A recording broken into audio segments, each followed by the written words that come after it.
You're clearly the head of the city's top auction house, yet you've fallen so low that you can't even produce a single lot for auction, and you're about to have your property repossessed and be kicked out. Your cunning elders mock your incompetence, your subordinates are wailing and demanding to disband, and everyone is waiting to see you make a fool of yourself.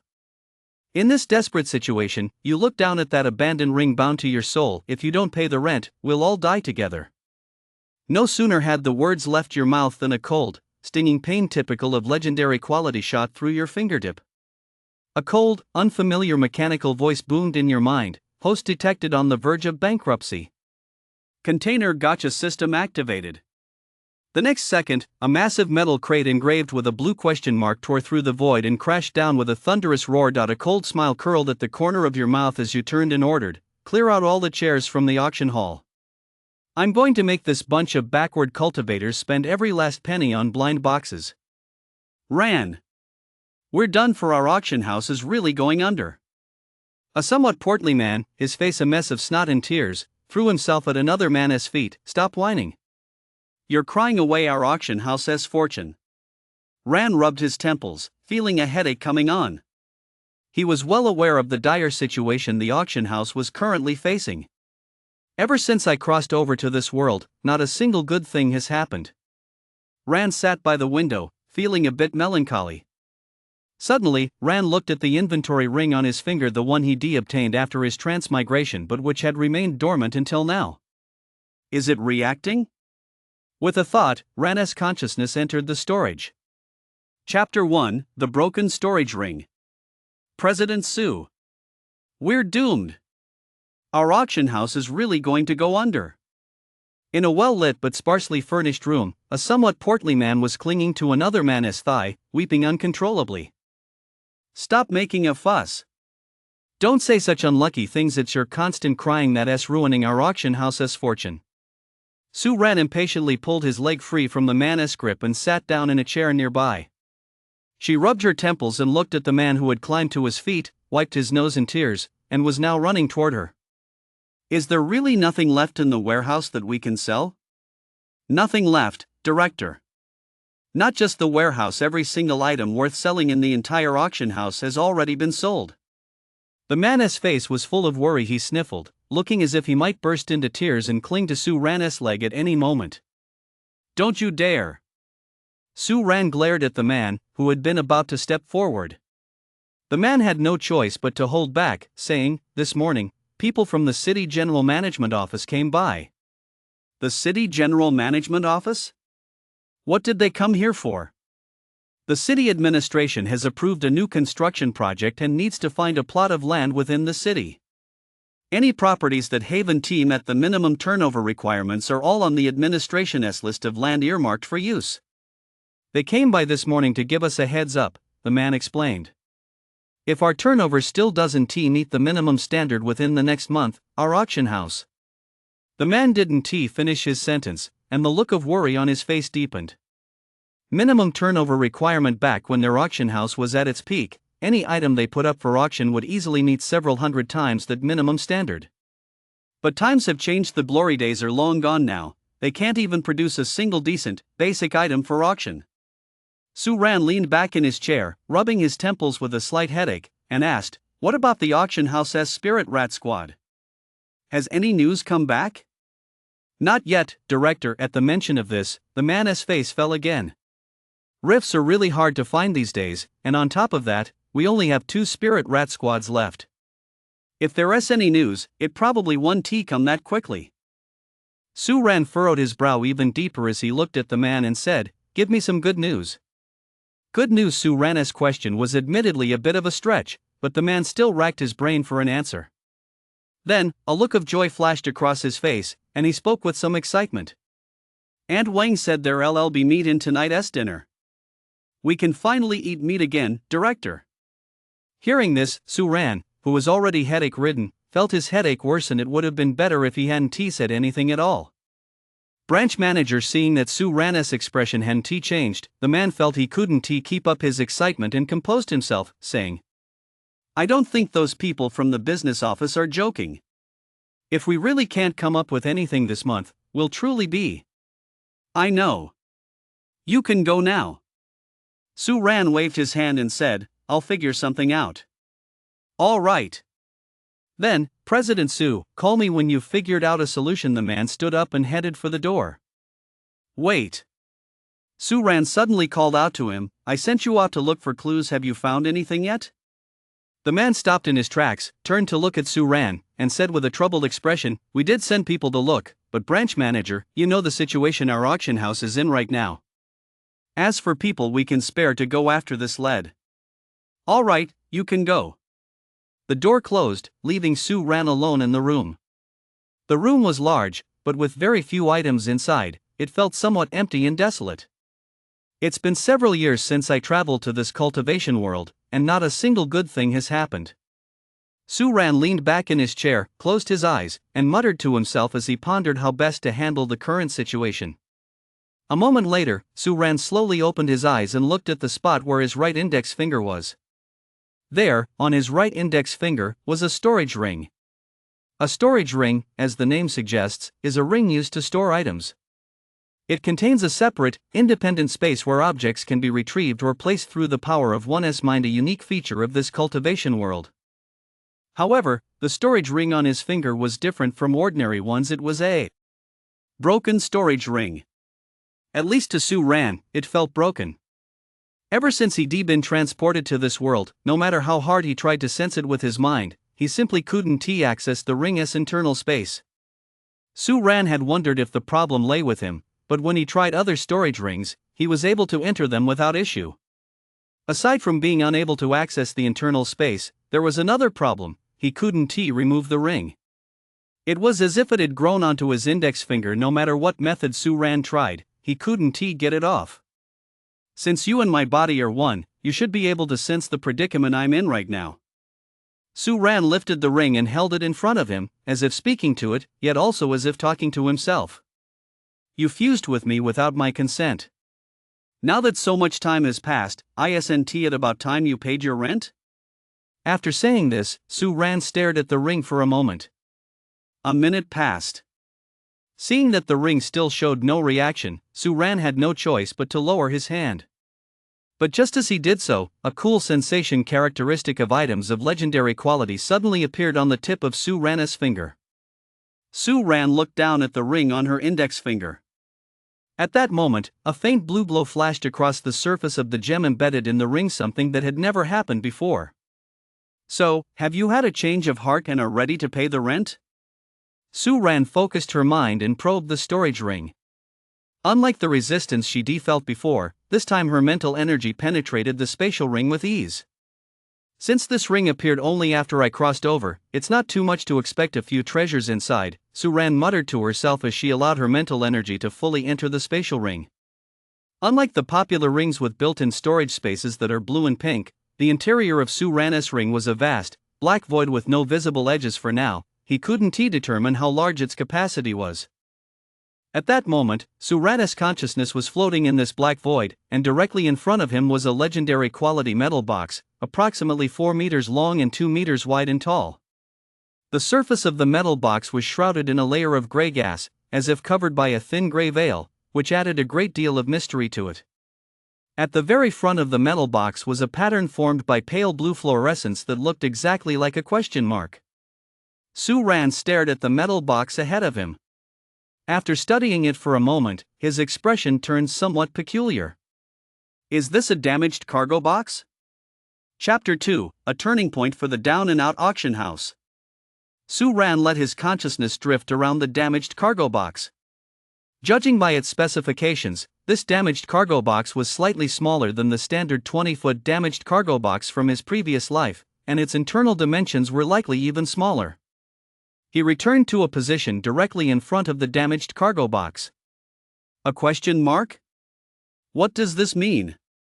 Su Ran folded his arms, looking at the blue question mark in front of the damaged cargo box with some confusion.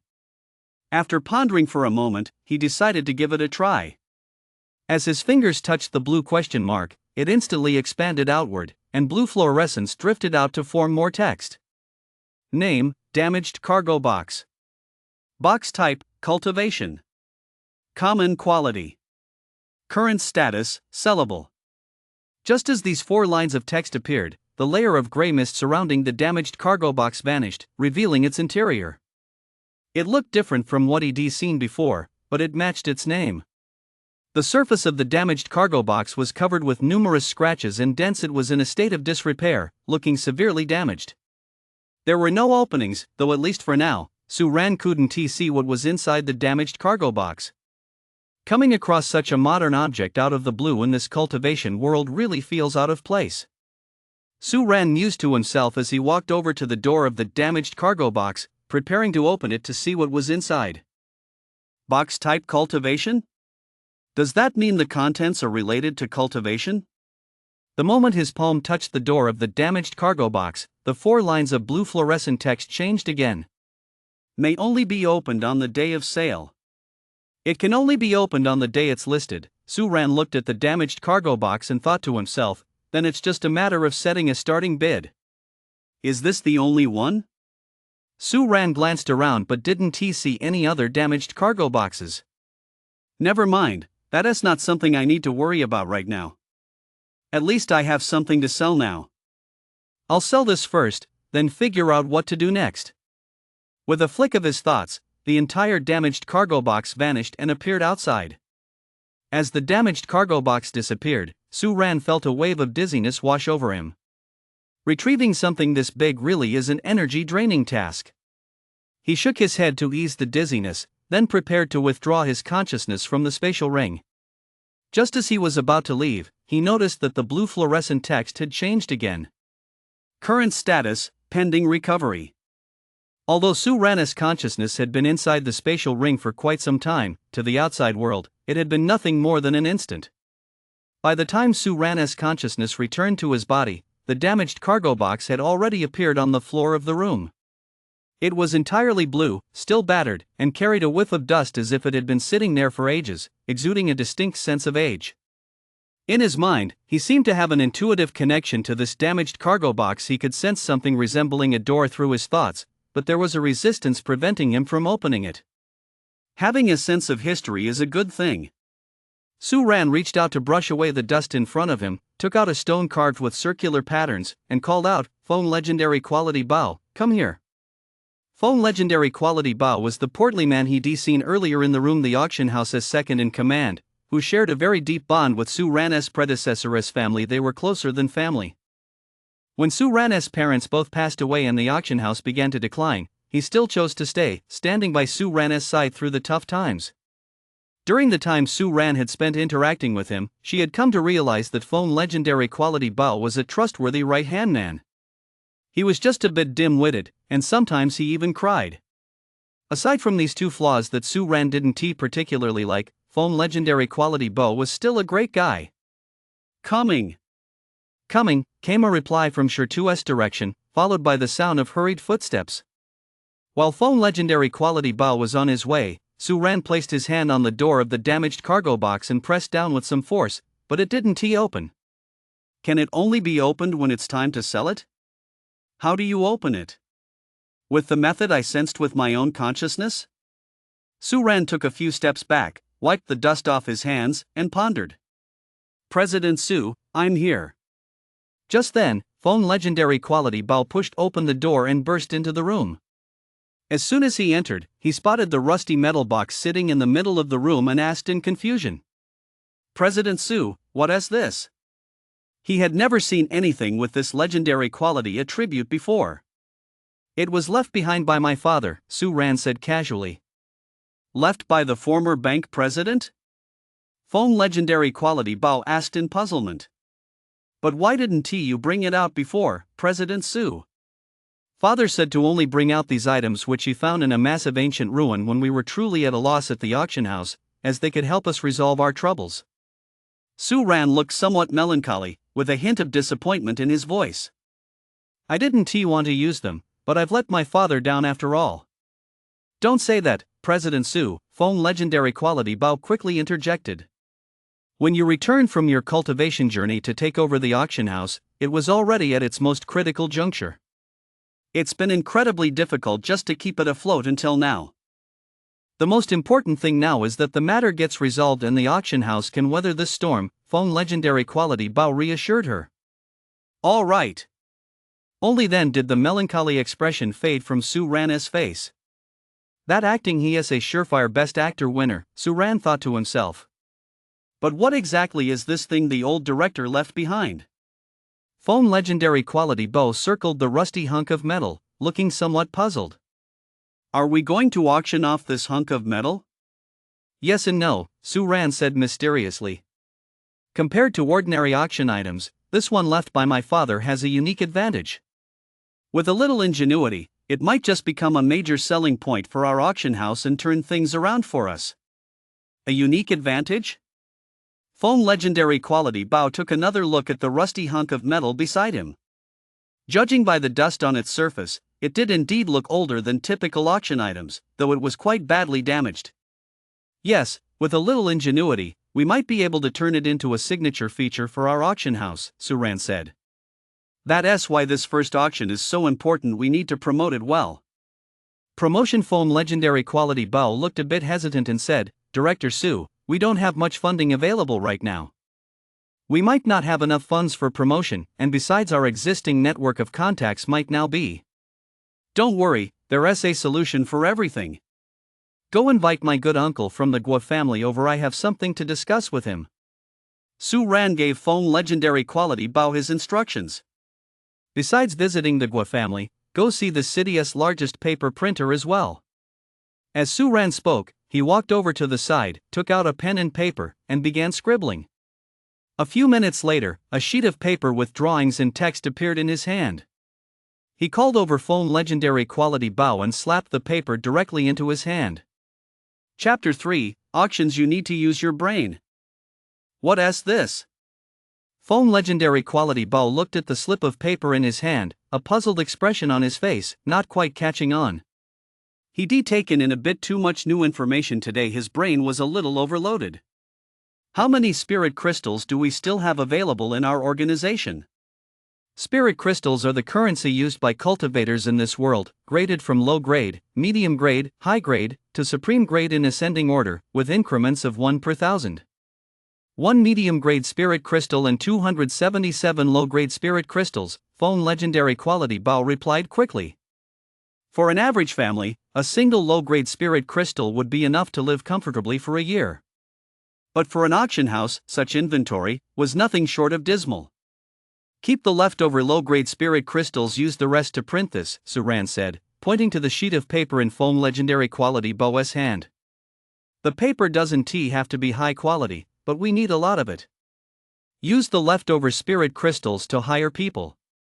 Have them wear our auction house uniforms and go out to distribute these printed sheets to the townspeople. On every street, hand one out to every person you see, aim to reach as many people as possible. Are we supposed to get them all to come to our auction?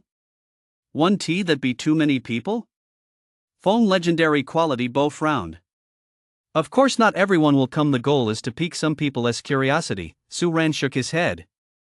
Take a wealthy family, for example. If they keep hearing their servants talk about the auction, what do you think they'll think? I get it. Phone legendary quality Bao's eyes lit up as he realized the point. They won't come themselves, but they'll talk about it. And when those wealthy families hear their servants discussing the auction, they'll definitely be curious about what kind of auction could capture their servants' attention. Once they're curious, they'll ask around. And once they ask, the publicity works. When they see it's our auction house and read the text on the paper, they'll wonder what kind of shenanigans we're pulling, and then they might just show up at our auction. After Phone legendary quality Bao finished speaking, his expression turned slightly peculiar as he added, but Director Su, wouldn't this make us look a bit cheap? Then why don't you conjure up some spirit crystals and come up with some promotional tactics that don't make us look cheap? Su Ran retorted irritably. You're right, Phone legendary quality Bao scratched his head. It was a bit of a step down, but this was indeed the greatest promotional impact their auction house could achieve with the spirit crystals they currently had. Hurry up and get going. The auction is tentatively scheduled for the evening 3 days from now. While you're at it, call Yun over, I'll give her some special training, Su Ran instructed Phone legendary quality Bao. Got it. Knowing that this auction would determine the auction house's future, Foam legendary quality Bo accepted the task with great seriousness and turned to rush out of the room. A few minutes later, the door swung open again. A slender woman wearing a flowing black legendary quality colored long dress walked in. Though she wasn't exactly a stunner, she was certainly no slouch in the looks department. "Mr. Su, you asked for me?" "Yes. In 3 days, our auction house will hold an auction, and we need you to preside over it." Su Ran looked at Yun and said directly, "This auction will determine the future of our auction house. It's extremely important." In truth, there was no other choice. Yun was the only auctioneer left at the auction house. As for why she hadn't left, Yun had been rescued by Su Ran's parents as a child and had lived at the auction house ever since. Once she grew up, she was trained to become an auctioneer and had worked for the auction house ever since she felt a deep emotional bond with the place. "Yun, regarding the common quality lot, is there anything you need to prepare in advance?" As Yun entered the room, she naturally noticed the large, metal-clad object in the corner. Suspecting it might be related to the upcoming auction, she asked aloud. "Yes," Su Ran nodded. "The item up for auction the day after tomorrow is rather unique, and the auction format will differ from what we've seen before. It's this." Yun followed Su Ran's gaze to the side and listened intently. "We don't know exactly what's inside yet. The box won't be opened until the day of the auction. At that time, bidders will have to judge whether the contents are valuable based solely on observation and place their bids accordingly. This kind of auction really tests your ability to think on your feet. Go home today and think about the wording you'll use. Come see me tomorrow so we can go over it, and I'll make some adjustments to the details," Su Ran said, turning to Yun. "Got it," Yun nodded. This was somewhat similar to auctioning off items retrieved directly from the rift without appraising them first. This ran counter to the mainstream auction practices of today's auction houses, which typically appraise items collected from the rift before putting them up for auction. Auctioning them directly. As far as Yun could recall, this was a first. It was impossible to determine whether the price would exceed the item's value or vice versa. It all depended on her own judgment and discernment. Likewise, this type of auction placed high demands on the auctioneer's abilities, and for her, it was no small test. No wonder Su Ran had specifically called her in to discuss this in advance. "Then go back and prepare. Come by tomorrow morning to run through the details." "Okay." The next morning. Throughout Seven Valors City, a group of people suddenly appeared on streets large and small. They held stacks of papers in their hands, handing them out to anyone they saw. "Come on, take a look. The latest news from Su Ran Auction House, an unprecedented auction format. If you don't know what's trending now, you'll be left behind. From 80-year-olds to 3-year-olds. As long as they saw anyone on the street who could walk, this group of people wearing Su Ran Auction House uniforms would approach and slip one of these slips of paper into their hands. With so many people receiving them, some were bound to glance at the paper. Moreover, although Su Ran Auction House had fallen on hard times, it had once been the largest auction house in Seven Valors City. And with the city administration currently in the midst of a tense period of land reclamation, people were still curious to see what kind of stir Su Ran Auction House was stirring up. When everyone turned their gaze to the paper, their expressions instantly took on a somewhat peculiar look. In the lower left corner was a rectangular box. Its surface was covered with numerous vertical creases, though it was unclear exactly what it was. In the bottom right corner was the Su Ran Auction House logo, with the auction house's address listed below it. The most eye-catching element, however, was the promotional slogan in the upper half. "Tired of auctions where you just bid blindly? Why not try this auction that tests both your financial clout and your eye for value? Bidding requires brains. And the damaged cargo box blind box auction is an even greater test of intelligence and boldness. It's a split-second decision: follow the crowd and miss out on a treasure, or snap up a priceless gem at a bargain price." The Su Ran Auction House is about to host just such an auction, a contest pitting 4 key strengths against each other: intelligence, financial resources, discernment, and boldness. We're waiting for you at Su Ran. Chapter 4, My dear nephew just unearthed a batch of treasures. The promotional slogan left everyone stunned. What on earth is this damaged cargo box? Is it that ugly-looking thing drawn on the paper?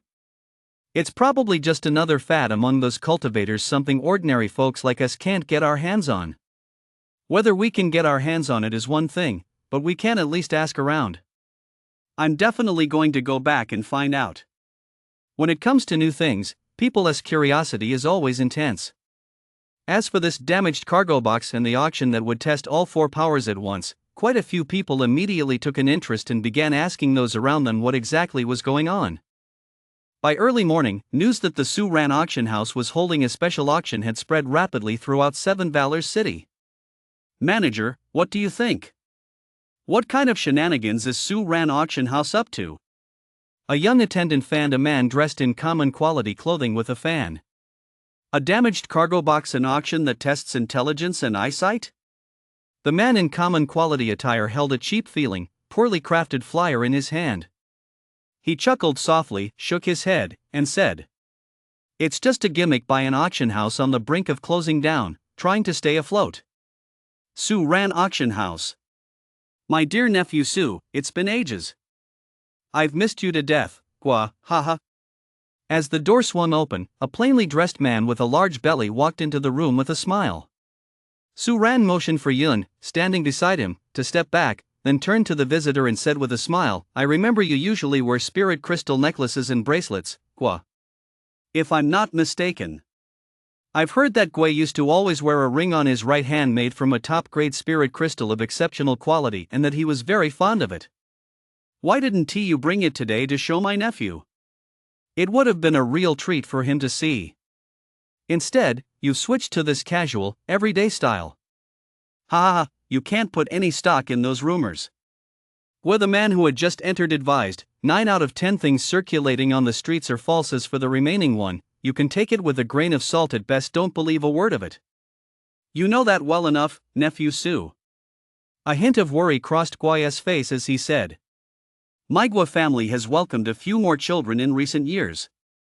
Everything from meals to cultivation requires spirit crystals. As one gets older, one must look after the family. I can no longer live as carefree and unrestrained as I did in my youth. Back then, I was naive, unlike you, young Master Su, who was so accomplished at such a young age." Come. Wu didn't dwell on the topic any further and glanced at the attendant standing nearby. The attendant immediately understood and walked toward the door. Soon, a group of attendants dressed in the Gua family's robes entered, carrying boxes of various sizes. "You know, I've heard that you, my esteemed young nephew Su, have been working very hard lately. So I specifically sent someone to the spiritual herb fields to gather some herbs that are good for the body, to help you replenish your vitality," Wu said with a smile, pointing at the boxes. "I couldn't possibly let you go to such trouble, Gua. That must have cost quite a few spirit crystals." Ran knew full well that Gua was just playing it cool, but he wasn't in a hurry. He replied casually while looking for the right opening to bring up the topic. "Oh, don't say that. Since it's for my dear nephew Su's own good, even though the Gua family is tight on funds right now, the thought of how hard you've been working takes my breath away. So I gritted my teeth and scraped together some spirit crystals to help you recover." Gua looked at Ran and said, "Young Master Su, please don't refuse this. Although the Gua family is short on funds right now, everything we do is for your sake. We may not be blood relatives, but we're closer than family. How could you possibly refuse a gift from family? You're so kind, Gua. If I refused, I'd certainly be snubbing your goodwill. I'll definitely accept this gift." Ran looked at Gua, who had just let out a quiet sigh of relief, and smiled. "I never expected you to care so much about me, Gua, to treat me like family. It wouldn't make sense for me to hesitate or make excuses now." Standing nearby, Gua's relief instantly turned to tension. His expression froze, and he grew wary something wasn't right. No, that didn't sound right at all. It was 10 or even 11 out of 10 wrong. To be honest, Gua, your esteemed nephew has recently unearthed a batch of treasures. Ran lowered his voice slightly and said mysteriously. This a look of I knew it flashed across Gua's face, but he quickly switched to a troubled expression and said, "You know me, nephew Su. Our family's finances are really tight right now.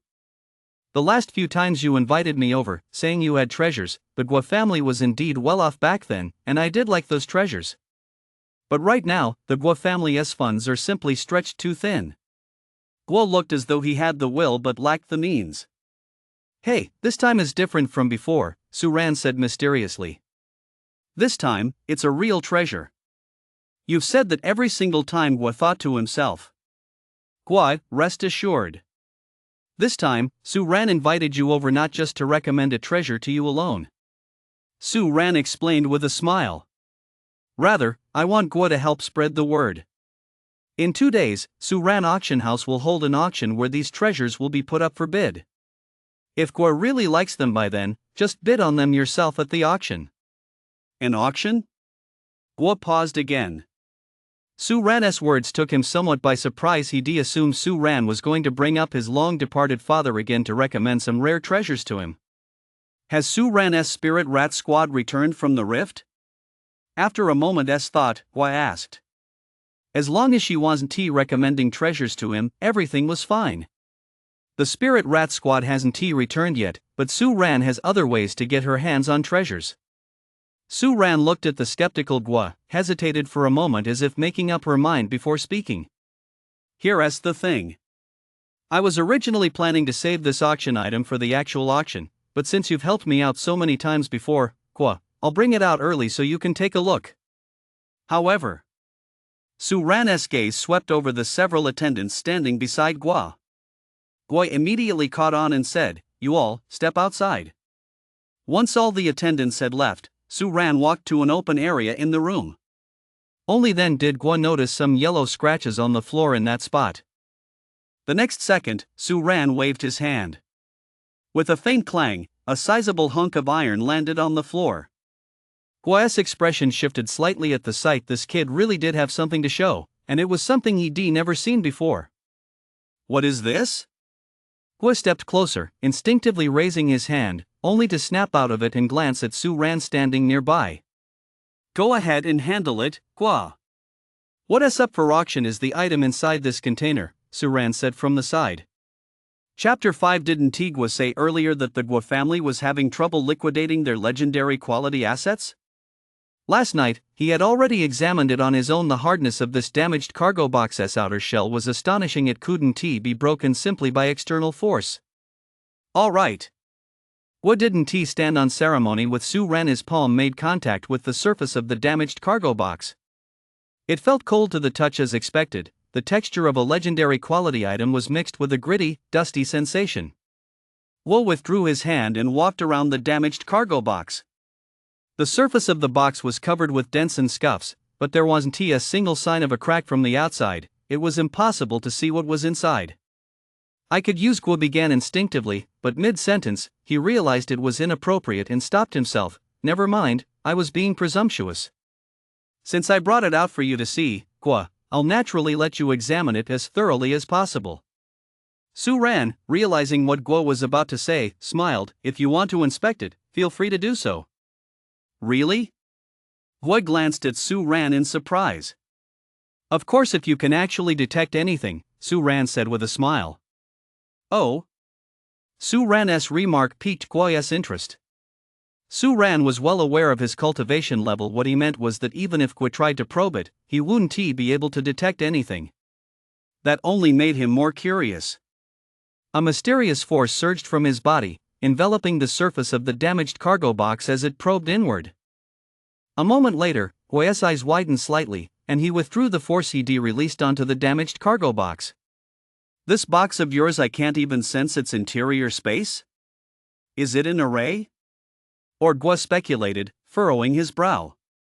He speculated for quite a while without reaching a conclusion, but one thing was certain, this box might indeed be just as Su Ran had said. It contained treasures. Whether it was its unprecedented appearance or its impenetrable interior, everything about this box revealed its extraordinary nature. Where did you get this box? As I mentioned earlier, Guo, it comes from a rift, Su Ran said with a smile. This rift, I'm afraid it's no ordinary place. Of course not. My family paid a heavy price for these items. Old Sue was involved too. Guo frowned, deep in thought. It seemed highly likely that this rusty old box actually contained treasures. You said earlier that you called me here to help with the promotion? Guo looked at Su Ran and said, aren't you worried that I might want the things inside this box for myself and keep them all to myself instead of helping you promote them? Guo, you're a smart guy, why say such unwise things? Su Ran didn't get angry, he smiled and replied. On the way here, you must have seen the flyers our Su Ran auction house handed out. People are naturally curious, and you should be able to figure out what I meant by inviting you here. You kid, you're starting to take after your father.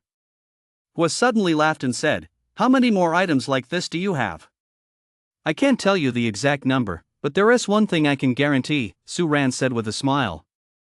There will definitely be more items like this in the near future. Guo reached with his left hand toward his right, but when his fingers touched, he realized he hadn't worn his ring today. He lowered his hand and said, all right, then. When there is another auction like this in the future, make sure legendary quality Bao Lai lets me know. Actually, I have a friend who has been going through some tough times lately and is at a loss for how to solve his problems. I'll have a good talk with him for you, Guo promised. Thanks, Guo. Alright, no need to see me off. You just focus on preparing for the auction the day after tomorrow. I watched old Sue build this auction house from the ground up when I was young. Guo looked around with a somewhat complicated expression and said, who would have thought that as he got older, the old man would lose his mind and leave you, a young guy, to shoulder so much on your own? Guo looked at Su Ran, whose eyes still showed traces of fatigue, and let out a long sigh. It's all in the past now. It doesn't matter, Su Ran said with a carefree smile, not taking it to heart. Alright, you better get ready. I'll come by to show my support when the time comes. Guo walked over to Su Ran's side, patted him on the shoulder, and said, didn't you just say, Guo, that the Guo family's legendary quality was having cash flow problems? Su Ran looked at Guo and chuckled. If I hadn't said that, who knows what kind of junk you'd have tried to foist on me. Caught red-handed by Su Ran, Guo didn't seem embarrassed. He withdrew his hand and said, alright, since you're serious about revamping the auction house, give it your all. I'm heading out now, no need to see me off. I'll be back the day after tomorrow. Take care, Guo. Once Guo and his group had left, Su Ran called over Yun, who was standing nearby, to continue fine-tuning some of the wording. This upcoming auction held extraordinary significance for him. Whether Su Ran auction house could get back on its feet depended entirely on whether this first auction could get off to a good start. There were just too many things that required money right now, from running the auction house to recruiting staff, and whether he could find that person, as well as that lost item. Money, everything requires money. After a day of buzz building, the entire city of Seven Valors knew about the auction Su Ran auction house was organizing.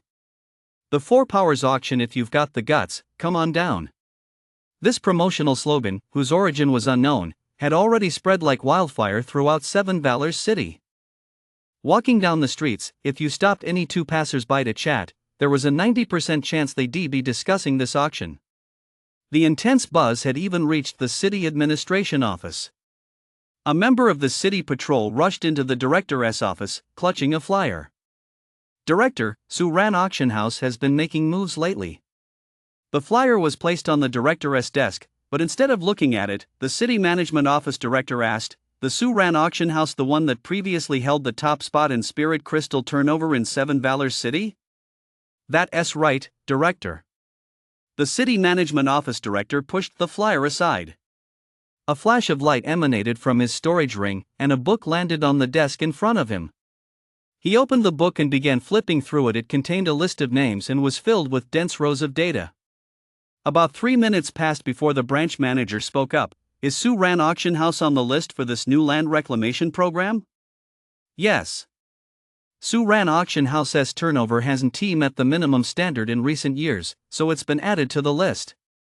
As the team member spoke, he glanced at the director's expression before continuing. I suspect this auction is Su Ran auction house's attempt to turn things around. Chapter 6, remove all these tables and chairs? Huh? The director looked up at the man standing beside him. The man immediately grew tense, standing rigid as a board, not daring to breathe a word. No need to be so nervous. Go ahead and share your thoughts. Only after the director spoke did the man let out a sigh of relief and say, although Suran Auction House is in decline now, it was, after all, once the largest auction house in Seven Valors City. Moreover, the former president was no ordinary man. We've all witnessed what Suran achieved under his leadership. Although he made some poor decisions, based on what I know of him, I'd venture to guess that he might have had a trump card up his sleeve. And now, Suran Auction House is playing that card to make a comeback. After finishing, the man cautiously glanced at the director once more. Seeing that his expression hadn't changed, he let out a slight sigh of relief. When presenting one's views to someone of higher rank, as long as the other person's expression doesn't sour, that's already a good sign. Well analyzed, the director of the management office said. Which squad are you from? The man's expression immediately became somewhat excited. He stood up straight and replied, I'm a member of the 7th Squad of the Seven Valors City General Operations Office, ID 0703. Starting today, you'll be responsible for monitoring the situation at Suran Auction House. Go observe the auction the day after tomorrow. The director paused for a moment before continuing, go in plain clothes. If you find anything, compile a report and submit it afterward. Yes, sir. The following afternoon. Director Sue, for this auction, are we removing all these tables and chairs? Phone legendary quality Bao looked at Suran beside him and, after a moment's hesitation, said, although our auction house isn't doing very well right now, we should still have enough basic tables and chairs. No need. Remove them all. If the tables and chairs stay here, where will we put the auction items? Suran insisted. The auction items are going to be placed here? Phone legendary quality Bao paused and asked, aren't they supposed to be on the auction podium? With such a huge metal crate, there is no way that tiny podium could hold it, Suran replied. Remember, the format of this auction is completely different from anything we've done before. We need to break with tradition, just do as I say. Seeing that Suran was adamant, Phone legendary quality Bao didn't press the issue further. He waved to the people outside, and immediately someone came in to begin clearing the tables and chairs from the venue. While the tables and chairs were being cleared, Suran didn't sit idly by. She led Phone legendary quality Bao around the venue. We'll divide this area into zones. This section is the lot display area. The lots and yun will be placed here during the auction. The second section is the bidders area. All their appraisals of the lots must be conducted within this area. They must not cross the boundary into the first section.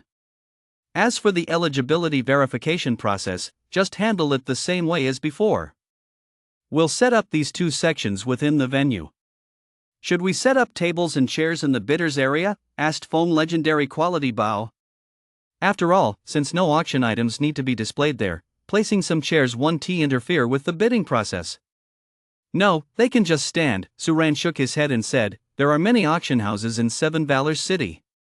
Given Suran's current situation, conducting auctions in the same way as them no longer gives us any advantage. Since we've already broken the rules, let us go all the way, Suran said, watching the tables and chairs being carried out. For those bidders, a different experience can also give them a sense of novelty. You have to remember, Suran looked at Phone legendary quality Bao and said, what they lack isn't money, it's novelty. And that's exactly what I'm going to give them. That's also the key to whether our auction house can differentiate itself from others and bounce back from rock bottom. Looking at the supremely confident Suran, Phone legendary quality Bao suddenly paused. He had seen that same kind of confidence in someone else before. Back then, Suran Auction House had launched its Rift Exploration Squad model, producing and selling items in-house which broke the prevailing practice of accepting consignment lots. From that moment on, Suran Auction House entered an era of rapid growth. Alright, I understand, Phone legendary quality Bao said, nodding as the last trace of doubt vanished from his eyes. Also, make sure all the spirit crystal plates that emit different colored lights, the ones I asked you to prepare earlier, are ready. Oh, and have someone arrange a carriage later to load up the last of the fine wine from our auction house. I'm going to pay a visit to Old Master Yi. Old Master Yi phone legendary quality Bao, having guessed some of Su Ran's intentions, said, Old Master Yi has been in seclusion for many years. It's likely to be quite difficult to persuade him to come out of retirement. Even if it's difficult, we have to try, Su Ran said. Old Master Yi is an indispensable key element. If we're missing that piece, the overall effect will be greatly diminished. If we're going to do this, let us do it right. Enough said, get the carriage ready. Chui Lin Lake, where birds sang and flowers bloomed. A wooden cottage stood at the edge of the forest by the lake. At that moment, an elderly man with graying hair, dressed in a simple robe, was fishing by the lakeshore. It was quiet and serene. Just then, the sound of a horse-drawn carriage echoed from outside the woods, followed by a group of about 3 people and their horses entering from the Chui Lin path. A relatively young man stepped down from the carriage, carrying 2 silk-wrapped boxes, and walked toward the lakeshore. Old Yi, you really have a wonderful sense of leisure. I've been thinking that when I'm older, I'd like to find a treasure spot like this too, sipping tea and fishing every day. That kind of life would be truly delightful. The young man sat down beside the old man with complete ease, not the least bit concerned that his clothes were getting dirty from the wet mud by the lake. The old man turned to look at Su Ran beside him and said, How come you have time to come visit an old codger like me today? Hey, I haven't seen Old Ji in ages and really missed him, so I came by to check on him. Su Ran held up the wrapped package in his hand and smiled. Some fine wine, I brought it specially for Old Ji to try. As he spoke, Su Ran unwrapped the silk cloth to reveal a red gift box adorned with legendary quality patterns, which looked quite luxurious. Opening the box, he found a small jade bottle resting quietly inside, flanked by 2 exquisite jade cups. The old man glanced at the wine in the box and swallowed hard. Just as Su Ran was about to reach for it, he called out, No need. That cup is too heavy, I couldn't possibly drink from it. Hearing this, Su Ran didn't rush to take it. He looked at the old man and smiled. Everyone knows that Old Ji is the undisputed master of the appraisal world. After retiring for so many years, there are still plenty of people out there who miss you. Since you already know I've retired, you should understand my thoughts. The old man glanced at the jade bottle once more before turning his gaze back to the lake. Chapter 7, Bringing back just one fish that probably won't be enough to eat.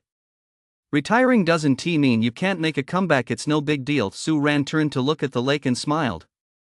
Everyone knows that the treasures appraised by Elder Yi are as numerous as the water in this lake, countless.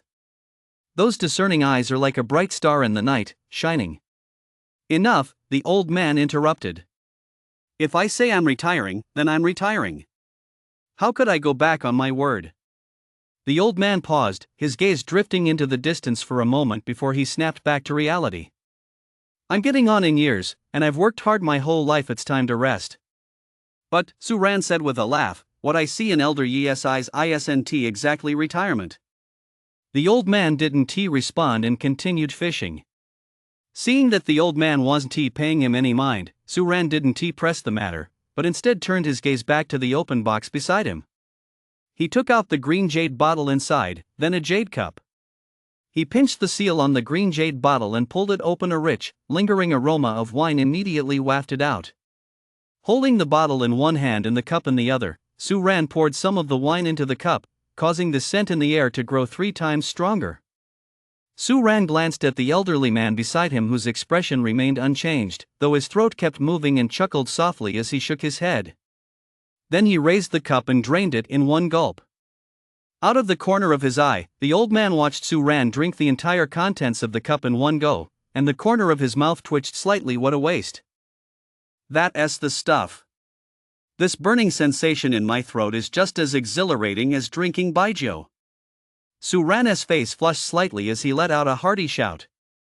He didn't drink often, and as the liquor slid down his throat, it felt as if a fire were burning there, a searing, stinging pain. Noticing that the old man beside him still hadn't stirred, Su Ran raised his cup, looking as if he were already tipsy, and prepared to pour more wine into it, speaking as he did so. It's a shame these are the last 2 bottles of Qingyu wine left. 3 cups per bottle. Homemade wine just tastes different from what you get out there. After today, I'm afraid I won't be able to drink it again even if I want to. As she spoke, she glanced at the old man beside her.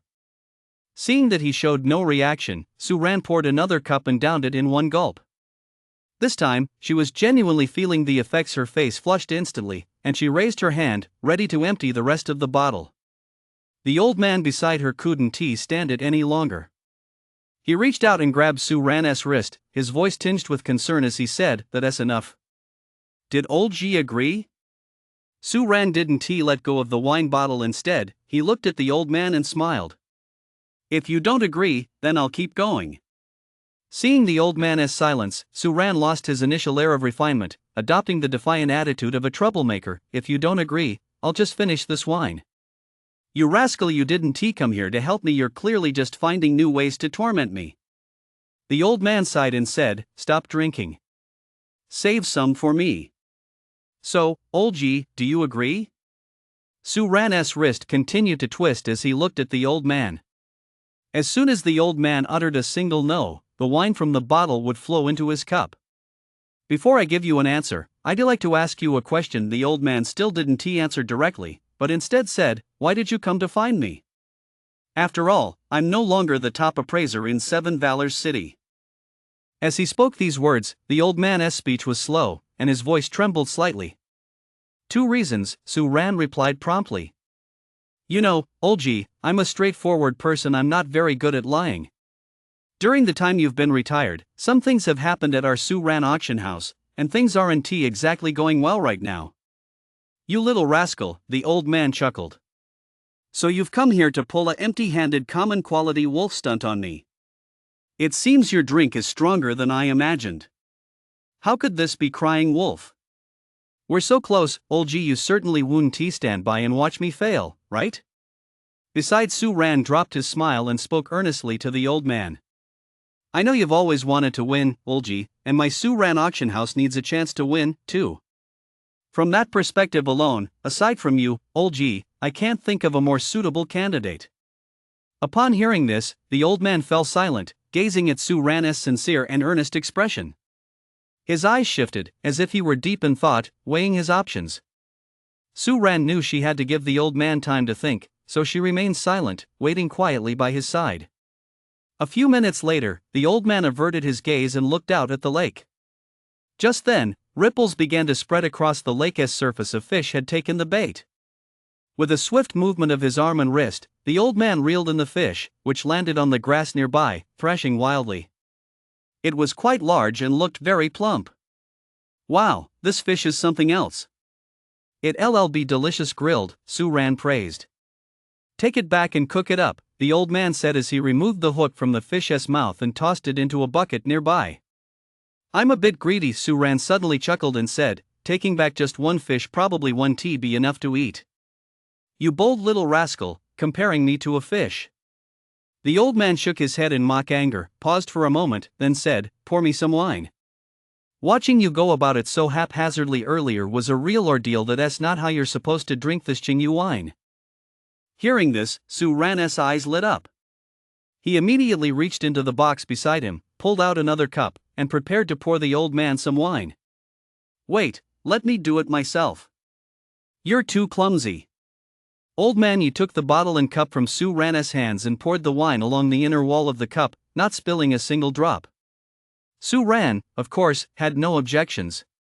As long as he could drink this wine, he was happy to let the old man pour it however he pleased.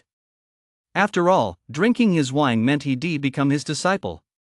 After pouring the wine into the cup, Olji took a light sip from the rim, moistening the corners of his lips with just a touch of the liquid, and savored it carefully.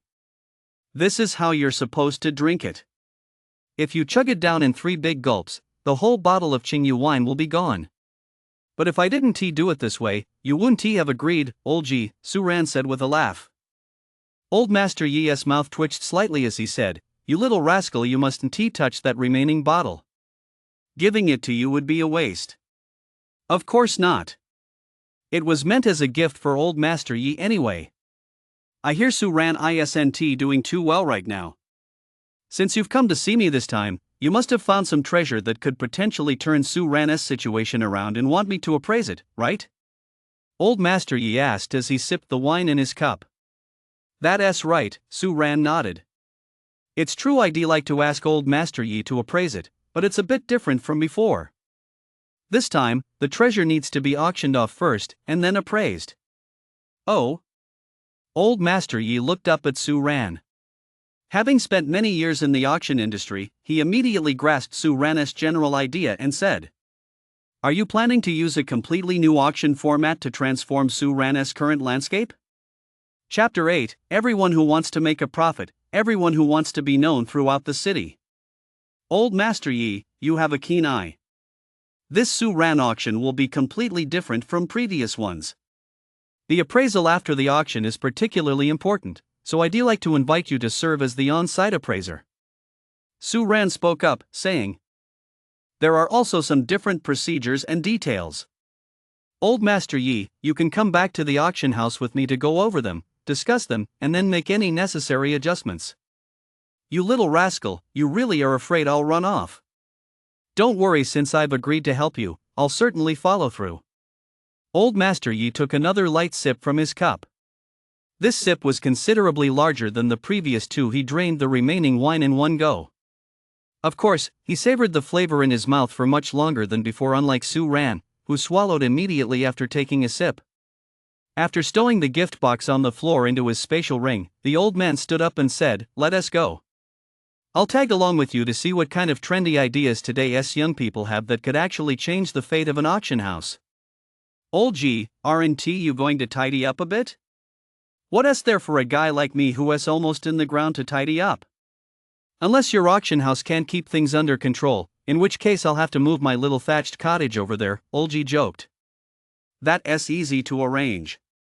Our auction house has plenty of empty rooms right now.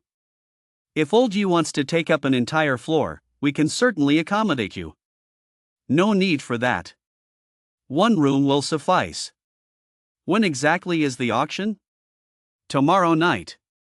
"You rascal, you really aren't giving me any time at all. Isn't that a sign of trust in Old G's true capabilities?" After Su Ran helped the old man into the carriage, he followed right behind him. "On the way, tell me exactly what the situation is. I'm getting on in years, my mind isn't as sharp as it used to be. I'll need some time to process it." "Alright, I'll make sure to explain everything clearly to you, Old G. Common quality, common quality. Su Ran Auction House, Auction Hall. Is this what you were telling me about in the carriage earlier, that so-called damaged cargo box?" "Yes, Old G." Yianqing, also known as Old Master Yi, watched as Su Ran retrieved the rusty metal box from his spatial ring and placed it on the floor. He narrowed his eyes and moved a little closer. "I can handle it, right? As long as you don't open it, you're free to do as you please, Old Master Yi." Upon hearing this, Yianqing took a pair of sheer gloves from his spatial ring, their surfaces shimmering with constantly shifting light, and slipped them onto his hands. These were specially crafted gloves designed not to alter the original state of any object they touched. Not even a speck of dust on the surface would be affected. Although Su Ran had implied he could handle it directly, as a professional appraiser, Yianqing had his own standards. As he ran his hands over the damaged cargo box, the texture felt like that of a legendary quality item. The dents on its surface likely resulted from being struck by another heavy object. Yianqing analyzed the condition of the damaged cargo box with his eyes, hands, and even his nose. A few minutes later. "The craftsmanship of this container is truly unprecedented. There is a high probability it originated from a secluded, isolated sect-like rift." Yianqing removed his gloves and looked at Su Ran beside him. "Yes, there are many damaged cargo boxes made with this craftsmanship in that sect," Su Ran replied with a natural expression, nodding in agreement. "The legendary quality material used in this box is quite hard, and the craftsmanship is very intricate.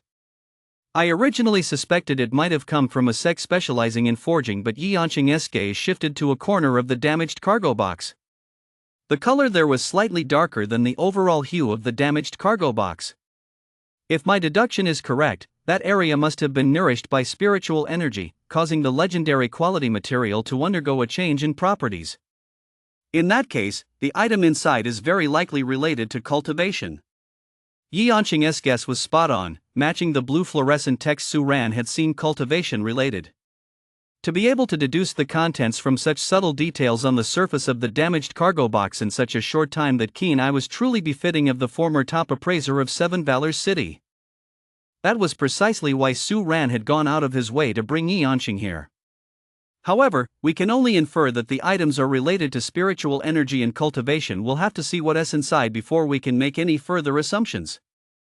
Yi Anqing looked at Su Ran beside him and said, "Based on what you told me earlier, you mean the contents won't be opened and revealed until the auction officially begins tomorrow? What's the specific starting bid? How much is it?"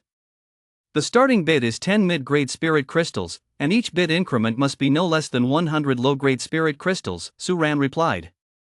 10 mid-grade spirit crystals? Are you planning to run a mass-market auction? Yi Anqing furrowed his brow slightly and said, "If that's the case, what if something valuable turns up inside this damaged cargo box? The chances of getting a bargain are quite high. Judging by the current situation, this damaged cargo box is no ordinary item." "Yes, but for Su Ran as it stands now, losing a little spirit crystal isn't a bad thing, it's actually a good thing," Su Ran said. "A good thing?" "Yes." Su Ran nodded and explained, "The promotional message for this auction is all about intelligence, boldness, and discernment. If we can truly get a bidder to demonstrate these qualities. Although we might lose a few spirit crystals for our auction house, this not only proves we aren't engaging in false advertising but also gives our promotion a powerful boost. For Su Ran Auction House's new auction model, publicity is far more valuable than spirit crystals themselves." So Yi Anqing pondered for a moment before asking, "Is this auction primarily aimed at other auction houses?" "No," Su Ran shook her head. "Su Ran Auction House is aimed at everyone who wants to make a profit, everyone who wants to become famous throughout the city." "Famous throughout the city?" Yi Anqing was starting to lose track of Su Ran's train of thought. Making a profit was understandable after all. It was possible to acquire treasures far exceeding their value with just a small amount of spirit crystals. But becoming famous throughout the city? "Yes," Su Ran nodded, then explained, "Of course, a single auction alone won't achieve that kind of impact. That's why we need to put some effort into promoting this new format of auction." After speaking, Su Ran took a pre-prepared slip of paper from her spatial ring and handed it to Yi Anqing. The paper was divided into several squares, each labeled with a different type of auction item. In front of these squares were different colors and text: common quality, green, blue, epic quality, and legendary quality. Yi Anqing was all too familiar with the items in those squares. At a glance, he could tell they were categorized by rarity, with more items at the bottom and fewer at the top. Putting this together with the text at the front, he immediately understood what Su Ran meant. "You mean to categorize the items obtained from the boxes according to their rarity levels?" Chapter 9, The Eve of the Auction. "Yes." Su Ran nodded and smiled. "All items auctioned off at our house will be appraised and recorded on the public bulletin board. Bidders may choose to leave their names or remain anonymous. As soon as a lot is authenticated, the luminous spirit crystal panels surrounding our Su Ran auction house will light up, emitting a corresponding color. This is what we call making it public. With records, public announcements, and people seeing them, discussions will naturally arise. Once people start talking, the reputation of both our Su Ran auction house and the bidders will naturally rise. The rarer an item is, the lower its probability of appearing, the more special it seems. The more people in the neighborhood talk about it, the higher its profile becomes. This is what it means to be known throughout the city." Yi Anqing grew more and more astonished as he listened. By the end, he couldn't help but exclaim, "You young people really know how to come up with all sorts of creative ideas." Such an unusual approach was definitely a first for him and for most people in Seven Valors City. "That's not all," Su Ran chuckled. "Aside from the novelty of the format itself, there are quite a few members of the major clans in Seven Valors City who are secretly competing with one another. If someone from one of these clans gains such widespread fame, the other clans certainly want to be outdone. Whether it's making a huge profit or unsealing a legendary quality item, both are worthy reasons for them to compete. When the time comes, at an auction, to save face, some unexpected situations are bound to arise. The higher the bidding price rises at the auction, the more people will participate in the next one out of spite. The more the crowd discusses it outside the auction, the faster this trend spreads, and the bigger the snowball grows. That initial loss of a few spirit crystals won't amount to anything. It'll be recouped in no time. This is what they call casting a long line to catch a big fish. Su Ran finished his explanation with a smile and looked at Yi Yanqing ahead of him. My, Yi Yanqing shook his head in admiration. Your Su family truly produces one talented person after another. An idea like this is indeed enough to turn around the current situation at Su Ran Auction House. I originally thought you were relying on this treasure to turn the auction house's fortunes around, but now it seems, Yi Yanqing said, this lot can only account for 50% of the credit. When the time comes, we'll have to trouble you, Elder Yi, to conduct a thorough appraisal. Matters like evaluation and classification are best left to an authority like you. That's what gives them credibility. Su Ran smiled and said, Rest assured, Elder Yi. Our auction house has quite a few of these damaged cargo boxes in stock. They might contain many new items the public has never seen before, so we'll need your expert appraisal when the time comes. Since you've gone to such lengths, I naturally have no reason to refuse. Yi Yanqing turned to look at the damaged cargo box and said, I wonder if I could observe it here for a little while longer. As you wish, Elder Yi, Su Ran said. He then turned and walked toward the door, leaving the room to Yi Yanqing. Closing the door behind him, Su Ran turned and saw Feng legendary quality Bao waiting nearby. After a moment's thought, he said, Have some people stand by here. If Elder Yi has any needs, respond immediately. Got it. Feng legendary quality Bao took out a communication stone, gave a few orders, and immediately, people emerged from the shadows to stand guard at the door. After giving a few more instructions, Feng legendary quality Bao caught up with Su Ran and said, President Su, you're something else. You actually managed to get that venerable elder to come out. That's impressive. Su Ran smiled slightly but didn't reply. Still, it seems Senior Yi was indeed quite shaken by that incident. Remember the last time I saw him appraising an artifact? He was so composed and confident back then. For him to actually have to prepare in advance like this today, that's truly rare. Feng legendary quality Bao remarked with a sigh. Let us not discuss what we shouldn't. Su Ran interrupted. Yes. Feng legendary quality Bao quickly shut up. What about the things I asked you to prepare? How is that coming along? Su Ran asked as he arrived at the doorway. Don't worry, President Su. Everything has been taken care of, Feng legendary quality Bao replied. There's a notice board inside the auction hall and another at the entrance, and at the entrance, we've installed spirit crystal display panels on both sides. I actually went to the old warehouse and spent quite a while rummaging through it to find these spirit crystal panels. They've already been tested, and the light beams the LL project will definitely reach the sky, visible throughout the entire city.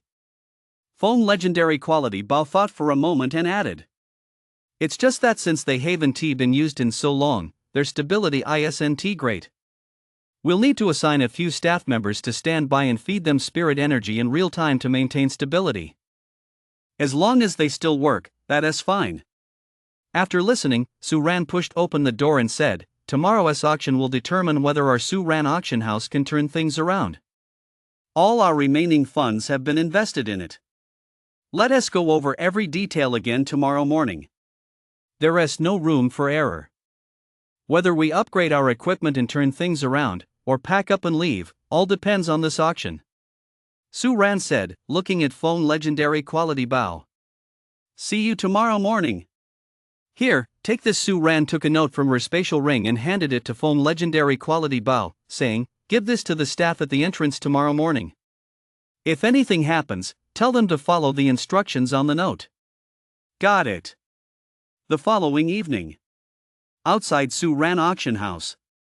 It should have been a quiet time on the street when everyone was heading home for dinner, but now it had become quite lively. A crowd was gathered in front of the surrounding shops, watching the auction house and chatting among themselves. Su Ran auction house has been handing out quite a few flyers these past few days. I'm going to take a good look and see what kind of shenanigans they're up to. That's impressive. Why don't you go inside and check it out? I just wanted to get a feel for the atmosphere outside for a moment. Don't interrupt me. From what I can tell, Suran Auction House is staging this spectacle to make a comeback before they're forced to give up the property. Times have certainly changed. Who would have thought that what used to be the largest auction house in Seven Valor City would now have fallen to such a state? But is anyone even bidding at Suran Auction House these days? You're a bit late, you missed it. Earlier, quite a few representatives from the city's major clans went inside the auction house. Representatives from the major clans were here?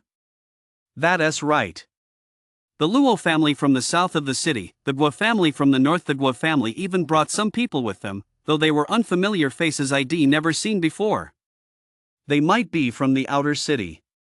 I think I even spotted someone from the common quality clothing auction house. With so many people from major clans showing up, isn't Suran Auction House supposed to be in decline? That has nothing to do with decline. For the members of these prominent families, daily cultivation is quite tedious. They crave something new to pass the time outside of their cultivation routines.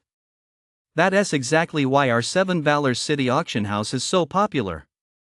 Now that the Suran Auction House has pulled off this stunt, never mind those prominent families, even I'm curious. I've got to go inside and take a look. Chapter 10, Making money is easy, promotion is the hard part.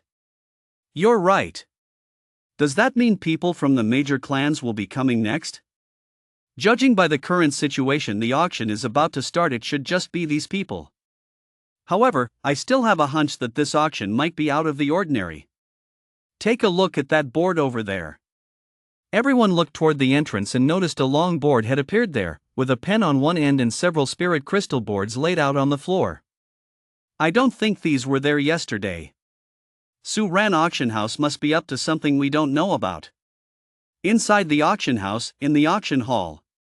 The room was large, but since the tables and chairs had been removed, it felt somewhat empty. In the very center stood a rather large rectangular object covered with red cloth, which was quite eye-catching. There were about a dozen people in the room at the moment. Some were examining the object up front, while others were chatting among themselves. Old Gua, you're not trying to pull a fast one on me, are you? A man standing next to Gua cast a wary glance around the room. It was the first time he'd ever seen such a shabby auction house. It didn't even have tables or chairs. Don't worry. When have I ever lied to you? There's a very good chance this is the real deal. Trust me. Although Gui was a bit surprised himself, he reassured the man beside him. Reluctantly, upon hearing Gui's words, the man had no choice but to calm down. In a dim room on the second floor.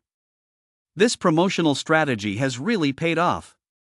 Feng legendary quality Bao looked down at the dozen or so people below and exclaimed in surprise, the second young master of the Luo family, the first young master of the Shao family, and several merchants with substantial businesses. But those two look so familiar. Feng legendary quality Bao stared at the two men standing in the corner, observing the scene, and spoke with a hint of confusion. One is a clerk from the common quality clothing auction house, and the other seems to be from the trading post, Suran said after glancing over. It wasn't unusual for people from other auction houses to attend an auction to gather intelligence or snatch up bargains, so Feng legendary quality Bao didn't find it strange. As for the one from the trading post, they're really stepping up security this time. Feng legendary quality Bao thought that was the only explanation he could come up with. A few minutes later, the auction began, and the doors closed. Yun walked into the auction house through a secret passage on the side. Her common quality colored long dress accentuated her figure in a graceful and dignified manner. Good evening, everyone. Yun smiled faintly. Instead of stepping onto the auction podium, she made her way to the auction area marked off by a red curtain. The crowd's expressions varied. This was likely the closest an auctioneer had ever been to them at an auction they'd attended. I won't waste your time, let us get straight to the point. Today's auction is a bit different from the ones you've attended in the past. As Yun spoke, she took a few steps to the side and gently tugged at the red cloth before letting go. The red cloth slid smoothly backward, revealing the massive metal object beneath. Everyone in the room, except for Gua, immediately turned their gaze toward the massive metal object before them. What on earth was it? They'd never seen anything like it. It wasn't just a glance. Most people in the room had already begun probing the object's interior. But when they extended their senses toward the damaged cargo box, it was as if there were a monster inside that would devour their perception. All their senses vanished without a trace. Their curiosity only grew stronger, just as Yun's voice began to explain. This item is called the damaged cargo box. Yun raised one hand, the soft, common quality palm facing upward, with his 5 fingers pressed together as he pointed toward the damaged cargo box beside him. It is a treasure acquired by my Su-Ran auction house from a secluded rift. It has never been opened since we acquired it, all in preparation for today's auction, to present you all with a contest of discernment and courage. After speaking, Yun raised both hands and clapped them lightly. This was the secret signal between Su-Ran and Yun. As soon as Yun raised his hands and clapped, Su-Ran would open the damaged cargo box. As for how to open it, Su-Ran slowly closed his eyes. He wasn't sure if it was due to the damaged cargo box itself or the ring on his finger, but after retrieving it, he sensed a special connection between himself and the box. In his mind's eye, he could perceive an iron door. However, previously, this iron door had been locked tight and impossible to open. Now, it had finally begun to budge slightly. Su-Ran focused his mind to force it open, and at the same moment, the door of the damaged cargo box on the ground below swung open as well. Dust billowed into their faces, causing everyone to immediately take a few steps back. Following the dust was an incredibly rich and distinctive fragrance. That scent? Is it an elixir? The eyes of those in the crowd who recognized it immediately lit up. Due to the loss of ancestral knowledge, many alchemy techniques have now been lost to history. Elixirs are rare treasures. Whenever they appear at an auction, they are sure to be the subject of a fierce bidding war. Director Su, judging by that scent, I'm afraid it really is an elixir, Foam legendary quality Bo said, sniffing the air. The fragrance wafting out could even be detected in the dimly lit room on the second floor. Isn't a starting bid of 10 mid-grade spirit crystals a bit too low? Foam legendary quality Bo asked, sounding somewhat conflicted. It's not low. You have to take the long view. Su-Ran shook his head and said, only with good items can we generate better publicity. Sometimes, making money is easy, the hard part is getting the word out. Foam legendary quality Bao nodded, seeming to half understand what he heard. Although the exotic fragrance had appeared for only an instant before vanishing, it didn't stop everyone from becoming intrigued by the contents of the damaged cargo box. Instantly, all eyes turned toward it. The damaged cargo box was packed to the brim with a large pile of items. At first glance, there was a large piece of cloth, a box, and another object with a sharp corner sticking out, though it was unclear exactly what it was. Perhaps because they'd been stored there for so long, everything was covered in a thin layer of dust, but that didn't dampen their enthusiasm. Auctioning off items like these seemed far more interesting than simply auctioning off treasures. The second young master of the Luo family was an impatient sort. After observing for a moment, he asked, "Are we ready to begin?" "Hurry up and have someone take the items out. I can't wait to get this show on the road." "The auction begins the moment the damaged cargo box is opened," Yun said with a smile as he walked slowly to the side of the box. "Bidders, please take a look and place your bids based on your estimates." The entire contents of the damaged cargo box have a starting bid of 10 mid-grade spirit crystals. Each bid increment must be no less than 100 low-grade spirit crystals. We're bidding on the whole box? What about the items inside? Are we supposed to estimate the value based just on what we can see on the outside? Xiao's eldest son asked in confusion after glancing at it a few times. "That's correct," Yun replied with a slight nod. "Well, that's a bit of a challenge right now. We can only see 3 items. If I bid too high and the contents turn out to be worthless, I'll be out of pocket." Xiao's eldest son frowned. "What? Scared? You, the eldest son of the Xiao family, actually hesitating over a purchase? I didn't see you hesitating the last time I saw you snatching my pure jade vial at the Kato auction house." Second young master Luo, standing nearby, chimed in mockingly. Chapter 11, The Only Selling Point. Afraid? Humph, what a joke. Young Master Xiao snorted coldly and began looking toward the damaged cargo box ahead, shifting his position to examine its contents from different angles. The others were doing much the same, trying to catch a glimpse of what was inside the damaged cargo box by changing their vantage points. So that's what that kid Sue meant. Will watched the crowd begin to move and, along with the person next to him, edged forward toward the front. In the dimly lit room on the second floor, phone legendary quality Bao's expression grew excited as he looked at Sue Ran beside him and suddenly realized. I see. If we set up tables and chairs, these people would have been too concerned about saving face to get up and inspect the damaged cargo box at a time like this.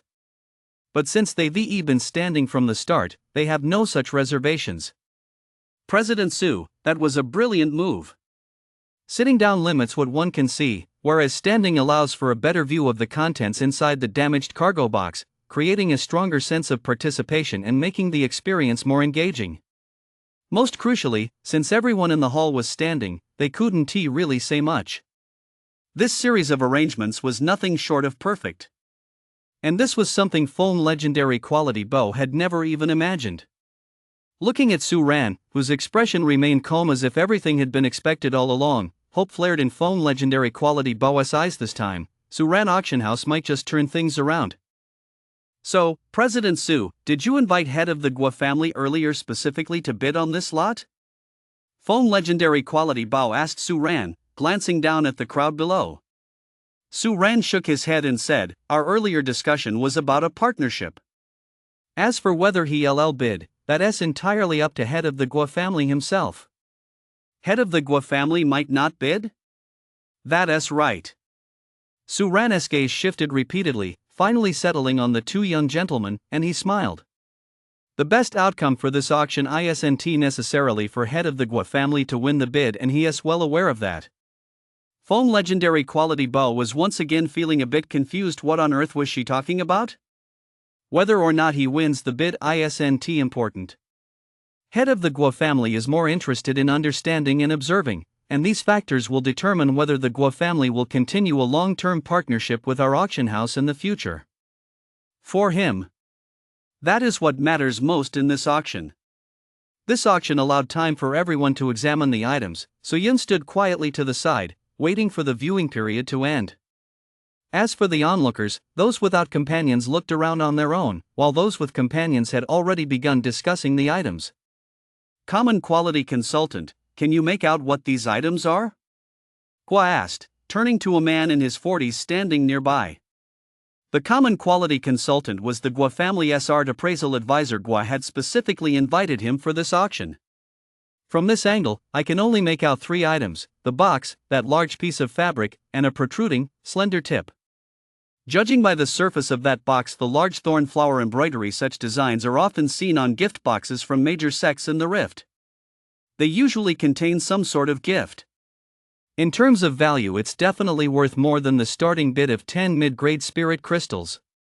It's even possible that the elixir with that scent we smelled earlier is stored inside this gift box. As for that large piece of cloth, although it looks a bit disheveled lying there now, a closer look reveals that it hasn't been affected by the folding or twisting. It remains silky smooth. Judging by its texture, it's actually quite a fine fabric. Though it's good, its value certainly pales in comparison to the contents of that gift box. The last small object, its surface has quite a few scratches and chips, and its texture is somewhat like ore. Unfortunately, it's wrapped in the large piece of cloth, so it's hard to get a clear look. Its value is difficult to determine. We'll have to take a gamble.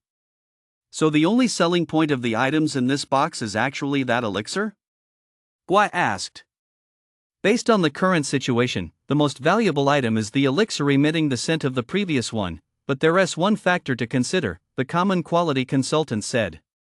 There are two possible reasons why an elixir would emit such a fragrance. One is that the spiritual elixir's quality is exceptionally high, which is why such a strong fragrance is emanating. The other is that the elixir's internal structure has been damaged, causing the fragrance to leak out. And those fragrances have been continuously gathering inside the damaged cargo box until they were released when it was opened, which is why the scent is so strong. Judging by the current situation, the common quality consultant sniffed the air and said, there is no longer any scent of elixirs in the air, so the second possibility is highly likely. Of course, common quality has its limitations, and these are merely suggestions from a common quality representative.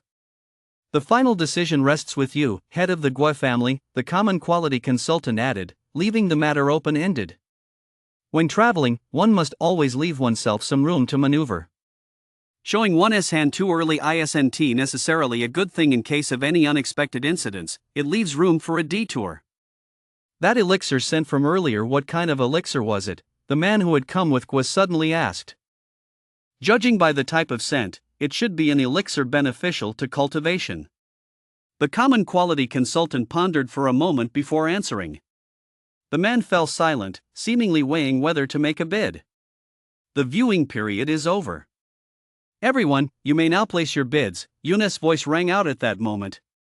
11 mid-grade spirit crystals, a merchant said after cautiously glancing at the representatives from the major clans nearby and noting that they hadn't yet placed a bid. For merchants like them, the only chance to bid was during this initial period. Once the major clans entered the fray, there would be no room left for them to snatch up bargains. 11 mid-grade spirit crystals plus 500 low-grade ones, the merchant, well aware of this, began to raise the bid. Once someone broke the ice, the merchants perked up and began the first round of bidding. The bidding didn't progress very quickly, but the frequency was high, and the price soon reached 18 mid-grade spirit crystals. Someone else already bid. How can you still hold back? Aren't you afraid someone else will snatch up this treasure? Second young master Luo looked at first young master Shao beside him and goaded him. If you want me to bid, why don't you make a move yourself? Shao de Gongzi shot a glance at Luo Orgongzi beside him. I'm letting this treasure go to you. You really don't appreciate my good intentions, Luo Orgongzi chuckled. You must have caught a whiff of that rich, heady scent of the elixir just now. It leaves you feeling clear-headed and invigorated all over. It's most likely a spiritual medicine related to cultivation. If I recall correctly, second young master Luo reflected for a moment before saying, I heard earlier that the Shao family's Jewel, your younger sister, first young master, should be on the verge of breaking through to the second grade. If this elixir aids in that breakthrough, wouldn't it be a shame to miss out on it? This time, the eldest son of the Shao family didn't reply. Instead, he stared at the damaged cargo box ahead, deep in thought. He'd come in a hurry, intending only to join the commotion, not to make a purchase. That's why he hadn't brought an appraiser along. He never expected to come across elixirs here. Although he wasn't certain yet, still. 40 mid-grade spirit crystals. The man standing next to Gua, after much deliberation, called out his bid. Chapter 12, The Box That Might Contain Pills. This also marked the end of the merchant's bidding phase. Competing with the major clans for goods unless the profit was substantial enough to justify the risk, it wasn't worth it. The bidding calls abruptly subsided, and the venue shifted from its earlier bustle to silence. Yun looked around. Seeing that no one was speaking up, he smiled and said, Is there anyone else who'd like to raise the bid? You must all have caught a whiff of that rich pill fragrance earlier. That feeling of complete physical ease. Though I'm not a professional appraiser, I am a cultivator. The moment that fragrance entered my body, my spiritual energy flowed smoothly throughout my entire being. I dare say that if there really is a pill inside, it would certainly be of great benefit to cultivation. These spirit crystals aren't a huge sum for any of you here, but if you could actually snag a good pill that benefits cultivation, then.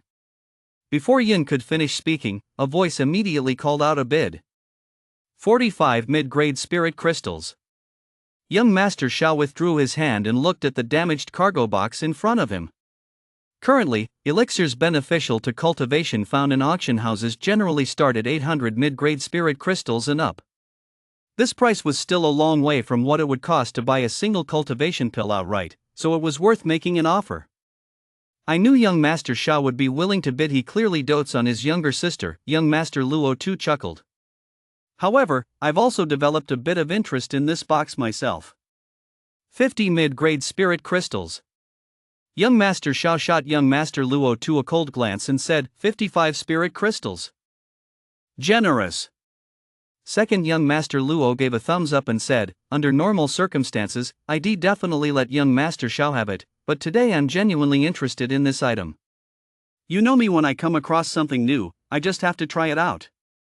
80 mid-grade spirit crystals. Aren't you afraid I won't raise the bid any further? Young Master Shao turned to look at the guy standing beside him, who was beaming with a smile, and said coldly, "Not raising the bid is naturally a good thing for me." "Young Master Shao, surely you don't think I'm deliberately driving up the price?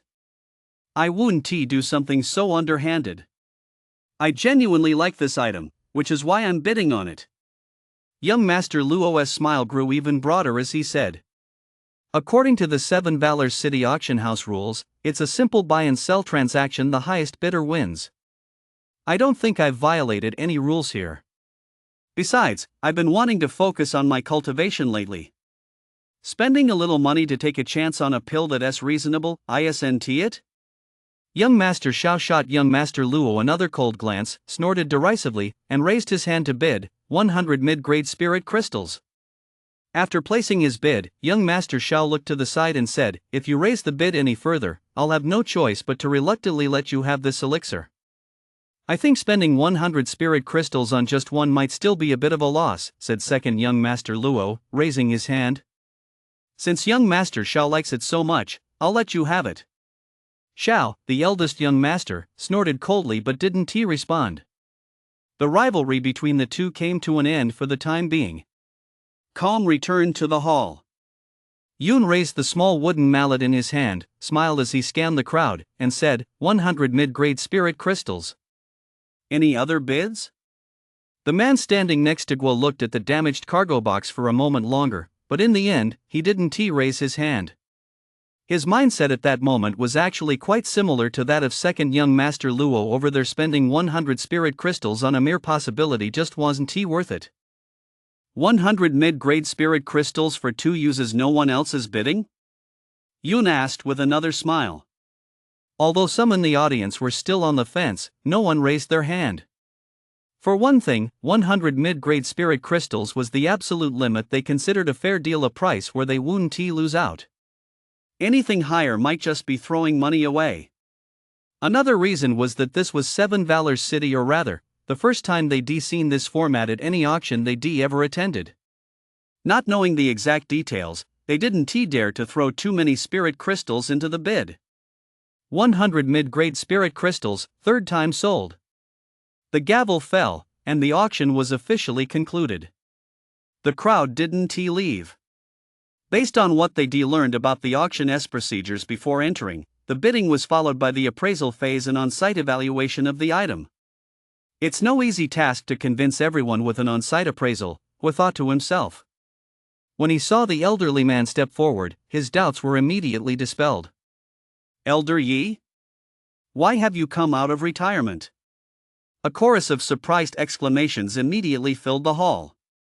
The name Yi Anqing, the divine eye of 7 Valor City, was known to everyone. He had suddenly retired years ago for unknown reasons, and no one expected to see him here again. "An old friend asked me to come and lend a hand," Yi Anqing replied before walking toward the damaged cargo box on the side. "This kid really has some skills. He actually managed to coax old Yi out of retirement. It seems he is truly determined to revive the Su Ran auction house this time," Hu thought to himself as he watched Yi Anqing's retreating figure. Yi Anqing wasn't handling the contents of the damaged cargo box alone. There were several assistants stationed nearby. Of course, these assistants had to wait for Yi Anqing's instructions before they could get to work. By now, Yi Anqing had already slipped on a pair of common quality thin silk gloves. He first examined the damaged cargo box for a moment before reaching out to grasp the red cloth with one hand, while placing the other hand directly in front of the small box. He applied a slight amount of pressure to the cloth, felt it for a moment, and then released his grip. Stepping directly in front of the small box, he cupped it with one hand and gently supported it with the other, carefully extracting it from the red cloth wrapping. After examining it in the palm of his hand for a moment, Yi Anqing spoke, "A large wooden honeysuckle embroidered gift box. 500 years ago, this type of box was frequently used for gifts exchanged among cultivation sects. It serves to preserve the original properties of the items inside. Setting aside the contents, this box alone is worth at least 10 mid-grade spirit crystals." Standing nearby, young Master Shao's expression softened slightly from that perspective. The initial investment hadn't actually been that high. Second young Master Luo, however, didn't look nearly as pleased. This tiny box had only recouped 1/10 of the cost. He simply found it hard to believe, though he didn't question it after all. Standing before them was none other than the renowned treasure appraiser from Seven Valors City. Judging by the embroidery on the box's surface, there's a 90% chance the contents are elixirs. Upon hearing this, everyone held their breath as they stared at the box in Yi Anqing's hands. Yi Anqing supported the lid with one hand and gently opened it. As the gap widened, a fragrance that soothed both body and mind immediately wafted out. Xiao Dagonzi's eyes lit up with delight. This scent bore a striking resemblance to the fragrance he had smelled at the very beginning. Everyone's gaze was fixed on the small box in Yi Anqing's hand until it was fully opened. The look of joy in young Master Xiao's eyes instantly froze on his face, for there were no pills inside the box. At the bottom of the compartment where the items were stored lay a thin layer of powder. Chapter 13, A Scabbard Without a Blade. Yi Anqing moved the box slightly closer, gave it a quick sniff, and said, "Due to prolonged storage, the medicinal properties of the elixir have dissipated. It has lost its basic efficacy and turned to powder. Along with the box itself, I rate it as common quality." A staff member immediately stepped forward to take the item from Yi Anqing's hand. In the next second, the small box turned into a streak of light and entered the spatial ring. This was a tradition at Su Ran auction house. After the auction was completed, all lots were uniformly stored in spatial rings. Once the auction concluded, the spatial rings were handed over to the bidders to ensure the safety of the items. Another staff member, holding a notebook and pen, appeared to be taking notes. Graded as common quality? What new trick has this kid pulled out of his sleeve? Hua keenly sensed the peculiarity in Yi Anqing's words and shifted his gaze toward the dimly lit area on the second floor. "Young Master Xiao, what did I tell you earlier?" If anyone in the room was laughing the hardest, it was second young Master Luo, who was standing right next to first young Master Xiao at that moment. With a smug expression, he said, "Spending 100 spirit crystals on something like this is way too risky. You're not exactly a spring chicken, why are you still so reckless? Didn't you read the promotional copy before coming? Buying things requires using your brain. I just love this sense of exploration." "I'm happy to do it," young Master Xiao said with a cold snort, glancing at the smug fellow beside him. The unboxing continued. This time, Yi Anqing didn't do it himself. Instead, he called over a staff member to help. That large red cloth covered quite a bit of space and was pressed up against the item at the very bottom. Uncertain whether the bottom item had any sharp edges, and to ensure the items inside the box remained as intact as possible, Yi Anqing had one staff member hold down the bottom item while two others gently lifted the red cloth slightly and pulled it outward. Fortunately, although it looked somewhat disheveled from the outside, the contents were tied together inside and remained relatively intact when removed. Once the red cloth was moved aside, the remaining contents of the damaged cargo box were fully revealed to everyone. At the very back lay a pile of dirty, disheveled, and somewhat broken items, all heaped together. The dent on top of the damaged cargo box had squeezed the already limited space even further, forcing many items toward the sides. The sharp object on the floor was now clearly visible. It was a stone sword scabbard that showed significant wear. This is likely the fabric the Rift families use for everyday clothing. The quality is decent, though it's a bit dusty. The texture is acceptable. Plus, there's a 70% chance it's a material with stable spiritual energy. The price. Yi Anqing did some quick calculations and said, "This entire bolt of fabric comes out to about 300 low-grade spirit crystals. Record it as common quality." "Got it," replied the staff member standing nearby, making the necessary records and putting everything away. Yi Anqing's gaze shifted back to the damaged cargo box, focusing on the stone sword scabbard on the ground. He strode forward, picked up the scabbard with both hands, one gripping it while the other carefully ran over its surface, and his fingertips lingered for a long time on the scabbard's peculiar, tapered tip. After feeling it for a moment, he rotated the scabbard, examining its appearance from every angle. Another moment passed, and he seemed to notice something. His eyes lit up slightly. "This is... Old Ji, may I ask what the origin of this scabbard is?" Young Master Xiao, standing nearby, spoke up impatiently. He hadn't been in a hurry at first, but he couldn't stand having that annoying guy beside him constantly making snide remarks. He was now desperate for an opportunity to put that loudmouth in his place, so the moment he saw the change in Yi Yanqing's expression, he immediately spoke up. If I recall correctly, the only family it would be more accurate to say sect that uses this technique to polish a sword scabbard is the Stone Sword sect. Only members of the Stone Sword sect would polish a scabbard to such a razor-sharp edge. Stone Sword sect? Young Master Shao pondered for a moment and said, "You mean the Stone Sword sect from 1,000 years ago, the one that claimed to be able to cleave through all the mountains and rocks in the world with a single sword stroke?" "That's right," Yi Yanqing nodded. Whether in their sword techniques or their use of the sword, the Stone Sword sect emphasizes power and momentum. Judging by the appearance of this scabbard, it's clearly meant for a heavy sword, and the distinctive pointed tip, a hallmark of the Stone Sword sect, is the best proof of its origin. Is it valuable? Young Master Shao asked the question he was most eager to know the answer to. As for its value, Yi Yanqing pondered for a moment before saying, if it were a complete heavy sword, its value would naturally be high. But since it's just the scabbard, its value is significantly reduced. A Stone Sword sect scabbard can only be paired with a sword from the Stone Sword sect. To put it bluntly, a scabbard without a sword is useless. These days, many auction houses won't accept just the scabbard, they require the complete set. Its value tops out at 200 or 300 low-grade spirit crystals. Although it's quite rare on its own, its value is still too low, it falls into the common quality category. Yi Yanqing handed the scabbard to a staff member standing nearby and continued to look inside the damaged cargo box. Young Master Shao's expression immediately fell. He had been hoping to turn the tables with this sword scabbard, only to find out it was worth just 200 or 300 low-grade spirit crystals. Ha ha! Young Master Shao, there aren't that many lucky breaks in this world. Sometimes, a loss is just a loss, you have to learn from it. Second young Master Luo let out a quiet sigh of relief and laughed again. This time, young Master Shao didn't respond. Instead, he looked into the damaged cargo box with a somewhat displeased expression. The appraisal of the remaining items went much faster. Yi Yanqing merely picked them up and glanced at them a few times before he could identify exactly what they were. A damaged cultivation aid alchemy cauldron. It's fairly rare in itself, but the damage is too severe. If it could be repaired, it would be classified as green grade, but as it stands it's worth 500 low-grade spirit crystals and is classified as common quality.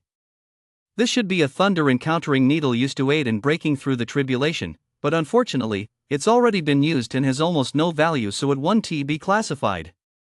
Herbs? Unfortunately, they're too old, most of their medicinal properties have dissipated. They're worthless and won't be graded. The items inside the damaged cargo box were taken out one by one, and Yi Yanqing, like an emotionless appraisal machine, announced the value of each one. A total of 7 more items were retrieved, 3 were classified as common quality, and 4 were too low in value to be graded. The contents of the damaged cargo box were now fully exposed, leaving only a stone sword case resting in the very back. Judging by the craftsmanship and texture, this is most likely part of the same set as the previous scabbard. It serves to nurture the stone swords of the Stone Sword sect.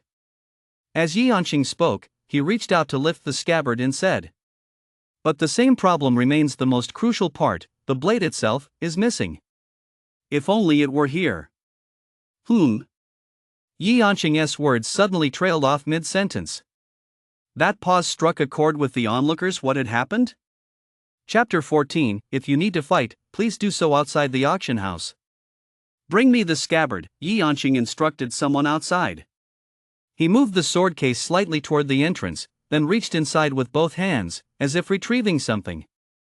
As he straightened up, a stone sword, simple in design yet exceptionally heavy, appeared in his hand. Judging by its texture and luster alone, it bore a certain resemblance to the sword case and scabbard from earlier. Young Master Shao's eyes lit up at the sight. A staff member removed the scabbard and handed it to Yi Yanqing. Yi Yanqing held the sword with both hands, sheathed it, then placed it back into the sword case. He instructed 2 staff members to carefully carry it out toward the damaged cargo box. Meanwhile, Yi Yanqing retrieved a legendary quality magnifying glass with a frame only about 3 centimeters in diameter from his spatial ring.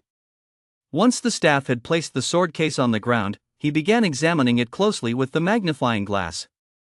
Those around him held their breath, their eyes fixed intently on the sword case on the ground. Judging by Yi Yanqing's reaction, it was highly likely that this was part of a complete set.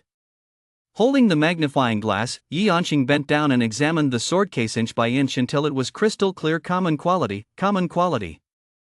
About 3 minutes later, he stood up and said, "A complete set. This heavy sword, the scabbard, and the sword case were all forged as a single piece." As soon as those words left his mouth, the room instantly buzzed with excitement. After all, they had just heard Yi Yanqing explain just how extraordinary the value of a complete set would be. "Old Yi, the value of this," Xiao Degongzi's voice trembled slightly as he spoke.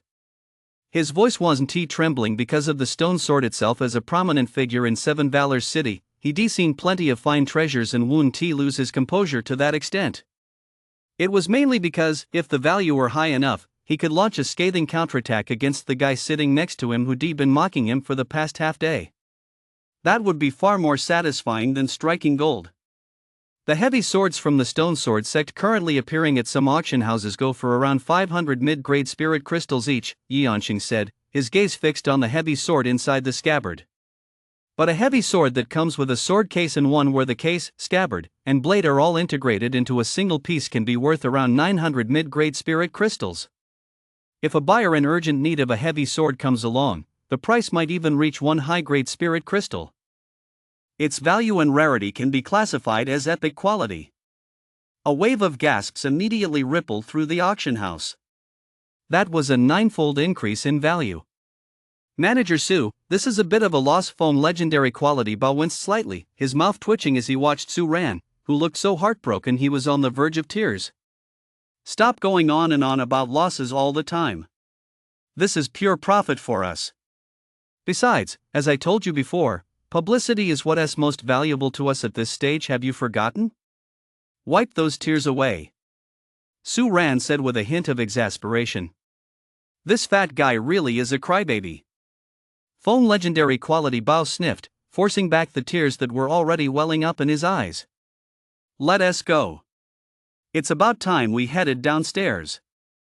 Seeing that foam legendary quality, Bao had held back his tears. Su Ran said this and started walking toward the stairs. Ha ha ha ha ha ha. A burst of loud laughter suddenly rang out in the auction house. Xiao, the eldest son, felt as if a lump of pent-up frustration in his chest had finally been released. He turned to look at Luo, the second son, standing beside him, his smile gone, his face ashen, and said in a mocking, blunt tone, "If you're not smart enough, don't go speculating about other people's actions. If you're not going to use your eyes, you might as well donate them. You can't even figure this out, so why bother coming to the auction house to hunt for treasures?" "Xiao, I'm warning you, don't get too cocky," second young master Luo said coldly. Cocky? Well, I certainly can't help but be a little cocky.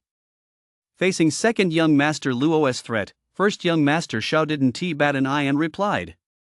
"I spent 100 and made 900. Of course I'm going to be a little cocky. Some people, unable to make a profit, are just green with envy and arguing here. But I'll say it again. If you're brainless and have poor eyesight, don't follow others' example and come here to hunt for treasures. You." Furious and humiliated, second young master Luo's eyes turned slightly red as spiritual energy surged through his body, ready to clash with first young master Xiao. "Gentlemen, if you wish to fight, please step outside the auction house." Su Ran stepped in front of Yun and raised his hand to block the surging spiritual energy. "Did you hear that? Director Su has spoken. You, a hothead who can't outwit others and resorts to violence, get out of here right now." Xiao Degongzi was now basking in triumph as he looked down on second young master Luo with arrogance. "Humph. You Xiao guy, just you wait." Second young master Luo gave first young master Xiao a cold snort, then turned to Su Ran, clasped his fists, and apologized. "I didn't mean to offend you, Director Su. I'd like to apologize here.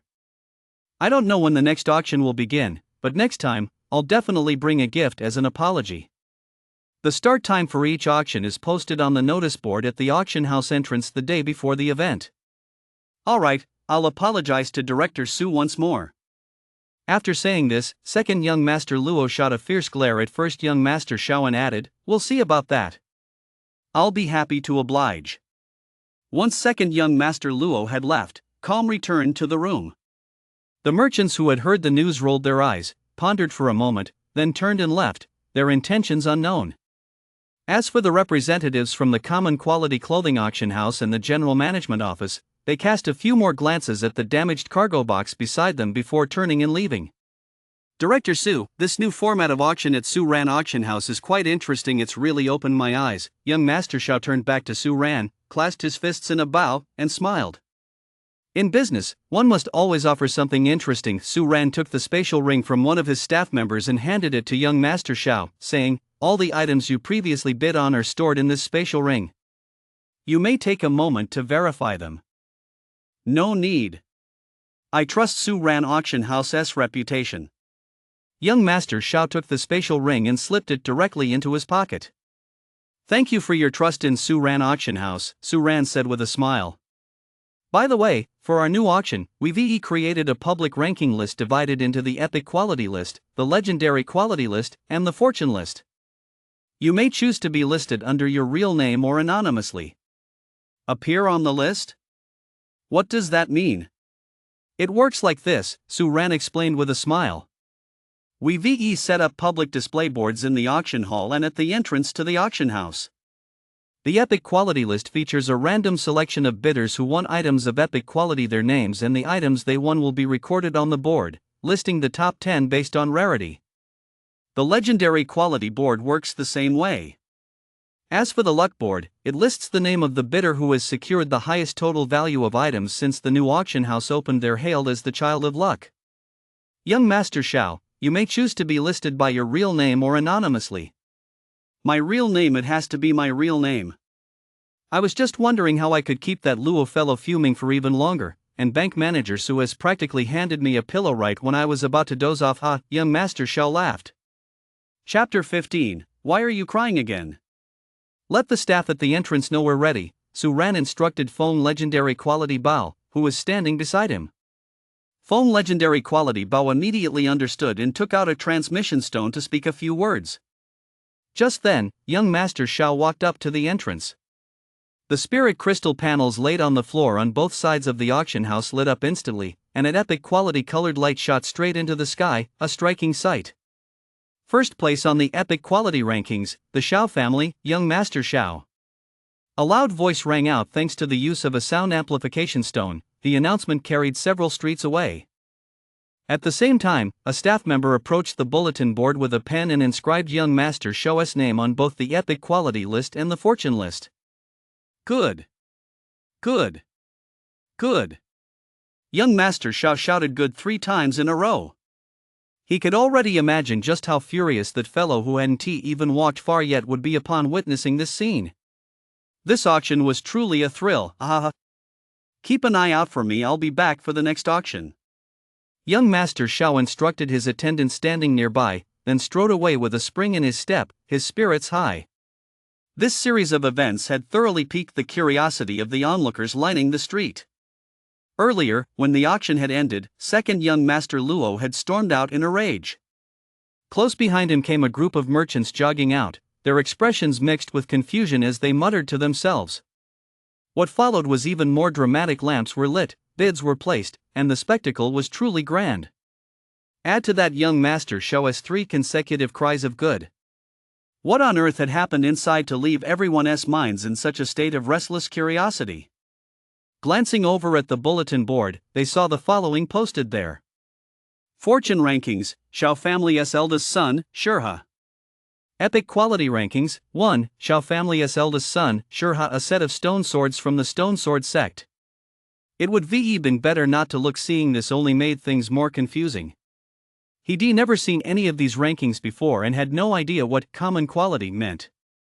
His curiosity grew stronger by the moment. The bolder ones rolled their eyes and set their sights on the guard standing at the auction house entrance. After a moment's thought, they walked up to the guard's side. "Hey, big guy. Don't ask questions you shouldn't." The guard looked at the young man and cut him off.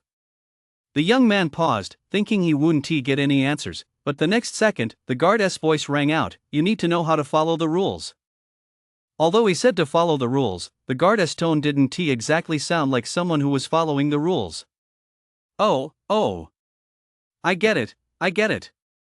The man immediately caught on and reached into his pocket. Hey, what are you doing? The guard glared and quickly reached out to stop him, saying, I'm on duty right now. Oh. It's my fault I'm such a scatterbrain. The visitor slapped his forehead, laughed, and stepped back, apologizing as he said to the guard, then I'll come see you again once you're off duty. As he returned to the crowd of onlookers, people immediately swarmed around him, gazing at him as if he were a hero. Later, it's all set. The man smiled and gave the crowd a thumbs up. Inside the auction house. You're still the one with the most tricks up your sleeve. With this epic quality list and legendary quality list you've come up with, even I've gotten a bit interested. After the eldest son of the Shao family left, Wu led his group over to Su Ran. I had to come up with some new ideas, after all, Su Ran replied with a smile. It's certainly new. After offering his praise, Wu turned to the man standing beside him and said, let me introduce you to Fong Jinshan, head of the Fong family of Tianqing City.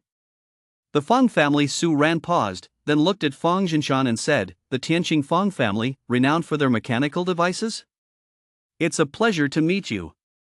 You flatter me. We're just in the mechanical devices business. I've long heard of your reputation, Director Su. Meeting you today, I can see you're truly a young hero, Fong Jinshan replied with great ease. Young Master Su, you wouldn't believe it just a moment ago, this guy was right beside me and missed out on that treasure chest. He was absolutely gutted, was said with a hearty laugh after introducing the two. He kept asking me when the next auction would start, so he could raise funds for legendary quality items and come back here to snag something great. We'll announce the start of the next auction a day in advance. Of course, Su Ran glanced at Guo beside him and smiled, as for you, Guo, I'll have someone notify you ahead of time. See? I told you there's no need to worry about this sort of thing.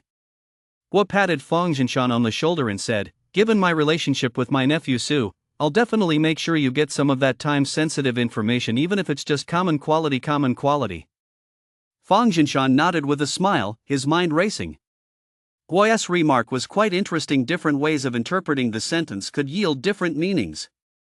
The time information could refer to just the time, or it could mean both the time and the information. Then I won't bother my esteemed nephew for now. You just focus on preparing. Let me know when you have news. For the next auction, make sure you come fully prepared. Haha.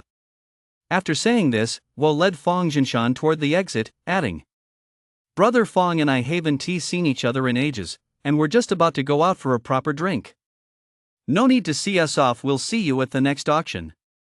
Alright, take your time, you two. Although he said there was no need to see them off, Su Ran still gave a subtle nod to an attendant standing nearby, signaling him to follow after them. After Guo left, the only people remaining in the auction hall were Su Ran auction house's own staff.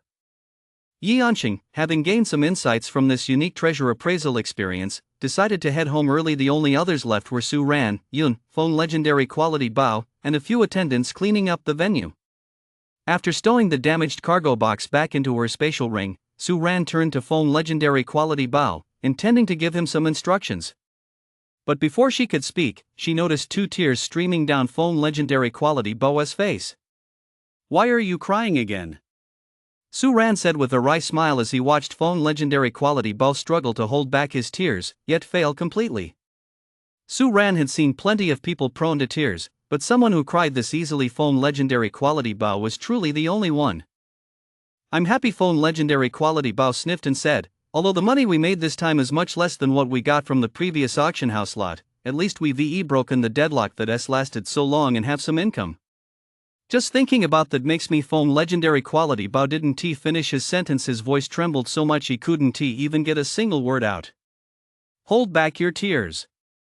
This is just the beginning. The real show is yet to come. Whether we can truly turn things around depends on our next moves. Su Ran took a pre-written note from his spatial ring, handed it to Fong legendary quality Bao, and said, assign some people to change into ordinary clothes and send them to crowded areas in the neighborhood. The specific instructions are all on that note, just have them follow it exactly. Chapter 16. What do you think of this auction? Alright, I'll take care of it right away.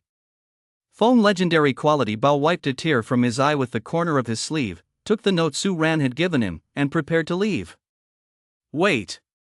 Before he had taken more than a few steps, Su Ran called out to Foam legendary quality Bao again, saying, "Go take some of today's spirit crystal earnings and give them to Aunt Wang.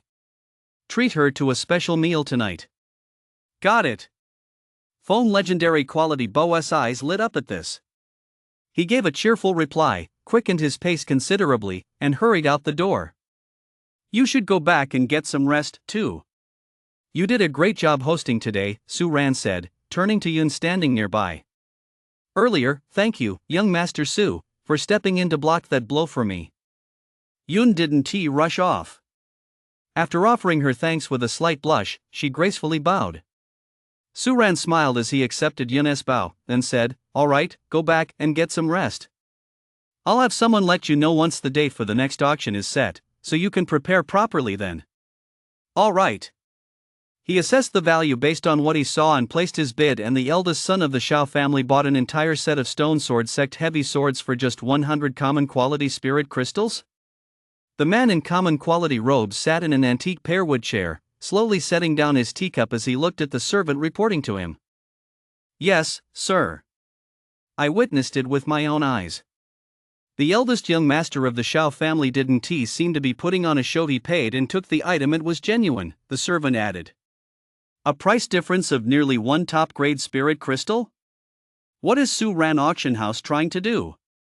The man in common quality robes furrowed his brow slightly. This move by the Su Ran Auction House was indeed somewhat beyond his expectations. "If I may be so bold," the servant said after cautiously glancing up at the man in common quality robes a few times. "The Su Ran Auction House is currently facing the risk of having its property repossessed. They may be desperate and have lost their bearings. They're willing to sell to anyone, even at a low price." Mid-sentence, the servant suddenly felt an icy stare and quickly swallowed the rest of his words. Kneeling on the ground, he hurriedly said, "I spoke out of turn. Go out and receive your punishment." The man in common quality attire finished speaking, paid him no further attention, picked up a teacup nearby, and took another small sip. "Yes, sir." The servant shivered as he left. Lost their bearings? The man in common quality attire set down his teacup, looked out the window, and said, "That sky-high epic quality beam of light earlier didn't exactly look like the work of someone who lost their bearings." At first, he thought Su Ran Auction House was simply trying to use a gimmick to drive up the prices of some lots, but now it seemed. Su Ran, the image of a man who always wore a faint smile on his lips, slowly emerged in the man in the common quality robe's mind. He shook his head slightly and chuckled. "You really do have an endless supply of clever tricks. I'm curious to see what kind of scheme you'll use this time to turn Su Ran Auction House around." City General Management Office. "That's the full report on this auction," Su Xing said, recounting everything he had witnessed at the auction house in meticulous detail. After listening, the director of the City General Management Office tapped his finger against the desk. The room was silent, with only the slow, rhythmic tapping echoing continuously. "What's your take on this?" Su Xing took a deep breath. He anticipated this question before coming, so he prepared his answer in advance. To him, these were all tests from the director. Whether he could be promoted smoothly in the future depended on his answers to each of these questions. He didn't rush to reply, but instead took a moment to organize his thoughts before speaking. For Su Ran Auction House, and for the entire auction industry in Seven Valors City, this is an unprecedented innovation. Whether it's the auction format or the subsequent ranking and registration of bidders, these are all unprecedented. Barring any unforeseen circumstances, this brand new auction format from Su Ran Auction House is set to create a sensation in Seven Valors City. As for future developments, we need to consider two aspects. Once he began speaking, Su Xing quickly got into the swing of things, his mind completely focused on Su Ran Auction House. The first aspect is the auction house's operator, that is, the current president Su Ran. Judging from the current situation, President Su has plenty of ideas for innovating the auction house and may have more surprises in store for us in the future. The second aspect is public acceptance of this new model. Judging by the first auction, compared to conventional auctions, this new format has a lower barrier to entry and is profitable. One might even say it's highly lucrative. And wherever there's profit, merchants are never far behind. Su Xing recalled, earlier, when the auction concluded, I observed those merchants. It wasn't too hard to tell from their expressions that they'd already set their sights on this highly profitable auction. The audience for Su Ran auctions is far broader than we imagined. They haven't restricted the identities of bidders. As long as one has sufficient spirit crystals, anyone can participate in the auction. An auction like this is bound to have a broad audience. Given the current situation, Su Ran can already be ruled out of our planned recovery scope, but Su Xing pondered for a moment before saying, it will still be quite difficult to rely on these factors alone to restore Su Ran to its position as the top auction house in Seven Valors City. We'll have to see what arrangements and ideas Director Su has in store. After speaking, Su Xing turned to the director standing beside him, waiting for the director's feedback on his analysis. Not bad. Your analysis is quite thorough. The director's furrowed brow relaxed slightly. Su Xing silently let out a sigh of relief. The changes at Su Ran Auction House this time are indeed significant. If they can regain their position as the top auction house in Seven Valors City within half a year, then we might reconsider that spot. The general manager of the operations office pondered for a moment, then looked at Su Xing and said, for the time being, continue monitoring Su Ran Auction House.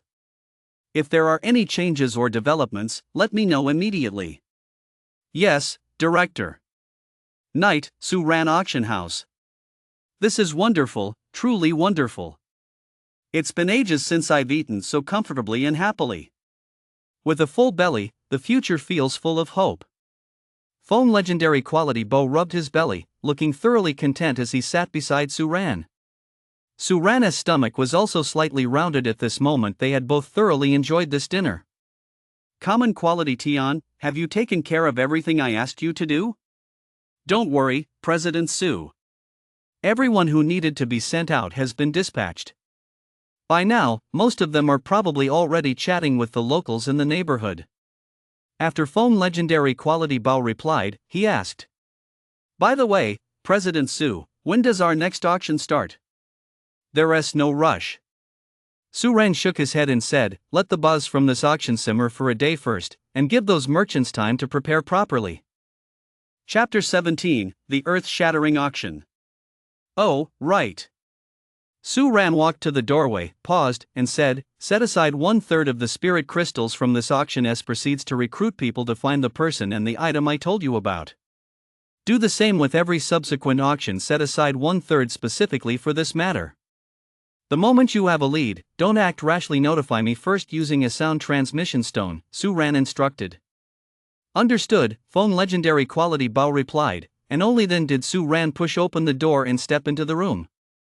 For this person and this item to be so important to Director Su, could it be a friend he met during his travels but who has since gone missing?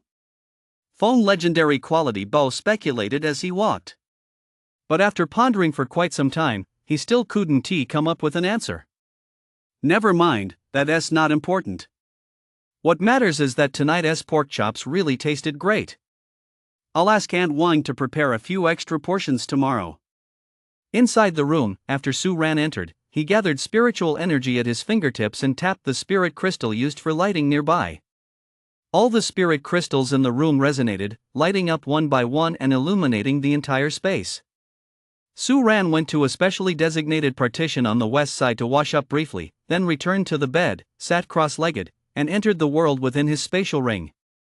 There, the damaged cargo box, which had already been sold, had returned to its original position, its surface once again shrouded in a faint layer of gray mist, while the blue fluorescent text at the very front had changed to recycling assessment complete. Earlier, when she had retrieved the damaged cargo box from the auction hall, the fluorescent text in front of the ring had read recovery assessment in progress. Assessment? Is it assessing the overall attributes of this damaged cargo box?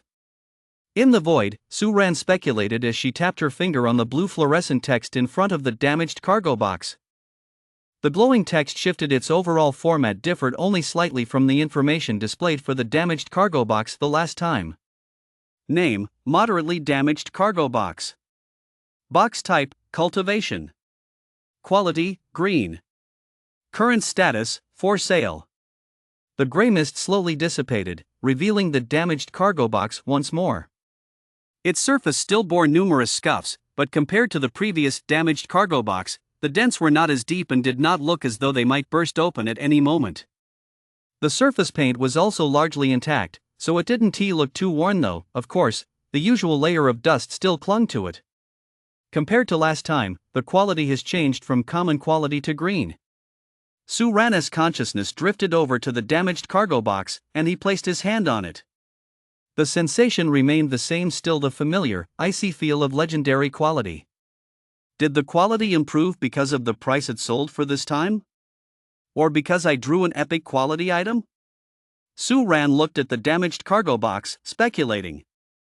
But soon, he gave up on speculating further about these questions. There was currently only one damaged cargo box officially up for sale without anything to compare it to. All his guesses were meaningless. I'd better go back and rest for now. I'll wait until more damaged cargo boxes are up for auction before making any further assumptions. The following afternoon. As this was the best time of day for chatting, neighbors gathered in front of their homes after dinner to discuss the hottest topic in Seven Valors City these past few days: Su Ran Auction House's latest auction format. Topics ranged from the rampaging second young master Luo and the cackling first young master Shao to the merchants rushing about, not to mention the three major leaderboards posted on the bulletin board outside Su Ran Auction House. People hadn't even figured out what damaged cargo boxes were yet, and new items kept popping up one after another, making everyone's hearts itch with anticipation. If they didn't understand common quality, they feel like they were falling behind the times, so, driven by curiosity, they started asking those around them. Hey, have you guys heard about the new auction at Su Ran Auction House?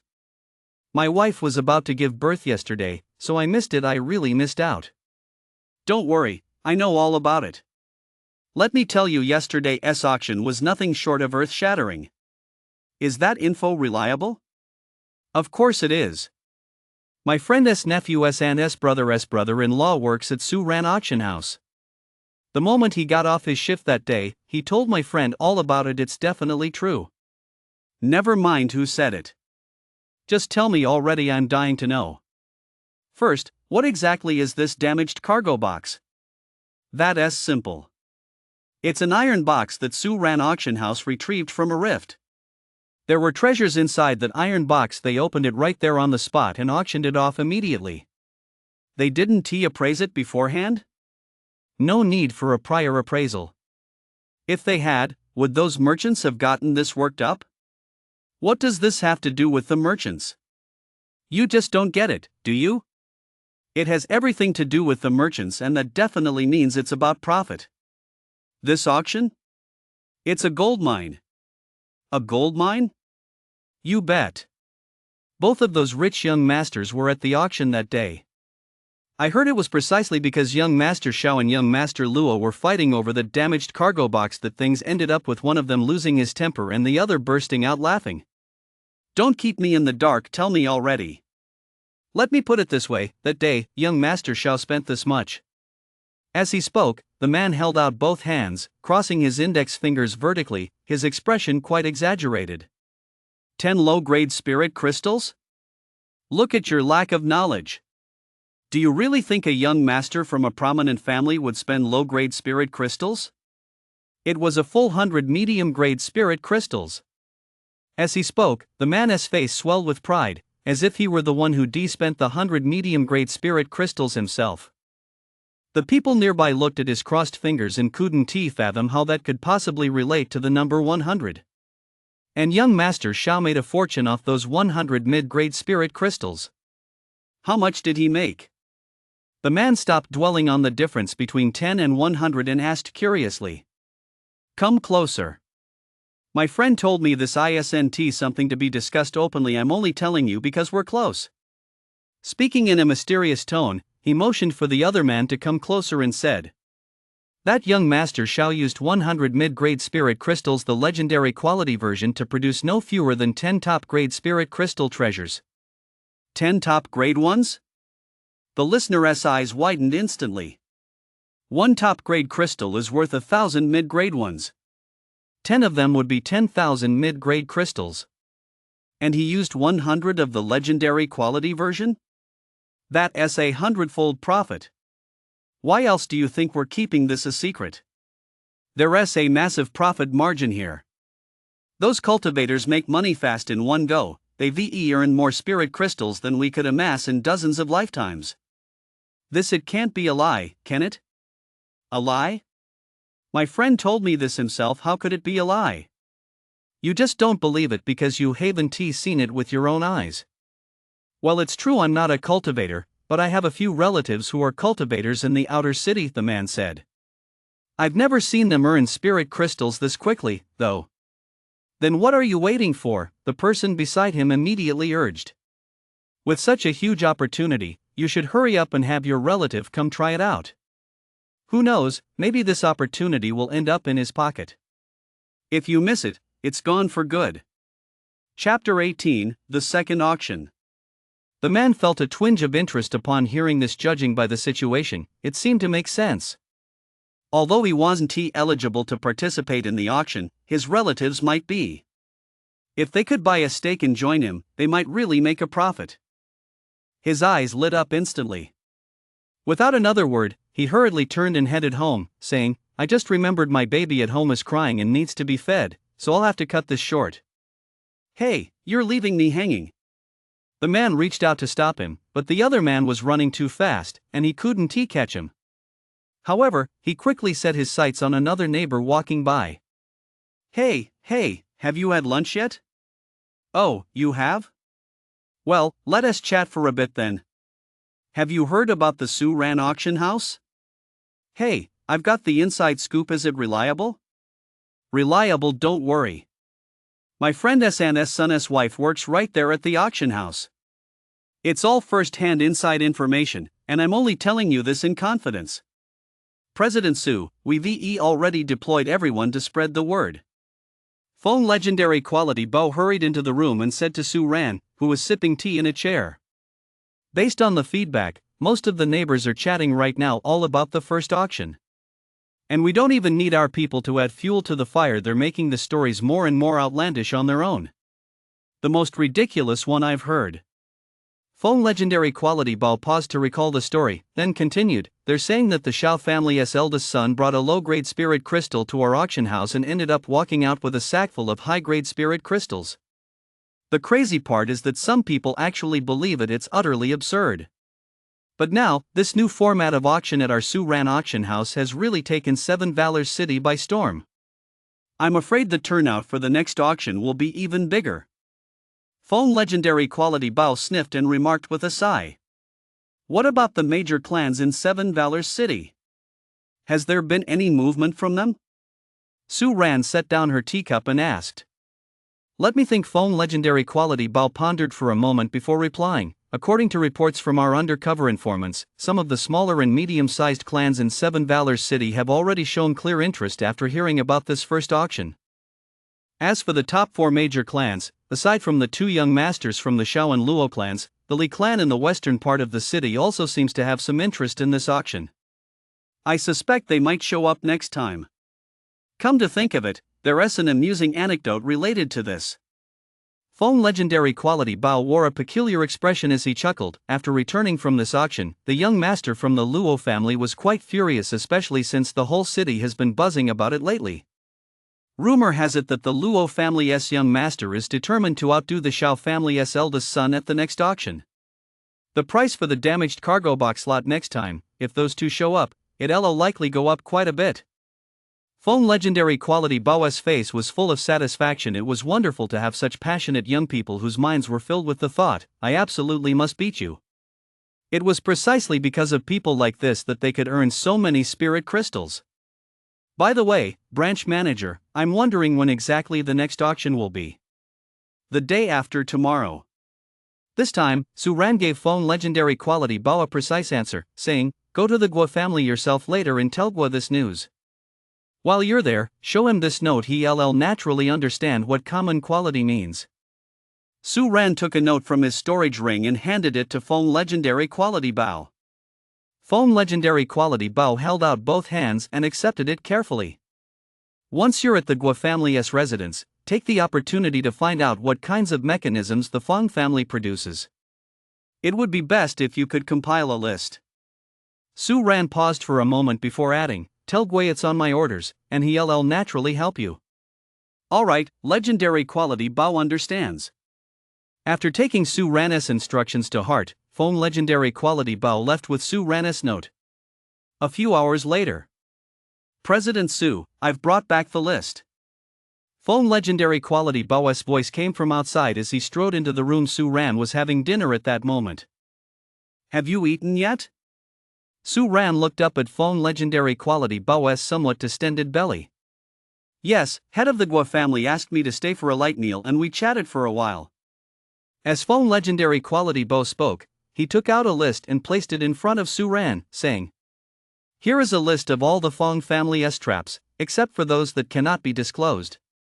I have to say, the Fong family really has some impressive traps. Just listing their names and functions alone fills a stack this thick." Su Ran swallowed the food in his mouth, picked up the list, and looked it over for a moment before pausing on a particular page, deep in thought. After a moment of silence, Su Ran set the list down and said to Fong legendary quality Bao, "Spread the word that the quality of the damaged cargo box items at this auction will be even better than last time." With that, Su Ran went back to eating. Got it, Fong legendary quality Bao nodded in agreement and turned to leave. The day of the auction. After 2 days of buzz building up, the second Su Ran auction was, without a doubt, the center of everyone's attention. With interest already running high, Su Ran had also released the news that the quality of this auction's lots would be significantly better than the last one. The already high level of interest saw another small surge. On the day of the auction, the street across from the venue was packed to the brim with people, all eager to get the latest updates firsthand. In addition to the crowds on the street, the auction house itself was also quite crowded this time. Last time, there were only a dozen or so people inside. This time, the number had jumped to 50 or 60. Not only had the number of people wanting to attend this damaged cargo box auction increased, but many of those who had attended before had also brought additional guests along this time. With the benefit of prior experience, they'd learned their lesson. At times like this, it was essential to bring an appraiser along. As for first-time attendees, some had done their research in advance and brought appraisers with them, though they remained in the minority. In a dimly lit room on the second floor. Look at how those two young men from the Xiao and Luo families are secretly competing with each other. It looks like there's going to be another fierce battle today, Fong legendary quality Bao said, gazing down at the crowd below. Someone from the Li family in the western part of the city has actually come, and it's the Li family patriarch himself. That has quite the show of force. Su Ran's gaze also fell on the crowd below. He was watching the man standing beside the Li family patriarch, a man wearing a hat and a face mask, with only his eyes visible. Hadn't he seen him there before? Why did he feel so familiar? Legendary quality Bao. Go ahead, Director Su. Look into the background of that middle-aged man standing next to the head of the Li family. Yes, sir. The auction hall on the first floor was buzzing with chatter at that moment. Some were discussing what items would be up for auction today and who might turn a small investment into a big win. Others were grumbling that such a large auction hadn't even provided chairs or tables.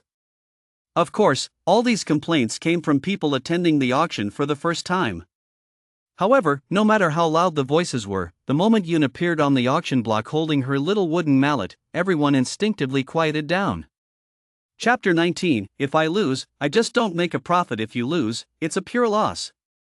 Today, Yun was wearing a legendary quality color patterned long skirt, paired with some legendary quality jewelry, making her look exceptionally elegant. I know you're all eager to get started, so I won't beat around the bush. Let me briefly explain the rules for the damaged cargo box auction. You may only inspect the contents of the damaged cargo box from the observation area.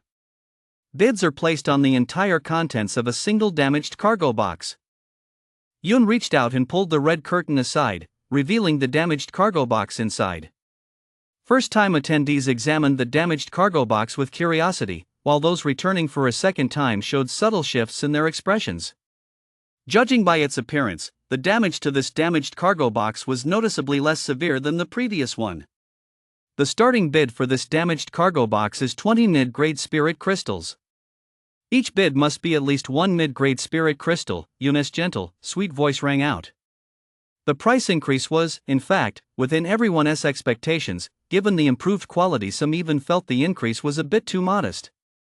As soon as Yun finished speaking, Su Ran, standing in the dimly lit room on the second floor, immediately activated the damaged cargo box to open it.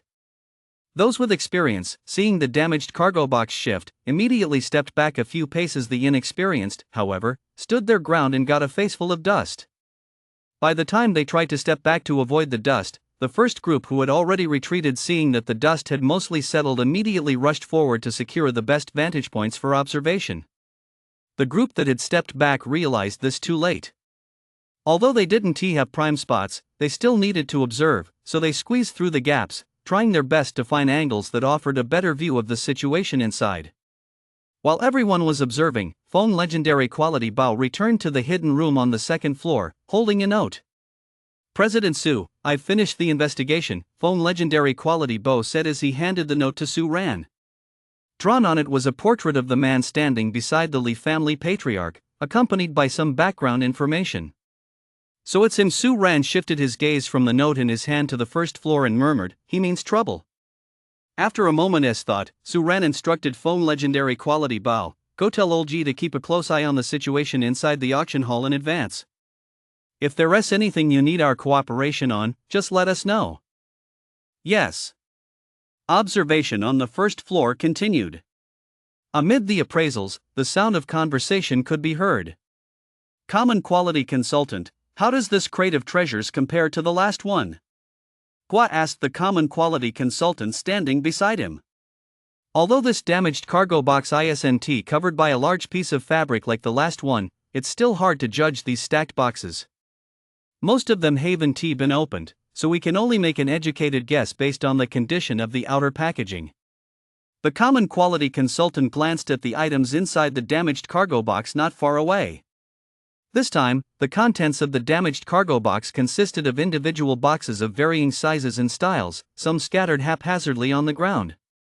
Some boxes may have fallen to the ground due to jolts and bumps, revealing glimpses of their contents, but most remain securely in place. There are a few boxes that might contain high-value items. The Common Quality Consultant looked at the boxes inside and said, the 2 wooden boxes with thorn flower embroidery on the far right. Although the elixirs we found in the boxes last time had turned to powder because they lost their potency, there is a high probability that boxes like these contain valuable items. Moreover, the condition of this damaged cargo box is much better than the last one, so the likelihood that the items inside have retained their original properties and appearance is also higher. And then there's the box in the middle. Although the overall quality of the box is average, not as good as the ones around it, the pattern visible on the exposed corner. The Common Quality Consultant glanced around, then lowered his voice and said to the 2 of them, it's highly likely that this is a gift box from the Beastmaster sect, dating back 1,600 years. It's impossible to determine exactly what's inside at this point, but treasures from the Beastmaster sect rarely circulate on the market to begin with. As long as it's of decent quality, its value is bound to be high. One more thing, when the Beastmaster sect gives gifts, they generally present items or spirit beasts that aid in cultivation, things that provide beneficial support. That's a great attribute that adds value to the treasure. After the Common Quality Consultant finished speaking, the head of the Fong family, standing nearby, clearly showed interest. Brother Fong, are you thinking of buying it? Gua noticed this and asked with a smile. Yes. The head of the Fong family made no attempt to hide his interest and replied directly, as you know, Brother Gua, my daughter has recently hit a bottleneck in her cultivation. We've tried every method imaginable but haven't found a suitable way to break through. Faced with an opportunity like this, naturally I want to give it a try. Then go for it. If you don't manage to snag anything good later, I'll help you settle the score with that Su kid, was said with a laugh. No need. Auctions are all about mutual consent. If I really miss out, I'll only have myself to blame for lacking discernment, the head of the Fong family replied with a smile, knowing Guo was joking. The viewing period is over. Everyone, you may now begin bidding. Yun's voice rang out, cutting off the crowd's chatter. 100 mid-grade spirit crystals. Immediately, a bid was called out. The bid was very decisive, raising the price directly to 5 times the original amount. The crowd couldn't help but turn their gaze toward the bidder. "You're quite the big spender, aren't you?" second young master Luo said in a slightly odd tone to first young master Shao, who had just withdrawn his hand. "I made some money last time, so naturally I can spend a little more this time." "What's the matter? Afraid to bid?" First young master Shao replied with a light chuckle, fanning himself with his feather fan. "I dare, of course I dare. Today, I'll go head to head with you until the very end."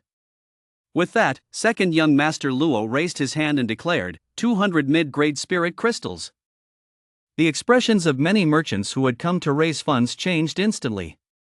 Having originally stood far apart, they exchanged glances and huddled together to discuss something.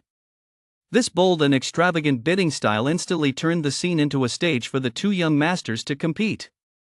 The price was rising rapidly, deterring many who had come to join the excitement but were now considering a purchase.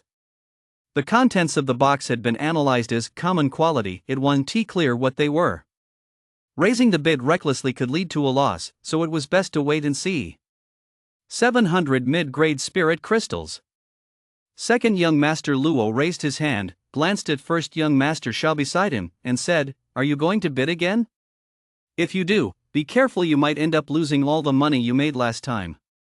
In that case, the worst case scenario for me is breaking even, but for you." First young master Shao didn't finish his sentence. He chuckled softly, raised his hand to bid, and said, 800 mid-grade spirit crystals. Damn it, second young master Luo's expression darkened.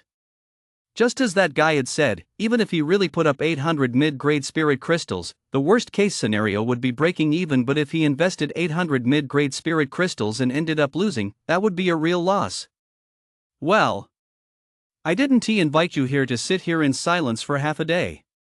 What are the odds of a treasure coming out of that box?" Second young master Luo turned to the person beside him and asked, frowning. Chapter 20, The Slightly Flawed Jade Bracelet. Young master Luo, please don't get impatient. Let me examine it a little more closely." The man had beads of sweat on his temples, but upon sensing second young master Luo's murderous glare, he quickly corrected himself. "1 top-grade spirit crystal, that's my estimated minimum price. If it exceeds that, there's a very high probability of a massive loss. Although there are quite a few boxes inside, the number of boxes that will actually yield something valuable isn't high. I'd estimate only 2 or 3. 1 high-grade spirit crystal." Second young master Luo furrowed his brow slightly. This price was already somewhat over budget. When he first arrived, he had estimated that the price for this lot would be around 500 mid-grade spirit crystals. But earlier, while bidding against that bastard Shurha, he'd gotten carried away and forgotten to keep the price in check. Now, this price was a bit inflated. A single high-grade spirit crystal could buy a pretty decent treasure outright. What's the matter? Could it be that young master Luo fan is short on cash? Why don't I lend you some so you can raise your bid? Shurha's slightly mocking voice rang out from the side. Luo fan was instantly furious. Although he knew bidding any higher might result in a loss, for the sake of his pride, he had no intention of losing to this damnable fellow standing before him. Just as Luo fan was about to bid, someone on the side beat him to it, shouting out a bid first. 1 top-grade spirit crystal. Luo fan clamped his mouth shut and looked up. It was the man standing next to the Gua family head who had raised his hand to bid. Seeing this, Luo fan feigned resignation, withdrew his hand, and said, "That seems to be the head of the Feng family from neighboring Tianqing City. It's a rare honor to have him visit our Seven Valors city. As the host, since he wants it, it wouldn't be proper to compete with him. If you want to bid higher, go ahead. Since you put it that way, if I were to bid higher, wouldn't it make it seem like the Shao family lacks hospitality?" Shurha didn't raise his hand, but smiled and said, "I was actually looking forward to a good bidding war with you, but I'll let the guest have it this time. Next time, I'll find an opportunity to teach you a lesson." After saying this, Shurha secretly let out a sigh of relief. He, too, had realized the price was a bit inflated, but he'd been too concerned about saving face to back down, waiting for a way out. The Fong family's intervention provided the perfect excuse. Although he'd made a tidy profit last time, no one wants to take a loss for no reason. One top-grade spirit crystal per bid. Any other offers? Yun said with a smile, glancing around the room. Whether one top-grade spirit crystal was a high or low price, no one knew. Many of the items in the chest were sealed in boxes, making them impossible to identify, so it was largely a gamble. If the price had been only 300 or 400 spirit crystals, they might have considered bidding, but at this rate. As for the group of merchants standing off to the side, they had originally intended to pool their resources to see if they could mount a competitive bid. But under these circumstances, one high-grade spirit crystal was simply too risky for them. It wasn't worth the bid. Silence fell over the hall, and as expected, the damaged cargo box was ultimately purchased by the head of the Fong family. The next part of the proceedings involved Yi Anqing appraising the treasures inside the damaged cargo box. As Yi Anqing walked into the auction hall from the side, he glanced at the man standing next to the head of the Li family, the one whose face was concealed, and his expression shifted slightly. Taking a deep breath, Yi Anqing quickly composed himself and walked toward the damaged cargo box without hesitation. As usual, a group of people waited nearby. Yi Anqing entered the damaged cargo box to appraise the treasures inside. Just as he reached out to take one, a voice rang out from the side. "Wait a moment, Elder Yi," said Fong Jinshan, the head of the Fong family. "I wonder if Elder Yi could open the box most likely to contain a treasure first." Fong Jinshan wasn't concerned about recouping his investment. He had already spent a considerable amount of spirit crystals to address his daughter's cultivation issues.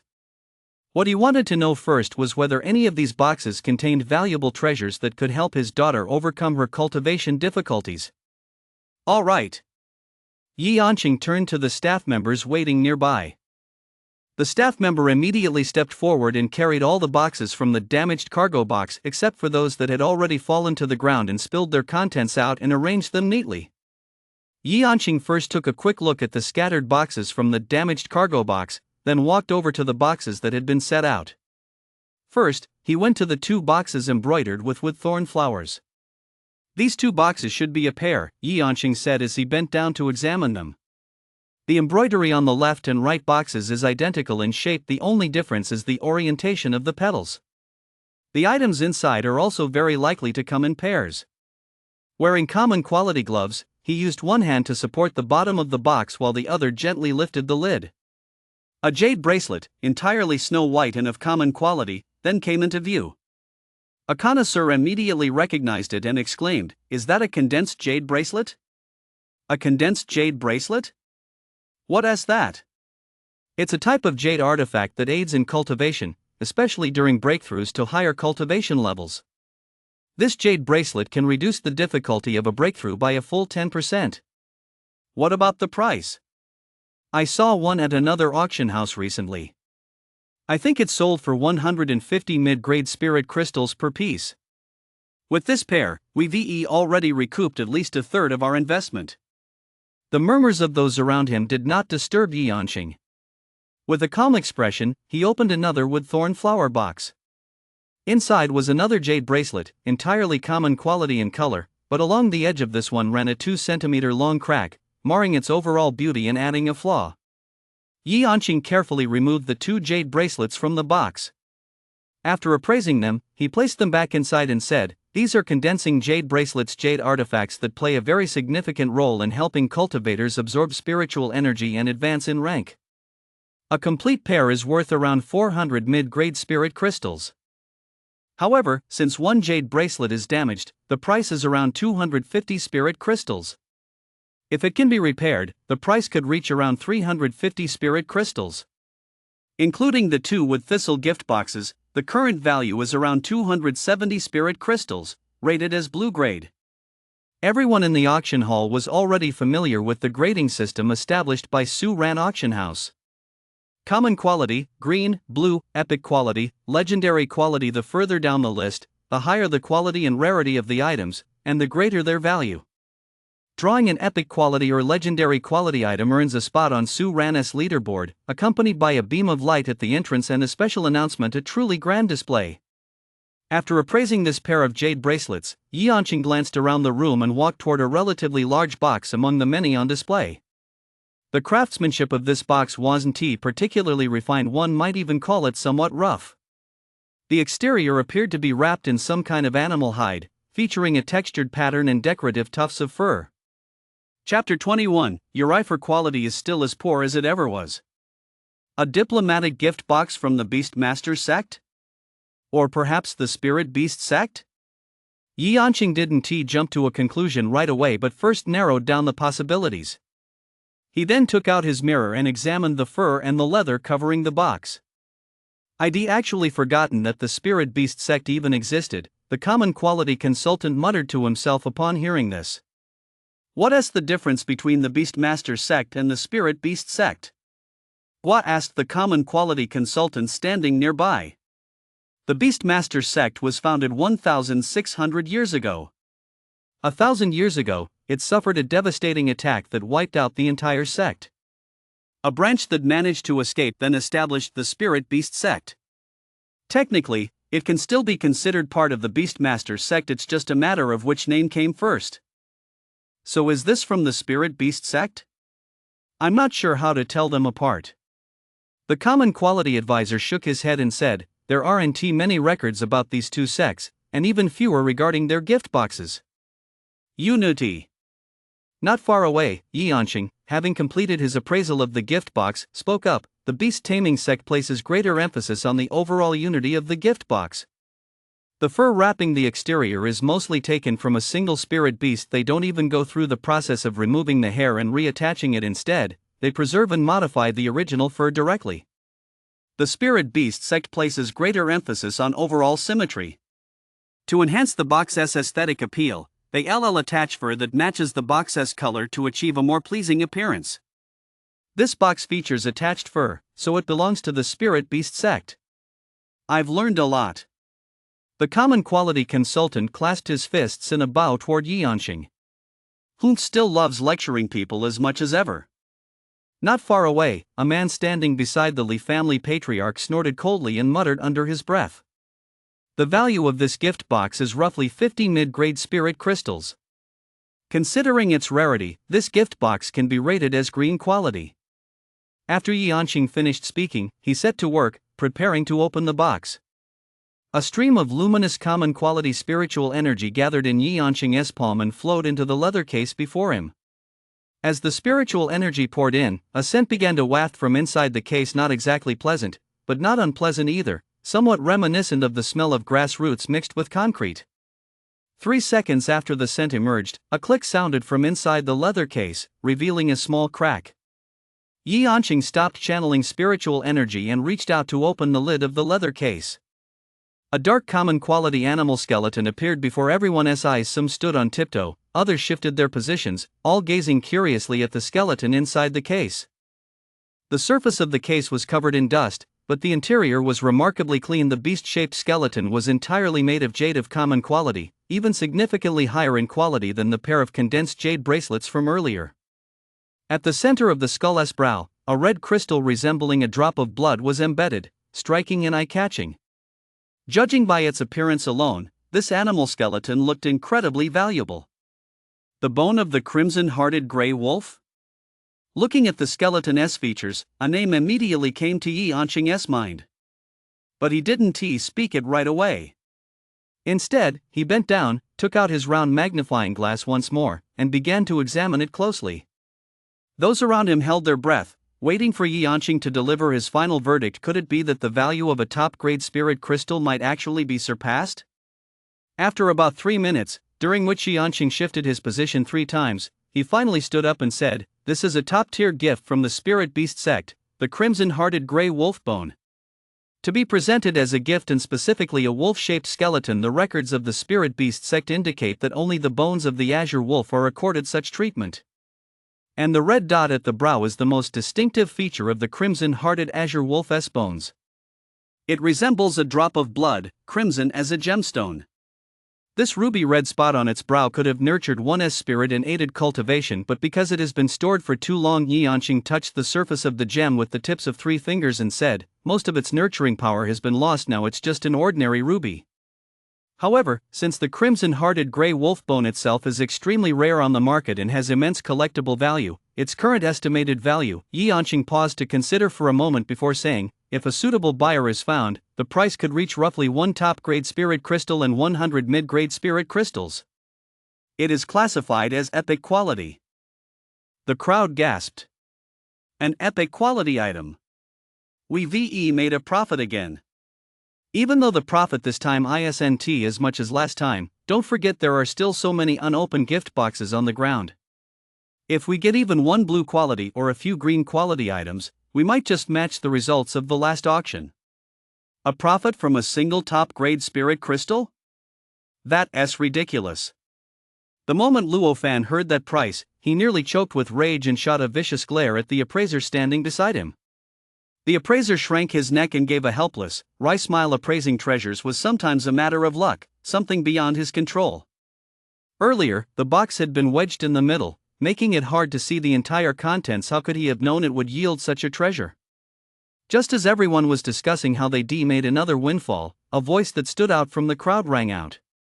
I, for one, don't think this so-called red-hearted grey wolf bone is actually worth that much. The voice wasn't particularly loud, but because of the boldness of its statement, it instantly caught the attention of most people in the hall. This guy, is he questioning old Master Yi's judgment, picking a fight with him? Immediately, many eyes turned toward the source of the voice. Standing beside the Li family patriarch, a man was removing his hat and face mask. With a smile that was so confident it bordered on arrogance, he looked at Yanqing in front of him.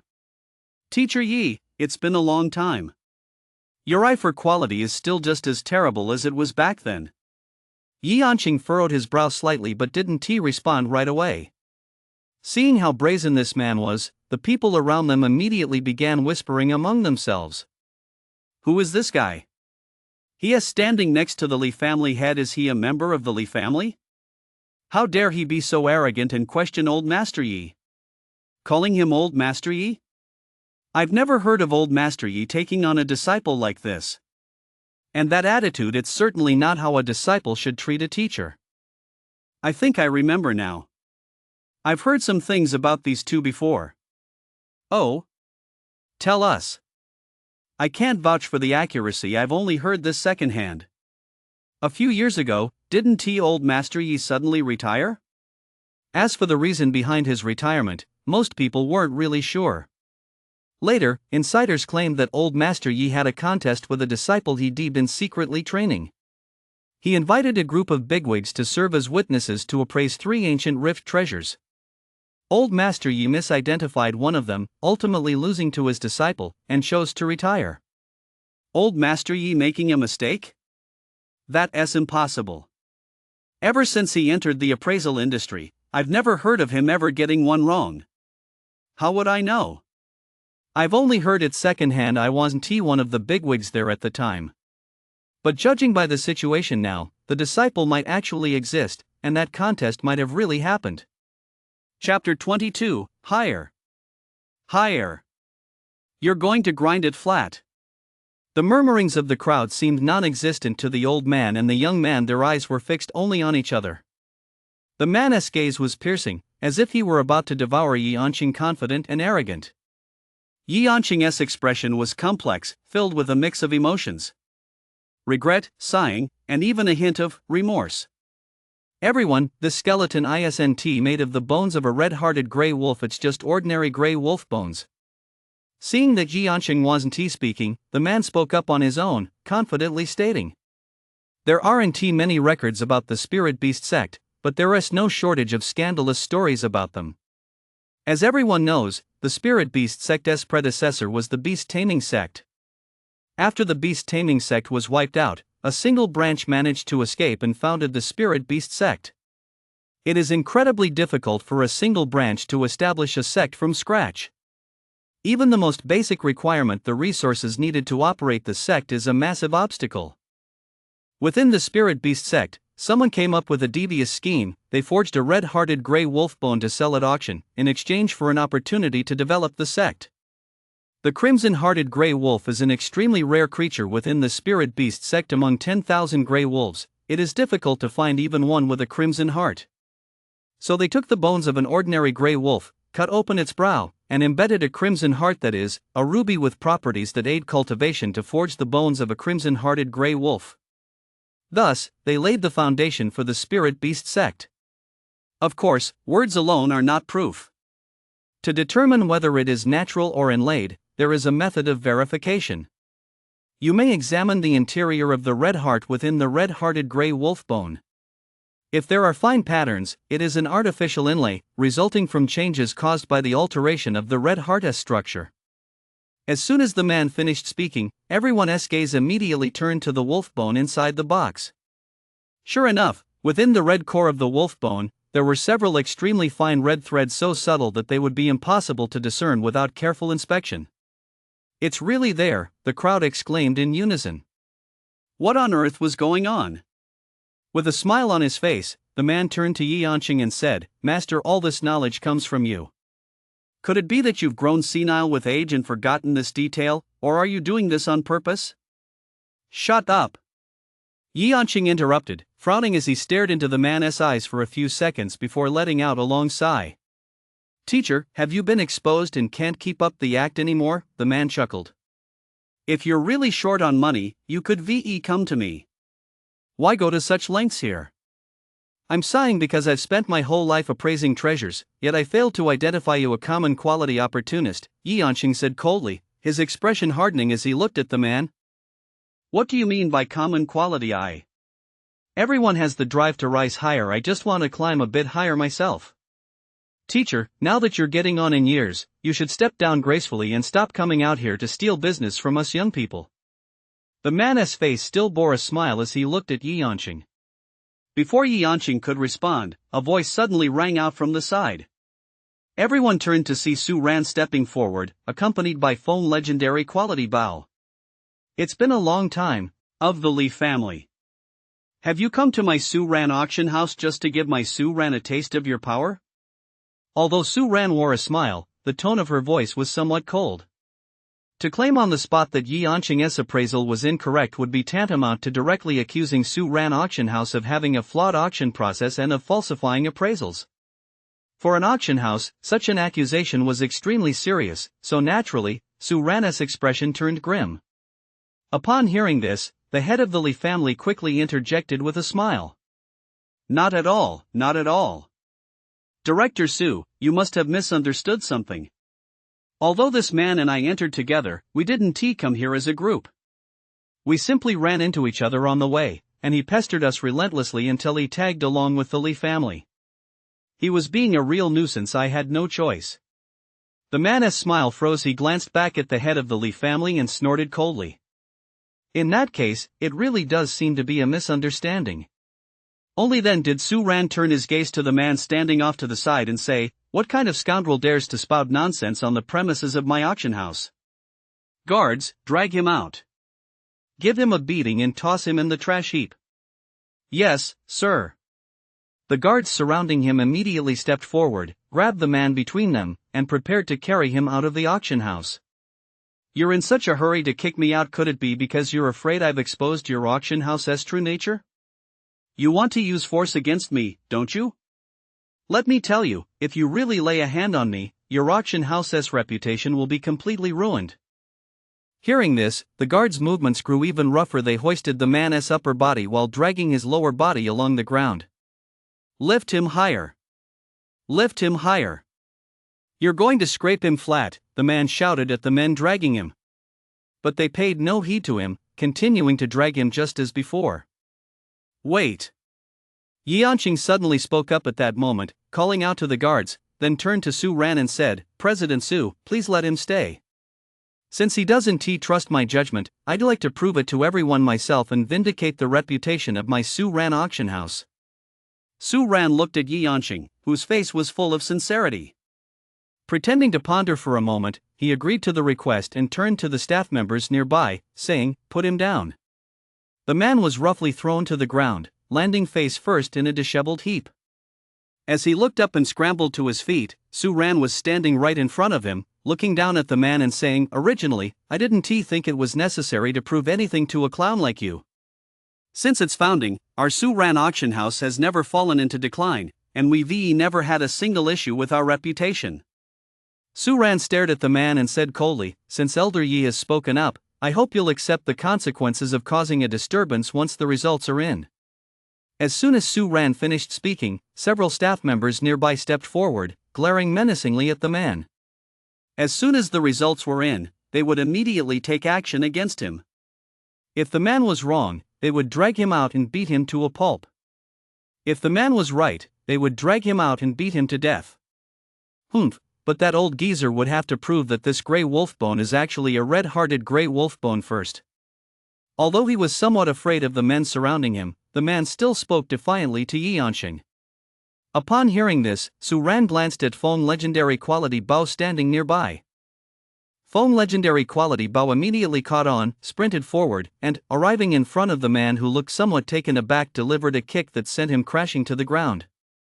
The man lay on the ground, still unable to comprehend what had happened, when Feng Legendary Quality Bao delivered several more kicks to his body. But for Feng Legendary Quality Bao, this level of physical exertion was indeed a bit too much. After a few kicks, he was already panting heavily. After mustering his last ounce of strength to deliver one final kick to the man, Feng Legendary Quality Bao returned to Su Ran's side, his face still flushed with anger. Chapter 23, You old geezer, you're actually hiding something. We're at an auction here, what are you doing? Su Ran feigned anger, furrowing his brow at Feng Legendary Quality Bao. President Su, you're just too easygoing. I couldn't stand that guy's arrogant attitude. If you want to punish me, go ahead. Feng Legendary Quality Bao looked as though he simply couldn't stand the sight of that guy. You Su Ran shot Feng Legendary Quality Bao a helpless glance, then addressed the crowd. I apologize for causing you all an unpleasant experience. Everyone hurriedly waved their hands, saying it was no big deal. How could they not see that Su Ran and Feng Legendary Quality Bao were putting on a coordinated show? But no one wanted to pick a fight with Su Ran's auction house for no reason. They knew it, but they could also choose to ignore it. The man endured the pain in his body, climbed to his feet, glanced at the two of them, and didn't dare say another word. It was true that Su Ran would spare the auctioneer's dignity and refrain from striking him, but Feng Legendary Quality Bao standing beside him certainly wouldn't. Just wait until you can't prove the item is genuine, then let us see how you can stay so arrogant, the man thought viciously to himself. Back then, when I chose you as my disciple, it was partly because I valued your talent for appraising treasures, and partly because I liked your innocence, Yi Yanqing said, looking at the somewhat disheveled man. It seems you're still just as naive as ever. Although the man desperately wanted to say something else, he sensed a faint gaze drifting his way from the side and decisively chose to remain silent. In our line of work, before we're 100% certain of a disciple's character, a master often holds back when teaching, never revealing everything precisely to prevent unforeseen circumstances from arising. Yi Yanqing looked at the man and let out a long sigh. The man's expression suddenly changed. I never thought there would actually come a day when I'd have to use these things. Yi Yanqing shook his head, raised his right hand, and a flash of light appeared in his palm. A black talisman materialized there, and an ominous aura wafted from it. Feeling that eerie aura, the crowd shuddered and immediately took a few steps back. Is that a cursed talisman? Someone in the crowd exclaimed in shock. A cursed talisman? What is that? A cursed talisman is a very special kind of talisman, crafted in the past by some obscure sections. Different cursed talismans have different trigger conditions. Once triggered, the curse within the talisman enters the body of the person who triggered it. It's just unclear what the specific effect of this particular cursed talisman is. Death, Yi Yanqing said. The curse of this talisman is death. Next, I will bind myself to this talisman. If even half of what I say next is a lie, this talisman will take effect immediately, unleashing the curse, and I will die right here on the spot. After Yi Yanqing finished speaking, he immediately gathered his spiritual energy and pricked his finger to draw a small drop of blood. Blood quickly oozed from the cut, forming a small red drop. Yi Yanqing raised his hand and pressed the drop of blood onto the talisman in front of him. The eerie red patterns etched on the talisman's surface glowed, then it floated above Yi Yanqing's forehead, as if a special binding contract had been formed between them. He's really going all out, someone in the crowd exclaimed in surprise. Once Yanqing had produced this talisman and decisively completed the contract, the outcome of the situation was already a foregone conclusion in everyone's minds. The man's brow furrowed even deeper. Yanqing cast one last glance at the man before shifting his gaze to the box on the ground and said, "The spirit beast sect's early methods of establishing themselves were somewhat unsavory, which is why many of the red-hearted gray wolf bones circulating on the market are counterfeits. But there are a few genuine red-hearted gray wolf bones among them." As Yanqing spoke, everyone's gaze was fixed on the talisman floating above his head.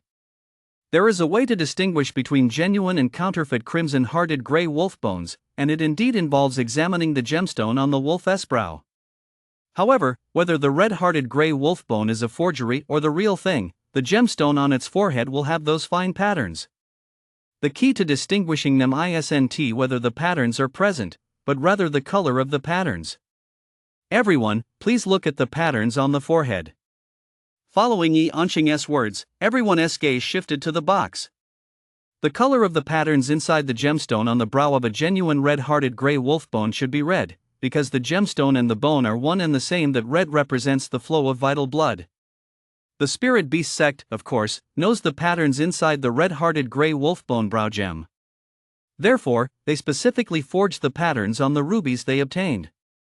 After completing the forgery, they infused the blood essence of the gray wolf bone into the artificial patterns to achieve the same effect as the genuine article. However, there is one flaw with this method.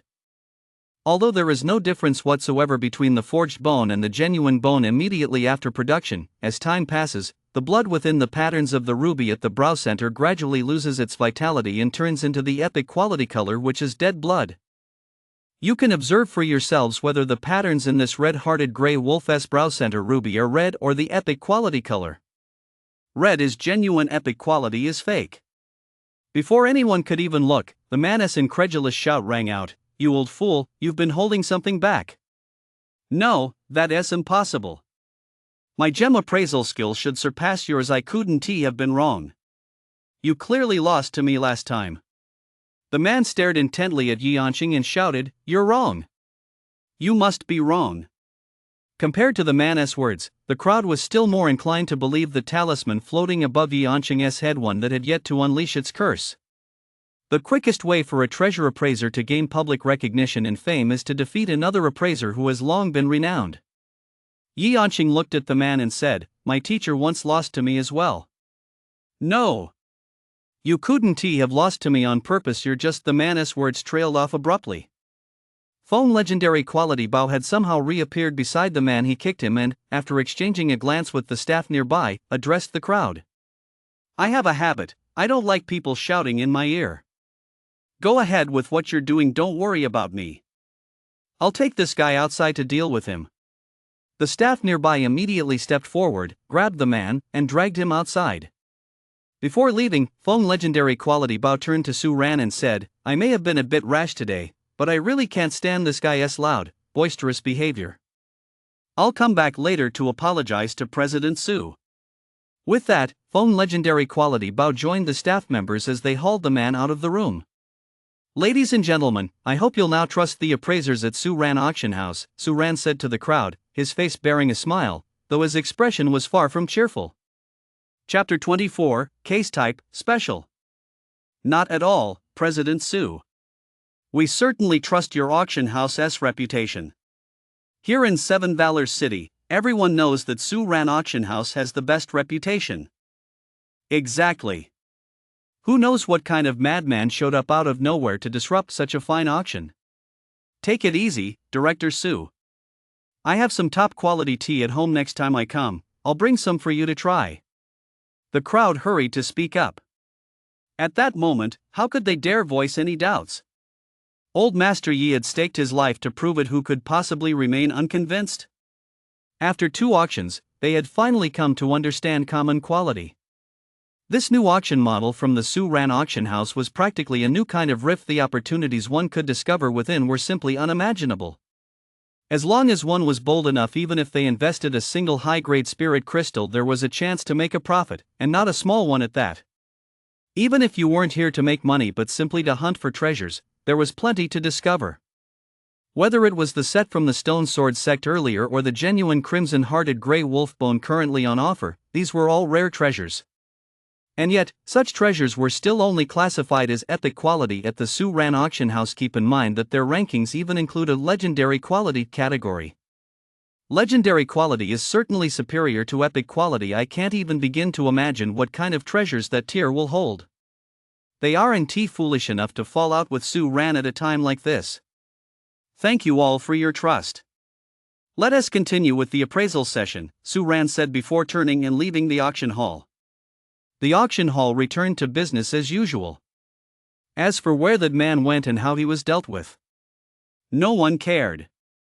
Rather than wasting time wondering where he'd gone, it was better to focus on how to better identify the treasures inside the damaged cargo box. Next came the appraisal of the remaining items. Aside from the head of the Li family, who left halfway through, everyone else stayed until the very end. Including the boxes emptied from the damaged cargo box, there were a total of 37 treasures. Among them were 11 unclassifiable treasures, 15 common quality treasures, 8 green quality treasures, 2 blue quality treasures, and 1 epic quality treasure. The total value was 1 high-grade spirit crystal, 800 medium-grade spirit crystals, and 300 low-grade spirit crystals. If one auction weren't enough, then after 2 auctions, certain issues became crystal clear. Everyone fully realized the enormous profits involved and, each with their own agenda, left the auction house to prepare for the next auction. Head of the Fong family, the results of your auction this time are certainly worthy of making the list. May I ask if you'd like to remain anonymous or use your real name? Yun asked with a smile as he handed Fong Jinshan the storage ring containing the auction items. Anonymous will do. Fong Jinshan took the ring from Yun's hand. He had originally come here simply to find a solution to his daughter's cultivation bottleneck. As for being listed by name or gaining fame in Seven Valors City, he truly hadn't given it a second thought.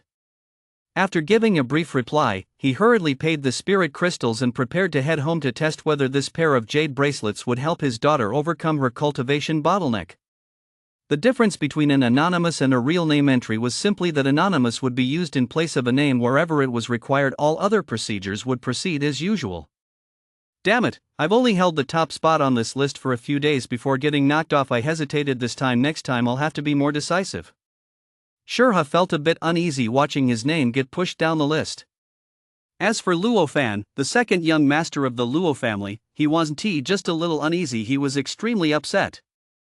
If only he'd gritted his teeth and held on a little longer just now, he would have been the one on the list this time. The thought that the chance to mock Shurha had slipped right through his fingers made him feel sick to his stomach. What good are you to me? As he walked out the door, Luo Fan couldn't help but yell at the treasure appraiser standing beside him. The more he thought about it, the angrier he got. The appraiser could do nothing but laugh nervously, gritting his teeth as he followed after him. Young Master Luo, please let me explain. The scene unfolding at the doorway had the crowd waiting across the street for a spectacle absolutely thrilled. It seemed this auction was going to have plenty of highlights again. Merchants even more excited and anxious than last time, the epic quality lights glowing once more, and that mysterious figure named so-and-so who had just made it onto both the epic quality and fortune rankings, plus Shurha, who emerged later looking rather displeased, and Luo Fan, whose expression was even worse. Everything pointed to the fact that this auction was no ordinary affair. I need to find out more. I need to find out everything. Inside the auction hall. Thanks for this time, Yi Anqing said, turning to Su Ran after all the bidders had left. No need to thank me, old Yi. You're part of my auction house family, it's only natural to lend a hand with something this small, Su Ran replied with a smile. Besides, if anyone really causes trouble, they'll have to be dragged out and dealt with. We can't let them soil the floors of my Su Ran auction house. At first, I was worried you wouldn't have the heart to deal with that guy, Su Ran joked with a laugh. Sigh, Yi Anqing said with a self-deprecating smile. I've been appraising treasures my whole life, but this is the one time I've completely misjudged the most important piece. Su Ran didn't respond. This was something Yi Anqing had to come to terms with on his own. Nothing anyone else said would make a difference.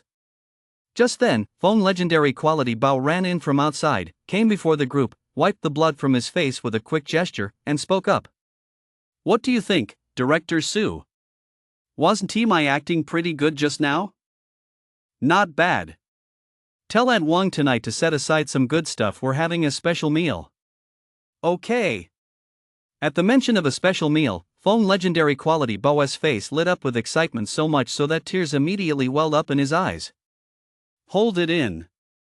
I still have something to discuss with you. Oh, okay. Phone legendary quality Bo sniffed and said, Go ahead, Director. Go investigate the Lee family discreetly. Turning to business, Su Ran's expression grew serious as he said, Since he came here with that guy, the head of the Lee family most likely has ulterior motives. Got it. That Lee family head didn't strike me as someone who tells the truth either. Phone legendary quality Bo agreed and prepared to leave to make the arrangements. Don't forget about the task I assigned you earlier either. Don't worry, Director. I've got it all memorized. Night fell. After finishing dinner, Su Ran returned to his room, freshened up briefly, then got back into bed and projected his consciousness into the storage ring on his fingertip. His consciousness floated through the void, and Su Ran arrived before the damaged cargo box, which was shrouded in gray mist. The blue fluorescent text in front of it had once again changed to Recycling Assessment Complete. Judging by the 2 boxes currently on sale, the overall value of green quality boxes is significantly higher than that of common quality boxes. Next time, we can set the starting bid for green quality items a bit higher. Su Ran tapped the fluorescent text with his finger. As for high quality items, we've gotten 1 epic quality item from each quality tier. It might be the box's guaranteed drop. I just wonder when we'll get a legendary quality item.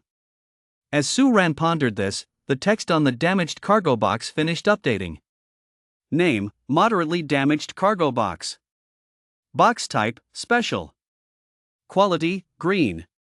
Current status, sellable. Chapter 25, South City, Bo. The gray mist dissipated. The extent of damage to the damaged cargo box wasn't much different from the previous one, only the color of its exterior had changed slightly. It's still green quality, but the auction price this time was significantly higher than last time. Is it because the quality has improved, so the demand has gone up? The box type has changed this time, though. Special? How special can it be? Just as Su Ran finished speaking, a very faint, bestial growl suddenly emanated from inside the box. The sound wasn't loud, but Su Ran heard it clearly. A spirit beast? Su Ran raised an eyebrow in surprise. Now that really is special. I wonder if Olji can identify a spirit beast. After giving it some thought, Su Ran decided to go find Olji. His consciousness returned to his body. Su Ran changed into dry clothes and headed out, walking toward the location of Yi Anqing's room. Winter was approaching, and from time to time, a cold wind blew through the night, seeping relentlessly through the seams of his clothes and sending shivers down his spine. Su Ran pulled his clothes tighter around him and quickened his pace toward Old Master Yi's room. Is Old Master Yi resting yet? I have something I'd like to discuss with you. Seeing that the light was still on inside, Su Ran raised his hand and knocked on the door. A series of footsteps echoed from inside the house. The door opened, and Yi Anqing looked at Su Ran standing in the doorway and said, Come in quickly, it's cold out here. Okay. The two entered the room. The rooms at the auction house all had standard layouts, but Yi Anqing had made some minor adjustments after moving in, placing a few items from his collection to add a touch of antique charm to the space. You came to see me this late, is there something important? Yes. For the next auction, I plan to put up a rather special item. As Su Ran spoke, she walked to an open space in the room and set the damaged cargo box down. As if sensing a change in the external atmosphere, the entity inside the damaged cargo box became somewhat restless. Low growls accompanied by clanging sounds emanated from within. Is that a spirit beast?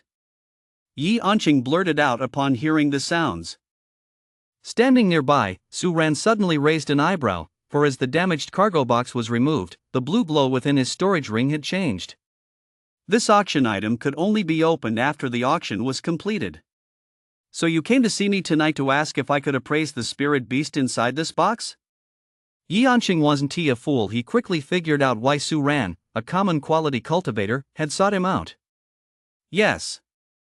I can certainly appraise it, but I specialize more in appraising treasures. When it comes to appraising spirit beasts, my credibility might not be as strong as it is with treasures. After a moment's thought, Yi Yanqing said, I do have someone I can recommend to Bank President Su. He is far more skilled than I am at appraising spirit beasts. He is also one of the few direct descendants of the beast taming sect and has a more accurate and unique perspective on spirit beasts than I do. Who might that be? Su Ran asked. Bo, in the southern part of the city, Yi Yanqing replied as he walked over to the table, jotted down an address on a piece of paper, and handed it to Su Ran. However, this fellow has a rather eccentric temperament. Yi Yanqing seemed to recall something as he said. This old fellow isn't interested in money or fame, he thrives on intellectual challenges. If you can produce something that piques his interest, he'll lend a hand for free, without asking for anything in return. But if you can't come up with it, no matter who comes or what methods are used, that old fellow won't lift a finger.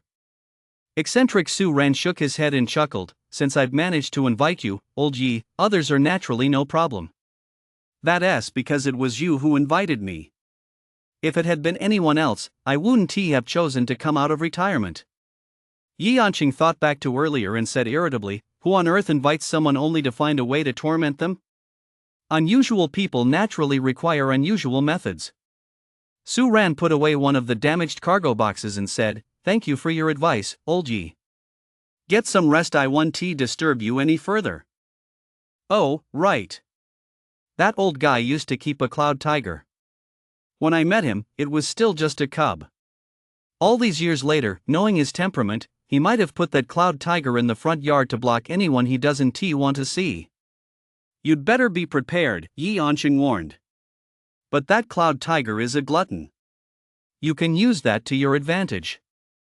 Also, that old man Gongsun can be a real pain in the neck sometimes. If you're going there with the intention of getting him to stay permanently, you'd better find a way to get him to sign a written agreement. Otherwise, if he decides he wants to leave later, he might come up with some lame excuse and just walk out on his own without waiting for your approval. Got it, Su Ran nodded, taking note of each point. Leaving Yi Yanqing's room, Su Ran walked toward Feng Legendary Quality's room, deep in thought. Not here? Where did he go? Feng Legendary Quality Bao's door was wide open. Su Ran knocked but heard no response, so he peered inside and saw no one was there. After a moment's thought, he decided to wait inside the room. Arriving at the desk, Su Ran took out paper and a pen and began scribbling.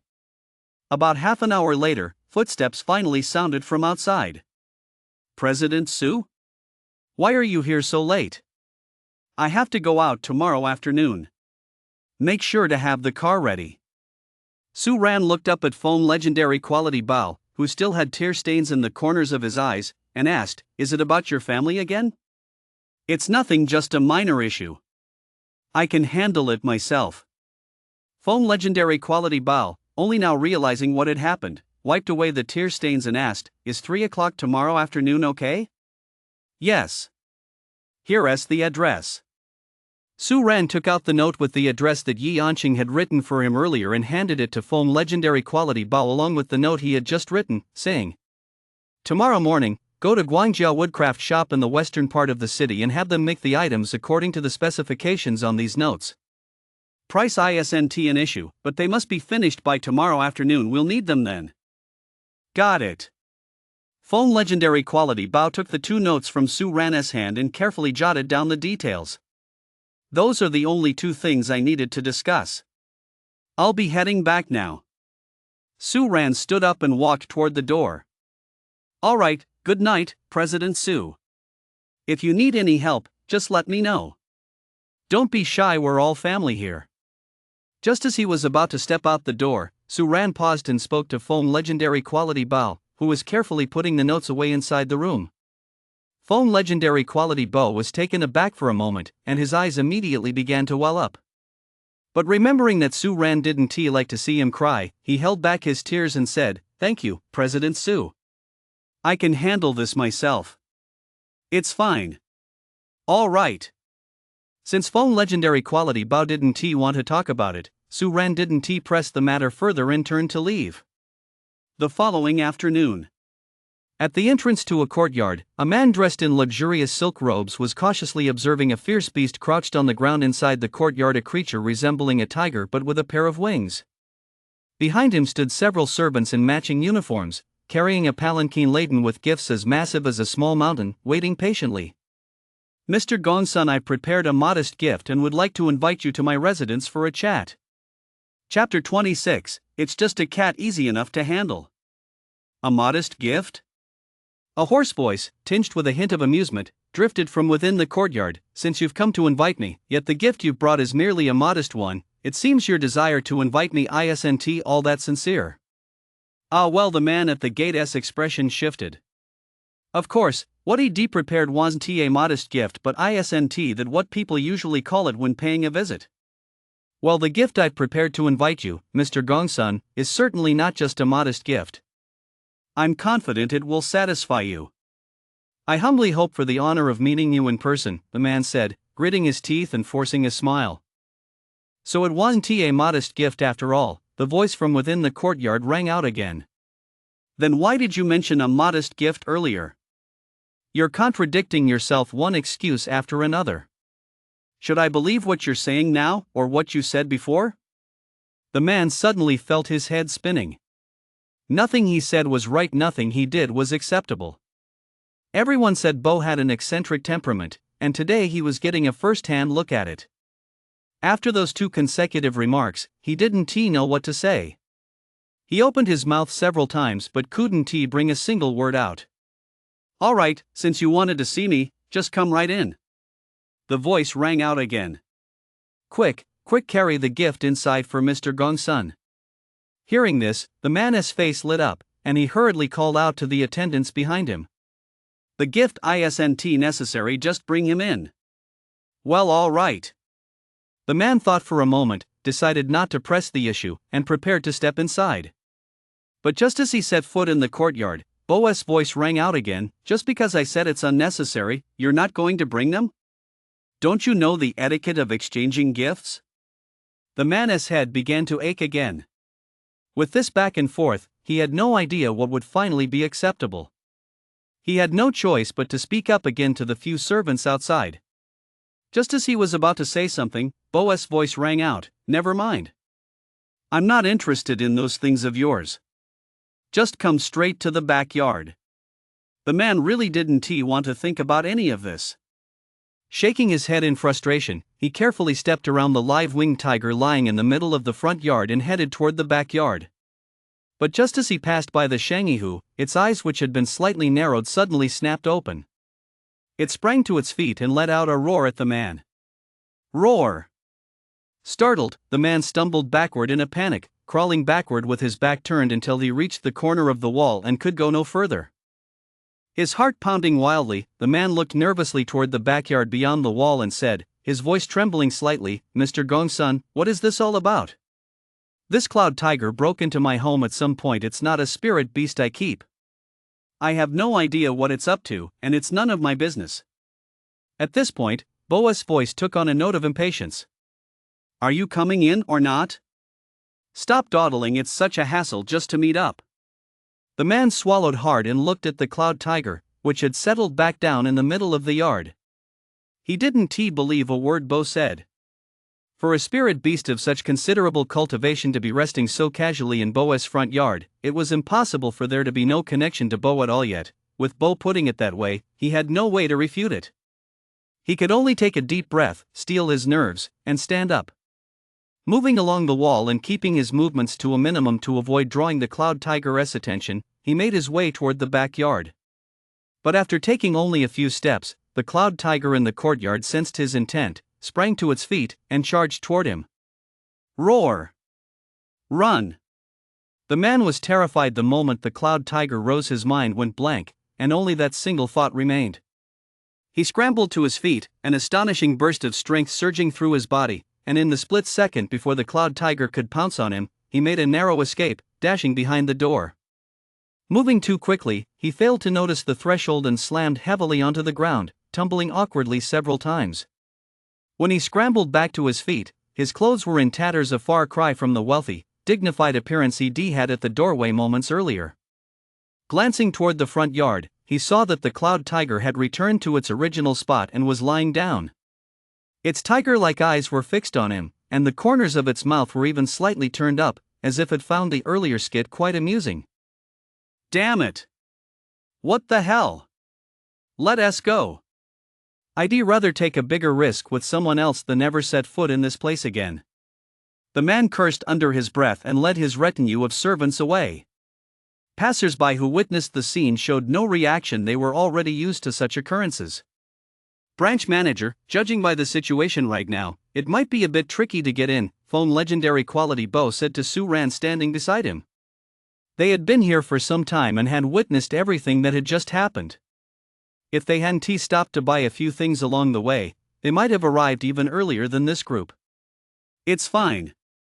It's just a cat, easy to handle," Sue Ran said, walking straight toward Bo's house ahead. Just as the two reached the doorway, Bo's voice drifted out from inside. "How unusual. I hardly ever see anyone come by, but today 2 groups have shown up in a row. You must have been watching from the sidelines the whole time. So as long as we take care of this cat, we can go inside?" Sue Ran didn't answer Bo's question but asked another one instead.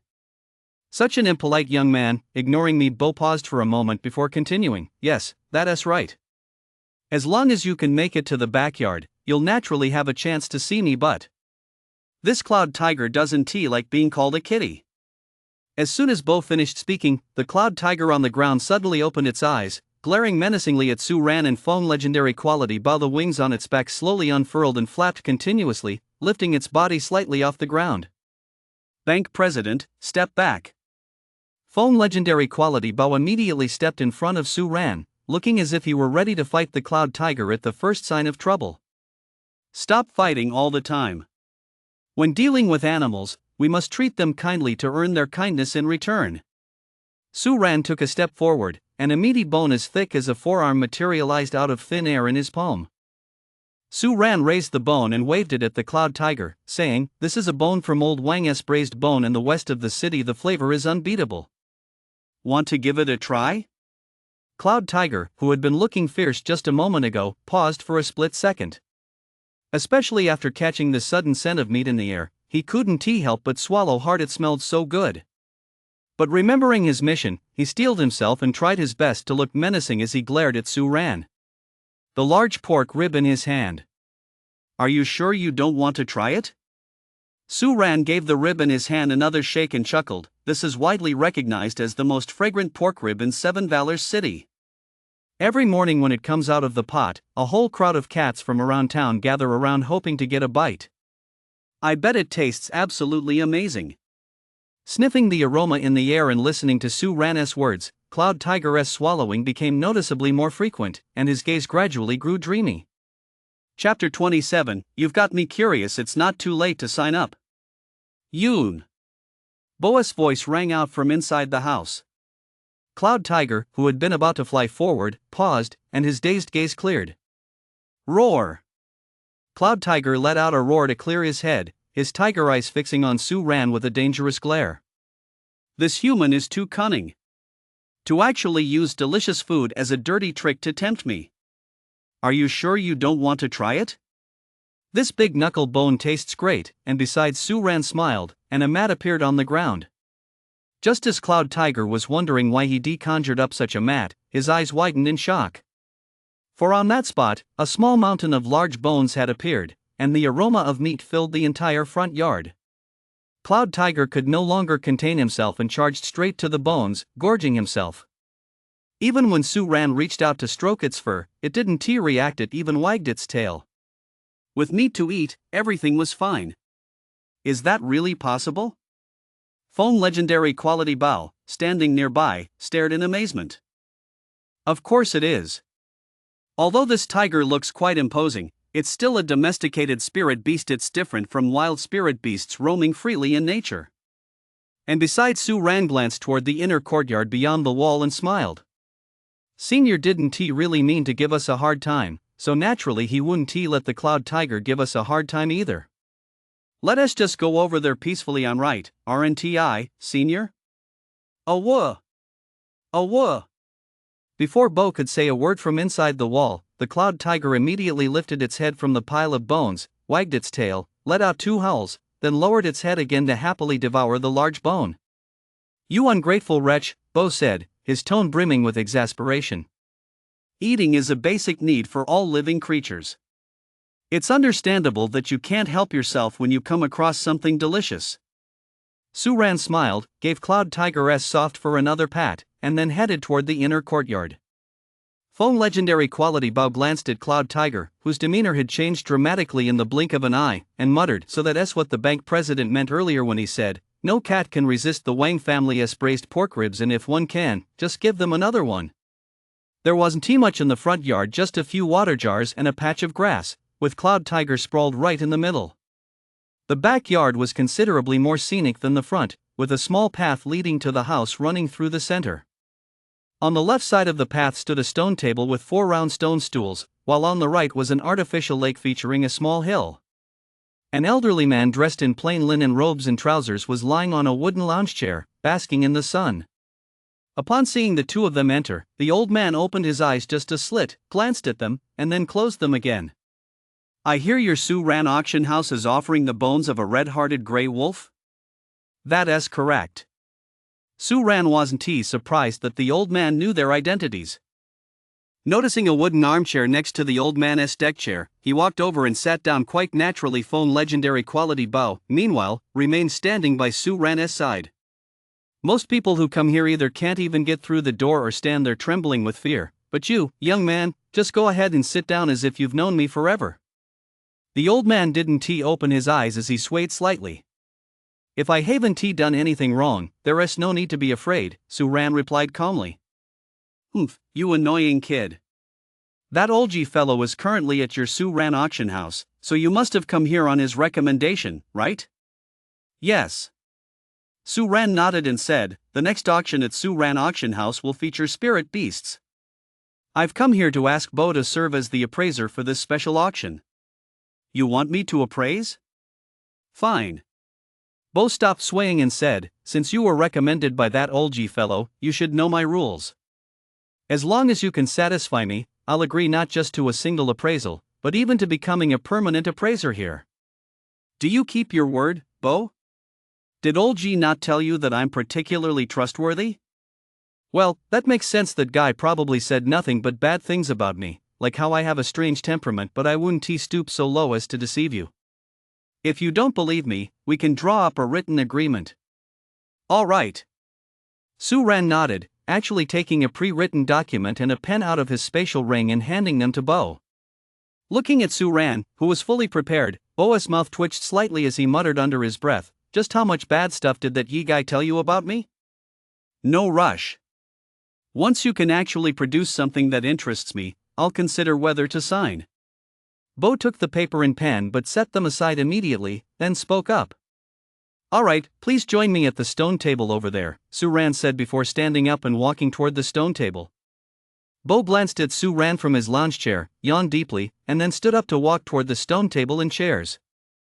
By the time he reached the table, Suran had already taken out a wooden board and propped it up on the table.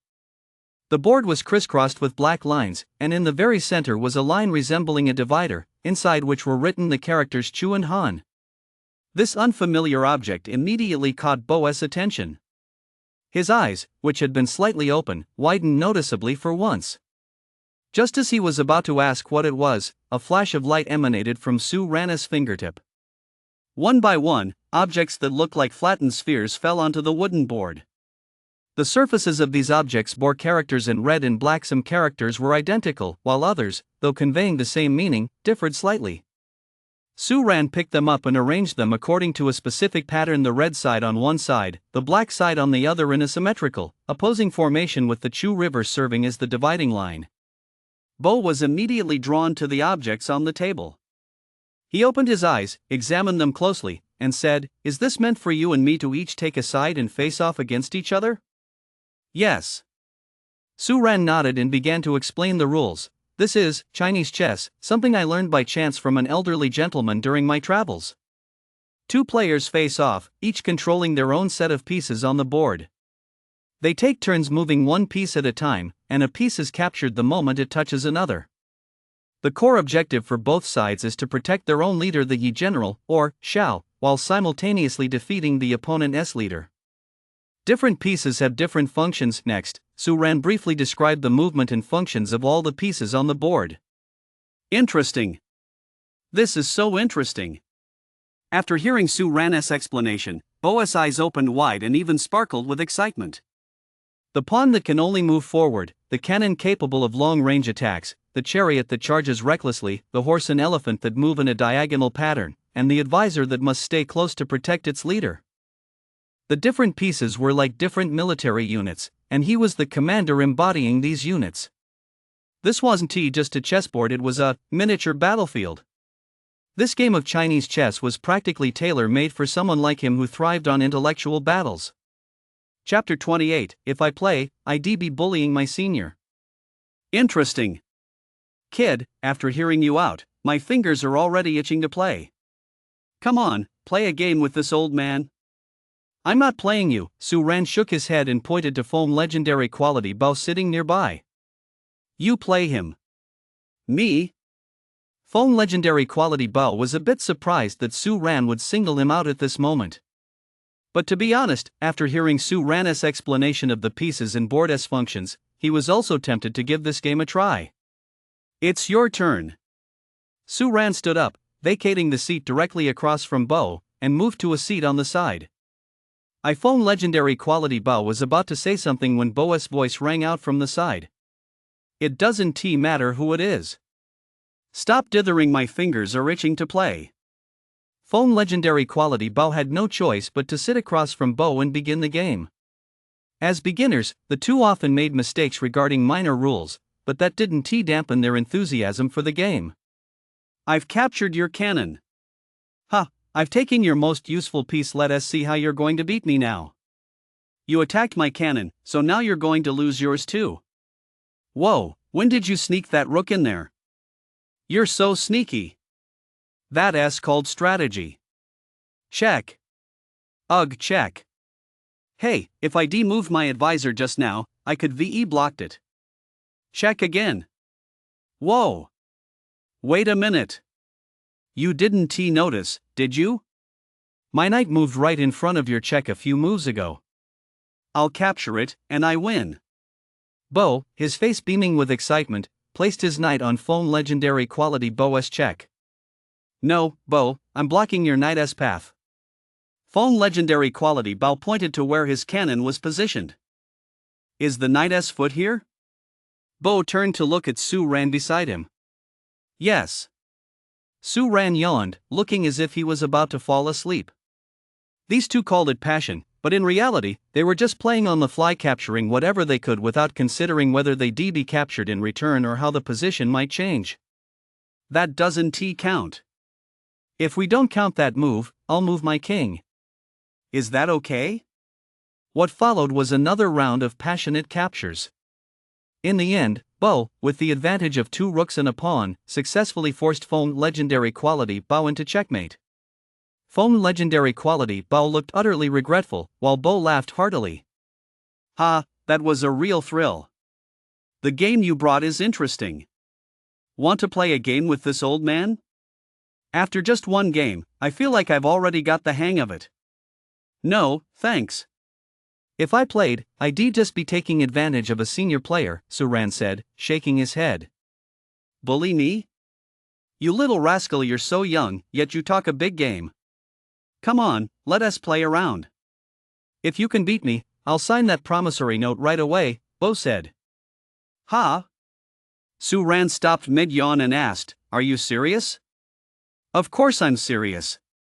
Bo released his spiritual energy, grabbed the paper and pen from the side, and said, The promissory note is right here. As long as you beat me, I'll sign it immediately. All right then. Su Ran swapped places with Foam legendary quality Bao. Senior, you take the red pieces first. I'll let you have the advantage, Su Ran said with a smile as he set up the board.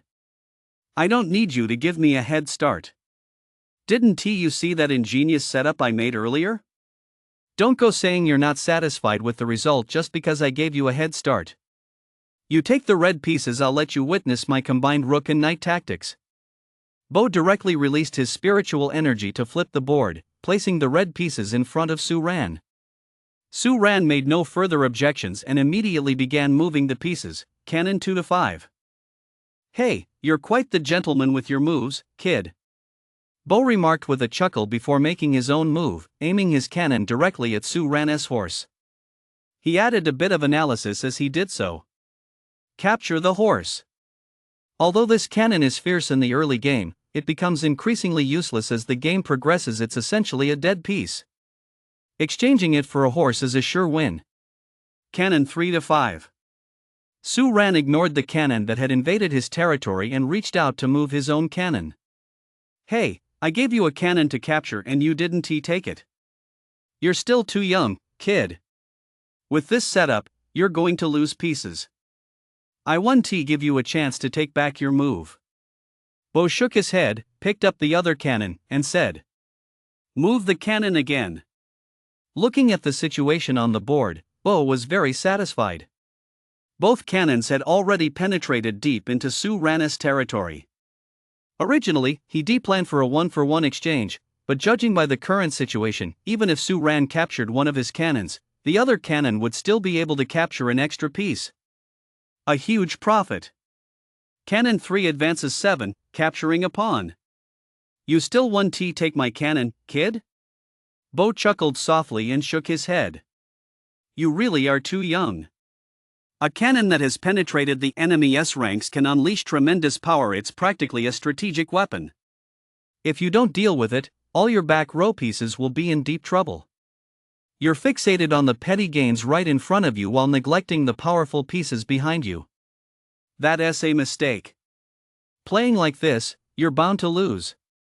I'll capture the advisor. Bo moved his cannon again, capturing the advisor next to the red general.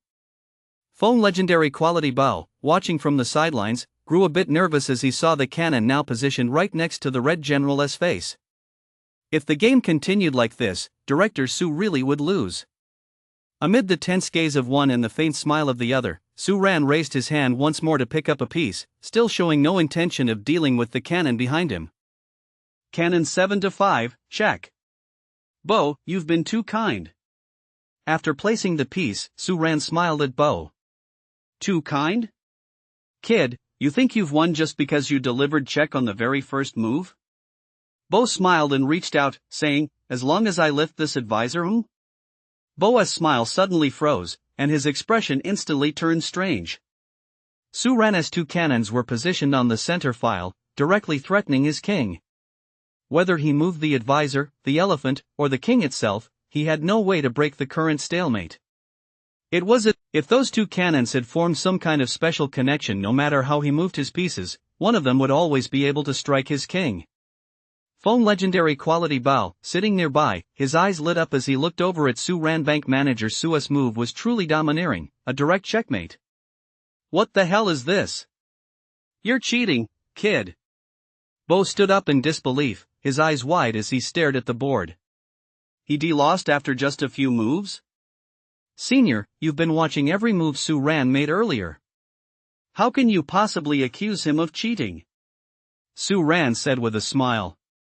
You aren't you supposed to slowly lay out your strategy, plan every move, and link one move to the next? But this as Bo spoke, his voice grew fainter and fainter. No matter what, the ironclad fact was right in front of him, and everything he said sounded so hollow and powerless. Time to sign, Bo. Su Ran glanced at Feng Bao standing nearby. Feng Bao immediately stepped forward and handed Bo a piece of paper and a pen. You little rascal, I knew it. Old G was definitely up to no good. Turns out he sent over this annoying little guy. Still reeling from his lightning-fast chess defeat, Bo picked up the pen with some irritation and signed his name on the paper.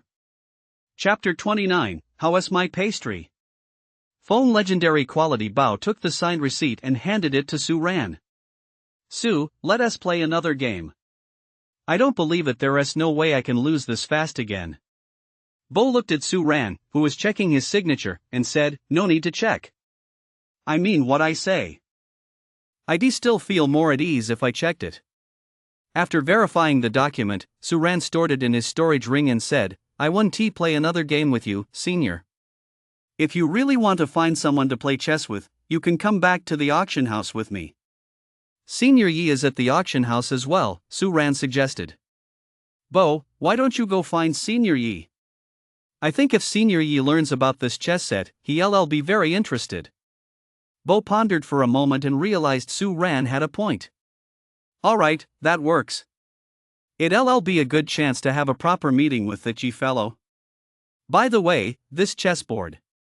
If you like it, senior, just take it. Alright. Bo didn't stand on ceremony. With a flash of light, the chessboard vanished from the table. Wait here for me a moment. I'll pack up, then I'll head back to the auction house with you.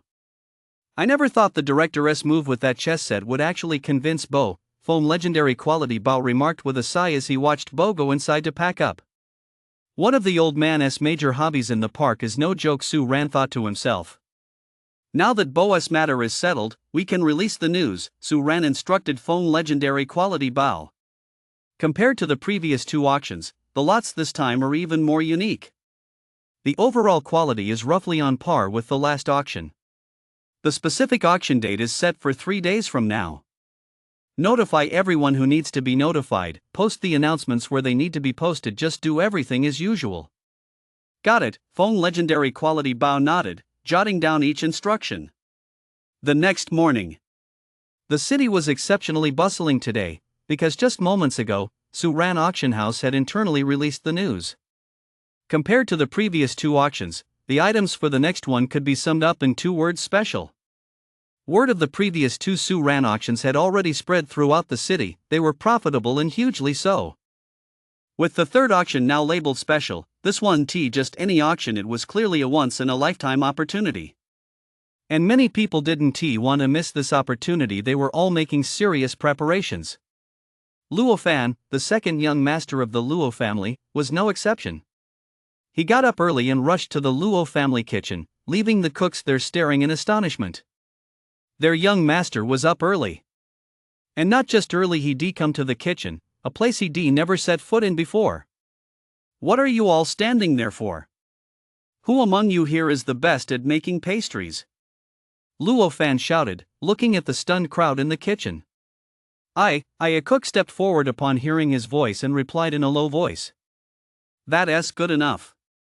Hurry up and teach me the recipe for your best pastry, Luo Fan said as he strode over to the cook. It's delicious, yes, but it's quite difficult to make. If young Master Luo wants to learn, I suggest. The cook glanced cautiously at Luo Fan before speaking. No need.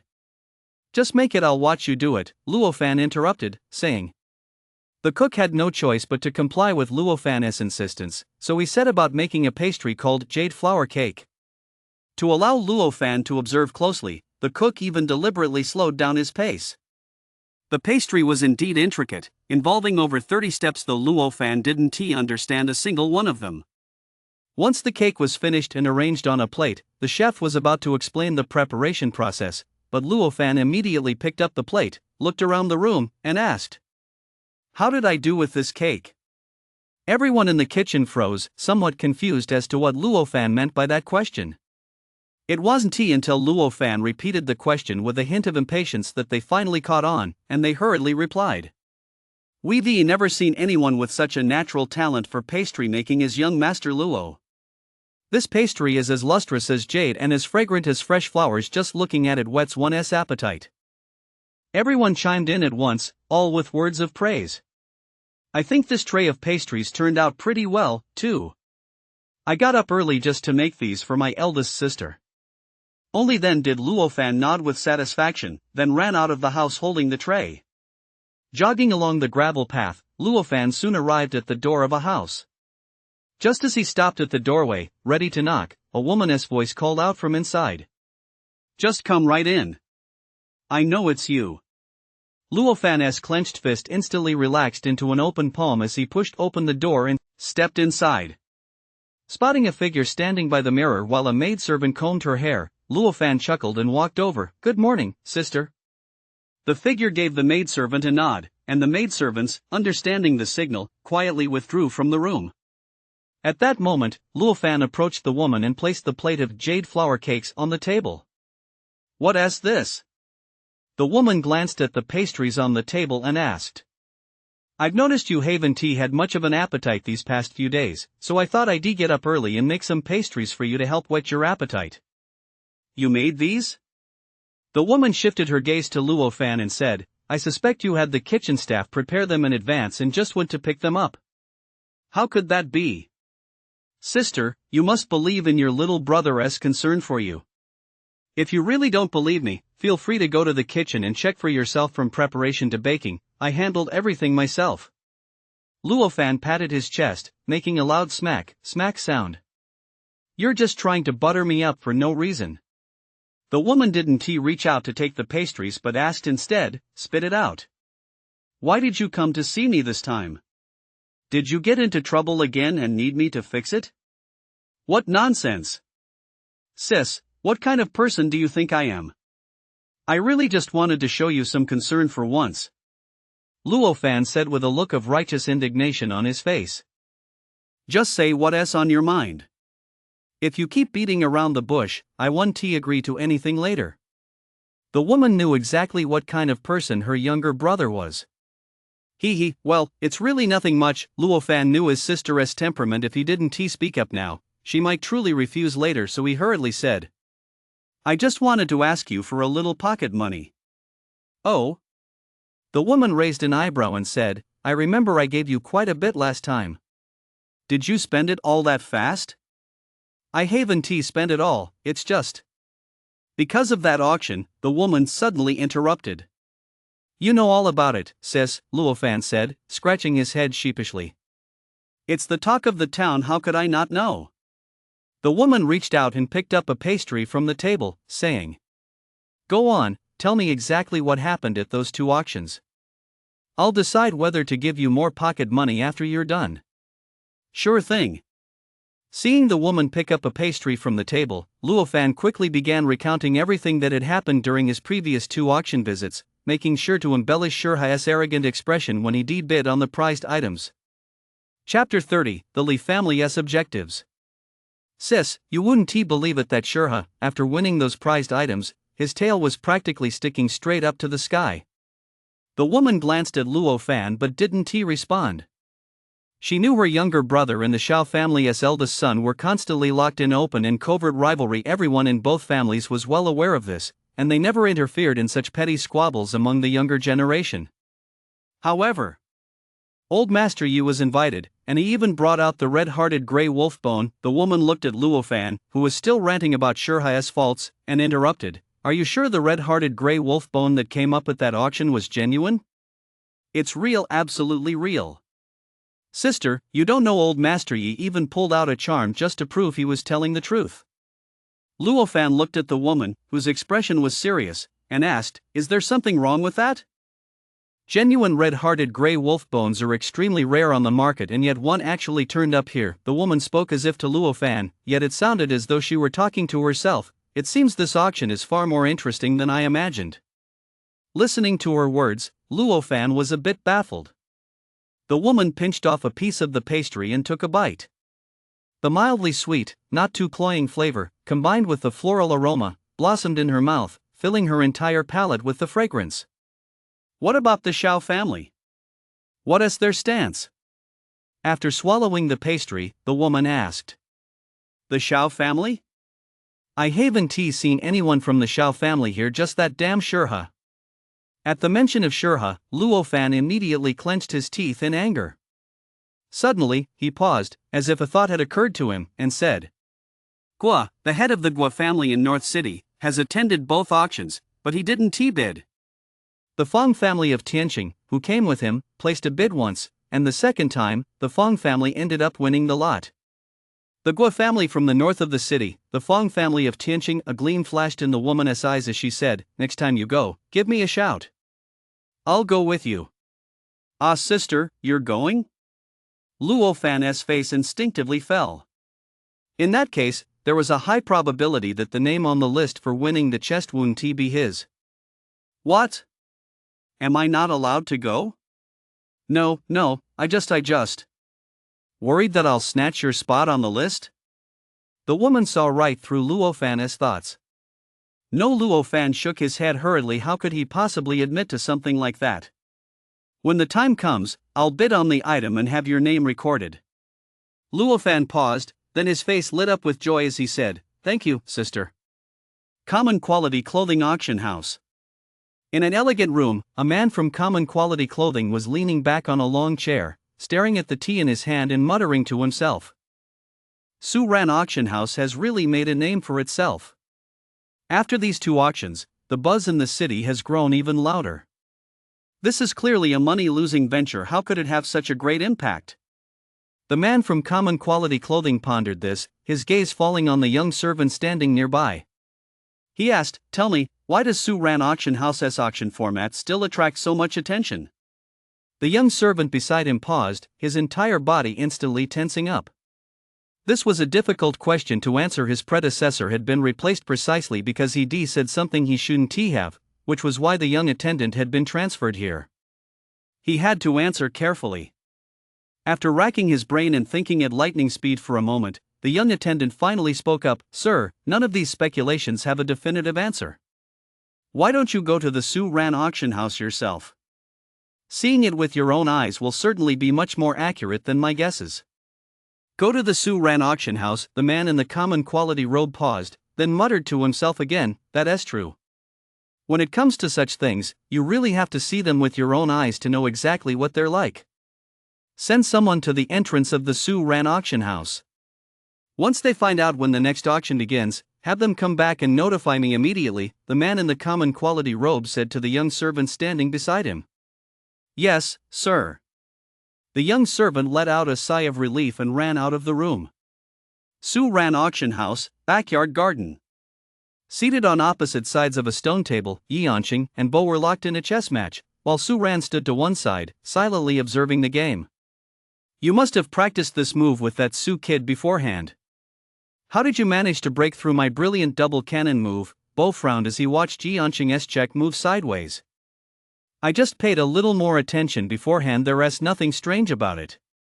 Yi Anqing placed his piece with a neutral expression. Bo's return at Su Ran's invitation had been within Yi Anqing's expectations, but he hadn't anticipated that Su Ran would actually bring out something this interesting. The 2 continued their game, while Phone Legendary Quality Bao jogged in at that moment.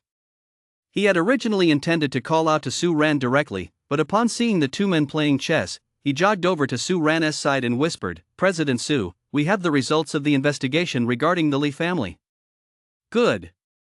Su Ran took his eyes off the chessboard, and the 2 of them, Su Ran and Phone Legendary Quality Bao, walked toward a private lounge. Once inside the room, Phone Legendary Quality Bao continued, the Li family is preparing to enter the auction business. The disciple of Old Master Yi who appeared at the previous auction was actually a consultant hired by the Li family at a high price. The Li family brought this guy along this time specifically to leverage Old Master Yi's reputation to boost his profile a second time, thereby laying a better foundation for their only family auction house. The reason they abandoned him back then was most likely because things weren't going as planned, which is why they came up with that whole story. Moreover, I had people track the comings and goings of the Li family's staff, and we made other discoveries. Phone Legendary Quality Bao's expression was filled with disgust as he said. The Li family's butler has been visiting the blacksmith's shop in the city multiple times to have some iron boxes crafted based on the model of our auction house's damaged cargo box. Judging by this, they're trying to imitate our auction format. And it's not just the Li family's auction house, Phone Legendary Quality Bao continued. Recently, quite a few auction houses in Seven Valors City have seen that our model works well and are already preparing to copy it. It's inevitable that we'll face copycats. Su Ran shook his head. In this world, there is no such thing as a patent. As long as there is money to be made, imitators are bound to appear, a fact Su Ran had anticipated from the very beginning when he first set out to run his auction house in this format. He wasn't particularly worried, though. After all, the counterfeit damaged cargo boxes were just that, counterfeits. All of his genuine damaged cargo boxes came from the mysterious ring, an advantage other auction houses simply couldn't match. Plus, he'd already come up with quite a few expansion plans for the auction house in advance. He didn't think the operators of other auction houses would be able to come up with those ideas. However, for the Lee family to want to use our Su Ran auction house as a stepping stone to get their own auction house off the ground, they're really quite bold. Su Ran's voice gradually grew colder. Director, how should we handle this? Phone legendary quality Bao's expression had also turned grim. He harbored no goodwill toward the Lee family whatsoever. Chapter 31, Spirit Beasts, Sacred Beasts. Our auction house is still in the recovery phase. We can't openly confront them directly. For now, we're at a disadvantage in this regard, Su Ran pondered for a moment before saying, but behind the scenes, there are plenty of things we can do. What stage is their auction at right now? Su Ran asked, looking at phone legendary quality Bao. It's only just begun. Currently, the Lee family is still in the preparatory phase for the auction. It'll likely take another month or two before it's fully operational. Great, it's just getting started. Su Ran looked at phone legendary quality Bao and instructed go and assign some people to investigate the relationships between the major clans in the city and the Lee family. Find out which clans are on good terms and which are at odds. We need to get a clear picture of all that. If I recall correctly, Su Ran paused to think for a moment before saying, there seems to have been some recent commotion regarding a plot of land just outside the western part of the city, involving several major clans including, it seems, the Lee family. Go find out exactly who is involved from the other clans. Once you've sorted out these two matters, come back and report to me. Got it. Phone legendary quality Bao jotted down everything Su Ran had instructed him to do, then turned to leave. Wait a moment, Su Ran called out to phone legendary quality Bao, saying, pay another visit to the Gua family to gauge Gua's attitude, and be sure to report that back to me as well. Got it. After phone legendary quality Bao left, Su Ran also walked toward the door. Just as he reached the stone table, the two elderly men had just finished a game of Go. No way. With such a perfect strategic setup, how could I still lose to you? Olji, did you secretly remove a few of my pieces while I wasn't looking? Bo stood up, staring in disbelief at his red general, which had been cornered on the board. If you lose, you have to admit it. If you can't accept it, just practice more. Yi Anqing's expression remained impassive as he reached out to reset the pieces. I just don't buy it. Bo sat back down, refusing to accept defeat. Even though he played 2 more games than Yi Anqing just yesterday, he hadn't won a single game since arriving at the auction house and starting to play against Yi Anqing. Bo, hold on a moment. I've got something to take care of over here. We can play after I'm done, Su Ran said with a smile as she approached the stone table. What is it? Hurry up, hurry up. I'm dying to give this old guy a good thrashing. Bo said, glancing at Su Ran. Su Ran didn't beat around the bush. She summoned the damaged cargo box, which landed on the open ground. This is an item up for auction in a few days. I'd like to get a head start on understanding the contents of the box, so I'd appreciate it if you could take a look, Bo. Ha! The moment the damaged cargo box appeared, Bo's gaze was immediately drawn to it. A faint, elusive scent was wafting out from inside the damaged cargo box. It wasn't just Bo who was drawn to it. Cloud Tiger, who had been resting not far away lying on the ground, clutching a large bone and gnawing on it, jolted to his feet the moment the damaged cargo box appeared. His fur stood on end as he stared warily in the direction of the box. The creature inside the box also sensed the change in the outside world, and a somewhat immature roar echoed from within. It was precisely this roar that caused the Cloud Tiger nearby to react as if facing a formidable enemy. It instantly flapped its wings, clutched the large bone, and cowered in a corner, its face etched with 2 words: fear. Is this bloodline suppression? Bo cast a surprised glance at Cloud Tiger, cowering in the corner, then turned back to Su Ran and asked, Hey, Su, can this box be opened? No. Su Ran shook his head. All items in our auction house can only be opened during the auction itself, and this particular box can only be opened after the auction results are finalized. If we can't open it, the accuracy of our assessment might not be as high. No problem. For now, we just need a rough idea. In that case, it's fine. If you're asking me to identify exactly what's inside without seeing it, that would be asking too much of an old man like me. As Bo spoke, he approached the damaged cargo box. Sensing someone's presence, the entity inside the box became noticeably more active. A clattering sound emanated from within the damaged cargo box, yet the box itself didn't shake at all, it remained perfectly still where it was. Bo pondered for a moment, then began walking around the box. The source of the clattering sound shifted in tandem with Bo's movements, as if it had locked onto his position. After circling the box once, Bo returned to his starting point. He raised his hand and placed it on the damaged cargo box, beginning to tap its surface at varying frequencies, changing the rhythm at regular intervals until the growling sound from inside the box changed. This roar was noticeably weaker than before and carried a hint of confusion, as if the creature were wondering what exactly was outside. We basically confirmed what we needed to. Bo withdrew his hand and looked at Su-ran. The creature inside is likely still in its juvenile stage, and it's most likely a feline. Currently, the most common classification of beasts is based on their potential, divided into 3 categories. Beasts incapable of capturing spiritual energy for cultivation are classified as Category 1, what we refer to as poultry and ordinary wild animals. Beasts capable of capturing spiritual energy for cultivation are classified as spirit beasts. As for sacred beasts, like spirit beasts, they can capture spiritual energy for cultivation. The difference between the two lies in the level of cultivation they can achieve through natural growth and cultivation without relying on external forces. Those at or below the 7th rank are collectively referred to as spirit beasts. Those capable of reaching above the 7th rank are called sacred beasts.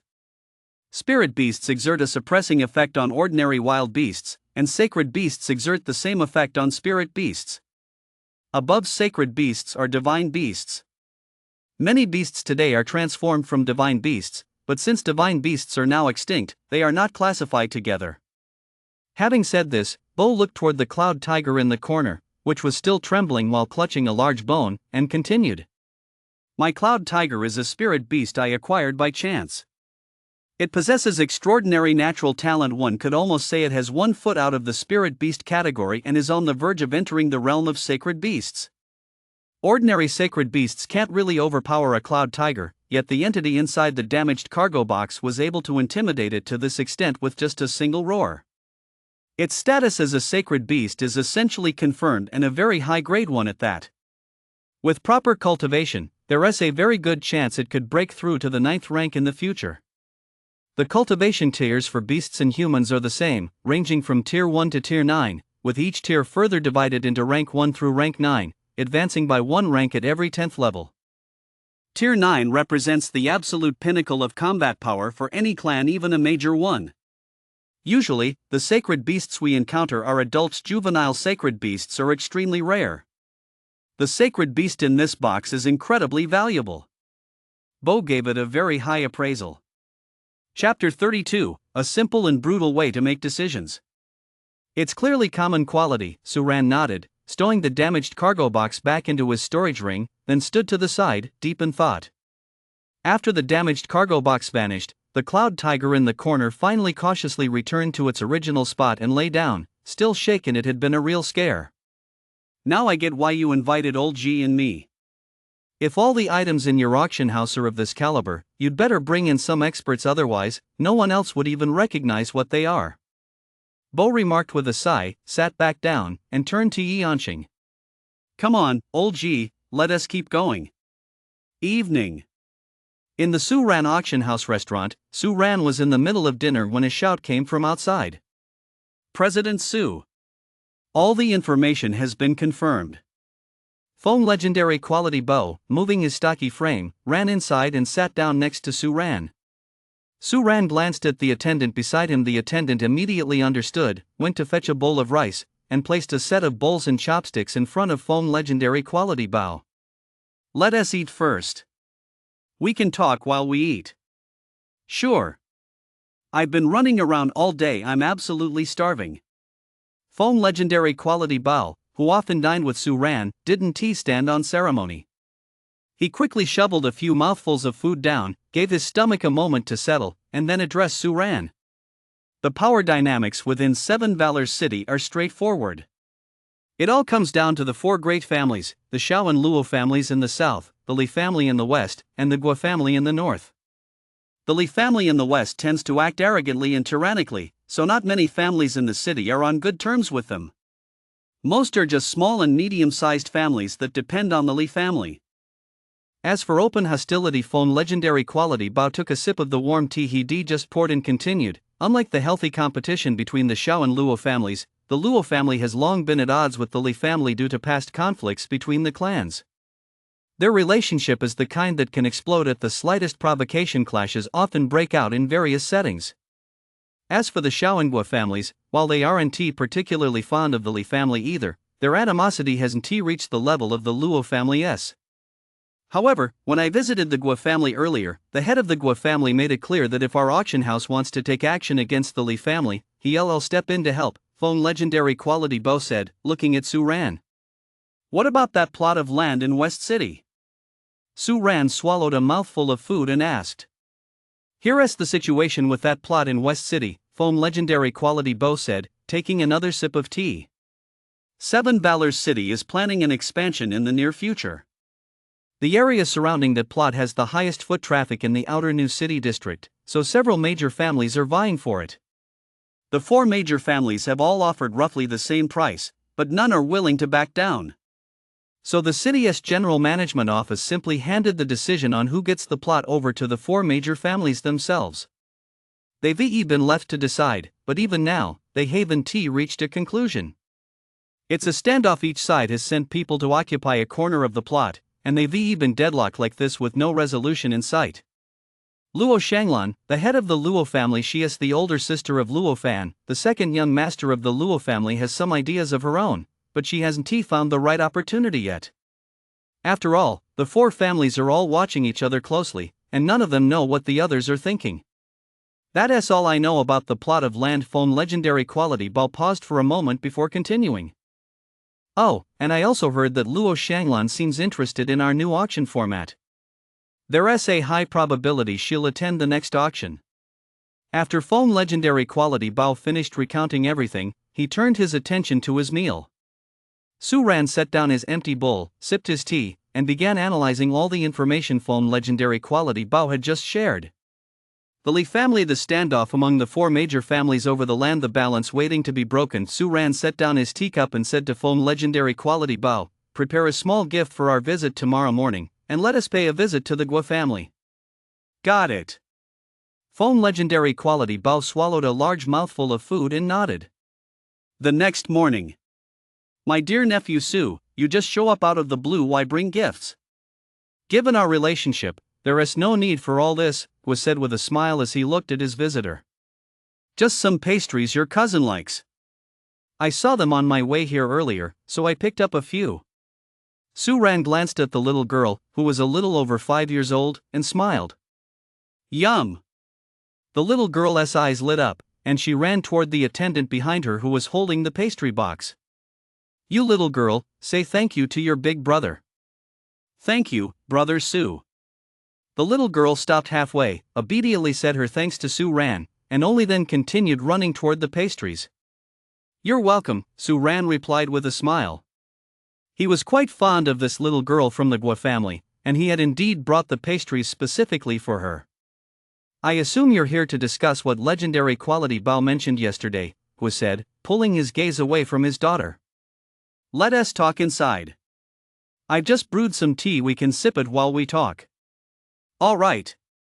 The two entered the house and took their seats, neither in a hurry to speak. Guo leisurely brewed the tea while Su Ran watched from the side. Try some. It just arrived last night. A friend said it's a rare tea, the kind you see once in 100 years. I'm a rough and tumble sort, I can't tell the difference between common quality and anything else. You give it a try. Guo handed a cup of tea to Su Ran. Su Ran took the cup and drank it in one gulp, then said, it tastes okay. It seems when it comes to tea, you and I are cut from the same cloth. Guo shook his head with a smile, then steered the conversation back on track. You want to take action against the Li family? Yes. Su Ran didn't beat around the bush. He is trying to target my auction house, so naturally, I can't let him get away with it. Planning to start with that plot of land in the western part of the city? Guo poured Su Ran another cup of tea and spoke. Yes.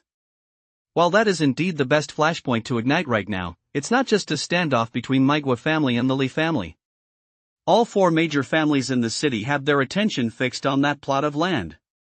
If you really want to make a move, it won't be that easy, and besides Guo didn't beat around the bush, he spoke directly. Although I said I'd help you, taking direct action on that plot of land won't be good for my Guo family. After all, the other two families are watching. May I ask, what method have you decided on to determine the final ownership of the plot? Su Ran asked. The last one standing, Guo replied. As long as only one family's people remain on that plot, it belongs to that family. That's really simple and brutal, Su Ran thought to herself. So the current situation is that all four major families are in a stalemate because they're worried the other two families will take advantage of the situation to snatch the plot while they're making their move, and no one has chosen to act yet? Su Ran asked. Chapter 33, Sister, you're going to end up without a little brother. Right. That young lady from the Luo family seems to be preparing to make a move, but it's unclear exactly what she intends to do. Guo, have you ever considered teaming up with another family? Su Ran asked. Yes, Guo nodded. But I haven't found the right opportunity to partner with another family yet. Besides, if I team up with one family, the other two might join forces for their own interests, leading to another standoff. What if all three families teamed up? Su Ran continued. A three-way alliance is unlikely, Guo shook his head. Although we could take out one family in a flash, in the end, only one family can claim the land. There isn't enough to go around, so a fight is inevitable. Besides, the profits from this plot of land are substantial, no family would give it up easily. Guo shook his head and said, to secure this plot, the major players are all prepared to go to great lengths. Then, if there were a way to resolve this peacefully, couldn't we avoid these conflicts from erupting? Su Ran said. If there really were such a way, we wouldn't have been locked in this standoff over this plot for so long. Guo furrowed his brow slightly. There is a way, Su Ran said. Ultimately, it's a matter of insufficient resources to distribute. We just need to increase the amount of resources available for distribution. I wonder if you've ever considered taking action against the Li family. You little rascal, you're planning to uproot the Li family entirely. Guo looked at Su Ran and said. I've always been the type to settle scores directly and thoroughly. I think he was already prepared for this when he first interfered with my auction. Su Ran's voice grew slightly cold. It's possible for the three families to join forces to deal with the Li family, but compared to the value of that plot of land, the Li family is worth at most 1.5 times as much. Divided among the three families, that's still isn't enough. What if we add the right to compete for a high-quality juvenile sacred beast? Su Ran asked. The right to compete for a high-quality juvenile sacred beast? Guo paused for a moment, then realized what was being suggested and said, wow, so that's why you leaked that special information about the damaged cargo box. It's actually that significant. Guo's expression shifted rapidly, and after a moment, he said, however, if we can really add that purchasing condition, the Li family's land would be enough for the three major families to divide among themselves. Good for you, kid, it turns out you came here this time fully prepared. Guo suddenly laughed and shook his head. If that guy from the Li family found out that one misstep of his had brought such a blow down on the Li family, he'd probably regret it so much he'd grind his back teeth to dust. However, relations among the four major families are a bit delicate right now. It wouldn't be appropriate for me to approach the other two families directly to discuss this matter. I'll need an intermediary. Guo looked at Su Ran and spoke. That's easy. Su Ran had already anticipated this and replied. As it happens, my Su Ran auction house is planning to hold a bidder feedback session. We can invite a few of our regular clients over for tea and discuss areas where our auction house could improve. Then I'll leave this matter to you. Guo raised the teacup in his hand, drained it in one gulp, smacked his lips, and said, this tea isn't very satisfying. Alcohol is better. Why don't you prepare some tea for everyone, but set aside some liquor for me to drink. No drinking. Before Su Ran could say a word, a childish voice suddenly rang out from the doorway. The two looked over to see Gui Xiaoyu peeking her head around the doorframe, her expression serious as she said, "If you drink, I won't be friends with you anymore." Gua sighed in resignation and replied, all right, I won't drink. That's what little Xiaoyu said. It's got nothing to do with me, Su Ran added with a laugh from the side. On the way back. President, what about the upcoming feedback session? Just hold it as usual. I was already planning to host a feedback session anyway. It's worth listening to some of the bidders' opinions.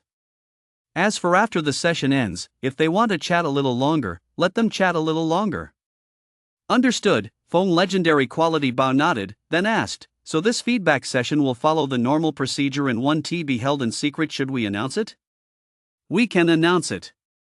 While we're at it, let us send out invitations. You can get them ready as soon as you get back. Let us schedule the feedback session for tomorrow morning, make it a bit more formal. Su Ran said, oh, and besides the big three, we can't leave out the other regulars. Be sure to invite plenty of them. Understood, common quality.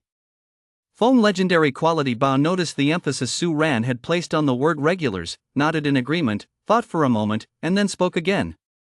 But President, there's one more issue. When we discuss these matters, we'll definitely need people from the major families who have a say in the matter. What if the ones who show up are just those young masters? That's a minor issue. Su Ran took a pre-written note from his storage ring, handed it to Feng Legendary Quality Bao, and said, draft the invitation based on what's written here. As long as they use their heads and think deeply about it, they'll understand the significance of this feedback session. Got it. Feng Legendary Quality Bao took the note and nodded in agreement. Evening. The Luo family's front courtyard. Luo Shanglan had just finished dinner and was sitting in the courtyard doing embroidery, while a maidservant stood nearby holding a spirit crystal lamp. A breeze blew by, and at the entrance to the front courtyard, a furtive figure crept in, carefully hugging the wall.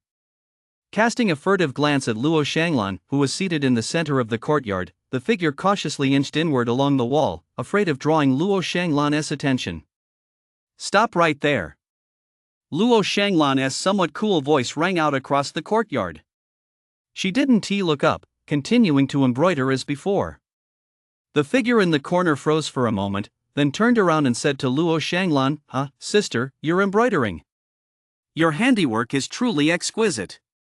Is that a peony you're embroidering? It's so beautiful. I'm embroidering a cat. Luo Fan's mind raced as he quickly praised, what I meant was, this cat is embroidered so beautifully, just like a peony, it's gorgeous. I'm embroidering a peony. Luo Fan fell silent for a moment, then said, sister, if you keep this up, you'll end up without a little brother. Take it out. Luo Shanglan ignored Luo Fan's remark and spoke up. Take it out? Take what out? Luo Fan looked completely puzzled, as if he didn't understand what Luo Shanglan was talking about. It's peeking out. Luo Shanglan glanced up at Luo Fan's waist. Luo Fan looked down and only then noticed that a small red corner was peeking out from his waistband. He quickly reached down to tuck it back in, then laughed nervously, sis, can you just pretend you didn't see that? Chapter 34, What on earth is going on in my sister's head? What do you think? Luo Shanglan smiled at Luo Fan, throwing the question right back at him. Fine, Luo Fan sighed in resignation. He had no choice but to pull the invitation out from his waistband, hand it to Luo Shanglan, and pout slightly as he said. This is just a feedback session that Su Ran Auction House is hosting for us regular bidders. It's just an ordinary invitation. Sis, please don't get it into your head to say we should go together, Luo Fan prayed silently. Based on what Luo Fan knew about Shurha, if there was a feedback session like this, he'd definitely be there. If Shurha was going, Luo Fan would have to go and spar with him. If Luo Shanglan came along, he'd feel too embarrassed to go all out. Doesn't it say right here that you can bring one guest? Luo Shanglan pointed to the text on the invitation and said, I'll go with you then. Just what I was afraid of, Luo Fan thought to himself, then walked over to Luo Shanglan with a smile and said, "Sis, they're inviting me, a regular customer, to provide some feedback. You've never been to the Su Ran auction house before, so why tag along just to join the fun? You'd be better off resting at home. Are you really that dumb, or are you just pretending?" Luo Shanglan suddenly asked Luo Fan. "Huh?" Luo Fan didn't catch on right away. Looks like he is really clueless, Luo Shanglan thought to herself before saying, "The original purpose of this invitation was to invite me to attend the Su Ran auction house's auction. How is that possible? Sister, you've never even been to Su Ran auction house, how could you be a regular there? Besides, your name isn't even on this invitation." Luo Fan pointed to the text on the invitation and asked. Luo Shanglan glanced back at the maidservants surrounding her. The maidservants took the hint and dispersed. Only after all the maidservants had left did Luo Shanglan turn to Luo Fan and ask, "What does the text here say?" "Sister, you don't really think so little of me, do you? I've been to school. It just says, since its inception, Su Ran Auction House has relied on the support of all bidders. We are now specially inviting regular clients from the Xiao, Luo, and Guo families to attend a feedback session at Su Ran Auction House. Each guest may bring one additional person to the meeting to provide valuable suggestions on how to make Su Ran Auction House even better. Didn't you notice anything off about it?" Luo Shanglan asked. "Off?" Luo Fan stared at the invitation for a long time before saying, "The paper Su Ran Auction House is using this time is much better than the flyers they sent out before." Luo Shanglan was silent for a moment before saying, "Didn't you notice that this invitation specifically highlights our three families? If Su Ran Auction House were truly just inviting regular customers to a feedback session, wouldn't adding that line be a bit redundant? And the note at the bottom saying to bring one guest isn't that a bit redundant too?" Luo Shanglan added. "Come to think of it, you're right," Luo Fan said after a moment as thought. "It did seem that way. Let me ask you this, how many major families are there in Seven Valors City?" Luo Shanglan pressed. For, as everyone knows, Luo Fan glanced at the invitation, then realized what she was getting at and said, "Sis, you're not suggesting that the Li family is the only one missing from this invitation, are you? The Li family has only been there once, they can't really be considered regulars, right? So it's only natural they won't qualify. Don't you think it's a coincidence?" "A coincidence?" Luo Fan paused for a moment before saying, "Aside from the fact that it's clearly marked, which is a bit strange, I don't really see it as a coincidence." "No, it's very much a coincidence," Luo Shanglan shook her head. "It just so happens that not long ago, Su Ran Auction House had a falling out with the Li family, and then, not long after that, they sent out an invitation that specifically left out the Li family's name. Clearly Su Ran Auction House is up to something, or rather, they're trying to use our three families to achieve something. This allows them to bring in one more person, and the extra person, I don't think it's just an ordinary person, but someone with real clout. He wants to use us to get things done, but aside from the Guo family, our Luo and Xiao families aren't particularly close to Su Ran Auction House. So this must involve some kind of financial interest, let me think. The only matter recently capable of involving all four major families is the land in the western part of the city. Could it be that Director Su has a way to help us resolve the land dispute and, while he is at it, deal with the Li family as well? That's why he is using this auction as an opportunity to bring us all together." Luo Shanglan suddenly laughed and said, "I remember meeting Bank President Su once when I was a child. I never would have imagined that the little boy who used to hide behind adults and get shy around strangers has now become such a shrewd adult.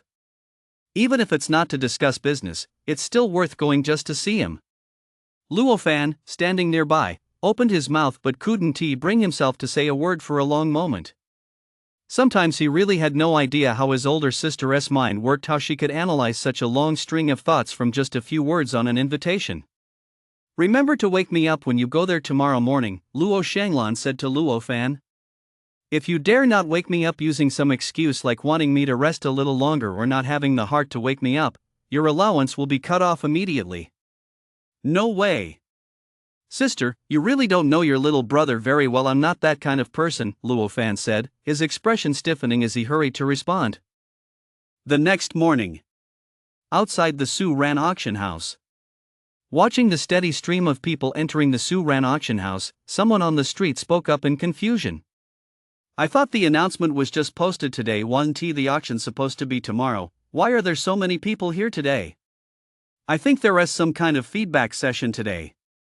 That's what the news said yesterday. Anyone with an invitation can get in. Feedback session? What is that? It's just a gathering to offer suggestions to help Su Ran optimize its future operations. Quite a few people have come in already. I'd say there are over a dozen, and some representatives from the major clans are here too. The reception hall. Seating surrounded the room in a circle, with a reddish-brown wooden table in the center. A tea set was arranged on the table, and 4 chairs were placed around it. At that moment, quite a few people were already seated in the surrounding chairs, their postures impeccable, as if they'd all undergone the same training. 2 people were already seated at the central table, Su Ran and Gua. Feng legendary quality Bao and the attendant Gua had brought stood flanking the 2. Sister Shanglan is here too. It's been a long time. You're still as beautiful as ever. Hearing the commotion outside, Wu turned to look at the new arrivals and smiled. At the doorway, guided by the host, a man and a woman walked in.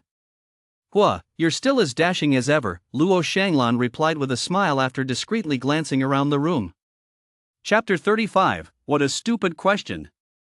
Oh, I'm getting on in years. I'm hardly dashing anymore. Come, let me introduce you.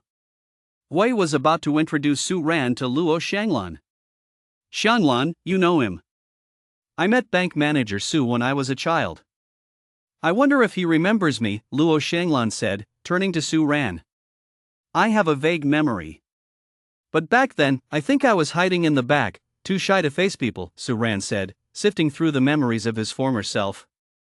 Well, it seems you do remember.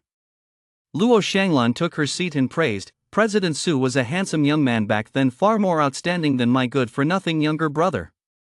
Standing beside Luo Shanglan, Luo Fan sniffed the air but didn't feel much of anything. He'd heard Luo Shanglan say this every day, so he was used to it. Compared to that, he was actually more concerned about when that guy Shurha would show up.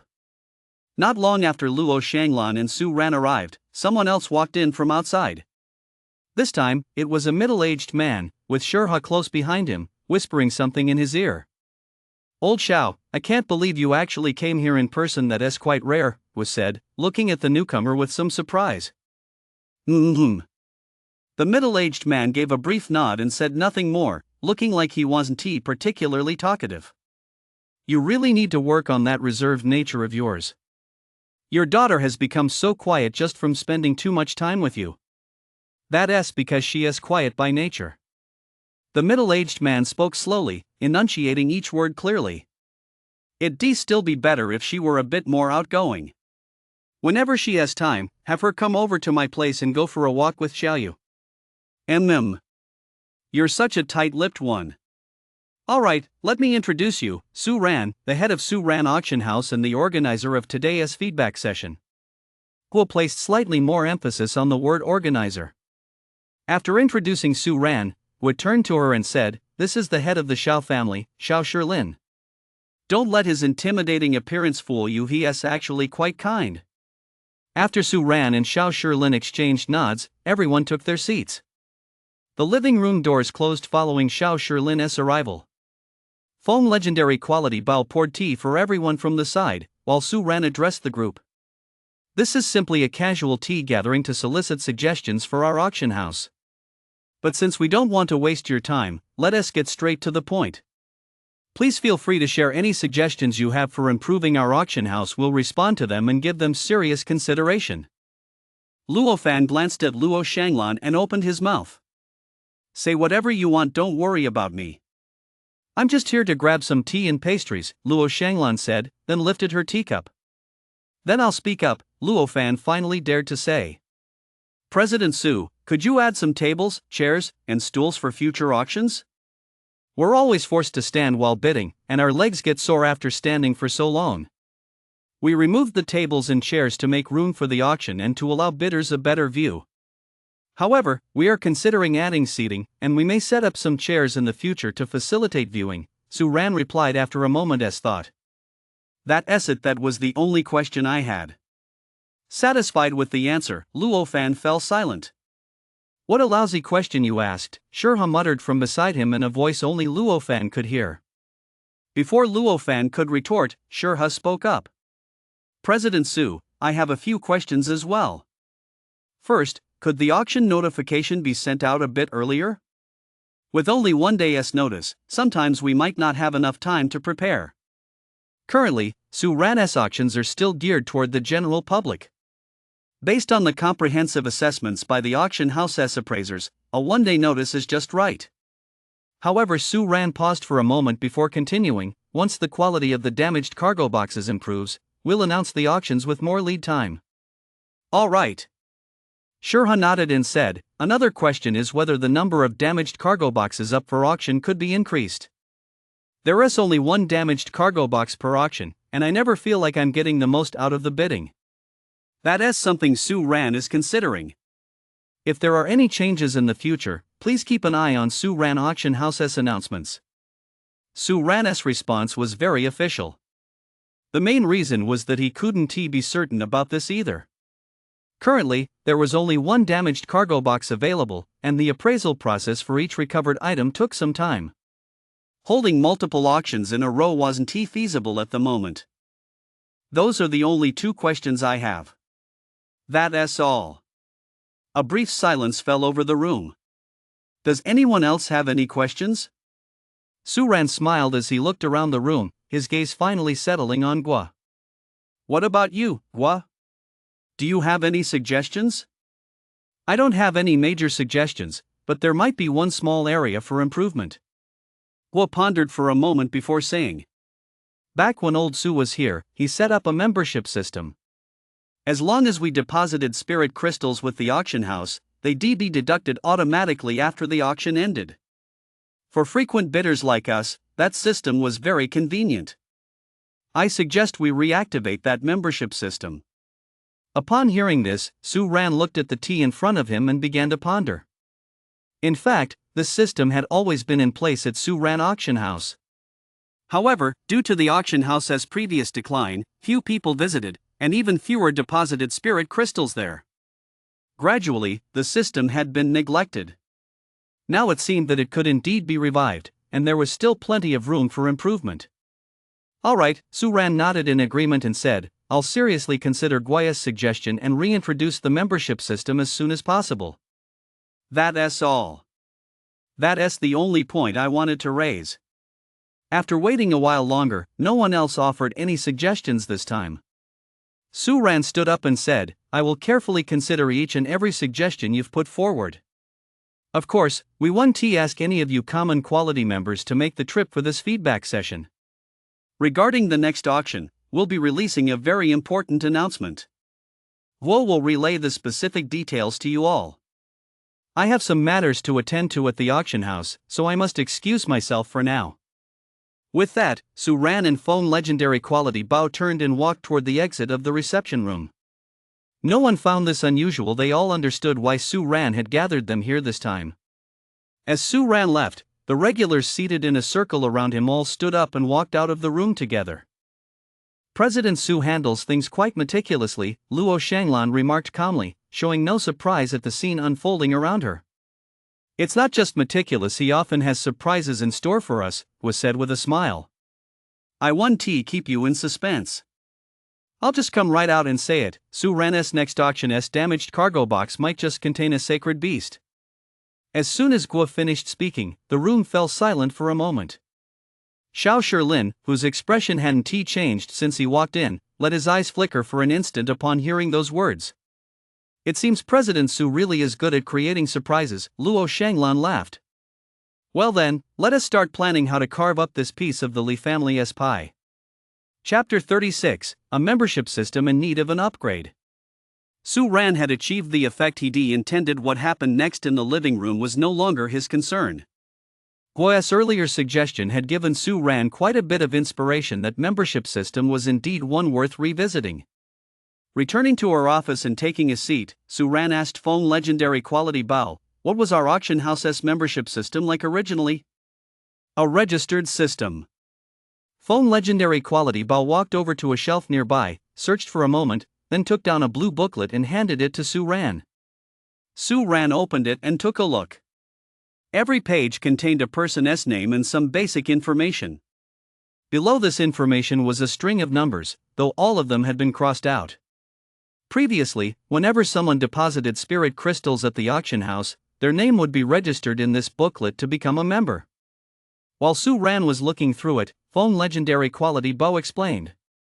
Later, whenever a member came in and won an item at our auction house, we find the corresponding page in the booklet and update the spirit crystal balance recorded there.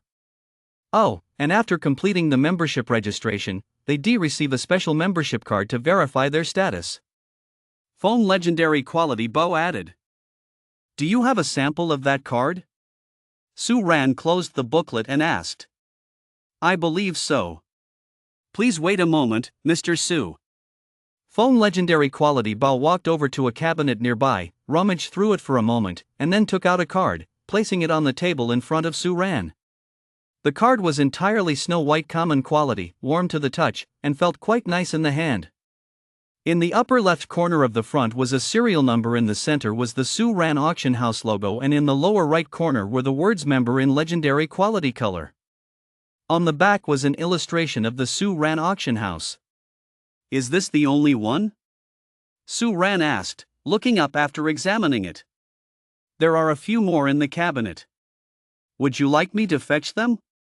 Phone legendary quality Bo replied. No. Su Ran pointed at the membership card and said, is this the only design for these membership cards? Yes, this was the only type approved for the membership cards back then. Watching Su Ran deep in thought, Phone legendary quality Bao asked, do you think we need to make some adjustments? Yes, and it needs a major overhaul. Su Ran nodded. After running his fingers over the texture of the membership card once more, he asked, is the contractor who made this membership card still around? Yes, Feiyin Craft Shop in North City. When it comes to crafting small items in Seven Valors City, theirs is the best quality, Phone legendary quality Bao replied. That's good. Go visit that workshop later and have them come up with a few design proposals for the membership cards. Each set should include 4 types Su Ran instructed. Specifically, the standard membership card, the common quality and legendary quality membership cards, the premium membership card, and the super premium membership card. The tiers of these 4 membership cards increase progressively. The craftsmanship, level of detail, and materials used should also increase accordingly. I have 2 requirements. They must be clearly distinguishable. Higher tier membership cards should exude a sense of prestige and reflect the holder's status. And one more thing, Su Ran added. Within each set of membership cards, only 1 design is needed for the standard membership card, 2 designs for the common quality and legendary quality membership cards, 5 for the prestige tier, and 10 for the super supreme tier. Additionally, the Super Supreme tier must include a customizable card design. Understood. From the moment Su Ran began speaking, Phone legendary quality Bao had taken out paper and pen to jot down everything she said.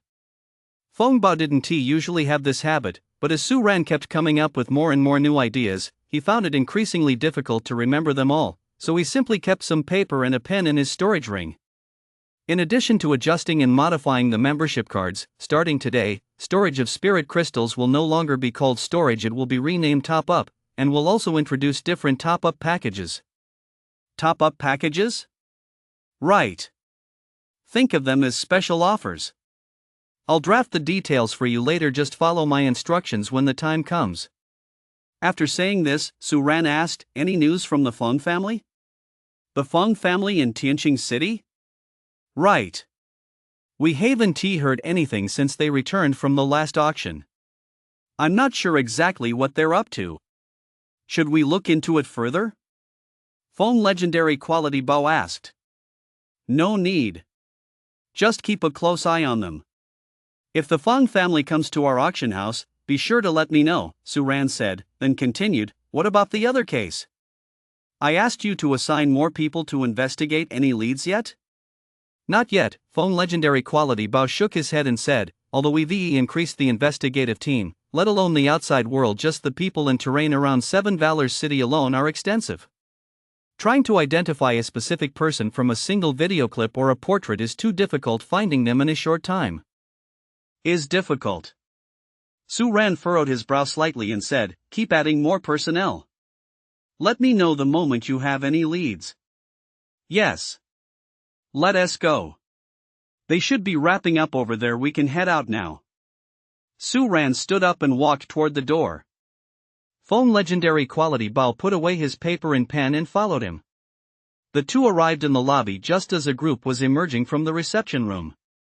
All three wore faint smiles, clearly satisfied with the outcome of their earlier discussion. Just as the trio stepped out of the room, the group that had been gathered around them earlier emerged from the shadows. Their faces were also lit with smiles, as if they were very pleased with the outcome of this feedback session. As they passed by Su Ran, they even greeted him before heading toward the exit of the auction house. "President Su, you've truly given the three major families a wonderful gift this time," Luo Shanglan said with a smile as she approached Su Ran. "Running an auction house naturally means ensuring bidders are satisfied and feel they're getting their money's worth," Su Ran replied, knowing exactly what Luo Shanglan was referring to. "That's right. I hope tomorrow's auction will truly bring me some surprises," Luo Shanglan said eagerly. "Although old Xiao and I won't be participating in tomorrow's auction, you'd better be careful not to let some up-and-coming individual bidders snatch the item away from you," Guo remarked half-jokingly from the side. "That's possible. Maybe that sacred beast really isn't meant for Shanglan," Luo Shanglan said with a look of regret. "All right, we'll be heading out now. Su, you've really done a great job handling this matter. If it works out, all three of our families will owe you a favor," was said. "We all have our own needs, after all." "That may be true, but you've definitely helped us solve a problem that has been giving us a headache for a long time. Let us keep things separate." Su ran on the shoulder and said, "Come out for a walk around dinner time today. I'd like to treat you to a little something. I'll definitely be there." Getting everyone together is exactly for that moment. Everyone burst out laughing. Chapter 37, The Long-Lost Younger Brother. Evening. After dinner, Su Ran and Fong legendary quality Bao headed up to the highest rooftop of the auction house. Yi Anqing and Bo had heard there would be a sound that night, so they joined the fun, bringing a table and a chessboard with them. The group sat on the rooftop, playing chess while waiting for the sound to appear. The night in Seven Valors City was still bustling with lights, pedestrians, and small food stalls lining both sides of the street, wafting plumes of steaming common quality steam. There were many voices, but it didn't feel irritating, rather, it created a lively harmony. However, this harmony was soon shattered by a shriek. It started. There's a fight over in the western part of the city. Hearing this, the pedestrians on the street paused for a moment, and then a large portion of them began to run. However, they weren't running away from the western part of the city, but actively heading toward it. That love for gossip in Seven Valors City is truly ingrained in people's bones. Su Ran watched the pedestrians below rushing toward the western part of the city and mused. Still, it was thanks to this very trait that many of his auction house's affairs could proceed smoothly. "Damn it! You utterly immoral scoundrel! How dare you launch a sneak attack?" At that moment, a voice rang out from the direction of the western part of the city so loud that it seemed even those in the eastern part could hear it clearly. "It's not for someone from the Li family to accuse others of being immoral. We, the Luo family, haven't even settled the scores with you yet over the North Mine and the Guangji market incidents. Today, we'll settle both old and new grudges once and for all." Following that voice, a woman's voice rang out. Her voice trembled with rage. This piqued the curiosity of even those who hadn't been interested in the spectacle at first. It's been a long time since Seven Valors City has been this lively. Bo's gaze shifted from the chessboard to the direction of the two voices. Shortly after Bo finished speaking, a violent explosion rang out from a location in the western part of the city. The ground shook, flames surged wildly, and the blinding glow illuminated the entire night sky over Seven Valors City. "Damn it! How do you still have the manpower to launch a surprise attack on the Li clan's warehouse? No, wait, have your two clans joined forces?" Aren't you afraid the other clan will take advantage of this opportunity to have all three of your clans join forces? Why? The Lee family patriarch's voice, filled with disbelief, echoed across the entire sky of Seven Valors City. And that cry was the last sound he would ever make within Seven Valors City. After that, the Lee family patriarch's voice was never heard again, and the commotion in the western part of the city gradually subsided. The blazing fire was extinguished shortly after the noise died down. As the western part of the city grew quiet, the streets gradually became bustling again. As expected, the conversations all revolved around the recent events, the three families joining forces against the Lee clan. The Lee clan is completely finished, Yi Anqing remarked wistfully as he looked out at the now quiet western part of the city. You aren't missing that good-for-nothing disciple of yours, are you? Bo looked at Yi Anqing and said, there is nothing to miss about that lousy disciple of yours. Let me tell you, scum like that isn't worth it. If you've got the time, you'd be better off playing a few more games of chess with me. You're right about that, Yi Anqing said after a moment's thought, shifting his attention back to the chessboard. Phone legendary quality Bao, are you hungry? Su Ran also watched the firelight gradually fade and addressed phone legendary quality Bao. Am I hungry? Phone legendary quality Bao glanced at Su Ran, paused for a moment, then said, yeah, I'm hungry. Would you like to grab a bite with me, Director Su? It's the perfect time to have a little celebration. Sure. Since you're inviting me so earnestly, let us grab a bite together. Su Ran nodded in agreement. The next morning. Outside the Su Ran auction house. A group of onlookers waiting across the street, breakfast in hand, began whispering among themselves as they waited for the auction to begin. Have you heard what happened last night? Three families suddenly joined forces to take down the Lee family. The Lee family didn't even have time to react before the three families wiped them out. It's hard not to know about it. There was such a commotion last night the ground was actually shaking.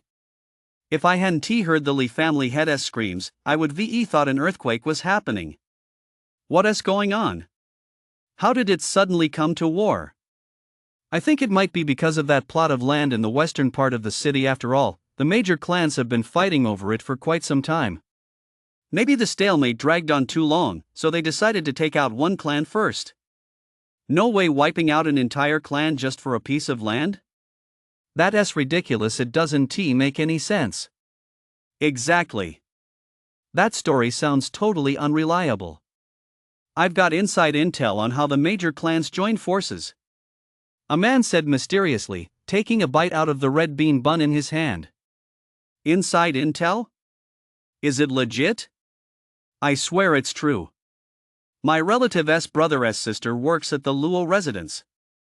Last night, the three major families joined forces and actually, it's connected to Su Ran. Connected to Su Ran?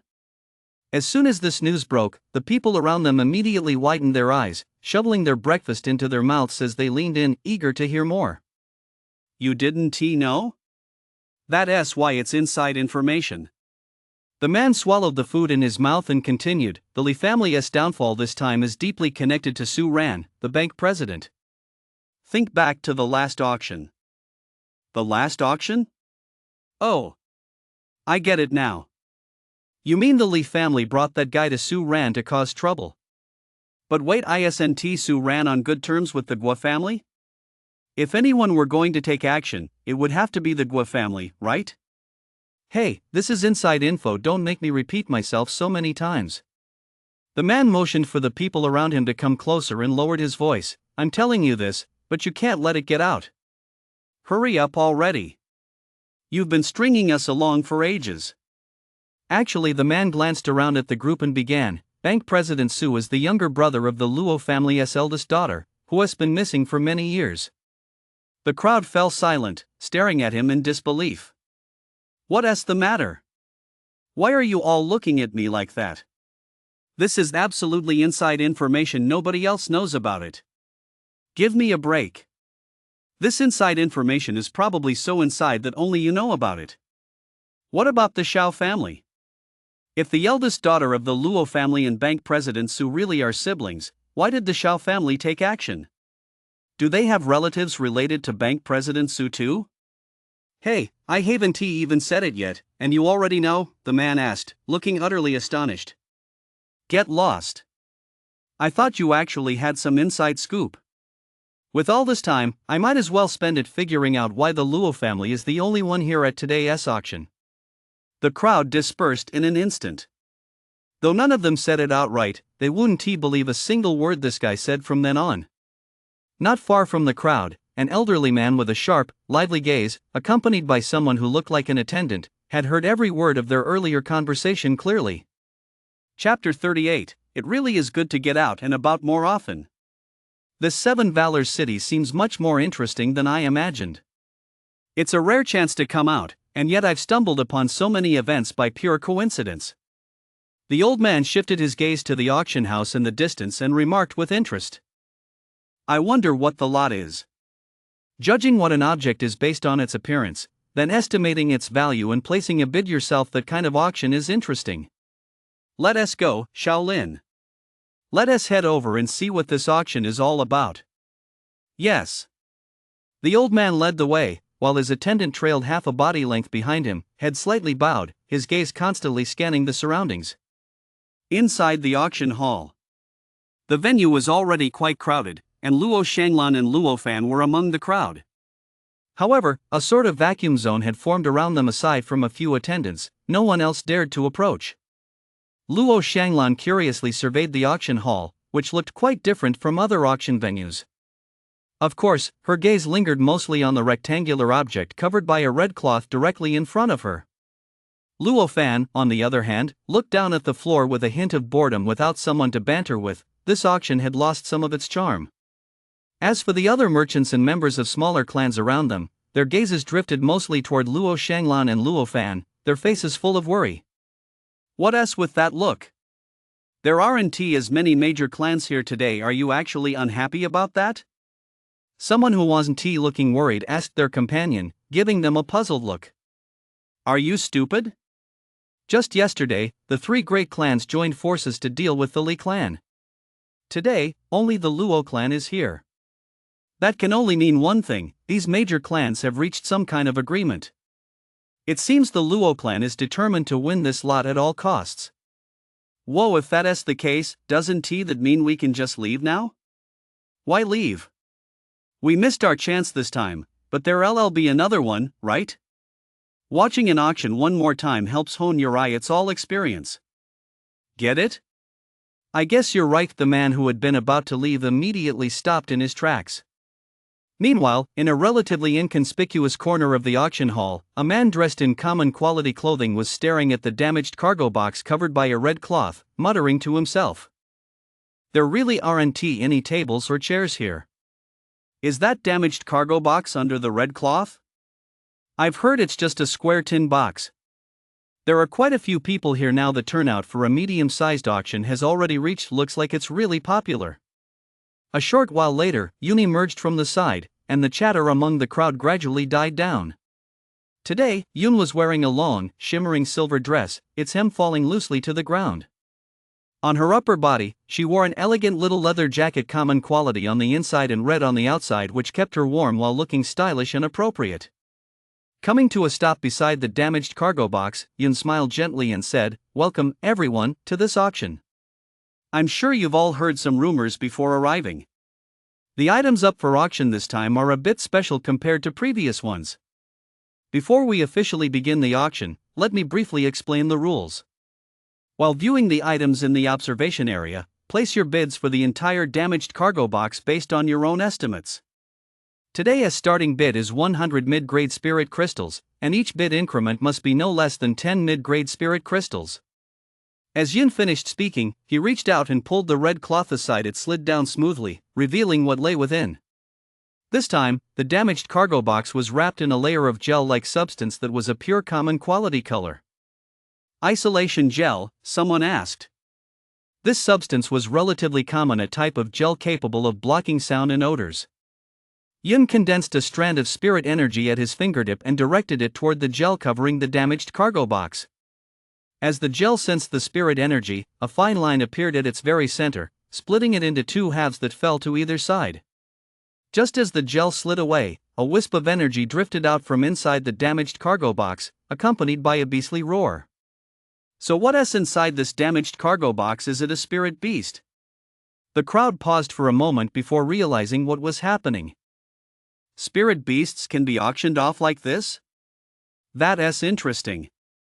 The man in the common quality robe rested his chin on one hand and looked curiously at the damaged cargo box. This auction is truly one of a kind, the elderly man who had been standing by the street earlier remarked with a smile. Due to the unique nature of this lot, the damaged cargo box will only be opened after the bidding concludes.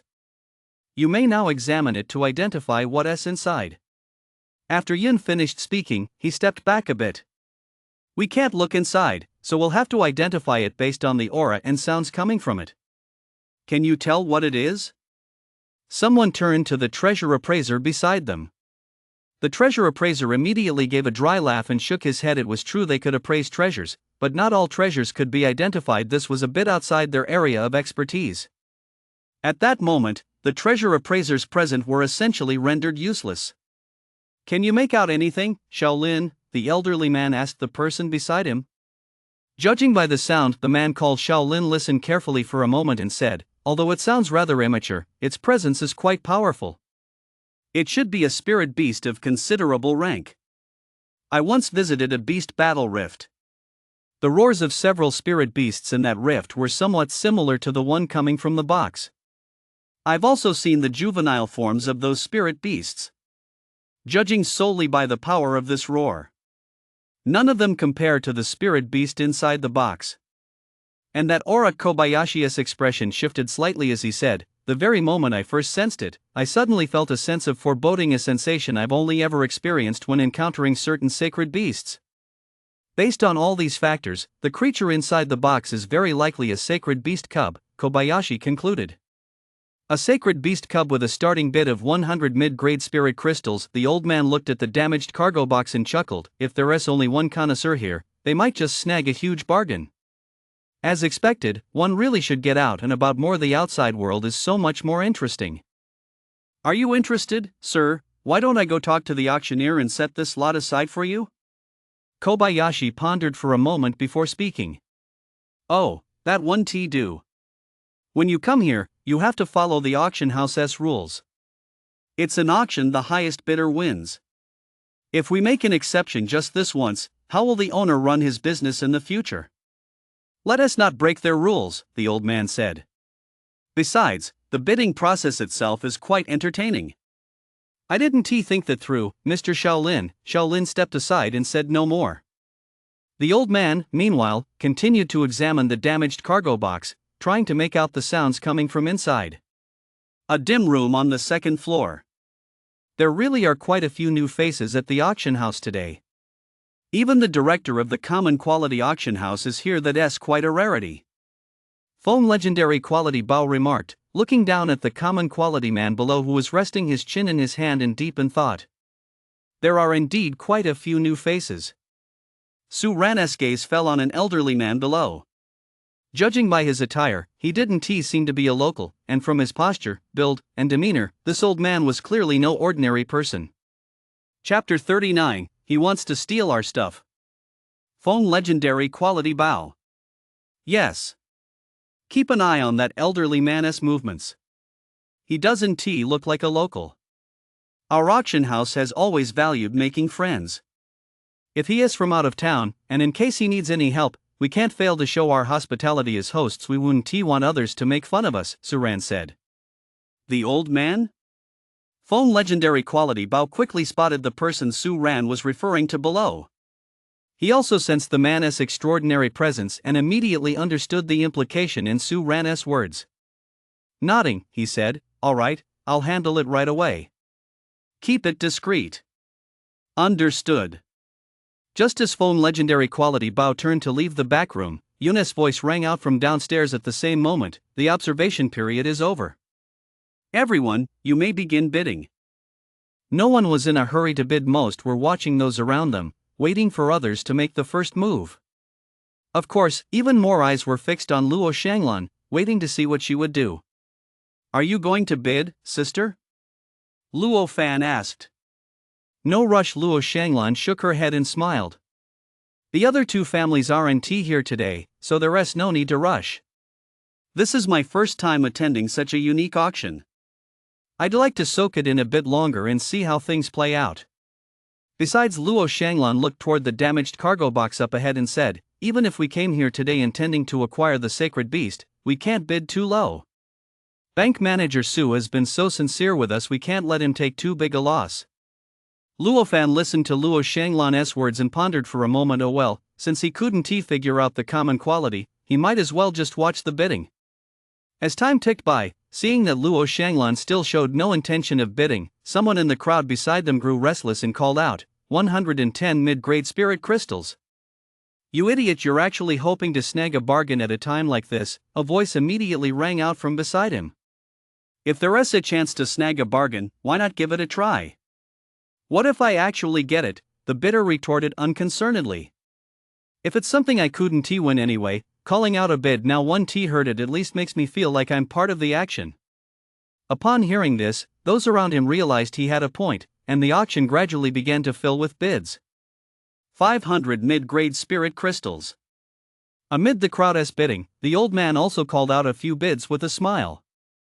However, compared to the other's earnest desire to win the lot, the old man seemed to be bidding just for fun. Shaolin watched the old man, whose face was beaming with joy, and his expression shifted slightly. It seemed the old master hadn't been this happy in a long time. However, after bidding a few times, the old man stopped and simply watched the crowd as they continued to bid. Old master, aren't you going to keep bidding? Shaolin asked, looking at the old man with some confusion. No, the old man shook his head and chuckled, a sacred beast cub will be most useful to these clans. I was just bidding casually to feel like I was part of the action. Kobayashi nodded and didn't ask any further questions. The bidding continued, and soon the price had surpassed the threshold of 1 top-grade spirit crystal. At this point, many bidders began to bid more cautiously. However, given the precedent from the previous auction where even a single spirit crystal could yield a substantial profit, the price continued to rise steadily. It surged all the way toward 2 top-grade spirit crystals. Once it reached that price, no one dared to bid any higher, partly because they simply didn't have enough spirit crystals prepared, and partly because, up to that point, they hadn't even seen what was inside the box. All they could hear was the roar of some kind of animal, better to play it safe. The person who bid 2 top-grade spirit crystals was the head of a medium-sized family, whose gaze kept shifting back and forth between Luo Shanglan and Yun. Although he knew it was impossible, he still silently prayed that Yun would bring down the hammer soon. 2 top-grade spirit crystals. Does anyone else wish to bid higher?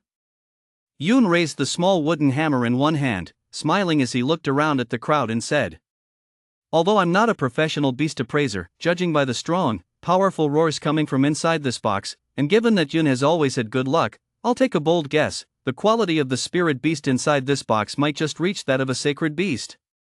A sacred beast, everyone.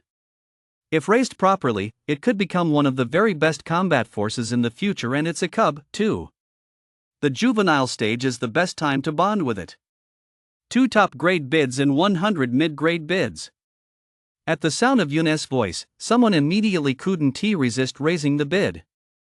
The head of that mid-sized family frowned slightly as he looked at the damaged cargo box and began to ponder. As the chief auctioneer of Su Ran Auction House, what Yun said was likely not mere speculation, but rather a way to leak information to the bidders in order to drive up the price of certain lots, a very common tactic used by auction houses. If there really was a sacred beast inside the damaged cargo box, it would mean an additional top-tier combatant for the major clans. For their mid-sized clan, it would be the key to ascending to the ranks of the major clans.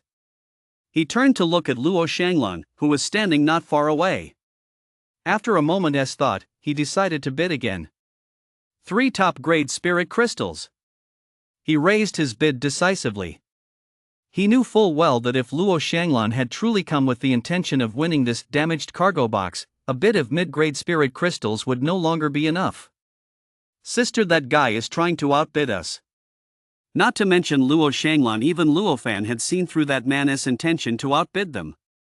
Trying to snatch something from the Luo family, a flash of ferocity crossed Luofan's eyes. Sister, should I go? We're in an auction house right now. Don't cause unnecessary trouble for Director Sue. Besides, every family wants to rise higher. That's perfectly normal. Luo Shanglan turned to the attendant beside her and said, "There aren't many families left in Seven Valors City with such ambition these days. Go find out which family this is, and give them some special attention." "Yes." The attendant nodded in agreement, cast a cold glance at the bidder not far away, then turned and left. For top-grade spirit crystals. After the attendant left, Luo Shanglan made her first bid in quite some time. Those who had been hoping to snag a bargain immediately abandoned their plans upon hearing Luo Shanglan speak and obediently fell silent. Bidding at a time like this would be openly defying the Luo family. Everyone present knew what it meant that only the Luo family, a major clan, was present today.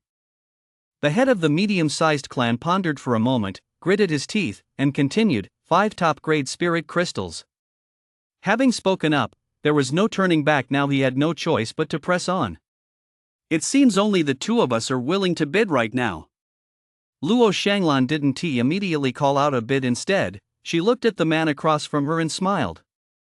"Here's what we'll do. Let us not bid in small increments. Let us make this quick and decisive. I'll start with 20 top-grade spirit crystals. As long as you can offer a higher price, I'll let you have this damaged cargo box. How about it?" The crowd gasped. 20 pieces of top-grade spirit crystals, that was equivalent to 1 piece of mid-grade spirit crystal, or even 1 piece of low-grade spirit crystal.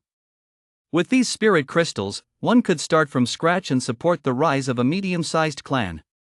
Looking at Luo Shanglan, whose face was lit with a smile, the man's expression suddenly turned grim. He couldn't come up with 20 pieces of top-grade spirit crystals that he could use freely. He had estimated 10, or 12 at most. He never expected Luo Shanglan to name 20 top-grade spirit crystals so decisively. He had underestimated Luo Shanglan. No. To be precise, he had underestimated just how deep the pockets of the major clans really were.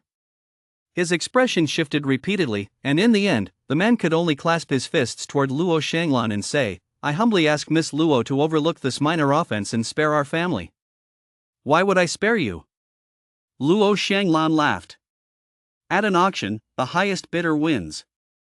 You naturally have the right to bid. That's perfectly normal." Upon hearing Luo Shanglan's words, the man's expression not only failed to soften but grew even more somber. Without lingering any longer in the auction house, he turned and left. "Power, resources, and family feuds, they really do exist everywhere," remarked the elderly man standing nearby, shaking his head in reflection. Chapter 40, Crimson Flame Tiger. Return to grade, legendary quality. "Sister Yun, sorry for holding you up a bit." "Please continue," Luo Shanglan said with a smile, turning her gaze back to Yun ahead of her. "That was a standard bid. It doesn't count as interference," Yun replied with a smile. She then raised the small wooden gavel in her hand and announced, 20 top-grade spirit crystals. Anyone else wish to bid higher?" A murmur of disapproval rippled through the crowd. 20 top-grade spirit crystals. Even if they wanted to bid higher, they do need the means to do so. As for who else in the room could possibly outbid her, the crowd turned to the man in common quality attire standing not far away. He was the only one who might have the resources, but he didn't seem to have any intention of bidding. As Yun brought the wooden hammer down, the item naturally went to Luo Shanglan, just as expected.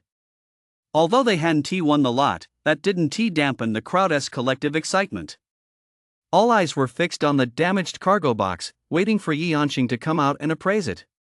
However, Yi Anqing didn't show up. Instead, another figure appeared. Compared to Yi Anqing's earlier, more formal attire, this person's outfit was rather casual. Yet no one looked down on the newcomer because of his attire. Rather, they were surprised that Bank President Su had actually invited him. "Both from South City. I never thought Su Ran could even manage to invite this eccentric fellow." Someone in the crowd murmured in astonishment. Hurry up, hurry up. I'm in a rush to get back and play chess with Olji." Bo sprinted over to the damaged cargo box, still clutching a few chess pieces in his hand. "What is that?" An elderly man standing nearby was drawn to the chess pieces in Bo's hand, round pieces made of wood, with a character that looked like pawn written in red lacquer on them. A military token. The old man speculated he had never seen a military token shaped like this before. Should we investigate it? Shaolin, standing nearby, noticed the change in the old man's expression and asked. Not for now. Let us finish watching this auction first, the old man said after a moment's thought, shaking his head. In a dim room on the second floor, President Su Feng's legendary quality Bo hurried back to Su Ran's side and said, "We couldn't find out much." Su Ran looked at Feng's legendary quality Bo while controlling the damaged cargo box below to open it. Every trace of them is blocked whenever our people try to investigate, as if someone is deliberately obstructing us.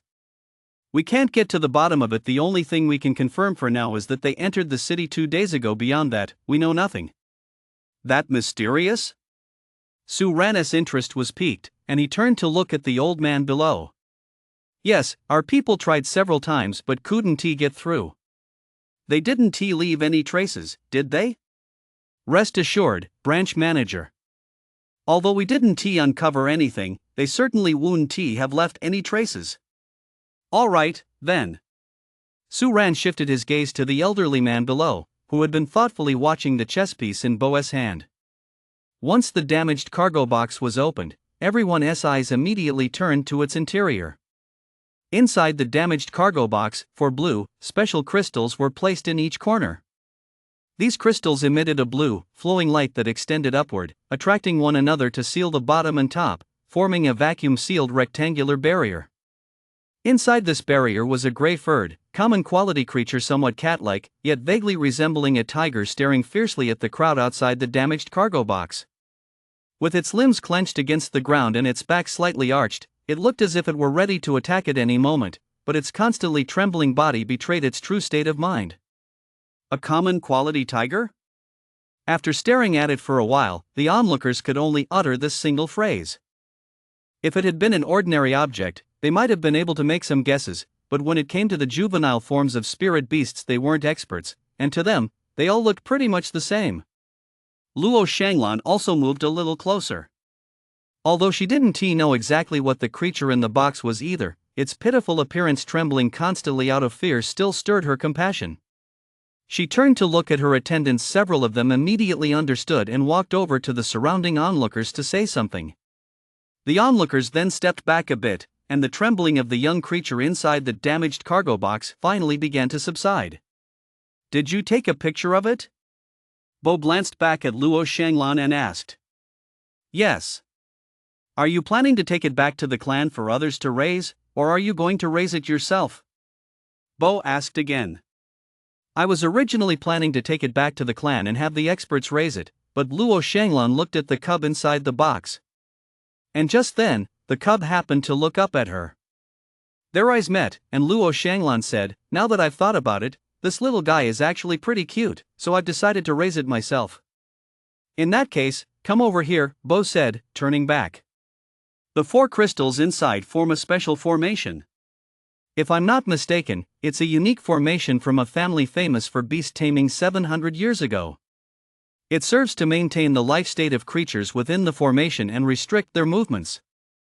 I think it also assesses value. Bo frowned slightly and said, but this is a one-time use item. Once you remove the little guy inside, it will automatically lose its effect. In terms of rarity and quality, it should be classified as blue quality. But since it'll lose its effect shortly, we won't count it. Once Luo Shanglan had come over, Bo spoke up, since you've decided to raise it yourself, I'll give you a bonus item to help you establish that initial bond with this little fellow. Every living creature has its own spirit. I hope that once you get to know it, you'll treat it well. As he said this, Bo's expression was serious and solemn, a stark contrast to the impression he usually gave everyone. All right. Luo Shanglan replied earnestly. Let me tell you a bit about this little one first.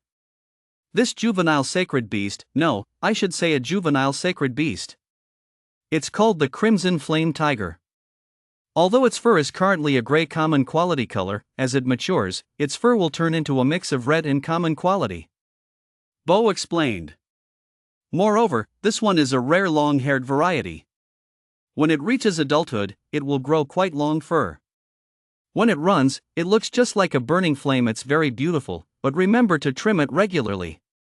As for its potential, Bo pondered for a moment before saying, a sacred beast's potential determines that its future is destined to be extraordinary. And the crimson flame tiger is one of the sacred beast species with a higher degree of bloodline purity. With proper cultivation, it will certainly be able to break through to the 9th tier realm in the future. As for its value, Bo frowned again and said, that's a bit of a tough one for me. The value of a sacred beast itself is infinite, it's impossible to quantify, so let us just classify it by rarity, legendary quality.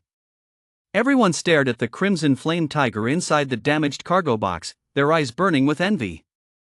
A legendary quality item has appeared. The first legendary quality item in these past few auctions. Chapter 41, still unclear what that artifact in his hand is. Envy aside, they simply couldn't afford it. At 20 top-grade spirit crystals, the price was far beyond what they could bid on. But they made a profit again. Over these 3 consecutive auctions, as long as they managed to win the bid, they hadn't lost money once. The profit from this one couldn't even be calculated directly in spirit crystals anymore. Luo Fan, standing on the sidelines, was the most excited of all. His fists clenched tightly, and his heart burned with fervor. This was it, he finally managed to get the better of that Shurha guy. After finishing his report on the specifics and grades, Bo turned to Luo Shanglan and said, taming an adult sacred beast is quite a hassle. You have to earn its respect before it'll acknowledge you as its master. Taming a juvenile sacred beast, on the other hand, is much simpler. You just need to make it feel that you mean it no harm and can provide it with a sense of security. Here, take this. Bo pulled a meat strip from his pocket and said, this is a type of spirit beast meat strip that all feline cubs love to eat. In a moment, I'll open a small opening in this formation barrier. Reach your hand inside and feed it this meat strip. Luo Shanglan took the meat strip and listened intently as Bo spoke. Just remember one thing, try to be as gentle as possible. Don't make any sudden, aggressive movements. Only when you trust it will it trust you. Okay, Luo Shanglan agreed. Get a little closer. Once I open it, reach your hand in. Bo walked to the edge of the formation, gathered a strand of spiritual energy at his fingertip, and touched the surface of the formation, causing ripples to spread across it. Just then, a gap appeared in the surface of the formation in front of Luo Shanglan. Following the instructions, Luo Shanglan clutched the strip of meat and reached her hand inside. The crimson flame tiger cub inside the formation sensed a hand reaching in and immediately resumed its earlier trembling state, its pair of red eyes fixed intently on the intruding hand. Oh whoa! Just as Luo Shanglan's hand was fully inside, the crimson flame tiger cub let out a howl. Shivering, it lunged toward her, its mouth wide open, baring its tiny fangs, ready to sink its teeth into her. Luo Shanglan, however, remembered what Bo had told her. Even as the crimson flame tiger cub sank its teeth into her palm, she remained as relaxed as before. The crimson flame tiger cub didn't hold on after taking a single bite, it immediately backed away, continuing to watch Luo Shanglan warily. You're quite a big little guy, and you've got quite a bit of strength. Looking at the bite mark on her palm, which had already begun to turn red, Luo Shanglan smiled at the crimson flame tiger cub and said, good boy, I just wanted to feed you something. You've been in there for so long you must be hungry. Luo Shanglan's voice was very gentle, just like a mother soothing her own child. Standing nearby, Luo Fan sniffed enviously. His older sister had never spoken to him so gently before. Whether it was because it understood Luo Shanglan's words or because it caught the scent wafting from the meat strip. The crimson flame tiger cub's gaze kept shifting back and forth between Luo Shanglan and the meat strip. After hesitating for nearly a minute, it finally began to walk forward slowly. With every small step, it would pause for a moment. Luo Shanglan was very patient, waiting for the cub to draw closer bit by bit. Finally, the crimson flame tiger cub reached the edge of Luo Shanglan's palm. It cautiously extended its nose to sniff the meat strip, then carefully sniffed Luo Shanglan's hand as well. Only after confirming there was no danger did it lower its head toward the meat strip and take a bite. Go ahead, eat, Luo Shanglan said quietly as she watched from the side, a gentle look in her eyes, as if she were watching her own child. After eating about half of it, the crimson flame tiger cub lifted its head again. Although its body was still trembling, it had calmed down considerably compared to before. Casting a furtive glance at Luo Shanglan, the crimson flame tiger cub lowered its head. After about 4 or 5 seconds, it suddenly took 2 steps forward. It reached the spot where it had bitten Luo Shanglan earlier, stuck out its tongue, and began gently licking it, once, then again. Luo Shanglan paused for a moment when she realized what was happening. A smile played at the corners of her mouth, and her gaze softened even further. At that moment, Bo completely deactivated the formation and said, "You can try picking it up now." "Okay." Luo Shanglan cautiously reached out her other hand toward the cub. The crimson flame tiger cub instinctively flinched back slightly, but still allowed Luo Shanglan to pick it up. Lacking experience, Luo Shanglan held it somewhat awkwardly. "Raise your right hand slightly and lower your left hand a bit. Don't hold it so tightly, holding it like that isn't just uncomfortable for you, but it's also making it hard for the cub to breathe," Bo remarked from the side, noticing her posture. Luo Shanglan adjusted her posture according to Bo's advice, and sure enough, it felt much more comfortable. As he watched, Bo took a note out of his storage ring and said, "This contains some precautions regarding the breeding of the crimson flame tiger, as well as the recipe for that meat strip from earlier. If you run into any breeding issues later on, feel free to come find me at the auction house." "Thank you, Bo Shanglan will prepare a gift later to properly thank you." "No need. I have no use for those things. If you truly wish to thank me, just take good care of this crimson flame tiger." After saying this, Bo turned and left. "All right, you two can proceed as you see fit. I'm in a hurry to play a game of chess." "Miss Luo, your bid this time is high enough to make it onto our Saran rankings. Would you like to remain anonymous or use your real name?" Yun stepped forward and spoke up. "Yun, you tell him," Luo Shanglan said, gently stroking the crimson flame tiger's fur as she looked over at Luo Fan. "Right, let me handle it," Luo Fan hurried forward and said, "Sister Yun, just register my name when the time comes." "All right."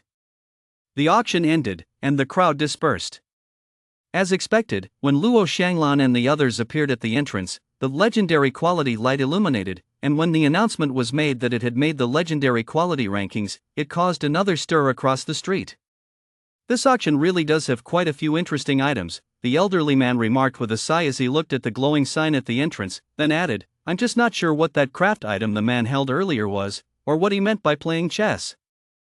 "Sir, please wait a moment. I'll go ask the staff over here." Xiaolin, standing nearby, was about to head toward the auction house's front desk. But before he could walk away, a voice rang out right beside them. "You two are standing here. Have you run into some trouble that needs help?" Xiaolin instinctively moved to step in front of the old man, but the old man raised his hand to stop him. The old man turned to look at the two people approaching them and asked, "May I ask who you two are?" "I forgot to introduce myself. I'm Su Ran, the director of this auction house," Su Ran said as he stepped in front of the old man and introduced himself. Chapter 42, The Manufacturing Process of the Ultra-Thin Luminous Crystal Panel. "So it's Director Su. Your auction just now really opened my eyes," the elderly man said with a smile. "Judging by your attire, you must be tourists visiting from out of town. This is a new auction series our house just launched not long ago. You've certainly caught it at just the right time." "That really is a stroke of fate," the elderly man replied with a smile.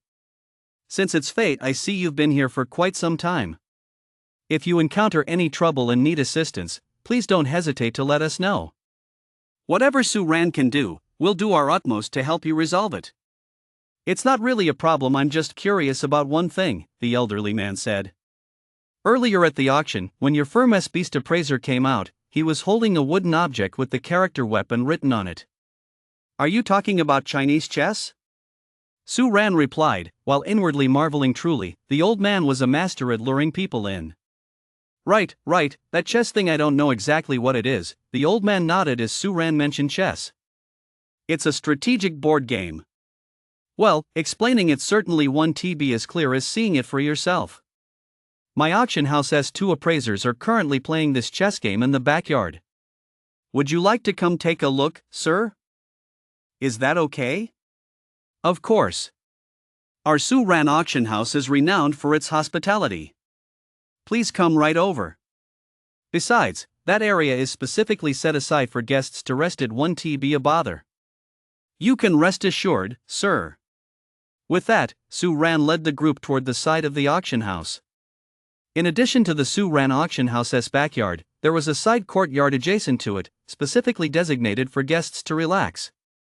Due to Su Ran's previous decline, it had gradually fallen into disuse, but it had recently been cleared out. Right now, Yi Anqing and Bo were playing chess there.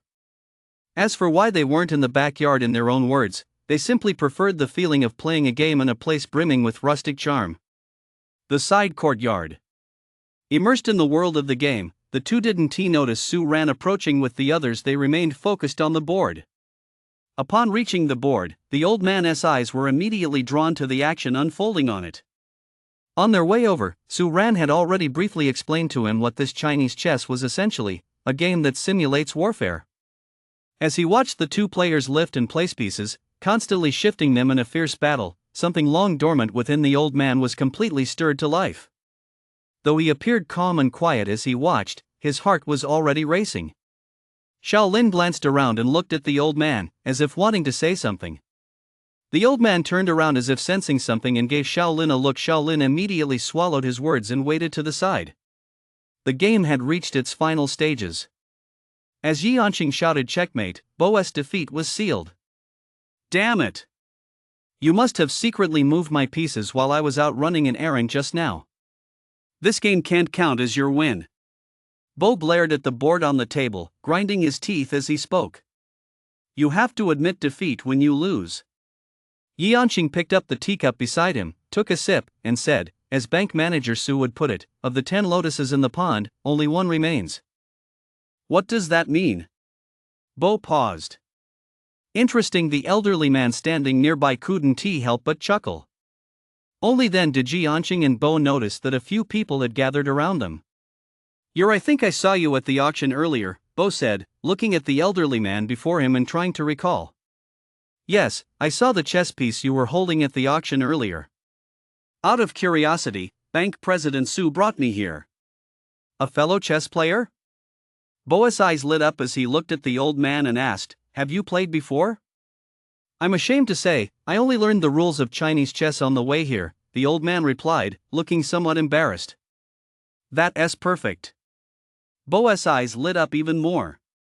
He quickly stood up, shooing Yi Anqing away from his seat, and said, Come, sit here. Let us have a good, hard match. You old rascal, Yi Anqing shot Bo a disapproving glance. He didn't even have to think twice to know what this guy was up to. He'd been unable to win for a while and was looking for a novice to pick on. Watching the group that had already struck up a conversation, phone legendary quality Bo asked, Branch manager, shouldn't we go over there? No need. Su Ran shook his head, turned, and walked toward the auction house, saying, these chess enthusiasts will get to know each other quickly. No need to interfere too much, let us just go back and rest. By the way, have the membership card designs you were asked to customize earlier been finalized yet? Judging by the time, they should be arriving soon. Should I pick them up and show them to you, branch manager? Sure. Soon, several different design proposals for membership cards were placed on Su Ran's desk. All were designed according to Su Ran's initial requirements, with the quality of the materials increasing progressively. The only difference was the theme. Su Ran didn't pay much attention to the standard member and common legendary quality cards, focusing instead on the prestige member and super prestige member cards. Oh? What is this? Before long, Su Ran spotted a particularly flashy membership card among the set. When picked up, the Supreme membership card emitted a fluorescent glow from certain patterns on its surface, which, combined with the card's original design, looked incredibly cool. Take the prestige membership card Su Ran was currently holding. For example, it depicted a winged leopard soaring through the sky. When he picked up the card, the number, the leopard's eyes, and its wings all glowed with a fluorescent light, striking yet not overly flashy, catching Su Ran's eye immediately. The Super Supreme membership card, on the other hand, took the fluorescent effect of the premium membership card a step further by enhancing the visual effects of the glow. When the card is raised, a ring of glowing light appears around the palm, and within this glow, images formed by the fluorescence continuously rotate. Not bad, Suran said, very satisfied with the design of this set of membership cards. He looked at Phone Legendary Quality Bow and asked, how this glowing effect achieved? Will it lose its effect over time? According to the representative from Feiyan Craft Shop, Phone Legendary Quality Bow paused to recall, then explained, this utilizes the latest ultra-thin luminous crystal panel manufacturing process, integrating these ultra-thin panels with the card production process. This ensures the card remains lightweight and slim while clearly distinguishing between premium members and super elite members. The glow inside is powered by spiritual energy released from the crystal panel. If the glow fades later, you can recharge it with spirit stones, or you can release your own spiritual energy to recharge it, though the effect will be slightly weaker. Chapter 43, still a question mark? That sounds good. Suran looked at the card in his hand with satisfaction and said, let us go with this set, then. Tell the people over there we're ready for do your best to relaunch the membership system before the next auction begins. Oh, and set aside some more spirit crystals to sign an exclusive agreement with Feiyan Crafts. Make sure their special techniques are reserved solely for Suran. Go and discuss this matter thoroughly with them. Got it. Phone Legendary Quality Bow agreed, jotting down Suran's instructions one by one before turning to carry them out. Common Quality Clothing Auction House. Not bad. As expected, some things really do have to be seen with your own eyes to feel truly real.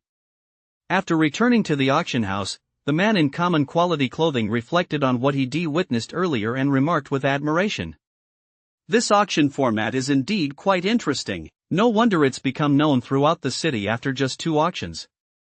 Very good, very good. This auction format is indeed excellent. The man from Common Quality Clothing looked at the young servant standing beside him and said, that was a good suggestion of yours. Go claim your reward yourself. A reward? The young attendant's eyes lit up, and he hurriedly replied, thank you, Director. After saying this, he turned to leave, but halfway there, his eyes darted about, and he turned back to the man in the common quality attire, saying, sir, I dare to offer a suggestion. Go ahead, said the man in the common quality robe, who was still in a fairly good mood. Since Suran Auction House's new auction format has been so successful, many auction houses in Seven Valors City are now preparing to imitate Suran's new format. Why don't we also, The servant stopped mid-sentence. As the man in the common quality attire's expression gradually grew stern, the servant hurriedly threw himself to the ground and spoke with a trembling voice, I spoke out of turn, I spoke out of turn. Go out there and accept your punishment. The man in the common quality attire said nothing more, speaking directly. Yes, sir. The servant climbed to his feet with a long face and shuffled mournfully toward the door. If only he'd known, he wouldn't have said a word. If you could even foresee this imitation, do you really think Suran wouldn't have prepared countermeasures in advance? What a joke. The man in the common quality attire snorted coldly and said, following the crowd and imitating Suran's auction format might allow some small auction houses to scrape together a little profit, but for an auction house of our scale, rashly imitating her, that's a sure path to ruin. They really like to think they're so clever. The Su family not only excels at innovation, but they also think things through very thoroughly, whether it was Suran's first innovation or this one. A strange look flashed across the man in the common quality suit's eyes, as if he had just recalled something. Still, you can definitely find quite a few good items at the Suran auction house. At this thought, the man in the common quality outfit's expression softened slightly, and he muttered to himself, I could go there to pick up some stock to auction off. As soon as the idea crossed his mind, the man in the common quality outfit found it more and more appealing. He called out toward the door, someone, come here. Immediately, a young servant ran in, though it wasn't the same one who had gone out earlier. Keep a close eye on the latest developments at Suran Auction House. As soon as there's an announcement, come back and let me know right away. Yes, sir. The young servant replied with a simple yes and said nothing more, a lesson he'd learned from his 2 predecessors. Evening. While eating from her rice bowl, Suran prepared to head to the side courtyard to watch a few people play chess to pass the time. When she arrived at the side courtyard, she found that only Yanqing and Bo were left. Right now, Bo looked a bit downcast, sitting not far from the chess table, staring blankly at the ground. "What's wrong with Bo?" Su Ran swallowed the food in her mouth and asked. "He's a bit down," Yanqing said with a chuckle, glancing at Bo in the corner. "This guy was planning to take advantage of that old gentleman you brought in this afternoon, thinking he was a beginner and give him a real thrashing. But as the game went on, he lost yet another round, and it shattered his Dao heart." Yanqing couldn't help but laugh as he watched Bo in the corner. "Whose Dao heart is shattered?" "Yours is the one that's shattered. I was just reminiscing about some nostalgic days from my youth, feeling a bit sentimental, and taking a breather here." Hearing this, Bo jumped to his feet in a fit of irritation, snorted, and said, "I'm hungry. Let us go eat first. Once I'm done, we'll have a 300-round battle to warm up, and tomorrow, when old Huang shows up, we'll really give him a thrashing." With that, Bo headed toward the dining hall, ready to channel his grief and anger into an appetite. "Old Huang? That elderly gentleman." "Yes, his last name is Huang. We both just call him Old Huang. Even though he is a newcomer, he is quite skilled at Go. He might even be stronger than me," Yanqing remarked with a sigh. "That old gentleman must not be an ordinary person," Su Ran said, shoveling a mouthful of food into her mouth. "Right. He has an aura that's not found in ordinary people. I get the feeling his current name is probably just an alias." Yanqing glanced at Su Ran, pondered for a moment, and asked, "Is there anything you want me to probe into for you?" "No, there is no need to probe. I wouldn't find out anything anyway," Su Ran shook her head and said. "Let us just treat it as making a normal friend. Then I won't pry any further." Upon hearing this, Yanqing stood up and walked toward the cafeteria.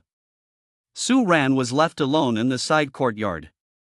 After finishing everything on his plate, Su Ran glanced at the chessboard on the stone table, thought for a moment, and said, "Aunt Wang made the food a bit too salty tonight. No good, I'll have to eat a meat patty to cut through the saltiness." Night fell. After washing up, Su Ran returned to his bed, settled into a comfortable position, and probed the space inside his storage ring with his consciousness. The recovered damaged cargo box had already been appraised. Su Ran tapped his finger on the blue question mark, and the blue fluorescent text began to change. Name, slightly damaged cargo box. Box type, functional. Quality, blue. Current status, sellable. This damaged cargo box has been upgraded in quality. Is it because a legendary quality item dropped?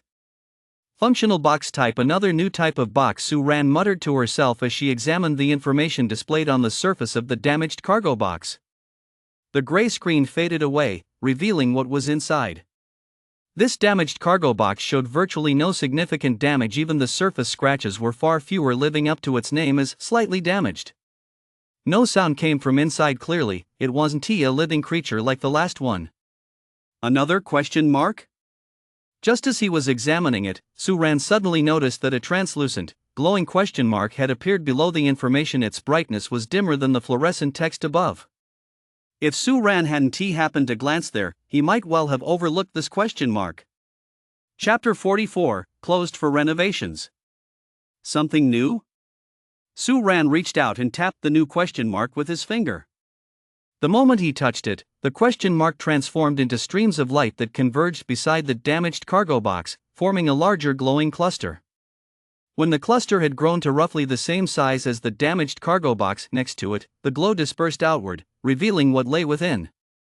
A new damaged cargo box? Looking at the rectangular object shrouded in gray mist, Su Ran's expression shifted slightly.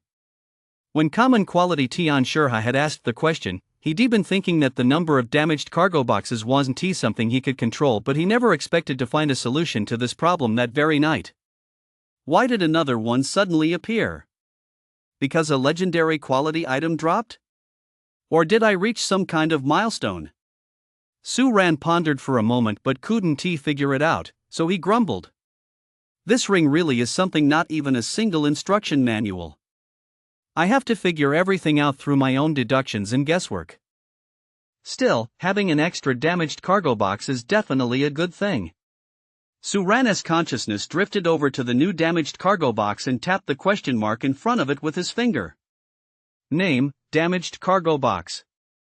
Box type, cultivation. Common quality. Current status, sellable. Common quality. Considering what happened with the previous damaged cargo box, I think I can figure something out. Staring at the battered damaged cargo box revealed after the gray screen faded, Suran rested her chin in her hand, deep in thought. From what we've seen so far, every new damaged cargo box seems to start at common quality, then gets upgraded based on the results of each auction. As for how the upgrade is determined, based on the current situation, there are two possible hypotheses. The first is that the value of the damaged cargo box at auction, as long as it meets the Ring-S evaluation criteria, the quality of the damaged cargo box will increase.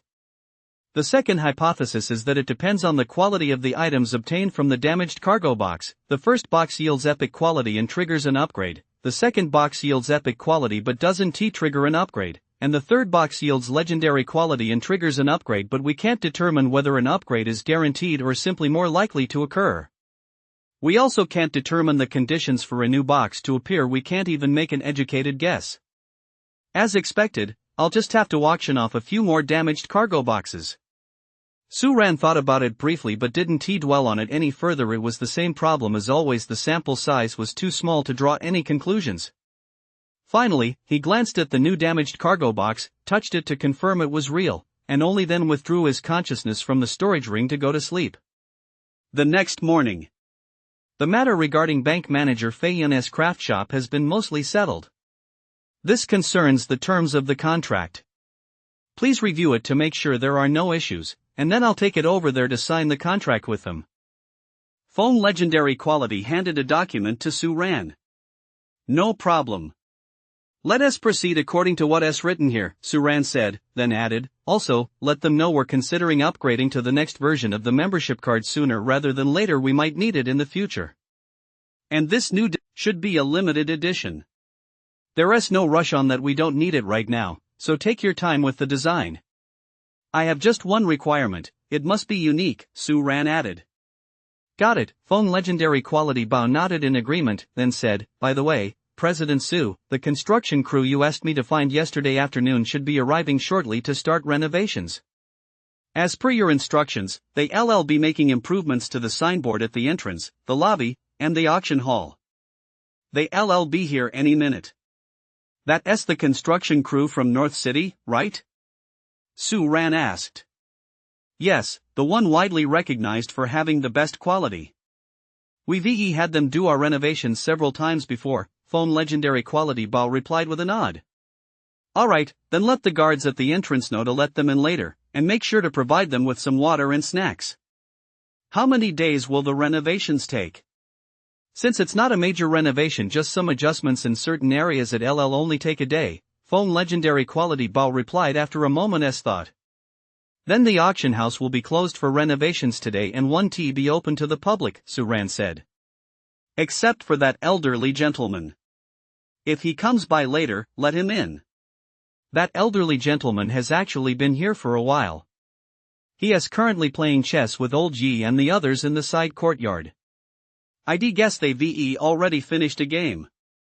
It seems chess holds far more appeal for them than I imagined, Suran said with a smile, shaking his head.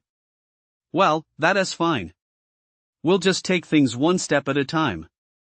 The next auction is still scheduled for 3 days from now. There will be 2 damaged cargo boxes at this auction, and one of them will be of better quality than the previous ones.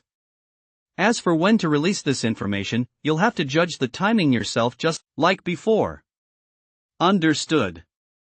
Phone legendary quality Bao made a note of it and headed out to handle the matter. Not long after Phone legendary quality Bao left the auction house to run his errands, the renovation crew arrived. Since Phone legendary quality Bao had already spoken to the guards at the entrance before leaving, they were granted immediate access after their identities were verified. The guards even had someone prepare some drinking water and energy-boosting pastries for them. After expressing their gratitude, the construction crew got to work. Since they'd been there many times before, they got right into it and worked quickly. As the Suran auction house began its renovation, the place became bustling, and the streets outside grew lively as well.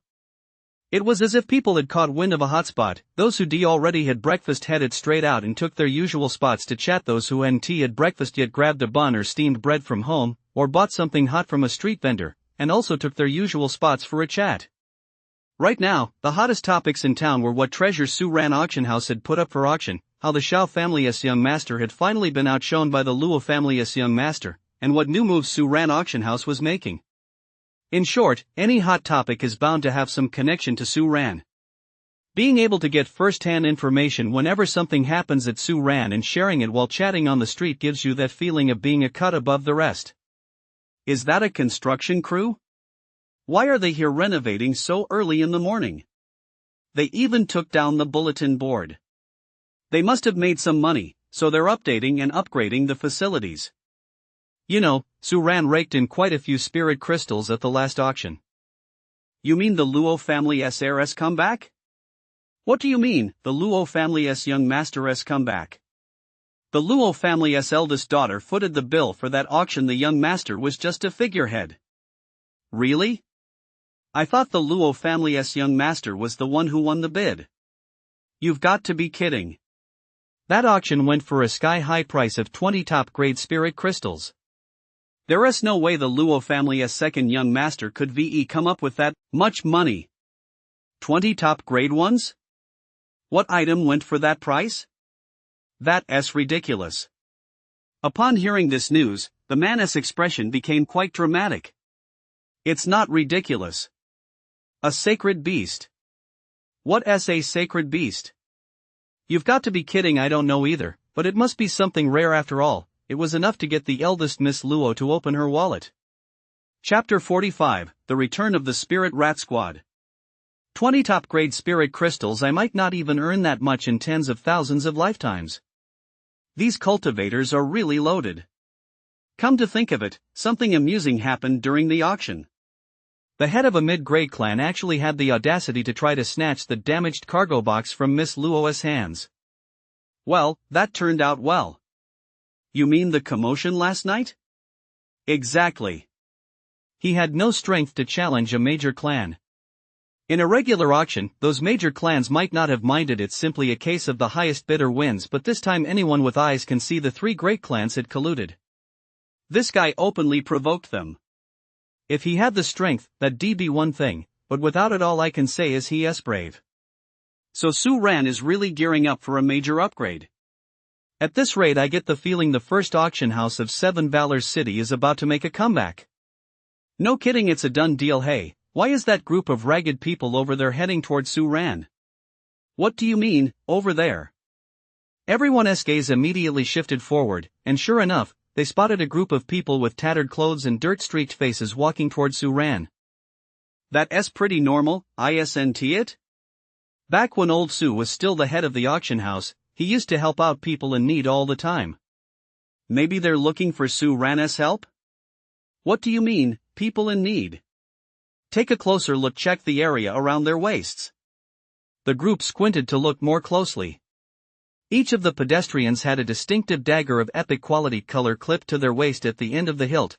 Was embedded, bearing Sue Ran's emblem. Is this Sue Ran's spirit rat squad? Still over 100 meters from the main entrance of Sue Ran auction house, the group watched the construction crew constantly making adjustments along Sue Ran's perimeter wall and paused in slight bewilderment. Captain, could it be that while we were away, Sue Ran really couldn't hold on any longer? The team member's face was filled with worry as he and a few others turned to look at the person standing at the very front, their captain. The man at the front furrowed his brow slightly.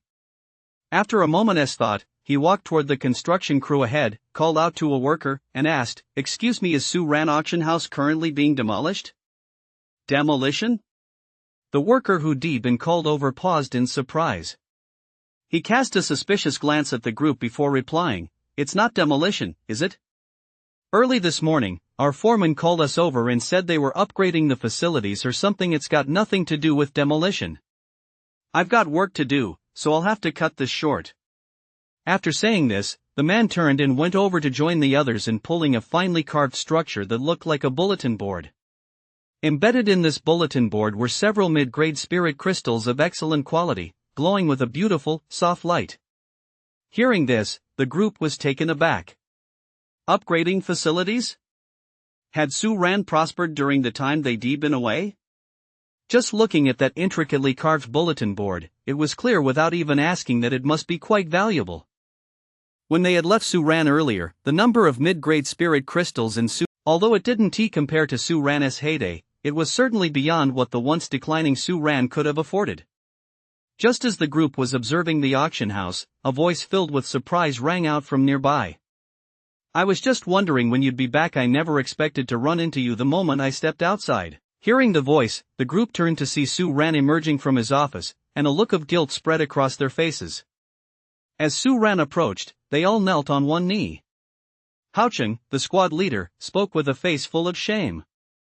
"I'm sorry for letting you down, Director. I intended to lead the team into an unexplored rift to search for treasure, but we found nothing and nearly lost everyone else lives in the rift. Please punish me as you see fit, Director Su. It's not the team leader's fault. I was the one who suggested it.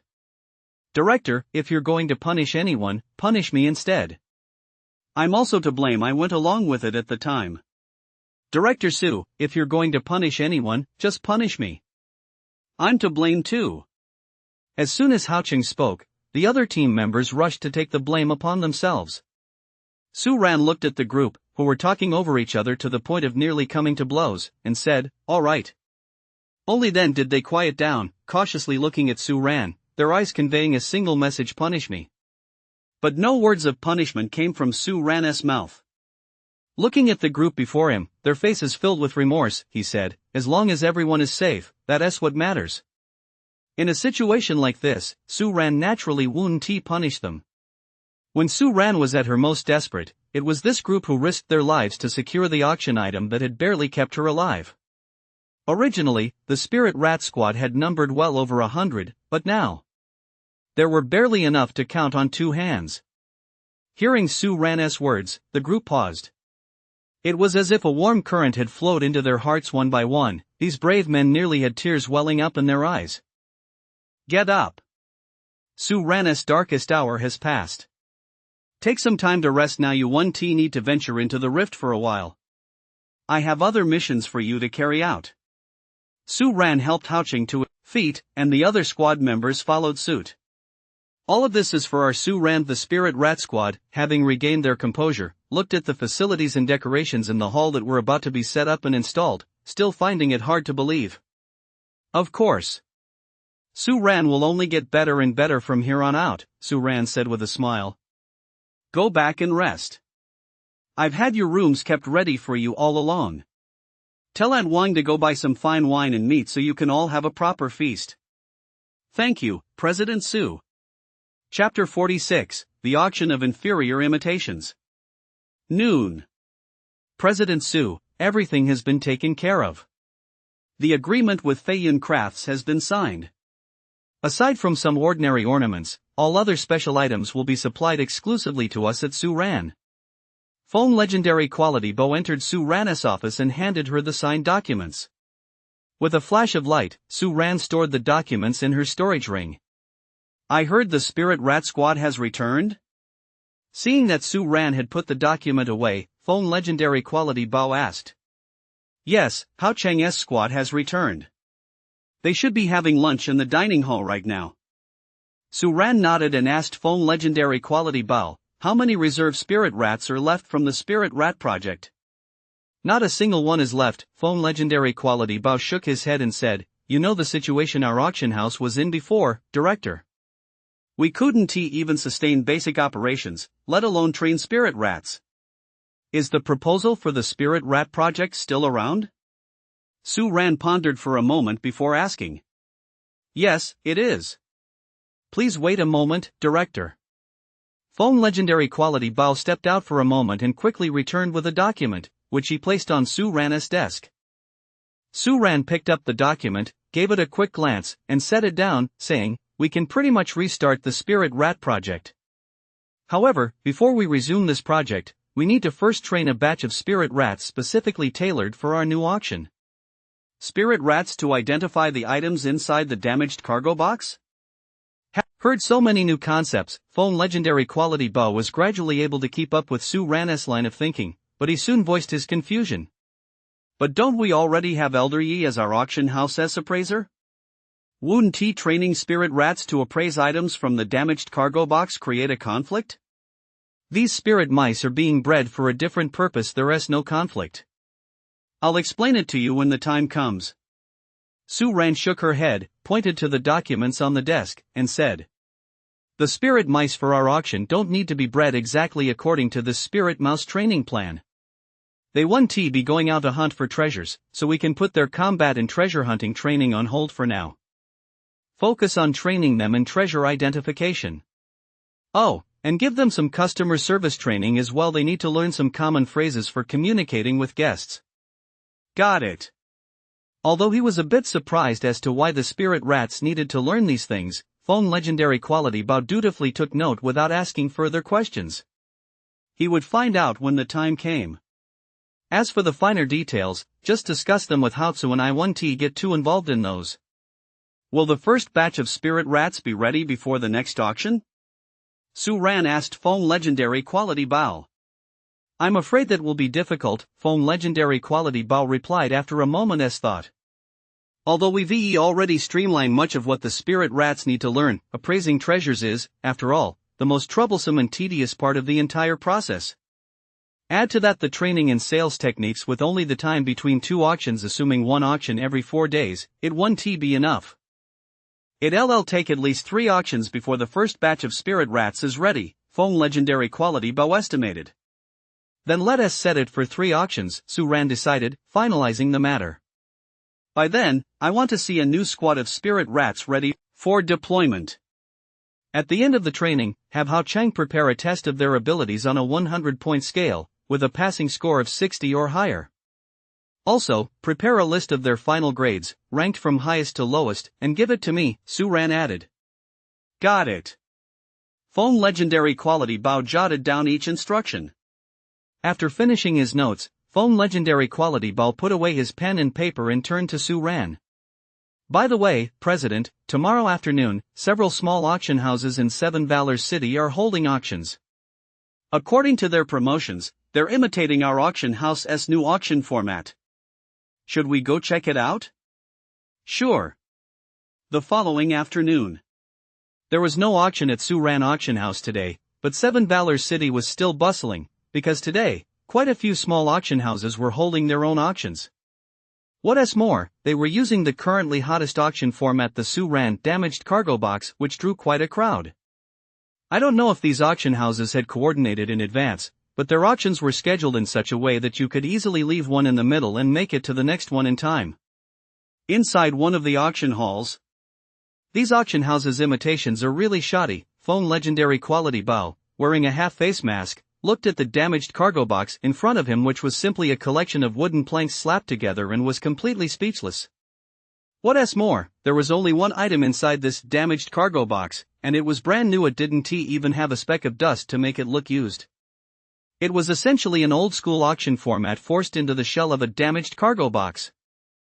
And this was actually the better one. The auctions they visited earlier were even more outrageous. One had simply slapped a few wooden planks together and called it a damaged cargo box. Another had just borrowed the name, displaying items in a metal crate. One auction house did actually have custom-made metal crates, but they were so new they were shiny, and you could even smell the fresh paint that hadn't quite dried yet. The items inside were packaged as if they were offerings. The only thing missing was the word valuable engraved right on the surface of the item. In short, the various auction houses have come up with all sorts of styles, and in their promotions, they all claim it's the brand new damaged cargo box auction format. But now that I look at it, aside from the fact that it's a box, nothing else has much to do with the new model or the damaged cargo box. Director, should we keep watching? Feng legendary quality Bao couldn't bear to look at that rickety wooden crate in front of him. He turned to Su Ran, who was also wearing a mask, and asked, "Let us go." Su Ran shook his head and turned to leave. This short chapter isn't over yet. Click the next page to continue reading the exciting content that follows. I was wondering just how well they imitated, but I never expected it to be such a bunch of misfits, Feng legendary quality Bao muttered, following Su Ran. The two arrived at the auction house entrance and were about to board the carriage to return to the auction house. Not long after they got in, an angry voice rang out from outside. "This is outrageous, absolutely outrageous. I thought these guys would at least put on a decent show even if they were just imitating. I never expected them to look like this. This isn't an imitation at all, they're just trying to cash in on the hype. How tacky. They got no brains." "Wait!" Su Ran called out, halting the carriage. Phone legendary quality Baoshin, catching on immediately, opened the carriage window a crack, and the two of them, in perfect unison, peered out. At the entrance to the auction house, a man dressed in common quality clothing was walking out, looking rather angry. Standing a meter away from him was an attendant with a somewhat vacant expression. The man in the common quality clothes held a pen and paper in his hand. It was unclear what was written on the paper. As he looked at the paper in his palm, his anger grew suddenly. A burst of spiritual energy erupted from his hand, shattering the paper into dust. He flung the dust onto the ground in a single sweep and exclaimed angrily once more, "They simply don't understand the essence of a common quality damaged cargo box auction." The appeal of this new type of auction lies in the uncertainty of the items inside the box, that process of not knowing their value and having to judge them based on your own discernment and courage. When bidders win the damaged cargo box and watch the treasures they've chosen being appraised one by one, the joy of seeing their value rise, the sorrow of seeing it fall. This is the unique emotional value that the damaged cargo box auction offers compared to other auctions. It's a unique experience that no other auction can provide. This is the true essence.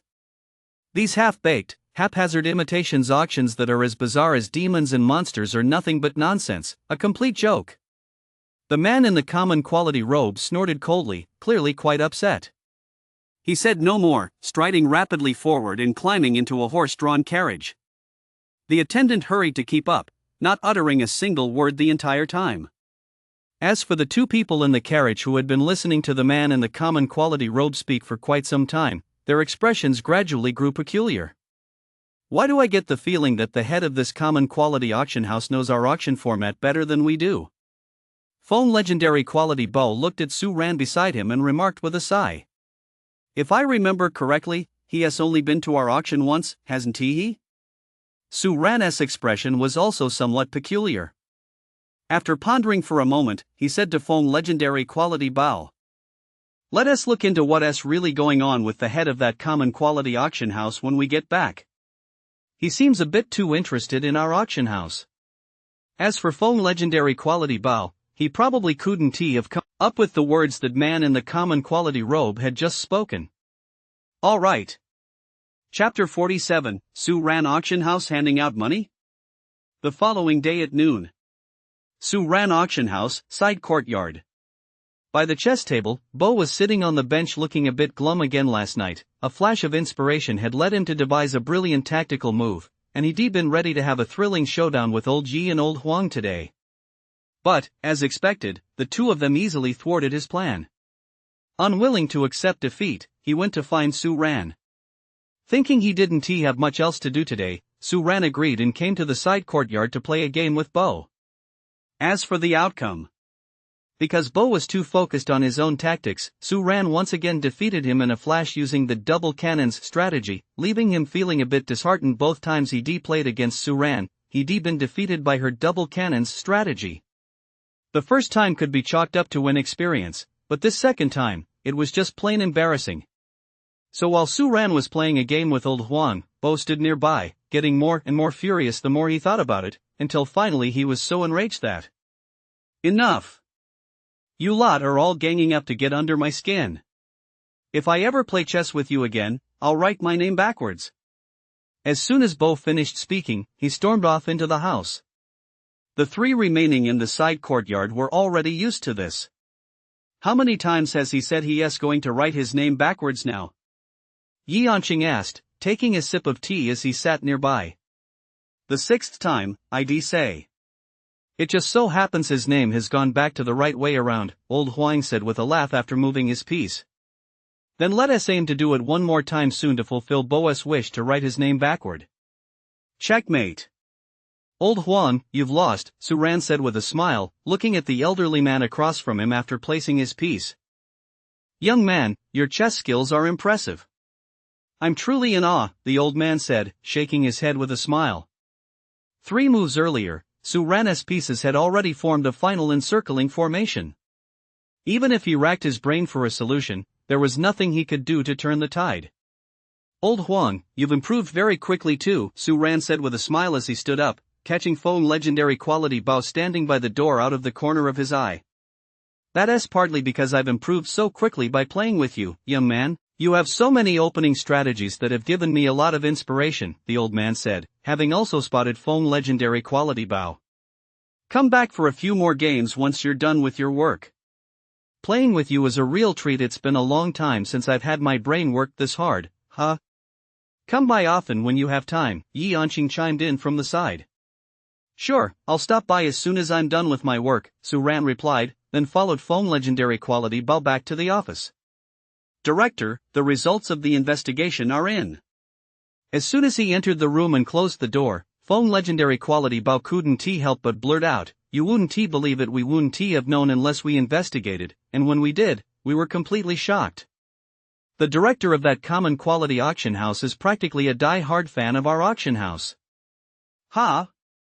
What do you mean? Feng legendary quality Bao's response was somewhat unexpected to Su Ran. Ever since our second auction ended, the director of Common Quality Auction House has been going around asking about our auctions.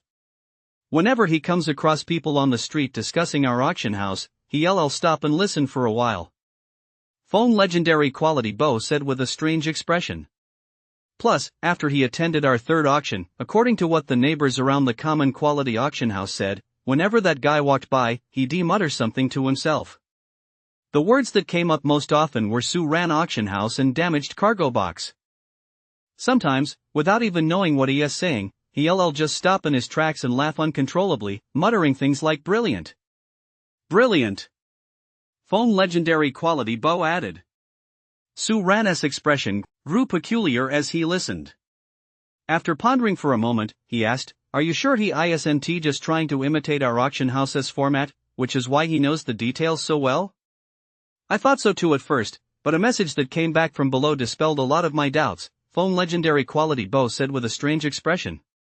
Earlier, an assistant at the Common Quality Clothing Auction House suggested to their manager that they should imitate our auction house's format. That manager didn't hesitate to have the person who made the suggestion sent out to receive punishment, and it seems the punishment wasn't exactly light. According to our intelligence, the Common Quality Clothing Auction House shows absolutely no signs of changing their auction format. They currently have no intention of imitating us.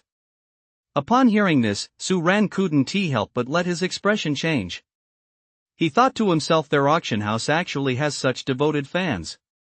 So, do we still need to assign people to keep an eye on them? Feng legendary quality Bao asked, noticing the shift in Su Ran's expression. Yes, we can't be 100% certain yet whether they're genuine fans or trolls, so keep a close eye on things, Su Ran replied. Understood, Feng legendary quality Bao responded, then added, Director Su, the first batch of membership cards from Feiyan Crafts has been fully produced and delivered to our auction house. They'll be ready for use before the auction begins the day after tomorrow. Alright, take this. Upon hearing this, Su Ran took a pre-written note from his storage ring and handed it to Feng legendary quality Bao, saying, when someone wants to top up their membership, just follow the recharge packages listed here. Feng legendary quality Bao looked at the note in his hand, his expression shifting slightly, and said, President, giving away so much, aren't you losing too much money? You have to think long term, Su Ran looked at Feng legendary quality Bao and said. This is called stimulating consumption. It wasn't just the onlookers, some street vendors had also sensed a business opportunity here. Those selling fruits, snacks, and other goods pushed their carts toward the crowd, small umbrellas in hand, calling out their wares. Those willing to spend money bought a bag of sunflower seeds, munching and chatting those who weren't. Watched the others buy their bags of sunflower seeds, snacking off theirs while chatting. And most of those whose snacks were shared didn't mind after all, chatting is all about sharing and having a good time. This whole week, we've been looking forward to the excitement of the day the Su Ran auction kicks off. You bet. We've talked the last auction to death, we're just hoping to stock up on some new talking points today. Crack, pop. Enough chit-chat, then. I'll just drop some juicy news on you guys right away. The person lowered their voice and said, this time, the Suran auction house has actually put up 2 damaged cargo boxes. It's the first auction ever to feature 2 damaged cargo boxes at once. That's old news.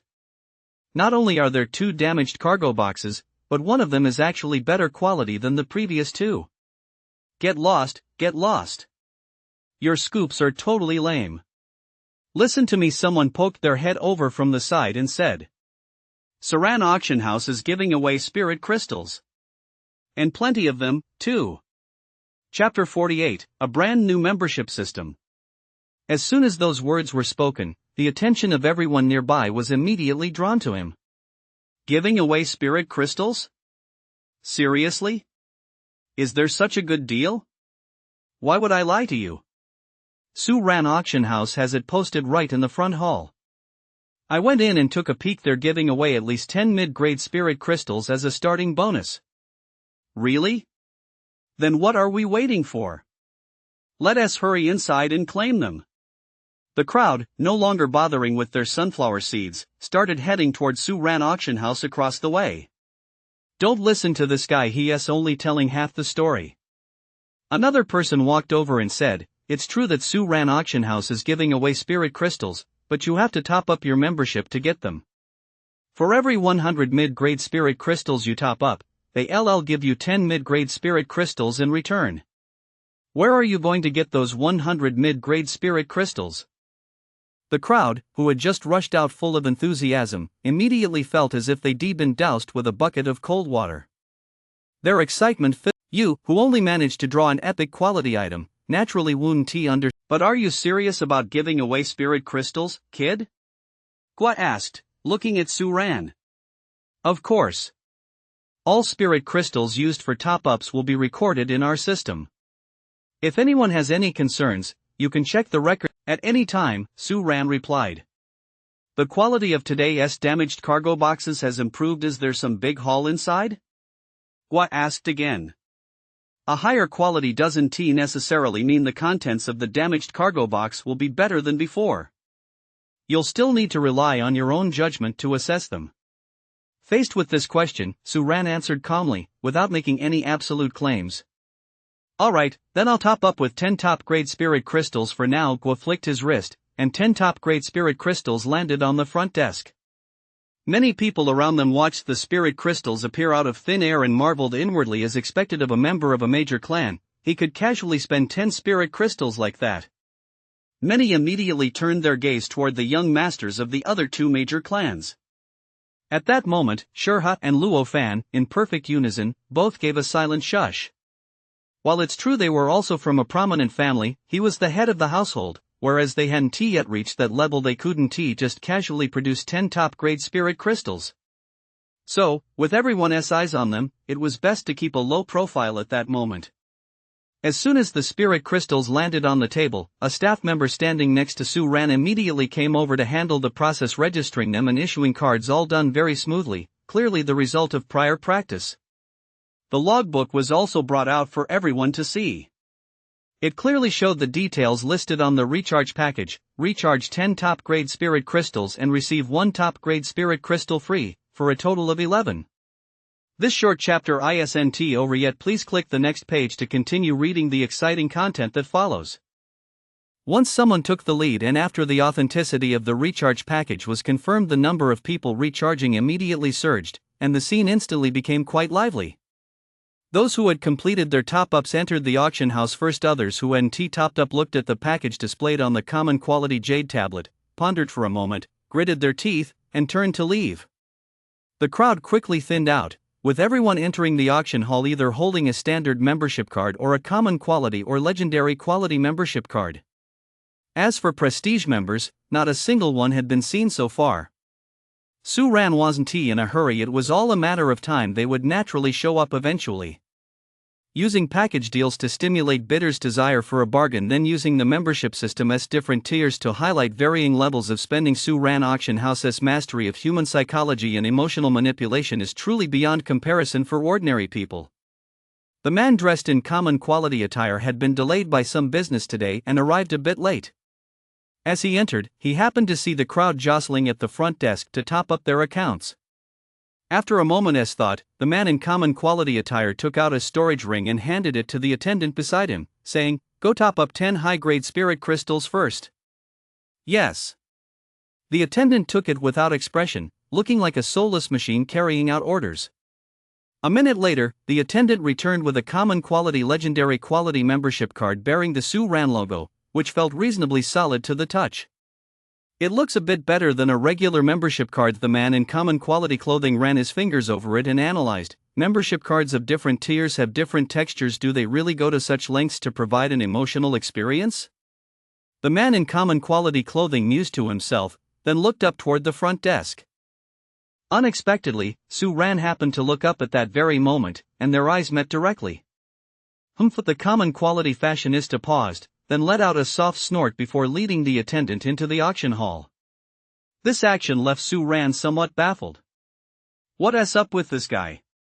I think Fong legendary quality Bao, standing nearby, pondered for a moment before saying, maybe he saw his idol and got so excited that he was too embarrassed to hold eye contact for too long. Stop, Su Ran hurriedly cut Fong legendary quality Bao off. It was one thing not to mention it, but now that it was out in the open, Su Ran really felt that the common quality man had displayed a strange, tsundere-like attitude just now. It was downright bizarre. You stay here and handle the membership card application. Just do it the same way as before. You're doing great. Su Ran said to the front desk clerk, then turned to Fong legendary Bao and said, "Let us go." "Oh, okay, coming up." The two walked together toward the private room on the second floor. Chapter 49, The Wreckage Inside the Damaged Cargo Box. Inside the auction house. Quite a few people, membership cards in hand, were eyeing the two damaged cargo boxes covered by red cloth ahead, rubbing their hands together in anticipation, looking ready to go all out. With 2 boxes and a few extra spirit crystals in hand, all things considered, that meant their chances of snagging a damaged cargo box today were even higher. I get it now, common quality. The man in the common quality outfit had been staring at the floor in deep thought ever since he walked in. After a while, he suddenly looked up, as if a thought had just struck him, his eyes filled with astonishment. It's not just about emotional value, the man in the common quality outfit muttered to himself, speaking much faster than usual. Although on the surface, Su Ran Auction House's decision to give away spirit crystals seems like a loss if only one person, or a few people, were to buy the spirit crystals, that would indeed be the case. But if everyone buys the package, then those free spirit crystals can be considered negligible, because during the auction, everyone's bids will naturally go up as a result. Essentially, there's no difference.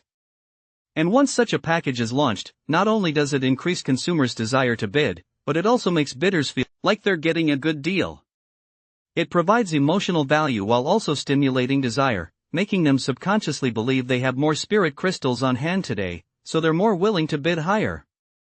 The man in the common quality attire looked at the membership card in his hand and exclaimed, "What an ingenious scheme."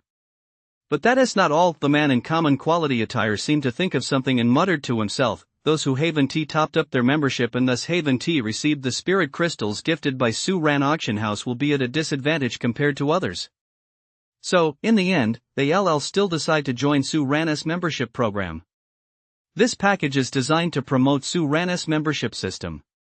The man in the common quality outfit looked as if he had seen right through the truth, unable to contain his admiration as he exclaimed, "Just how does Su Ran's president think?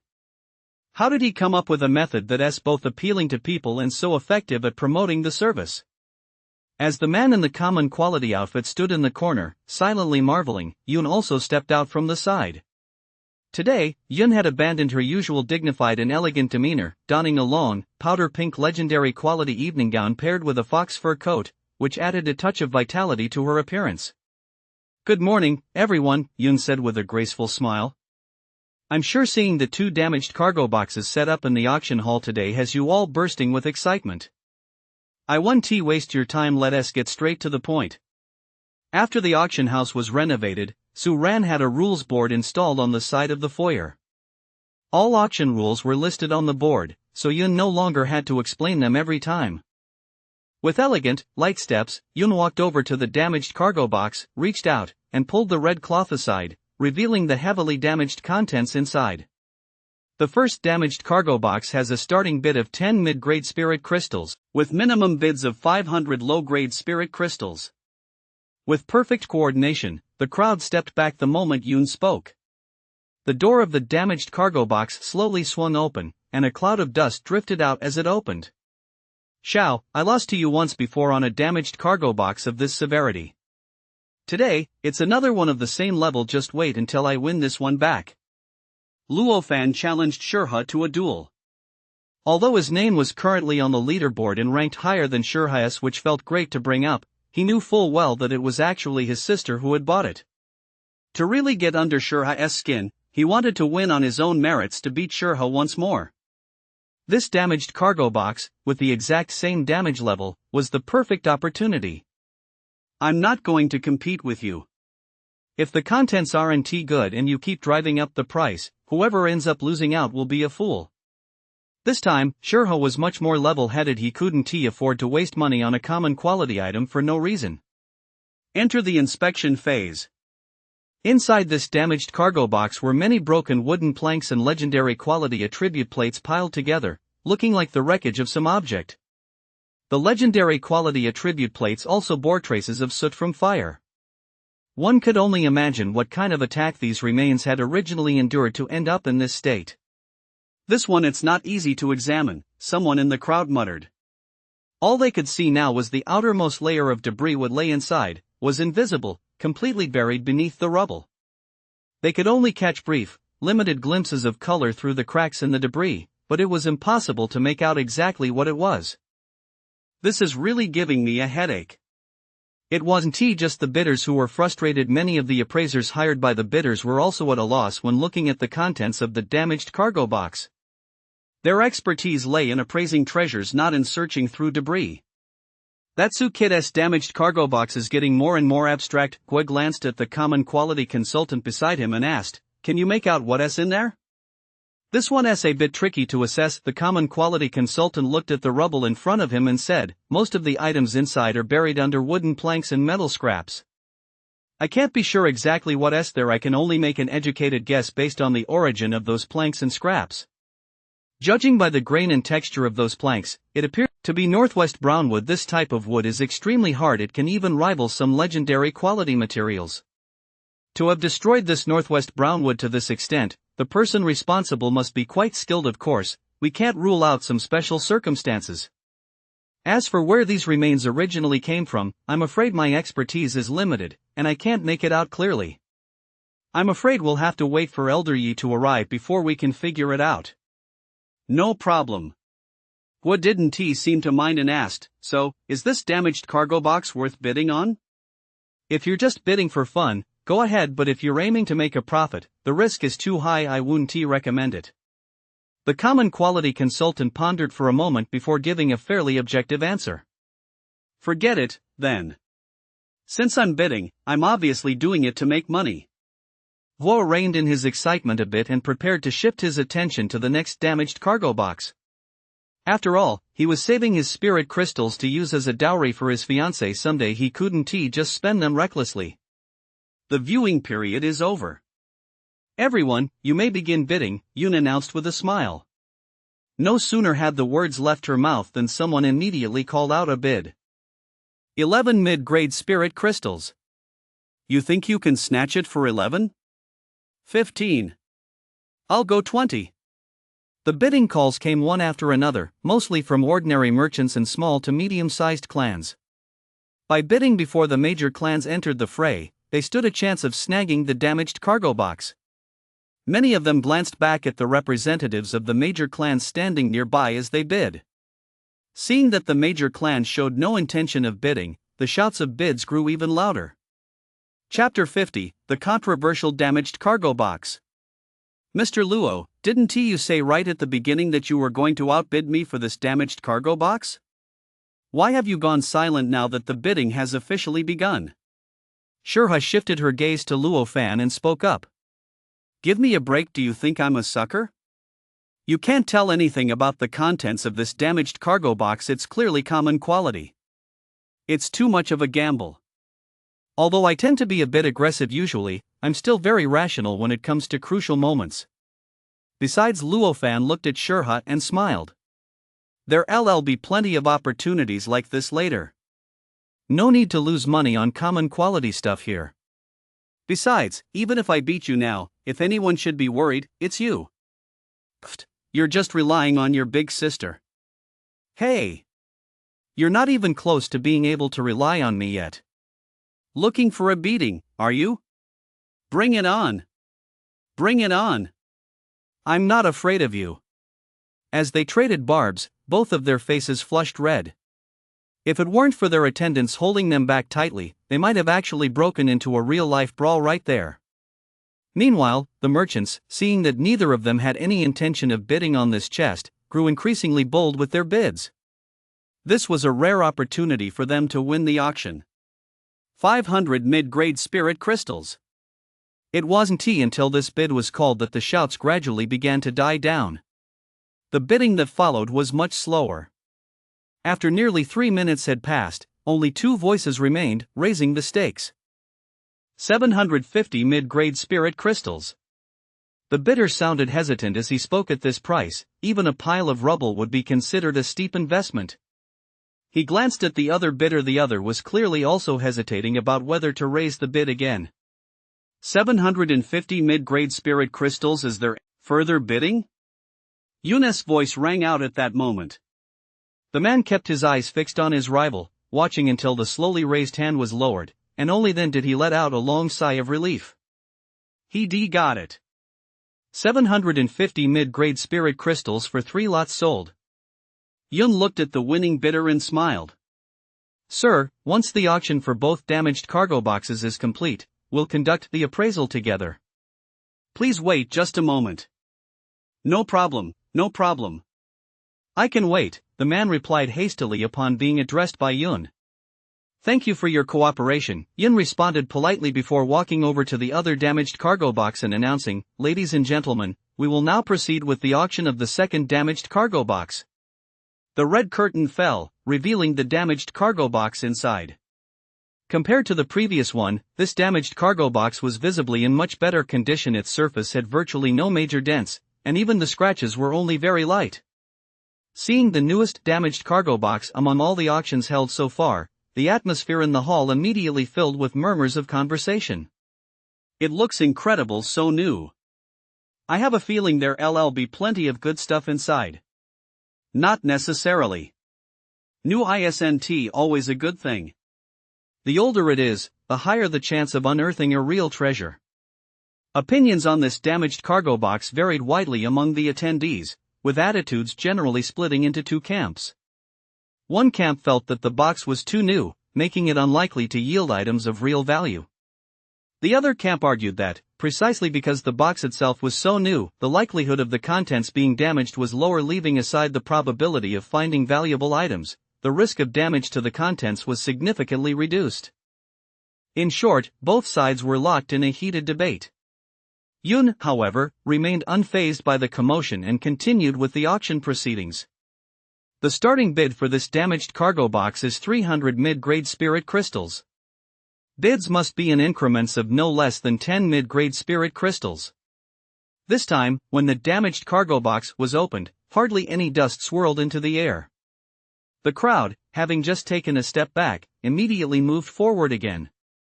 There was no odor, no fluctuations. Everyone's gaze fell upon the interior of the cargo box, which contained a pile of boxes arranged on the bottom. Since they weren't stacked, there was only a single layer on the ground. The surfaces of these boxes bore various patterns, and once the damaged cargo box was opened, these patterns began to glow gradually. At the very back was an object that resembled a cauldron. This was likely the largest item in the entire damaged cargo box. The patterns on its surface looked very ancient, and the dust settled on it adds an air of mystery. Seeing that the contents were tangible objects, the group of treasure appraisers immediately switched to analysis mode. The common quality consultant standing next to Gui also began his analysis. The patterns on the surface of these boxes, they look a bit like runes, and a bit like the patterns of miniature formations. Although I'm not sure what the specific purpose of these patterns is, since all the objects inside need to be sealed or preserved using them, the items inside the box are likely quite special. Let me think. The sects that would inscribe such patterns on boxes include, most notably, the Qiyang sect from 1,000 years ago and the Huanhai sect from 1,300 years ago. Those sects have many items that must be preserved using special formations, otherwise, they'll lose their original functions. Looking at the engravings on the cauldron at the very back, they're somewhat similar to Qiyang sect items I saw at another auction house before. There's a high probability this belongs to the Qiyang sect. The Qiyang sect. The common quality consultant began to recall information about the Qiyang sect. After a moment, he said in a low voice, the Qiyang sect is known for producing talismanic papers with special functions, and these talismanic papers require special sealing methods during transport. The items in this box are most likely some of those talismanic papers. As for that last cauldron, the common quality consultant looked deep into the damaged cargo box and said, judging by its appearance, it should be a special cauldron used by the Qiyang sect to refine talismans. If we can figure out how to use it, it would be worth a fortune. Without the corresponding refining method, however, based on the material on its surface, its value would likely be only slightly higher than that of an ordinary cauldron. Overall, a conservative estimate, the common quality consultant's gaze swept over the numerous boxes as he spoke, is around 5 top-grade spirit crystals. There's a high probability we won't lose much on this. Anything above 5 will depend on a bit of luck. Alright. After the common quality consultant finished speaking, Wu felt a bit more certain about the situation. The discussions around them continued. Judging by their appearance alone, the items in this box were already quite valuable. There were also 1 or 2 appraisers who, like the common quality consultant, had determined the origin of the items inside and offered some advice to those around them. Aware of the high degree of uncertainty surrounding the items at Su Ran auction house, the appraisers present dared not make definitive statements, so whenever they spoke, they used phrases like possibly, probably, or around. Ladies and gentlemen, the viewing period is over. Bidding is now open, Yoon announced, and the auction began. 1 top-grade spirit crystal, someone called out immediately, raising the bid decisively. This price was the absolute limit. He estimated the people surrounding him could afford anything higher. Would be a competition between the major clans and a few hidden tycoons. By calling out this price right away, he was aiming for a quick resolution. If he could snatch it up, he'd do so early. If not, he could at least put his mind at ease sooner rather than later. Chapter 51, The Damaged Cargo Box Full of Talismans. The merchants and heads of small and medium-sized clans around him who hadn't managed to call out that price in time looked utterly frustrated. They'd been just a split second too slow. They never expected him to beat them to it. Looks like today's all about getting it over with. Quickly Luo Fan glanced at Shurha beside him and said, "Aren't you going to bid? This box doesn't even need appraising. You can tell just by looking that it's worth a fortune. Are you sure you don't want to bid? 2 top-grade spirit crystals." Shurha didn't respond verbally. He simply answered with his actions. Many people nearby who had been considering adding a little extra to see if they could snag a bargain immediately abandoned the idea. Wow, that's generous, offering 2 top-grade spirit crystals without a moment's hesitation. After saying this, Luo Fan withdrew his gaze. He didn't continue bidding but simply stared at the damaged cargo box ahead. Luo Fan's unusual behavior immediately caught Shurha's attention. Something was off. Why wasn't this guy competing with him for the bid today? Given his temperament, even if he didn't want to buy it, he'd still deliberately drive up the price. What the hell are you up to? Shurha pondered for a moment, his brow furrowing deeper and deeper, before he couldn't help but ask aloud. What do you mean? What's on your mind? Luo Fan turned back and said, "I was just complimenting you on your generosity, that's all." After saying that, Luo Fan turned back to the damaged cargo box and fell silent. This really fretted Shurha out. Forgetting whether anyone else was bidding higher than him, he looked at Luo Fan and said, "Did you get some inside information?" "No, wait, if that damaged cargo box really doesn't contain anything valuable, you'd be doing everything you could to drive up the price and make me spend more money. What kind of scheme are you hatching?" Faced with Shurha's barrage of questions and his increasingly rapid speech, Luo Fan didn't respond at all. his gaze fixed straight ahead, his head not even turning slightly. Although he appeared calm on the surface, on the side, his face that sure couldn't see, Luo Fan was desperately suppressing the urge to let the corners of his mouth curl upward. He was overjoyed inside. Haha. This kid must be going crazy with anxiety right now. A moment ago, a sudden idea had struck him. What if he broke with his usual routine and treated Shurha differently than before? Would it have any special effect? Now it seemed. The effect was quite good. The sudden withdrawal of the young masters from the Luo and Shao families from the bidding left everyone somewhat baffled. The crowd was torn over whether to raise the price again at this moment. 2 top-grade spirit crystals, plus 500 middle-grade spirit crystals. A bid rang out at that moment, instantly drawing everyone's attention. It wasn't the Gua family patriarch calling out the price. Who else could be so decisive at a time like this? The manager of the common quality auction house that explains it. 3 top-grade spirit crystals. Gua also spoke up to bid at that moment. He'd been here for so long without bidding on a single lot today, having finally come across a decent one, he naturally had to join the bidding. For top-grade spirit crystals. The man from common quality clothing quickly called out again, raising the price by 1 top-grade spirit crystal. 5 top-grade spirit crystals. Gua decisively followed suit once more. This time, however, the man in the common quality attire didn't raise his hand as quickly as before. After a moment's thought, he withdrew his hand, no longer intending to bid. It seems the head of the common quality auction house also estimates the safe price to be 5 top-grade spirit crystals. The common quality consultant glanced at the man in the common quality attire standing nearby. 5 top-grade spirit crystals. Any further bids? Yun looked around and smiled. This is a rare treasure, don't miss this opportunity. Everyone, please take a moment to reconsider. But clearly, everyone had already made up their minds. A few seconds of silence, no one spoke up. Seeing this, Yun called out the remaining 2 bids, effectively closing the auction. Soon, Yi Anqing emerged from the side with a group of staff members. Upon entering the auction hall, Yi Anqing glanced at the 2 damaged cargo boxes, then pointed to the one with more severe damage and said to the staff member standing nearby, "Go ahead and clear out the contents of this one first. Place the debris on the far left, and arrange the rest to the right." "Yes, sir," the staff member replied, then began sorting through the debris inside the damaged cargo box. Yi Anqing, meanwhile, approached the damaged cargo box containing the one covered in glowing patterns. He put on a pair of common quality silk gloves and began touching and examining it. The patterns vary, and the boxes aren't all the same size, but the materials and designs are identical. No differences, they all come from the same place. "Look at these patterns and the furnace on the side." After observing for a moment, Yi Anqing stated with certainty, "They originated from the Qiyang sect 1,000 years ago. The luminescent patterns on these boxes are unique to the Qiyang sect and can preserve the runes of various talismans. These rune-inscribed boxes alone are worth 20 mid-grade spirit crystals each. The boxes themselves are classified as common quality."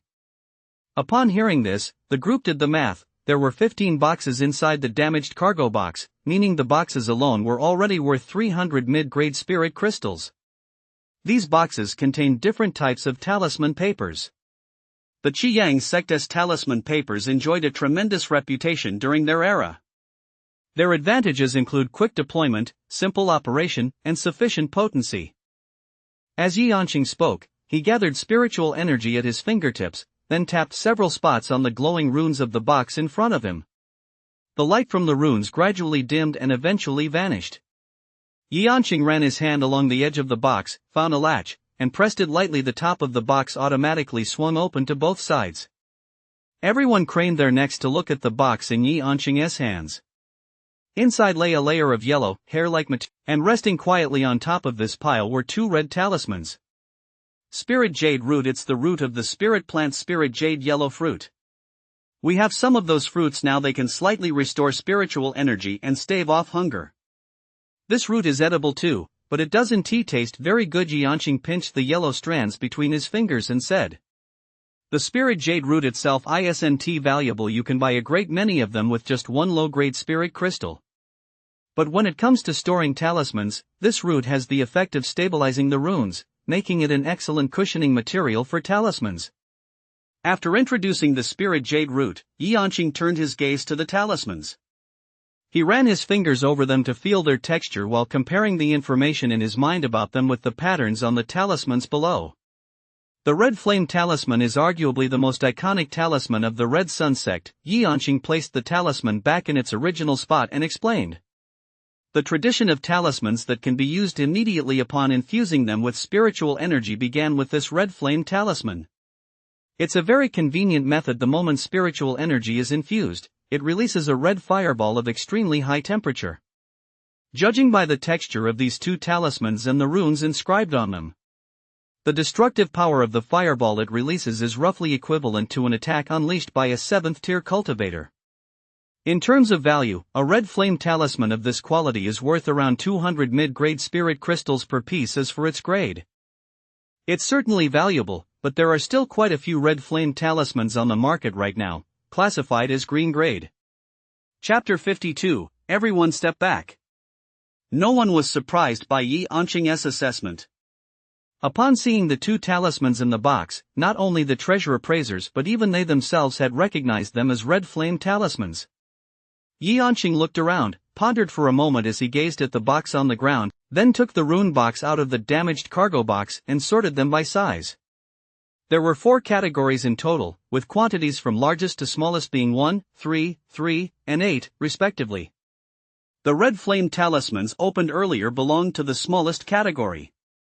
Yanqing walked over to the pile of boxes with the largest quantity, quickly extinguished the runes on them, and with great dexterity, reached around to the side of the box and pressed the latch. All 8 boxes were opened. Everyone peered inside to find the bottoms lined uniformly with spirit jade roots, with 2 red flame talismans resting on top of each. None are damaged, they're all in relatively good condition. Their value is calculated at 200 mid-grade spirit crystals each, totaling 3 high-grade and 200 mid-grade. Record them all as green grade. After inspecting them one by one, Yanqing addressed the record keeper standing nearby and walked toward the next stack of boxes. The group smacked their lips. They already recouped half their investment. These 3 boxes were also red, though their color was slightly deeper than the previous stack. After observing them for a moment, Yanqing once again tapped the runes on the boxes a few times. Those paying close attention would notice that the spots Yanqing tapped were actually similar to the ones before. He simply tapped one spot twice. The runes faded, and Yanqing pressed the latch to open the boxes. Inside, spirit jade roots still lined the bottom. The number of talismans in each box had dropped from 2 to 1, though they were slightly longer and wider. Their appearance didn't differ much from the previous red flame talismans. One sheet emitted a faint red glow, while the other 2 appeared somewhat dull. These are also red flame talismans, but these 3 are of slightly higher quality than the previous ones. When activated, their power rivals an attack unleashed by an 8th tier cultivator. Their value, in perfect condition, is roughly 500 mid-grade spirit crystals. But Yanqing placed his finger on the 2 talismans that lacked fluorescence, examined them, and said, "The power within these 2 talismans may have been lost due to flaws in the engraved runes, or perhaps because the operator activated the external runes of the box while placing them inside, using an excessive amount of spiritual energy, which damaged the surface patterns of the talismans inside. They are now ineffective." 3 red flame talismans. The intact one is worth 500 spirit crystals and is classified as blue grade. The other 2 are unclassified. The crowd immediately let out a collective sigh of regret. If all 3 had been intact, they would have essentially recouped their investment just from the boxes they opened so far. Yanqing didn't pause, continuing on toward the next pile of boxes. This time, the boxes were no longer red but the color of common quality. When Yanqing concentrated spiritual energy at his fingertips and touched the runes on the box's surface, the color of those runes instantly changed from pale blue to red, and intense heat immediately radiated from them. Yanqing wasn't surprised by this. The moment the color changed, he withdrew his hand. Only after the runes had returned to their pale blue color did Yanqing once again gather spiritual energy and touch the surface runes. This time, the runes did not change color but gradually faded. Once the glow had completely dissipated, Yi Yanqing felt for the latches and opened the 3 boxes. One in each box on a bed of spirit jade. 3 common quality talismans were placed in the center. 2 of the talismans emitted a faint common quality glow, while the third did not. After feeling them with his hands to assess them, Yi Yanqing said, "These are cultivation talismans from the Qiyang sect. Any item related to cultivation is inherently valuable. Cultivation talismans commonly found on the market typically cost around 600 spirit crystals, but the Qiyang sect's cultivation talismans are somewhat special." Yi Yanqing pointed to a faint red line running through the center of the runes on the talisman and said, "This is a cultivation that can only be used by those who have cultivated the Qiyang sect skill manual. For those who can use it, the effect of this talisman is more than twice as strong as that of an ordinary cultivation talisman. For those who cannot use it, however, its effect is even weaker than that of an ordinary one. Furthermore, using this talisman without having cultivated the Qiyang sect skill manual carries a high risk of being struck by demonic fire in the heart. For the right person, this cultivation talisman can be worth 800 mid-grade spirit crystals or more, but without the right person I haven't seen anyone else buy it yet. In terms of rarity, this talisman could be classified as epic quality, but because it's so highly specific 2 of them are still usable and rank as blue grade, while the one that's lost its effect is unclassified." After Yi Yanqing finished grading these talismans, he walked toward the last and largest box. "So does that mean I made a profit of 1,600, or not?" someone in the crowd asked in confusion. "I don't think so. Didn't you hear old Ji say that these cultivation talismans are highly specific? They're hard to come by. Whether we break even depends on that last box and the cauldron behind it," someone nearby replied. By this time, Yi Yanqing had reached the last box. Just as before, he bent down and reached inside to inspect its contents. The box's surface was predominantly epic quality in color, and the rune at the very top was slowly fading. "Wait, it's fading?"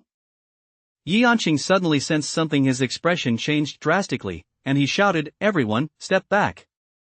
Hearing this, the crowd immediately retreated, including Yun and the staff nearby, who moved away the moment Yi Yanqing spoke. "That's not enough. Step back even further," Yi Yanqing said, glancing at the crowd. Everyone obediently complied. Only after everyone had retreated to a safe distance did Yi Yanqing turn his gaze back to the box in his hands. By then, the glow of the runes on the box's surface had completely faded, and wispy black mist was seeping out from the cracks in the box. Yi Yanqing's expression grew grave. He kept the hand pressed against the box in place, while a flash of light appeared in the palm of his other hand, revealing a small, transparent common quality colored sphere with a tiny protrusion at its very top. He aligned the protrusion with his body and pressed the common quality colored sphere against his skin. The moment they touched, the sphere's surface seemed to melt, quickly adhering to his skin and spreading steadily toward his limbs. Eventually, it formed a pale common quality colored protective membrane over the outer layer of his body. Since one of his hands remained in contact with the epic quality colored box, the pale common quality colored protective membrane also enveloped it, trapping the drifting black mist within the membrane.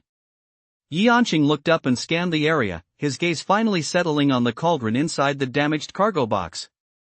Without hesitation, Yi Yanqing pressed down on the box with one hand while reaching into the bottom with the other to lift it, then walked toward the cauldron. Chapter 53, Suppressing the Cursed Talisman. What's going on? Is there something evil here? Someone in the crowd was completely baffled by this sudden turn of events. From their perspective, Yi Yanqing had suddenly shouted for them to step back, and then black smoke began billowing from the box in his hand. "It's a cursed talisman." The common quality consultant watched Yi Yanqing as he walked slowly forward and said solemnly, "A cursed talisman? Is that the same one old master Yi used last time?" A bidder who had attended that auction immediately spoke up. "Yes, but the one old master Yi used had been suppressed." The common quality consultant looked at the box in Yi Yanqing's hand, from which black mist was still continuously billowing, and explained. "A cursed talisman is, in essence, a conglomeration of countless misfortunes. When it's brought into the world, the power within it radiates outward. Anyone who comes into contact with the talisman's power will experience some form of misfortune, the specific nature of which depends on the talisman itself. Normally, a cursed talisman should be fully suppressed the moment it's crafted. I never expected to find an unsuppressed one here. Thank goodness old master Yi shouted just in time, otherwise, we'd all have been tainted by the talisman's misfortune. What Elder Yi is doing right now is suppressing the talisman, forcing the power it contains back into the talisman paper. Suppress? Someone asked in confusion. How do you suppress it? With that cauldron? Right, the common quality consultant nodded. The power of an unsealed talisman is extremely dangerous, but fortunately, all ancient talisman masters who crafted talismans adhered to a common agreement: while crafting a talisman, they must also simultaneously craft the material used to seal the talisman paper. Just like now. The common quality consultant looked at the cauldron inside the box and said, after the talisman's energy began to leak out, the patterns on the surface of the cauldron in the damaged cargo box glowed with epic quality light, clearly resonating with the talisman's energy. Now, Old G is preparing to use this cauldron to suppress the talisman's power. But what if that cauldron wasn't in the damaged cargo box? Someone blurted out instinctively. The moment the question left his lips, he was met with common quality glares from those around him. Come on, buddy. If that cauldron wasn't here, would you even be standing here asking such an inauspicious question? Everyone else is hoping for the best, but you're just complaining that you're not dying fast enough. Faced with the criticism from those around him, the man realized he'd asked the wrong question and decisively chose to shut up. You'd better be grateful that this cauldron is here. Even the usually refined common quality advisor couldn't resist making a snide remark before turning his gaze forward to Yi Anqing, who was opening the lid and placing the box into the cauldron. Yi Anqing automatically blocked out all the murmuring from those around him. His eyes were fixed solely on the epic quality in his hands. He directed the protective barrier surrounding his body to converge on his palm. After ensuring the black mist wouldn't escape, he abruptly withdrew his hand from the box. I hope my judgment is correct. After pulling his hand back, he quickly closed the cauldron's lid and began tapping both sides of the cauldron in a very rhythmic manner. After about 10 seconds of tapping, the cauldron suddenly vibrated, and all the dust on its surface was shaken into the damaged cargo box. The next second, the cauldron's surface began to turn red as the temperature gradually rose, while Yi Anqing continuously channeled spiritual energy into it. Through the observation port on the side of the cauldron, one could see an eerie common quality colored flame burning inside. The protective film enveloping the surface vaporized instantly, and after burning for a moment, the epic quality colored box turned to black ash and fell to the bottom of the cauldron. A black epic quality talisman floated in the center of the furnace, and streams of black mist were released from it, trying to escape outward. But before they could escape for long, they were suppressed back by the common quality colored flame. As the fire burned more and more fiercely, and the black mist from the epic quality black talisman which had initially managed to escape slightly was now completely suppressed, unable even to leave the talisman. The talisman's surface gradually dimmed, but Yi Anqing did not stop channeling spiritual energy into it. Only after the common quality colored flames inside the cauldron had died out did Yi Anqing stop, wiping the cold sweat from his brow. All right. Only then did the group gather around the damaged cargo box once more. Looking at Yi Anqing, who appeared somewhat exhausted inside the damaged cargo box, a glow appeared in Guo's palm, and a fruit shaped like an apple but colored like epic quality appeared in his hand. Epic quality heart fruit. Someone with a keen eye immediately recognized the fruit in Guo's hand. The epic quality heart fruit, a very special spiritual fruit, is exceptionally effective at restoring stamina and spiritual energy, and it's extremely expensive. Just like the one in Guo's hand, it would cost at least one top-grade spiritual crystal to acquire. They knew why Guo had produced this epic quality heart fruit, but this time, no one felt envious. After all, if Yi Anqing hadn't intervened in time, they wouldn't know how much trouble they would have been in. Old Ji, you should eat this to restore your energy. Guo handed the fruit to Yi Anqing. Alright, thanks. Yi Anqing didn't refuse. He took the fruit and bit into it right away. It's the least I can do. Guo stood to the side, waiting for Yi Anqing to regain his strength. After swallowing the fruit, Yi Anqing's complexion improved considerably. He turned to look at the cauldron inside the damaged cargo box and said, "The killing incantation talisman. This talisman was created for the sole purpose of slaughter.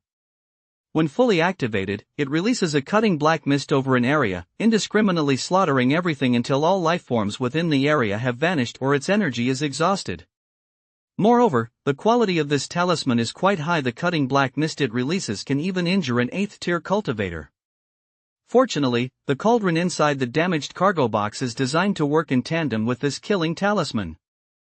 Otherwise, a large number of people here would have perished. Upon hearing Yi Anqing's words, everyone turned their gaze once more to the person who had asked the question earlier. The person immediately felt a headache coming on and hurriedly said, "My mistake, my mistake." Earlier, there were records regarding the Red Sun sect that its decline was linked to provoking a talisman master. Yi Anqing continued, saying, "Talisman masters have always acted on a whim. They never fail to exact revenge, and they stop at nothing. That talisman master tracked down the gift boxes sent by the Qiang sect, placed the talismans he had crafted inside them, and used them to kill and frame members of the Qiang sect. There were over 1,000 of them. After the Red Sun sect was destroyed, quite a few of the gift boxes containing cursed talismans were never found. I never expected to find one right here." Yi Anqing looked at the damaged cargo box with lingering fear and said, "These gift boxes are very likely the ones that cursed talisman master brought here to plant his talismans in. As for the value of these two items," Yi Anqing looked at the cauldron and the box and said, "The cauldron's purpose is to suppress the power of the talisman. It's a single-use item. After one use, its original function is completely rendered ineffective. From a collector's perspective alone, this cauldron is worth around 300 mid-grade spirit crystals. It's a blue-grade item." Chapter 54, The First Lost Damaged Cargo Box. As for that talisman, which has already been suppressed, Yi Anqing looked up at Guo and said, "This talisman has two methods of activation. I'll teach you the specific control methods later. This talisman is extremely powerful. One of its activation methods can even threaten the life of a 9th tier cultivator. However, harnessing the talisman's power may also result in backlash, so you must exercise caution when using it. This Guo understands." "Common quality," Hui replied earnestly. "The value of this high-quality life and death talisman is around 50 top-grade spirit crystals, classified as legendary quality." Yi Anqing walked over to the cauldron, applied a protective coating to its surface, and only then allowed the staff to retrieve it. Hearing this, everyone swallowed hard. What a windfall, a tenfold return. And that's just from this single talisman. Old Yi, how would you rank this life and death talisman compared to the sacred beast from last time? A staff member standing nearby pondered for a moment before asking. As soon as the question was voiced, Luo Fan, standing nearby, immediately grew a bit nervous. After all, it was his name currently on the list. Although in terms of rarity, this life and death talisman is indeed rarer than that sacred beast, Yi Anqing pondered for a moment before saying. But in terms of value alone, that sacred beast is worth more, and it doesn't come with the side effects associated with using the life and death talisman. It ranks second. Luo Fan let out a long sigh of relief. Thank goodness he was still in first place. After a box of damaged cargo boxes had been appraised, Yi Anqing walked over to a pile of items that staff members had already organized. The bidder who had won the damaged cargo box watched Yi Anqing with some excitement. It was finally his turn. Since that other box had yielded so many valuable items, it shouldn't be too far behind, right? The appraisal process here was considerably faster than before. Yi Anqing bent down, picking up the items one by one with his hand clad in common quality silk gloves, and quickly sorted through them. This pile of debris consists mainly of Northwest brownwood and secret silver iron, both relatively common materials used to make containers and carriage bodies. Given how badly damaged this pile is, it's unlikely anyone would be willing to take it for recycling. Not graded. Half a blue candle, a type of candle that emitted a blue flame and was quite popular 300 years ago. It contains a small amount of cultivation-type elixir powder, which has a slight effect on enhancing cultivation. Valued at 20 mid-grade spirit crystals. Recorded as green grade. Including that pile of debris, there were a total of 21 items. When Yi Anqing appraised the 20th item, the person who had bid on the damaged cargo box didn't look particularly pleased. Of these 20 items, 8 were ungraded, 11 were listed as common quality, and 1 was listed as green grade, with a total value barely reaching 100 mid-grade spirit crystals. He hadn't even recouped half his investment. Especially since he'd just watched the previous damaged cargo box yield a payout more than 10 times its value only to find nothing worthwhile in his own box. The emotional letdown was immense. His gaze was fixed intently on the last box in Yi Anqing's hand, hoping for a miracle to happen. Floating cloud embroidery, a pattern commonly chosen 300 years ago as a gift for female relatives among certain families. The value of this box is roughly 5 mid-grade spirit crystals. It's classified as common quality. Yi Anqing, the box. Inside, on either side, lay 2 objects, one common quality and one black that resembled pills. A floral fragrance wafted out from the box. Yi Anqing tilted his head slightly, took a whiff of the scent, and said, "Mother and child conception pills. These aid female cultivators in their cultivation. If the right bidder comes along, the price could reach around 500 mid-grade spirit crystals. As for the grade, record it as blue grade." Upon hearing Yi Anqing's words, the man's expression turned utterly grim. Although his final bid wasn't too bad, the total value still hadn't covered his costs. Those around him looked at him with sympathy. This was likely the first time a bidder had lost money since Su Ran Auction House introduced its new auction format. After completing the appraisal, Yi Anqing turned and left, intending to go back and rest. Although the epic quality heartfruit had restored some of his energy, his nerves, which had been on edge earlier, still needed a good chance to relax. The others also left the auction hall after the event concluded. "Wait, Yun." Wu didn't leave immediately. Instead, he called out to Yun, who was about to leave. "Head of the Guo family, is there something you need?" Yun stopped in his tracks and turned to look at Guo. "A dim room on the second floor. It seems this damaged cargo box doesn't have a reserve price mechanism." Su Ran pulled his gaze away from the auction hall below, where people were dispersing. He had originally assumed that the damaged cargo box would definitely yield an item of epic quality or higher every damaged cargo box before. This had been that way. But clearly, that wasn't the case this time. Given how fast news spreads among the locals, this guy is probably going to be all the rage in town. Feng legendary quality Bao also watched the somewhat dejected figure walking away below and remarked with a sigh. "Knock, knock, knock." Just then, a knock sounded at the door. "Come in. Young Master Su, head of the Guo family, is looking for you." The door opened, and Yun spoke directly upon seeing the two of them. "Guo wants to see me now?" "Yes, head of the Guo family said he has something to discuss with you," Yun explained. "All right, let us go down and see." The auction hall. Guo's having a lucky day. He landed a legendary quality item on his very first bid. Su Ran and the others emerged from the side and walked toward Gui in the center of the auction hall. "My luck has always been good," Gui smiled and said, "All right, I need to go back and prepare a few things. I just had you called down to discuss something with you.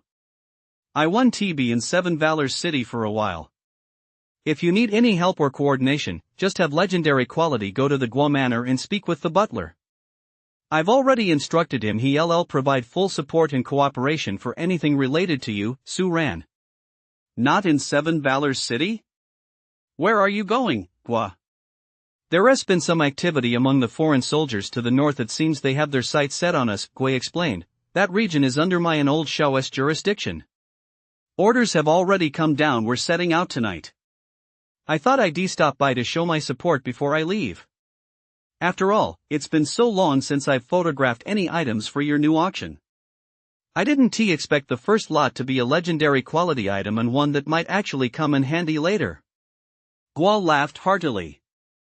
Su Ran paused for a moment, then turned to look at Feng legendary quality Bao. Feng legendary quality Bao caught the hint and started to walk away. "No need to pack anything. We've already got everything ready at the Guo residence," Guo called out, stopping Feng legendary quality Bao in his tracks. Feng legendary quality Bao stopped in his tracks and turned to look at Su Ran. In matters like this, he always followed Su Ran's lead. "After all, we might end up in battle. When it comes to resources, you can never have too many. Besides, Guo has helped our auction house quite a bit in the past." Hearing Su Ran speak, Feng legendary quality Bao didn't linger any longer and turned to go procure the supplies. "You little rascal," Guo shook his head with a smile and said, "but I probably won't be able to wait here for legendary quality Bao to come out. I have to head back first, there's still quite a bit to handle and prepare. That's no problem. I'll have legendary quality Bao deliver it over when the time comes. Alright, then I'll thank my young friend Su on behalf of the soldiers. Guo laughed. Of course, the legendary quality light didn't fade as he walked out the door. That Su kid, to be fair, the legendary quality light he has created is quite impressive.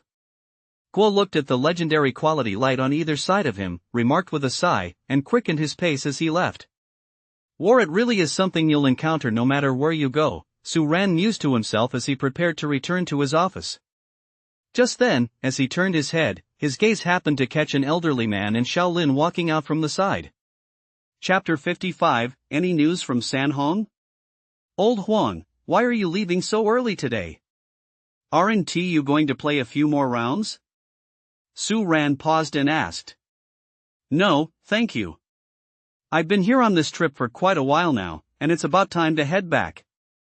Thank you for your hospitality, President Su, during my stay, the elderly man said with a smile, looking at Su Ran. Old Huang, are you leaving too? Su Ran paused. Too? Well, a regular at the auction house just mentioned he. Don't worry. No matter how big the trouble is, I'll help you. Both of their gazes fell on the communication stones simultaneously. The next second, a faint common quality glow lit up its surface. As the glow pulsed, a slightly boisterous female voice emerged from the stone. Old stone. Are you still alive? This old lady hit the jackpot this time. Su Ran is finally going to turn things around. Let me think, knowing how cautious you are, you definitely won't dare venture too deep. Chances are you didn't find anything good. Ha ha ha. Just wait until I get back to make fun of you. Is your communication stone broken or something? You didn't respond at all when I tried to chat with you a while back. Never mind. As long as you can hear me, that is fine. If you're already back, just wait patiently for me to make fun of you. If you're still in the rift and haven't returned yet, don't die on me. It'll be no fun if there's no one left to laugh at. Enough said. I'm already on my way back and should arrive the day after tomorrow. Ha ha ha ha. This time, I'm definitely going to make bank manager Su treat me to a nice meal. The woman's somewhat boisterous laughter echoed through the hallway, sounding quite unrestrained. The Sanhong Haoqing looked at the communication stone in his hand, not knowing whether to laugh or cry. It's been so long since I've heard that familiar laugh, Su Ran said, his expression also a bit strange as he looked at the communication stone. But at least she is alive. Haoqing nodded in agreement. Over the years, the Spirit Rat Squad had suffered far too many casualties of those who started with him, only Su Sanhong remained. Alright, as long as we have news, that's good. I'll talk to Sanhong myself when he gets back. You just proceed with the original plan over there. If you need any coordination, feel free to contact Bao from Legendary Quality at any time. Got it. Night fell. Is winter here somehow amplified? I'm already a cultivator, yet this cold still has me shivering. After washing up, Su Ran quickly got dressed, climbed into bed, pulled the blanket over himself, and tugged it closer. Only then did his body's trembling gradually subside. 2 damaged cargo boxes. I wonder what the evaluation results will be this time. Once his body had warmed up a bit, Su Ran focused his consciousness and entered his storage ring. Both damaged cargo boxes displayed the 5 blue fluorescent characters "Evaluation complete" on their surfaces. Su Ran first approached the blue quality damaged cargo box and tapped it with his finger. The glow began to shift slowly, and the gray mist enveloping the damaged cargo box dissipated along with it. Name: slightly damaged cargo box.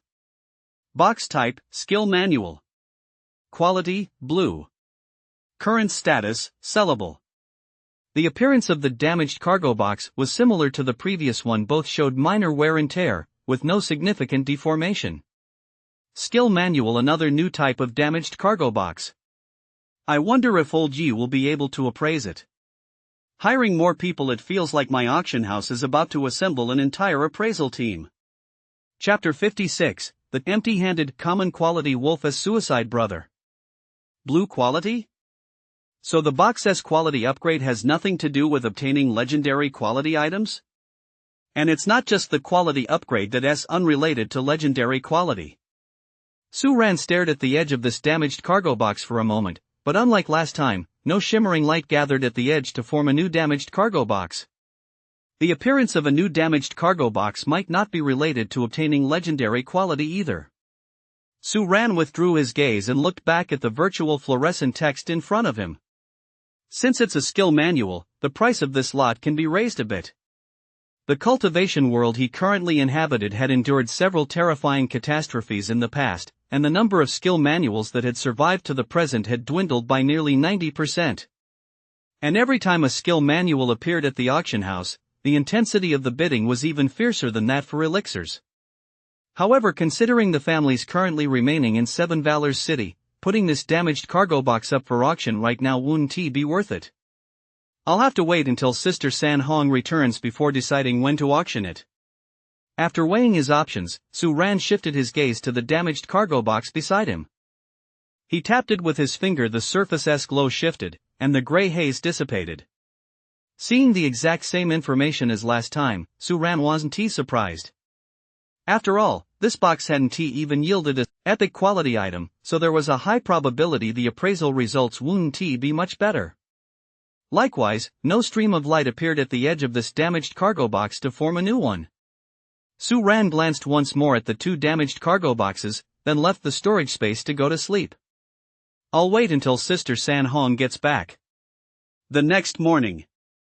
Director Feng, I'm not sure when Director Su will be available, but I greatly admire his intellect and have prepared some gifts. I'd like to pay him a visit. A man dressed in relatively high-end clothing and accessories, accompanied by a retinue of attendants, stopped Feng legendary quality Bao as he was about to enter the auction house, his face full of ingratiating smiles. No need. The president is busy. Feng legendary quality Bao didn't even glance at the items behind the man. He simply stepped around them and walked straight into the auction house.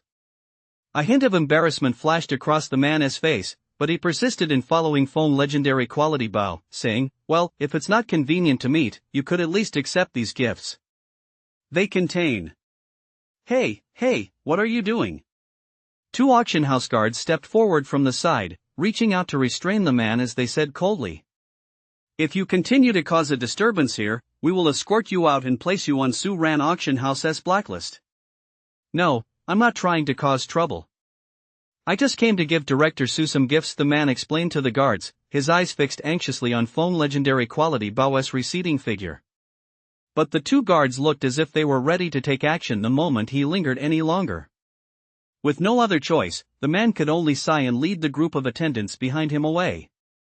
What is going on here? Why won't they accept a gift? A crowd had naturally gathered across from Saran Street and began discussing the situation. Are you stupid? Common quality isn't the one accepting these gifts. They're trying to use them to get information on the damaged cargo box at the next auction.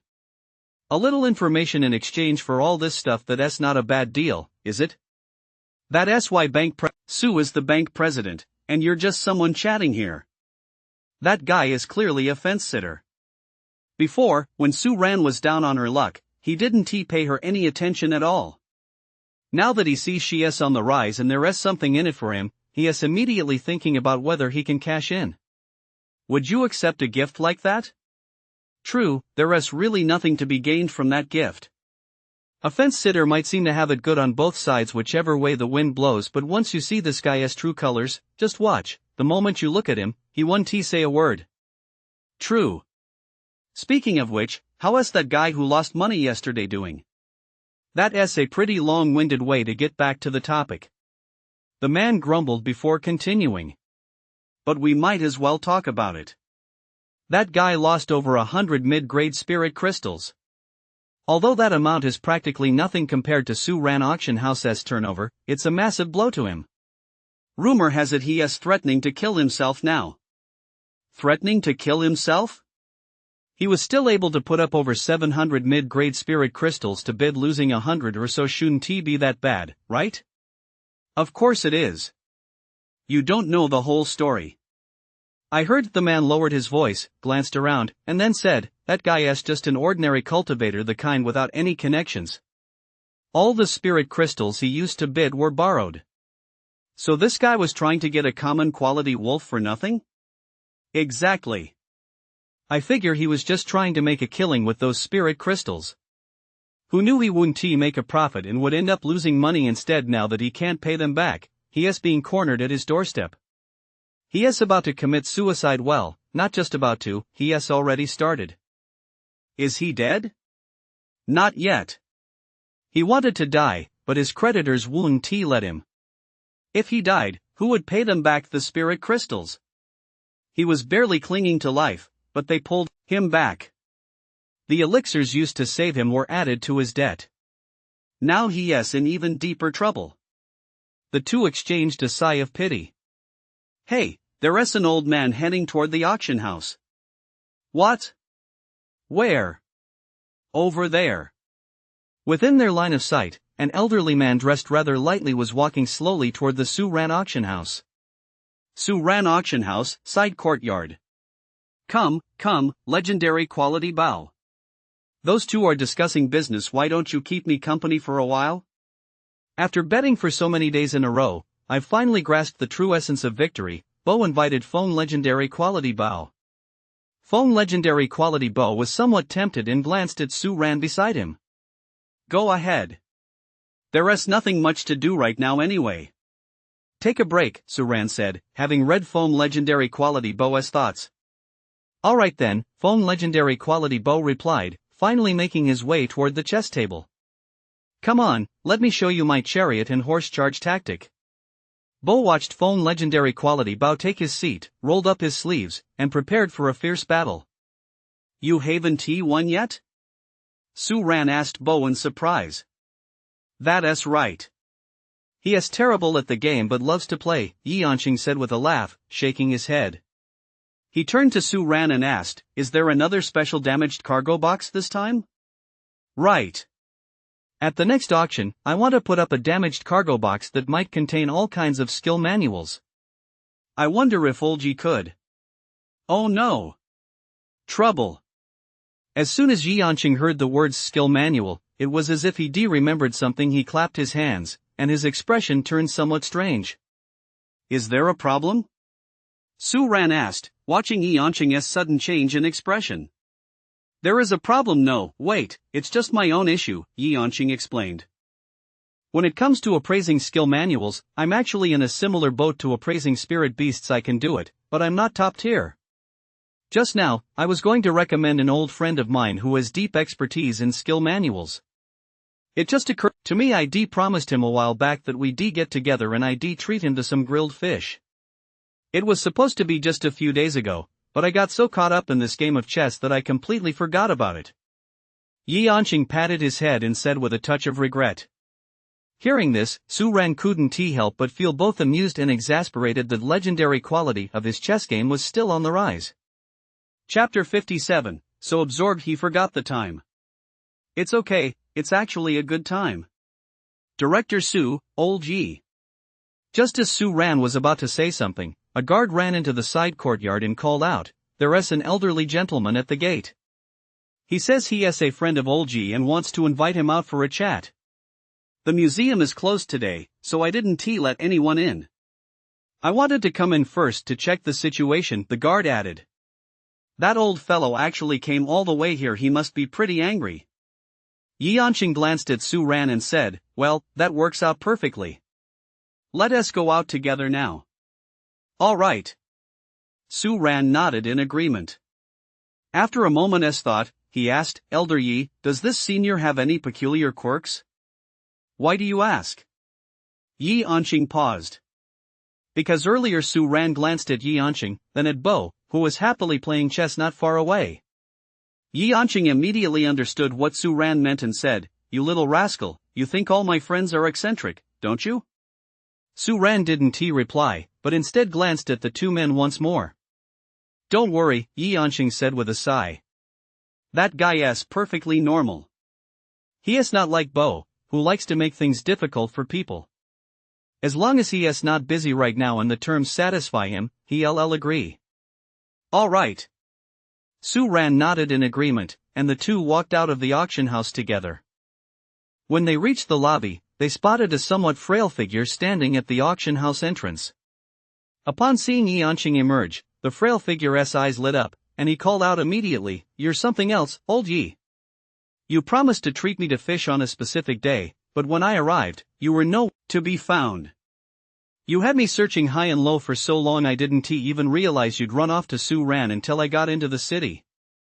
Su Ran gave the guards at the entrance a look, and they immediately stepped aside to let the old man enter. "I just had so much going on here that I completely forgot about it," Yanqing said without a flicker of emotion, sounding perfectly natural. "Don't worry, I'll definitely make it up to you later. I'll treat you to 2 meals. Forgot because you were busy? That's not something you'd do. I'd say you probably ran into something interesting and got so caught up in it that you forgot all about me," the old man said irritably. Same thing, Yanqing laughed, showing no embarrassment at being called out so directly. "This must be Bank President Su, right? A rising star, not bad at all. Full of vitality. You're way more handsome than old Ji was in his youth. That guy had nothing but a sleazy vibe about him back then." The old man shot Yanqing a glare before turning back to Su Ran and praising him with a smile. "Thank you for your kind words, senior. If you're going to compliment someone, just stick to the compliment, no personal attacks," Yanqing said helplessly. "I'm doing you a favor by not beating you up. Making me wait this long. If you can't give me a proper explanation for this, I won't let this go," the old man retorted, turning back to glare at Yanqing again. Clearly, he was still very resentful about Yanqing standing him up. "I'll definitely give you a proper explanation," Yanqing replied, then added, "By the way, old Chen, didn't you keep saying you were looking for appraisal jobs? How is that going?" "What else can I do?" the old man sighed helplessly and said, "I'm getting on in years, and it's not easy to make a living. It's easy enough for you young appraisers to find work, but my appraisal of skill manuals. After those great catastrophes, where in the cultivation world are there even many skill manuals left for me to appraise now? I've asked at auction houses and appraisal offices in several cities, but none of them have any need for them." After speaking, the old man suddenly realized something. He looked at Su Ran beside him and asked, "Young manager Su, does your auction house currently need appraisers for skill manuals?" "Yes, senior," Su Ran nodded. "At our next auction, we'll be opening a damaged cargo box that may contain a skill manual. This damaged cargo box is, I know, common quality. Lately, 7 Valor City has been all about you, Su Ran. I've heard quite a bit while tracking that fellow's whereabouts," Chen Shanyu said. "Alright, anyway, a skill manual might appear at our next auction. We'd like to invite Senior Chen to serve as the appraiser then. Of course, if Senior Chen is willing, you could be a permanent appraiser at our auction house, just like Senior Yi." Su Ran extended the invitation. As for the specific terms, Senior Chen can discuss them with Feng. As Su Ran spoke, he turned his head and, upon seeing the empty seat beside him, realized that Feng legendary quality Bao was currently playing chess with Bo. After a brief pause, just as Su Ran was about to rephrase his offer to say they could discuss it now, a piercing, prolonged scream suddenly echoed from the side courtyard.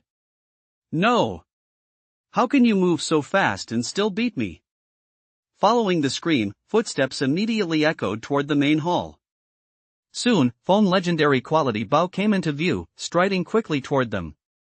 "That old scoundrel Gongsun is here too?" Chen Shangyu's expression shifted slightly upon hearing the voice. He looked at Yanqing beside him with a hint of surprise and asked. "Yes, and like me, he is a regular at Su Ran auction house," Yanqing replied with a nod. "Don't underestimate Director Su's determination to run this auction house successfully. Unbelievable." This time, Chen Shanyu looked at Su Ran with a hint of admiration in his eyes and murmured, in astonishment. "To be able to handle even that prickly character, that's truly remarkable. I have to admit, I'm already curious about exactly how young President Su managed to win that guy over. I once asked him to appraise a spirit beast for me, but he flat out refused." "Can you tell me?" Chen Shanyu asked Su Ran curiously. "Of course." Su Ran nodded.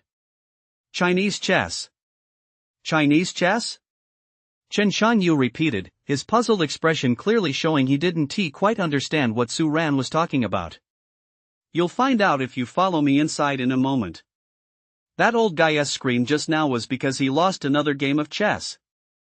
Come to think of it, I forgot to make plans with you because I got so caught up in playing Chinese chess that I lost track of time. Oh? Hearing this, Chen Shangyu's curiosity grew even stronger. Something that could persuade Bo and even make his own friends so engrossed that he lost track of time. What on earth was this Chinese chess, and what kind of power did it hold to be so captivating? President Su, old Yifeng legendary quality Bo approached the two at that moment.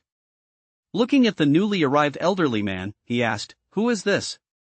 "Chen Shanyu. He is an expert in appraising skill manuals," Yi Yanqing, standing nearby, introduced. "So it's old Chen, Feng legendary quality," Bao said, extending his hand to Chen Shanyu. Chen Shanyu shook his hand as well, though his gaze kept drifting uncontrollably toward the side courtyard. He was simply too curious to know what that chess set was. Su Ran sensed Chen Shangyu's thoughts and said with a smile, "In that case, old Chen, why don't you and old Ji go to the side courtyard to rest for a while? Once you've rested up, you can come find legendary quality Bo anytime to discuss the details of the compensation." Chapter 58, That's perfect. I have something I'd like to discuss with the Fong family head. Alright. Where should I go to find this young man, legendary quality Bao? Chen Shangyu replied with a hurried smile. Su Ran's words had struck a chord with Chen Shangyu. "Mr. Chen, just keep walking in that direction, and you'll find me in the third room on your right. I'm usually there. If I'm not there, you can go to the front desk and ask a staff member to bring you to me." Feng legendary quality Bao chimed in at just the right moment. "Alright, I understand. I'll be bothering you later then," Chen Shangyu said. He quickly turned to Yi Yanqing beside him and added, "Since President Su has offered, let us go in and pay our old friend a visit first." "You're something else." Yi Yanqing looked at his anxious old friend beside him with a mix of amusement and exasperation, then turned to Su Ran and said, "Well then, President Su, I'll go in with him first." "Alright. If you need anything, feel free to ask the front desk or legendary quality Bao at any time." "Got it." Su Ran and Feng legendary quality Bao watched as the two entered the side courtyard. "So, should we discuss old Chen's treatment based on Bo's arrangements?" Once the two were out of sight, Feng legendary quality Bao asked. "Right. For any details that need adjusting, just adjust them according to old Chen's requests." "Understood." After saying that, Su Ran prepared to return to his office. But before the two of them had left the lobby, a voice rang out from the doorway, "President Su." Su Ran and Feng legendary quality Bao turned to look toward the entrance at the same time. There, Fang Jinshan was leading a group of people toward the auction house's entrance. "It really is one group after another whenever people come," Su Ran remarked with a sigh, then walked over with Feng legendary quality Bao to greet Fang Jinshan and his party as they entered. "It's been a while since we last met, and Su Ran auction house has really changed quite a bit, huh?" Fang Jinshan said cheerfully as the two groups met. "A business must constantly upgrade to better serve every guest who visits the auction house," Su Ran said, noticing the smile on Fang Jinshan's face. "It seems the Fang family head is in a very good mood today. My daughter's cultivation issues have finally been resolved. We're here today specifically to thank Director Su. Come." Fang Jinshan shifted slightly to the side, and from behind him, a young woman wearing a light yellow training outfit stepped forward. Although her looks weren't as stunning as Yun's, she was still quite attractive. "My daughter is Fang Yuling." "Thank you, Director Su." "Not at all. Our auction house simply sold a lot. If you really want to thank anyone, you should thank your father for his excellent judgment." Su Ran could already deliver such polite remarks off the cuff. "Still, we must thank Director Su for this damaged cargo box lot. Come." Fang Jinshan called out to the attendants behind him once more. "Head of the Fang family, if you're going to give a gift just for this, it might seem a bit too formal," Su Ran said, watching the attendants approach with the box in their arms.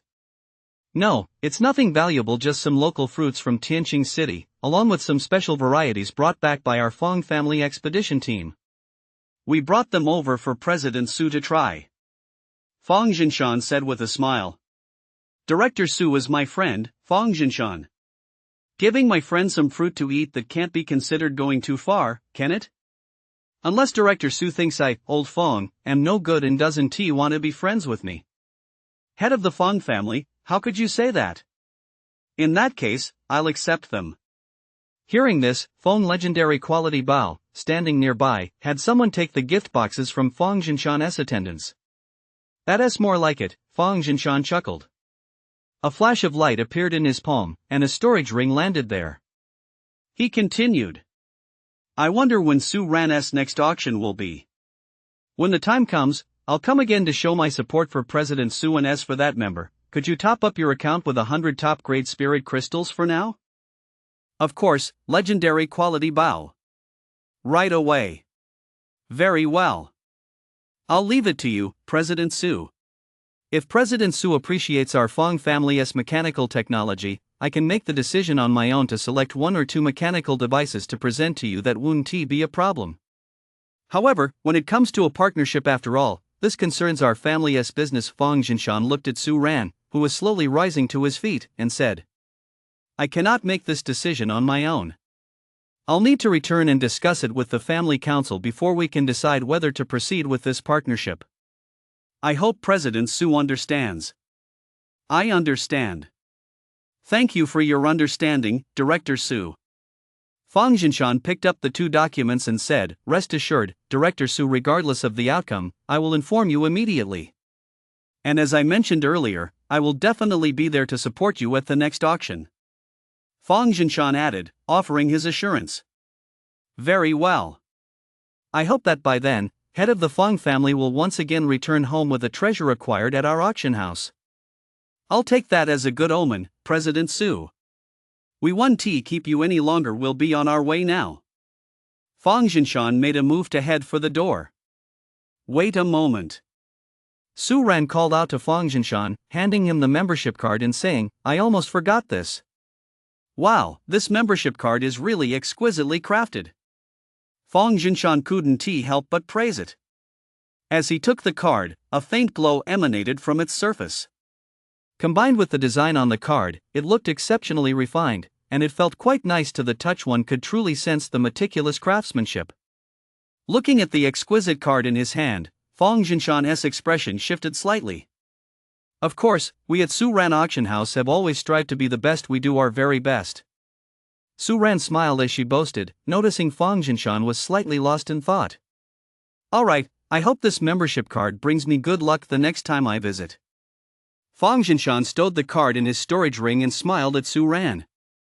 No need to see us off, we'll make our own way out. Alright, then, head of the Fong family, have a safe trip.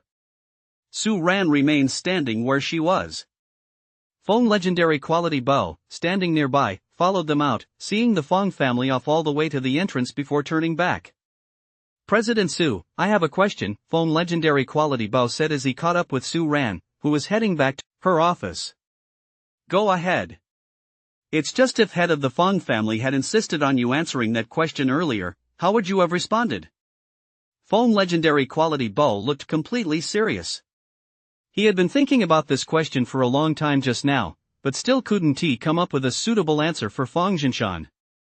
Su Ran looked at the earnest Fong legendary quality Bao, fell silent for a moment to ponder, and then said, Go tell Aunt Wang later that I do like pan-fried pork liver and braised pork knuckle for lunch today.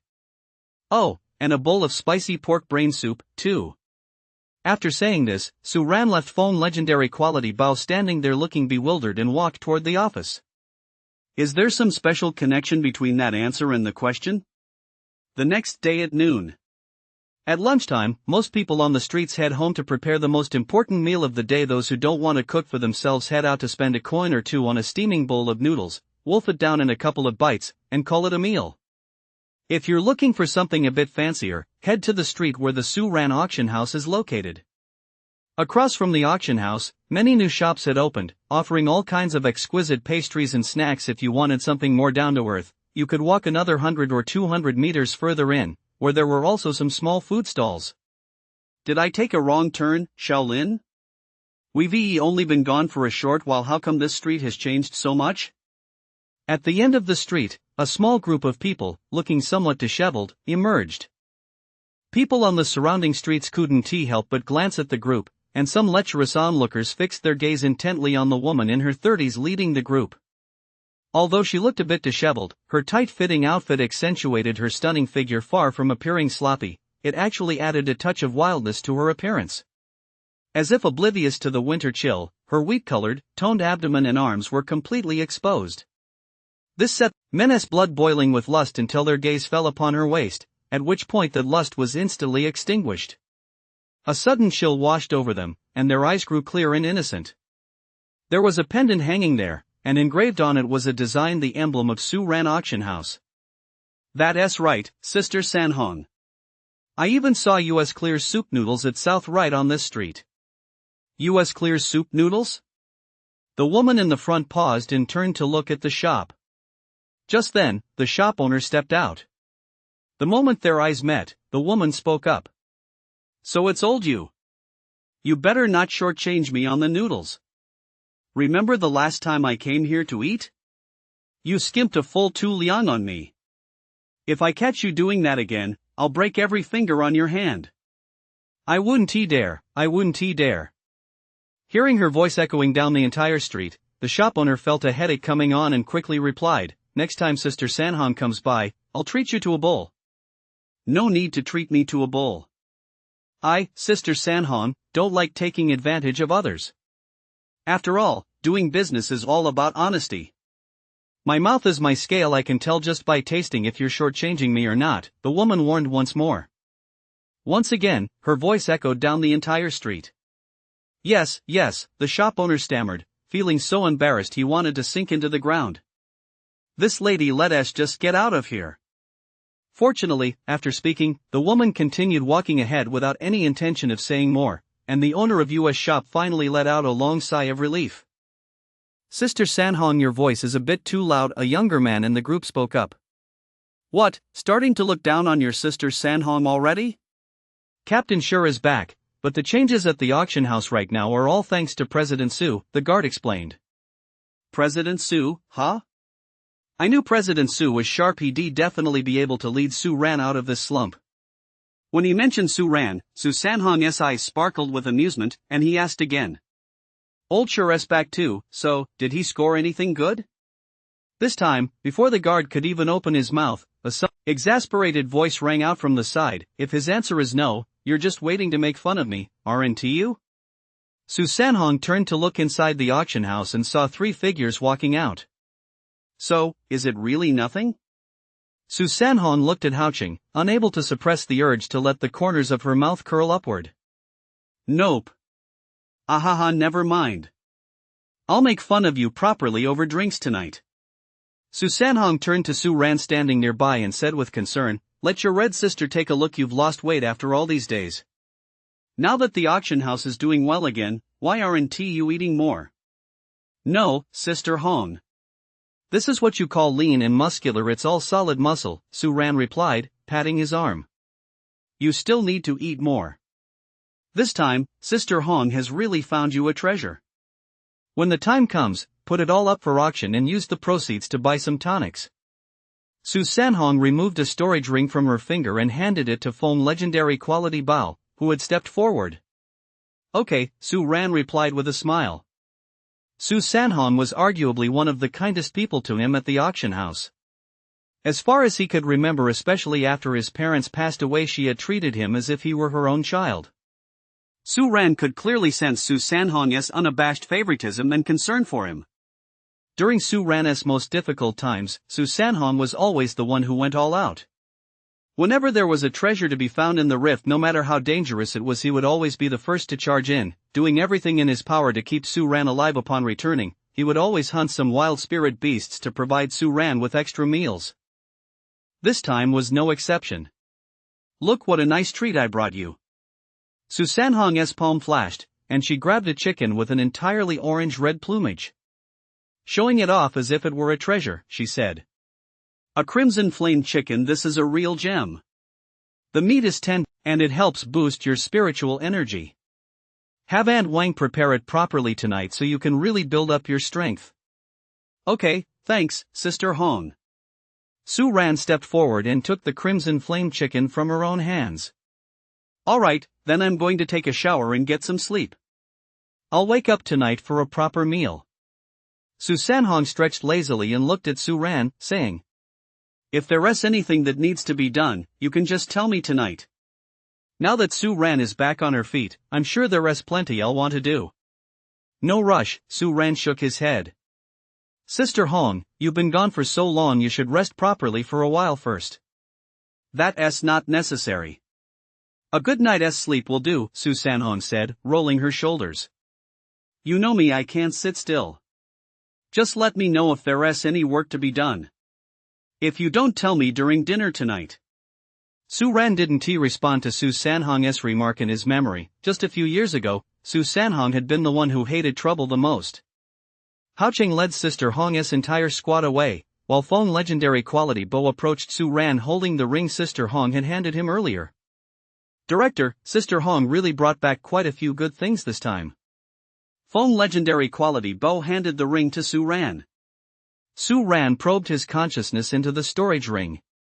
At least 100 items floated within the storage space, several of which shimmered with a lustrous glow, looking incredibly valuable at first glance. Su Ran even spotted 2 skill manuals among them. It's important to note that skill manuals have the lowest drop rate in the rift often, you might only get 1 from every 5 rifts, yet here there were 2 right off the bat. Sister Hong really went all out this time, Su Ran mused as he withdrew his consciousness from the storage space.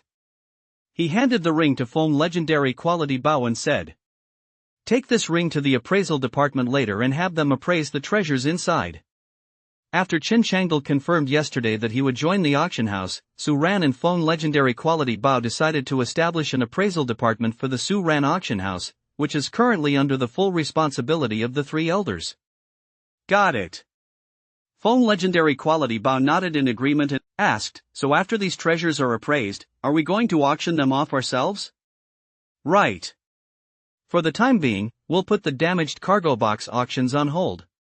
Given the current purchasing power in 7 Valor's city, putting those items up for auction now would be a loss. We wouldn't be able to drive up the prices. Let us hold off for now, Su Ran said as he pondered. We'll resume the damaged cargo box auction sometime after Sister Hong issues her mission. In the meantime, we'll revert to the normal auction format. But President Su, our auction house has only gained its reputation because of the new auction model. If we revert to the normal auction model, the foot traffic might not be as high as it was before. Feng legendary quality Bao hesitated for a moment before asking. Don't worry, there's a solution. Su Ran had already thought this through in advance and replied, The appraisals are moving quickly. We can resume normal auction mode the day after tomorrow and release the news. In the upcoming auction, information about the next damaged cargo box auction can be found among some of the lots. Chapter 61, The Glorious Deeds of Su Sanhong. Evening. The Su Ran Auction House Restaurant. Bam! Su Sanhong slammed his fist on the table, one foot propped on a chair, one hand resting on his knee, and the other gripping the stem of his wineglass, as he addressed the circle of people seated around him. Damn it, you guys have no idea that guy actually dumped me when we were young. Su Sanhong was visibly agitated. After seeing Su Sanhong, who was already quite drunk, not a single person spoke up to tease her.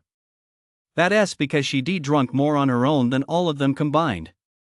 If she hadn't been drinking so quickly, she would have been able to keep going for quite a while longer, as she usually did.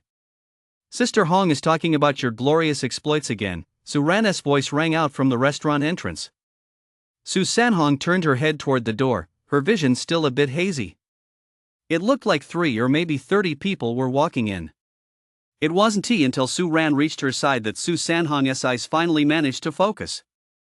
Pulling her long legs back from the bench, Su Sanhong looked at Su Ran beside her, shook her head, and said, Bank President, you're getting on in years, aren't you? I'm 25. 25, huh? Then isn't it about time you started looking for, Su Sanhong said, looking at Su Ran with a smile on her face. Sister Hong, you're tired. It's time to go to bed. Su Ran, anticipating Su Sanhong's possible question, spoke up first to cut her off. Am I tired? Su Sanhong paused, then shook her head and said, I know how I feel. I'm not tired yet. Hey, what was I about to say just now? You were about to say that we've had enough to eat and drink, and it's time to go back to our rooms to rest, Su Ran reminded her with a smile. Is that so? Why can't I remember that at all? Su Sanhong reached up and patted her head. Of course that's exactly why I'm here to remind you, since Sister Hong can't remember, Su Ran said, giving a nod to the maidservant who had entered with them. The maid immediately caught on and stepped forward, gently supporting Su Sanhong's body. That does make sense. Su Sanhong followed the maid to her feet, still a bit dazed, and said, well, I'll go back and rest now. I'll have a proper chat with you, Bank President, next time. Go ahead. Be careful on your way. Don't worry. Sister Hong here, isn't drunk, I'm still wide awake. Su Sanhong tried to pull her hand away from the maid's grip, but the moment she did, her body swayed, and she was about to stumble forward. If Feng legendary quality Bao Hen Ti stepped in to catch her just in time, Su Sanhong would have really taken a face-first plunge onto the floor. Feng legendary quality Bao called over another maid, and the two of them supported Su Sanhong, guiding her back to her room as she staggered along. Su Ran had thought that Su Sanhong might drink too much out of excitement upon her return today, so he'd come to check on her. Sure enough, just as he'd expected, if he'd arrived even a little later, Su Sanhong would likely have been completely out of it. Alright, take your time eating. If there's anything you'd like to eat, just tell Aunt Wang, and she'll make it for you, Su Ran said as he stood up and addressed the other members of the Spirit Rat Squad. Thank you, Director. We're all family here, no need to be so formal. Su Ran then walked toward the exit with Feng legendary quality Bao. Just as they stepped outside, a voice called out from behind them, wait, Director Su. What is it, little common quality? Su Ran stopped and turned to look at the young man running toward them. He was still clutching the wine flask he hadn't had time to put down. I just remembered before we started drinking, Sister Sanhong reminded me that if branch manager Su came looking for her and she was drunk, you could tell me what you needed to tell her in advance, so I could pass it on to her tomorrow morning. After rattling off a long string of words at a rapid pace, the young man paused to catch his breath before continuing. Sister Sanhong said that this way, when she goes to see President Su tomorrow, she can think through what he wants to convey in advance, and President Su can get a little more sleep in the morning. All right. Upon hearing this, Su Ran replied immediately, by now, you should all be familiar with Su Ran Auction House's new auction model, right? We do. Brother Hao Chang already explained it to us earlier. Then I want to go into detail. Our auction house has already established a decent reputation within Seven Valors City, but our visibility in cities outside of Seven Valors City isn't particularly high yet, Su Ran said. I see. The young man nodded and said, so, Director, you want our team to go to other cities to promote Su Ran Auction House? Pretty much. Su Ran nodded. Just pass this along to Sister Hong for now. We'll discuss the rest tomorrow morning. Got it, got it. The young man jotted down Su Ran's instructions. The next morning. The weather was fairly nice today. Sunlight streamed through the window, bringing a touch of warmth to the room. Su Ran picked up several shipping records from previous damaged cargo box shipments, moved his chair into the sunlight, and began flipping through the data while deep in thought.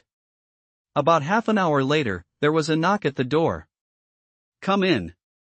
Su Ran looked up from the documents in his hands. Chapter 62, Choosing the First City for Promotion.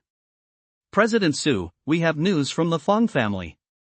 Feng legendary quality Bao opened the door and said immediately, the head of the Feng family sent someone to say they've discussed those two cooperation agreements and have no objections. They're ready to sign and proceed with the partnership at any time. Here are the documents they've already signed. Feng legendary quality Bao placed the two documents on Su Ran's desk. Have you checked them? Su Ran took out a pen and opened the documents. I've checked them.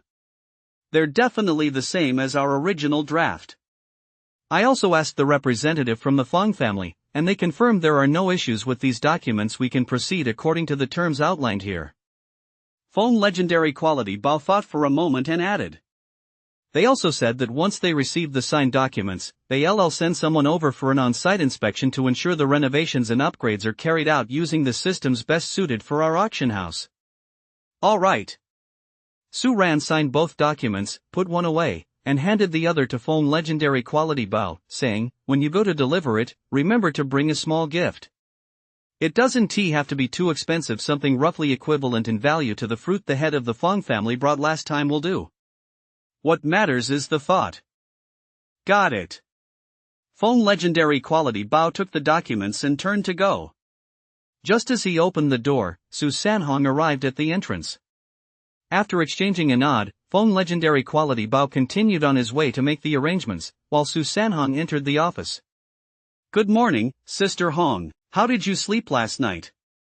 "Not bad. It's much more comfortable to sleep in a bed. I was in a good mood yesterday and had a bit too much to drink, which held things up." Su Sanhong sat down very naturally in a chair in the office. Today, she wasn't dressed as lightly as she had been when she arrived yesterday. She changed into a casual outfit that allowed for easy movement. Her hair, which had been tied up, now fell loosely down her back, and a faint fragrance wafted from her locks. "Not at all. Sister Hong, you've been running around for the auction house for so long, you deserve a good rest. But I'll have to wait until Su Ran is fully recovered before I can rest. It's not time to take it easy just yet." Su Sanhong replied with a smile, then continued. "I've already heard from Little Common Quality. Are you suggesting we go to other cities to promote our auction house?" "Rather than promotion, it's more about spreading the word." Su Ran nodded. A pre-written document materialized in her palm. She handed it to Su Sanhong and said, "If it were just within 7 Valor's city, we could get just about anyone to handle the task of spreading the word. But in other cities, this sort of thing has to be left to the Spirit Rat Squad. Brother Hao Chang's squad members are all pretty much the same. They're quiet and reserved, which makes them well suited for the Spirit Rat plan. So this task of spreading the word has to be handed over to your squad, Sister Hong," Su Ran added.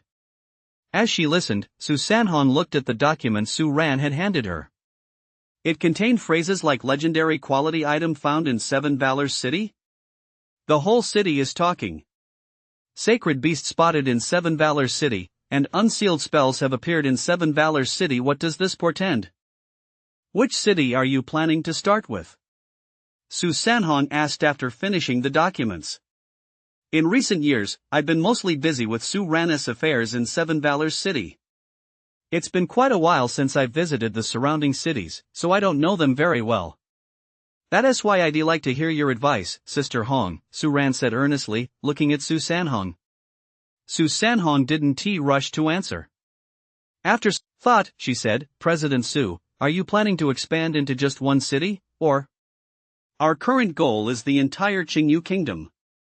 We'll start with one city and gradually build the reputation of our Su Ran auction house nationwide." So Su Ran paused for a moment before continuing. "Ideally, we should find a city with a large enough population and a steady flow of travelers coming and going." "All right, I understand. Let me think about it." Now that business was at hand, Su Sanhong set aside his usual boisterous demeanor and began seriously considering which cities met Su Ran's requirements. Knowing he needed to give Su Sanhong time, Su Ran quietly picked up the list and began reviewing it again. About 5 minutes later, Su Sanhong spoke up again, saying, "As far as I know, there are 2 cities that meet these requirements. These 2 cities are roughly the same distance from our 7 Valor's city. One is Tianqing City to our east, and the other is Crystal City to our right. Tianqing City is a hub for all kinds of goods. Every day, many merchants travel there to purchase goods. It can be said to be the largest commercial hub in our Qingyu Kingdom, so the foot traffic is naturally enormous. As for Crystal City, it is the largest producer of spirit crystals in our Qingyu Kingdom. Within Crystal City's jurisdiction lie the nation's richest spirit crystal mines. In addition, Crystal City is a major tourist destination. Thanks to the abundant spiritual energy provided by the spirit crystal mines, numerous unique natural landscapes have formed around Crystal City, attracting a large number of visitors year-round. As for choosing which of these 2 cities is more suitable, Su Sanhong pondered for a moment before saying, "I'd recommend Crystal City a bit more. Although Tianqing City has a large crowd, most people there are primarily there for the goods. In a hurry and often leave in a rush after making a good purchase, without lingering there for long. As Su Sanhong spoke these words, Su Ran immediately recalled the image of the Fong family head, how he would instantly become serious and stern the moment he got down to business. Visitors to Crystal City, on the other hand, aren't like that. They tend to stay in Crystal City for quite a long time, and Su Sanhong held up the document in his hand, waved it slightly, and said, "Judging by the documents you gave me, President Su, this appears to be a publicity campaign designed to generate buzz among the cities." "That's correct," Su Ran replied with a nod. "In that case, the visitors in Crystal City will be in closer contact with the common folk who discuss gossip, so the likelihood of them hearing this news increases. And there's another very important point," Su Sanhong continued. "Although it's not stated openly, everyone knows that Crystal City is essentially a subsidiary of Feiyu City, the capital. Coupled with its abundant mineral resources, there are quite a few wealthy individuals in this city. And these wealthy individuals love to experience new and exciting things, especially anything involving spending money, which is their absolute favorite." So Su Sanhong said confidently, "If we start with this city, the promotional effect will definitely be immediate. Of course, these are just suggestions. There may be aspects I haven't considered. The final decision on which city to start with is entirely up to Director Su." Su Sanhong left the door open. Don't let her usually bold and outgoing demeanor fool you when it comes to business matters. She is actually quite meticulous. Chapter 63, Sister Hong, how much funding did the president allocate this time? Su Ran listened to Su Sanhong's words and lowered his head in thought. Actually, at the very beginning, his plan had been to start in Tianqing City. After all, he was fairly familiar with the Fong family there, which would make things easier when it came time to roll out the campaign.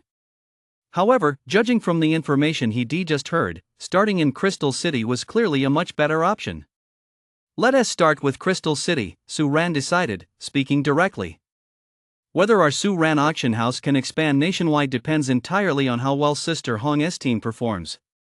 I can't give you a 100% guarantee, but I can say that our team will do our absolute best," Su Sanhong replied. "Sister Hong's word is enough for me," Su Ran said with a smile. "Alright, we've covered business matters. Now it's time to talk about personal matters." Su Sanhong's expression changed. She clasped her hands in front of her stomach, leaned forward slightly toward Su Ran, and said, "You little rascal, you actually dared to use smooth talk last night to divert me from the topic I was about to bring up." "What?" "No, I didn't. I just saw that Sister Hong was tired, so I had someone take you to rest," Su Ran explained. "Don't play dumb with me. When old Su and the others were leaving, they specifically told me to take good care of you. You're 25 this year, right? It's about time you found a partner," Su Sanhong said earnestly, looking at Su Ran. "I'm still young. My focus right now is on the auction house." Knowing there was no escaping this question, Su Ran replied, "That sort of thing will happen naturally when the time is right. There's no rush. Speaking of which, by the way, 3 pieces of paper, each bearing a different pattern, appeared in Su Ran's palm. He handed them to Su Sanhong and said, "Sister Hong, if the team comes across anything matching these patterns while they're out, make sure to let me know right away." Su Sanhong took them and glanced at them. The first drawing had no figures. It was a mountain range. The second depicted a woman's portrait. The third showed a rectangular object with a distinct legendary quality sheen, somewhat resembling a metal plate, with a small round hole on its surface. "Okay, if I see any of them, I'll let you know right away using the transmission stone." Su Sanhong tucked the 3 pieces of paper away and added, "You really need to start paying attention yourself. You have to fight for a good girl. Sometimes it's not that you're not good enough, but that someone else moves too fast." Alright. Don't worry, Sister Hong, I'll definitely keep an eye out." Su Ran knew that if he didn't agree right then, Sister Hong would absolutely not let him off the hook. The next morning. Early morning sunlight filtered through the clouds and fell upon the ground. Taking advantage of the beautiful weather, neighbors stepped out of their homes, carrying breakfast, and found a sunny spot to enjoy a lively, heart-to-heart chat. Before he could speak, he noticed people already entering Su Ran auction house a few hundred meters across the street. "Hey, if I'm not mistaken, that guy must be a regular at Su Ran auction house. Why is he here today?" I didn't see any announcement on Su Ran Auction House's site saying there's a damaged cargo box auction today. You never read the announcements all the way through.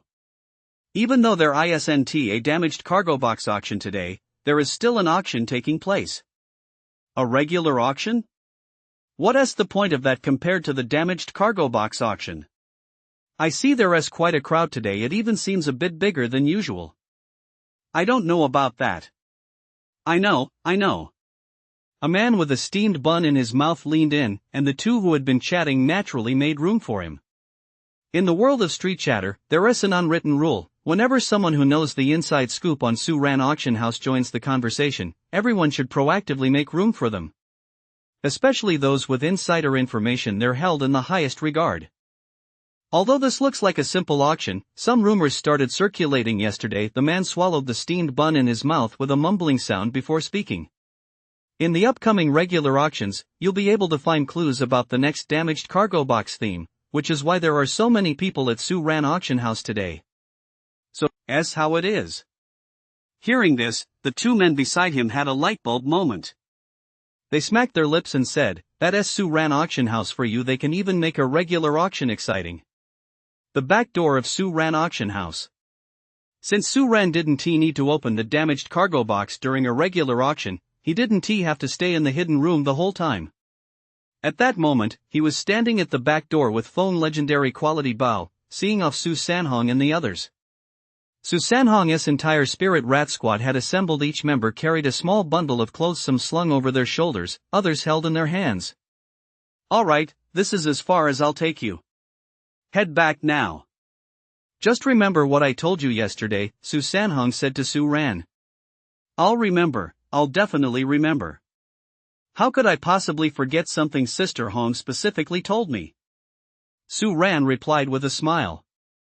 A flash of light appeared in her palm, revealing a storage ring, and she said, "Sister Hong, take this. It's the mission funds for this publicity campaign." Now that Su Ran is feeling better, it's time to improve her living conditions a bit. Funds. At the mention of funds, the eyes of the Spirit Rat Squad members lit up instantly. After all these years, their operations finally had a budget. Su Sanhong took the storage ring, glanced at it, and immediately frowned. "This is too much. We won't need that much. Just take it, Sister Hong. Publicity is our auction house's most important task right now. How could this funding be too much? I actually think it's not enough." Su Ran pushed Su Sanhong's hand away and said, "Just focus on spreading the news and promoting it as widely as possible. Leave the rest to the auction house."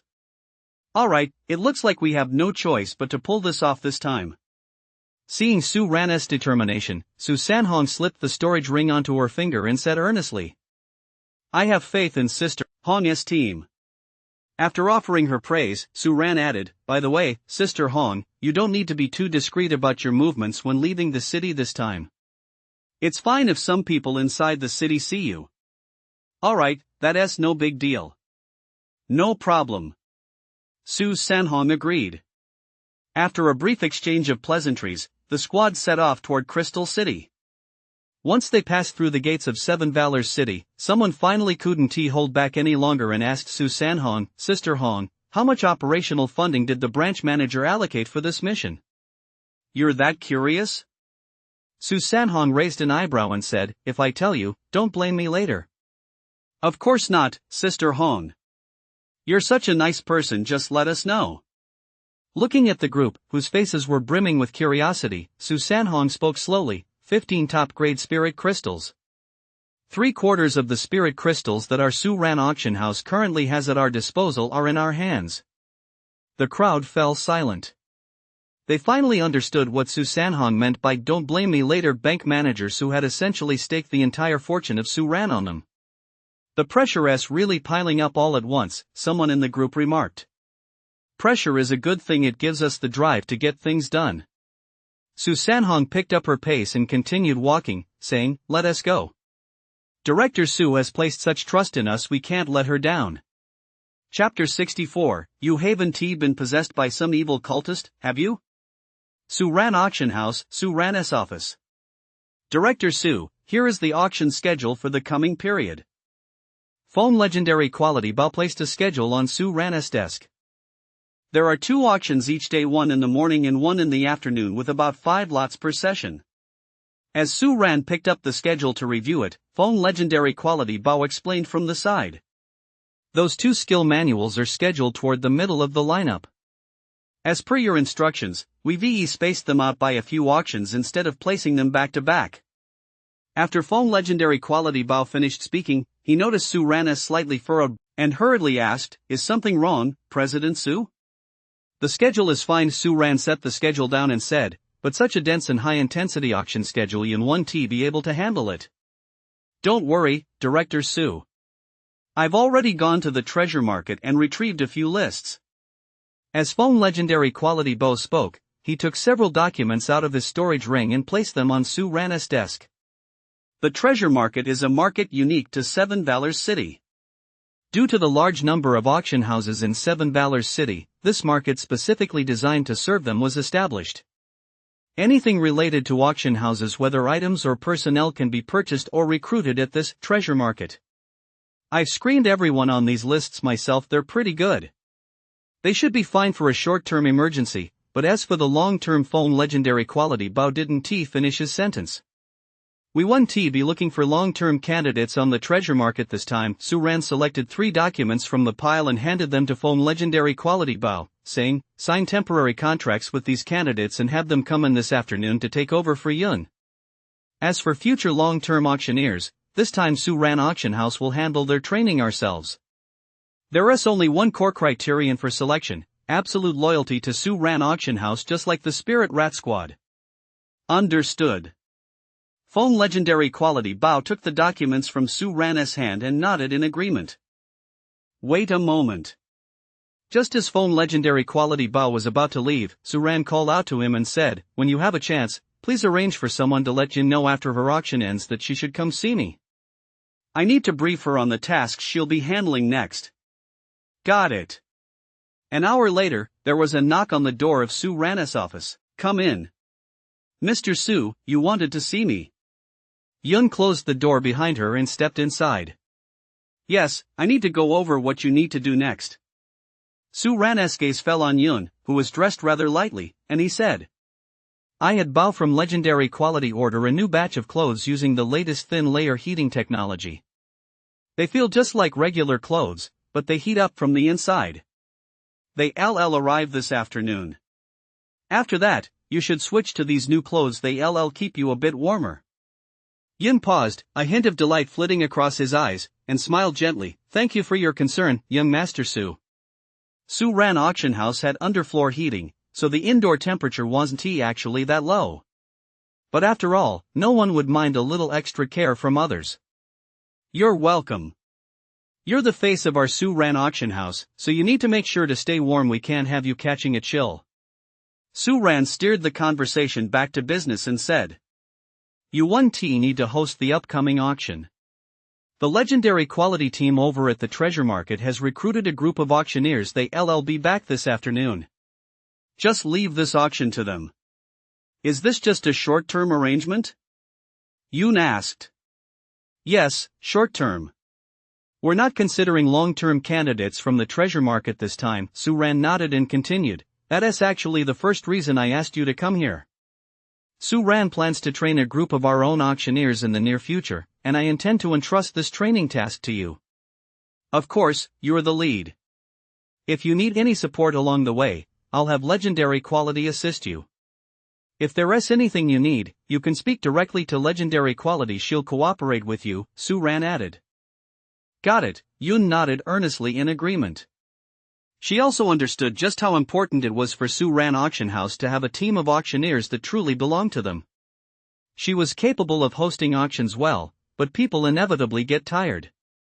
If the work remained consistently high intensity, even she couldn't guarantee she'd be able to maintain a flawless performance for an extended period. Legendary quality bow has already gone to identify the candidates we'll be training. While you wait for the new recruits to arrive, you can start preparing. Okay.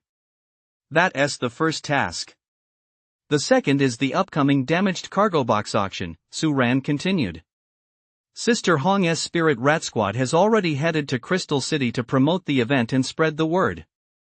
The scale of the next damaged cargo box auction, barring any surprises, will be larger than any previous one. Moreover, the items in the next damaged cargo box are somewhat special. They're skill manuals, so you'll need to prepare for these in advance as well.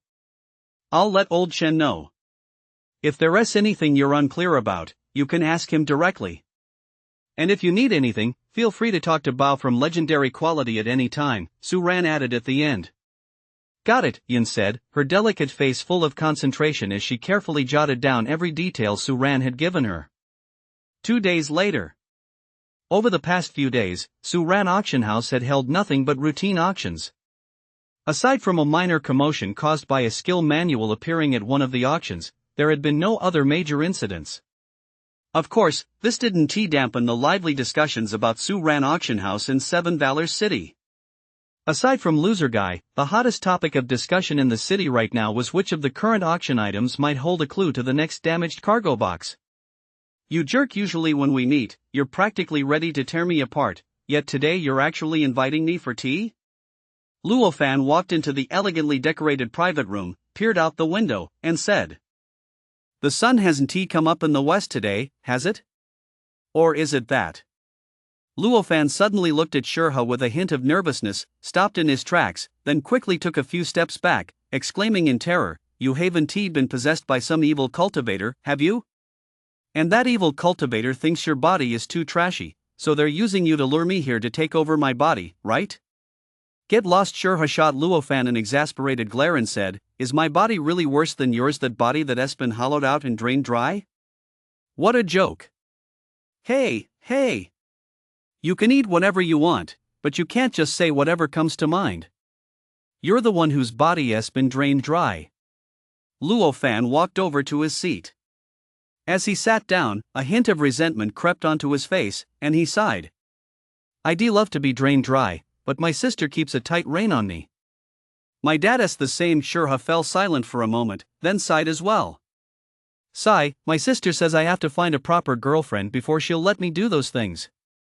Otherwise, if she catches me messing around, she'll break every bone in my legs." "My dad's the same." After they finished speaking, a somewhat strange mood began to spread between them, and the room was suddenly filled with a series of sighs. Chapter 65, If only I weren't worried about a scandal leaking out. 1 minute later. Wait a minute, you're taking this conversation off on some random tangent. Shurha was the first to snap out of it, saying irritably, "I didn't call you over here to discuss this nonsense. There is something going on with Su Ran's next damaged cargo box auction." "Auction?" Luo Fan gave Shurha a suspicious look and said, "You're not just jealous of my spot on the leaderboard, are you? That's why you called me here today. Oh, I get it." Under Shurha's puzzled gaze, Luo Fan picked up a stool and moved it back a bit. When he felt it was in the right spot, he turned the stool 90 degrees to the left. "All right, come on over." Luo Fan looked at Shurha and pointed to an empty spot in front of him.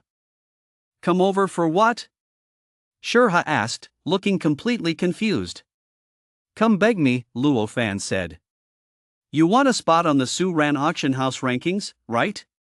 That's why you invited me here today, to ask me not to outbid you in the upcoming auction. Go ahead. I've already cleared a spot for you. Just come over here, look me in the eye, and beg me sincerely. There is nothing to be embarrassed about, but no need to kneel. I'm afraid Uncle Xiao will beat me up," Luo Fan emphasized. Get lost. Shurha's face darkened as he snapped, "Just leave. I was actually planning to analyze the situation for the next auction with you, but now it seems inviting you little rascal over was just me asking for trouble." Hey, I was just joking. No need to take it so seriously." Luo Fan dragged a chair back to his original spot, poured himself a cup of tea, took a sip, and then said, "Go ahead, what do you want to ask me?" Shurha took a sip of tea as well, suppressing his anger, and said, "If it weren't for this business I need to discuss with you, I would punched you in the face ages ago. And you call yourself a gentleman? You're really quite rude." Luo Fan shook his head. Shurha knew this would go on forever if he continued, so he stopped trading barbs with Luofan and got straight to the point. Over the past few days, after attending several auctions at Suran Auction House, did you notice anything unusual? I was actually wondering why you hadn't shown up these past few days. Attending auctions alone is no fun at all, Luofan said. Only then did he begin to consider Shurha's question, replying. You're probably asking about the damaged cargo box clue that Suran Auction House released earlier regarding those lots, right? I attended all of those auctions. As for anything unusual, I honestly didn't notice anything. They were just ordinary auctions. They shouldn't have been ordinary auctions. Shurha pressed further. Didn't you find any clues? Or were there any particularly valuable lots? Clues? I didn't find any, but there was one particularly valuable item.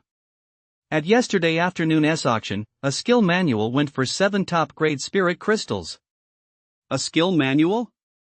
Shurha's hand paused as he lifted his teacup. He quickly set it down and asked, were there any other particularly valuable items besides the skill manual? No. Are you sure you didn't miss anything? Shurha asked again, still uneasy. There were only 10 lots today. My memory isn't so bad that I forget something like that.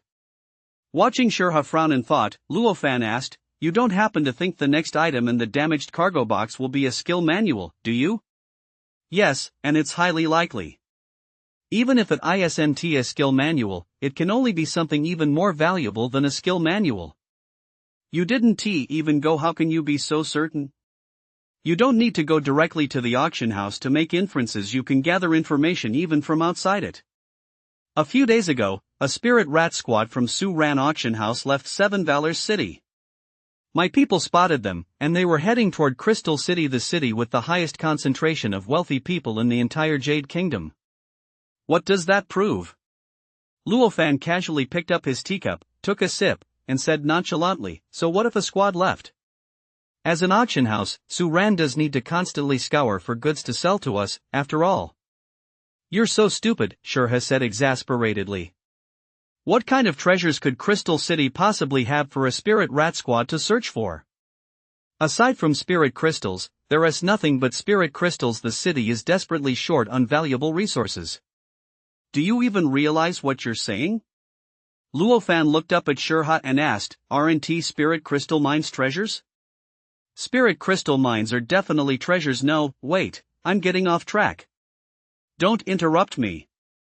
Shurha cut Luofan off and continued. Besides, this is the longest gap since Suran Auction House implemented its new auction model. Normally, by now, the new damaged cargo box auction would have already started. This unusually long gap, combined with the Spirit Rat Squad's departure right around this time, don't you think it looks a lot like Suran Auction House is buying time for the Spirit Rat Squad? They might have received orders from Director Su to go to Crystal City and handle something related to the upcoming auction. Plus, as you mentioned, high-value items like the skill manual have already appeared at the auction. That is proof enough. The next auction is definitely going to be extraordinary. It might even surpass the value of the Sacred Beast Sister Xianglan auctioned off last time. What? Luofan didn't understand most of what was said earlier, but he caught the last part clearly and blurted out, doesn't that mean someone else is going to take the top spot on the rankings from me? Shurha took a deep breath, composed himself, and said, my concern right now is that the Spirit Rat Squad has gone to Crystal City to promote the auction.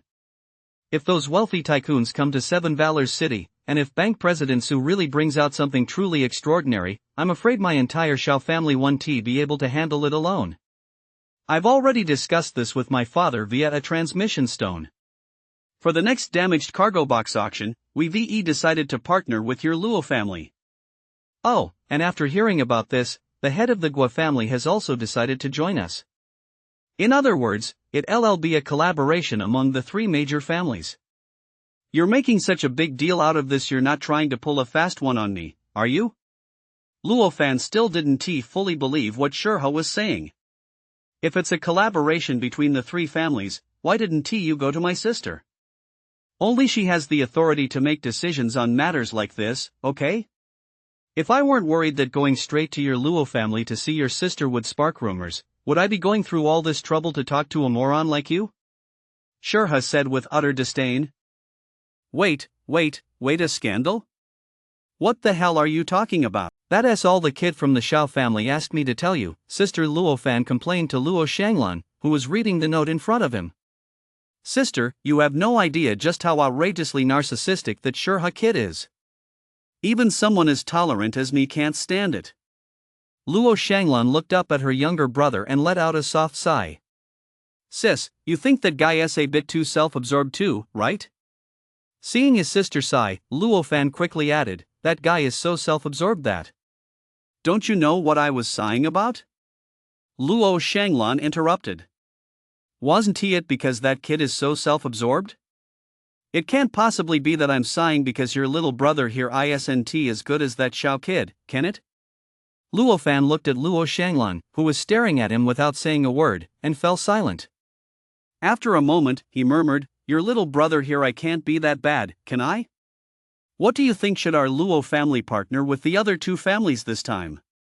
Luo Shanglan didn't answer Luo Fan's previous question. Instead, with a serious expression, she asked.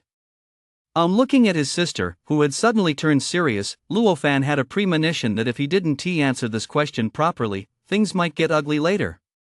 He quickly dropped his playful demeanor and replied earnestly. Sis, give me some time to think. Luo Fan mobilized the few functioning brain cells he had left, risking that they might all die off, and ran through everything he knew. It makes sense, Luo Fan said after taking a moment to organize his thoughts.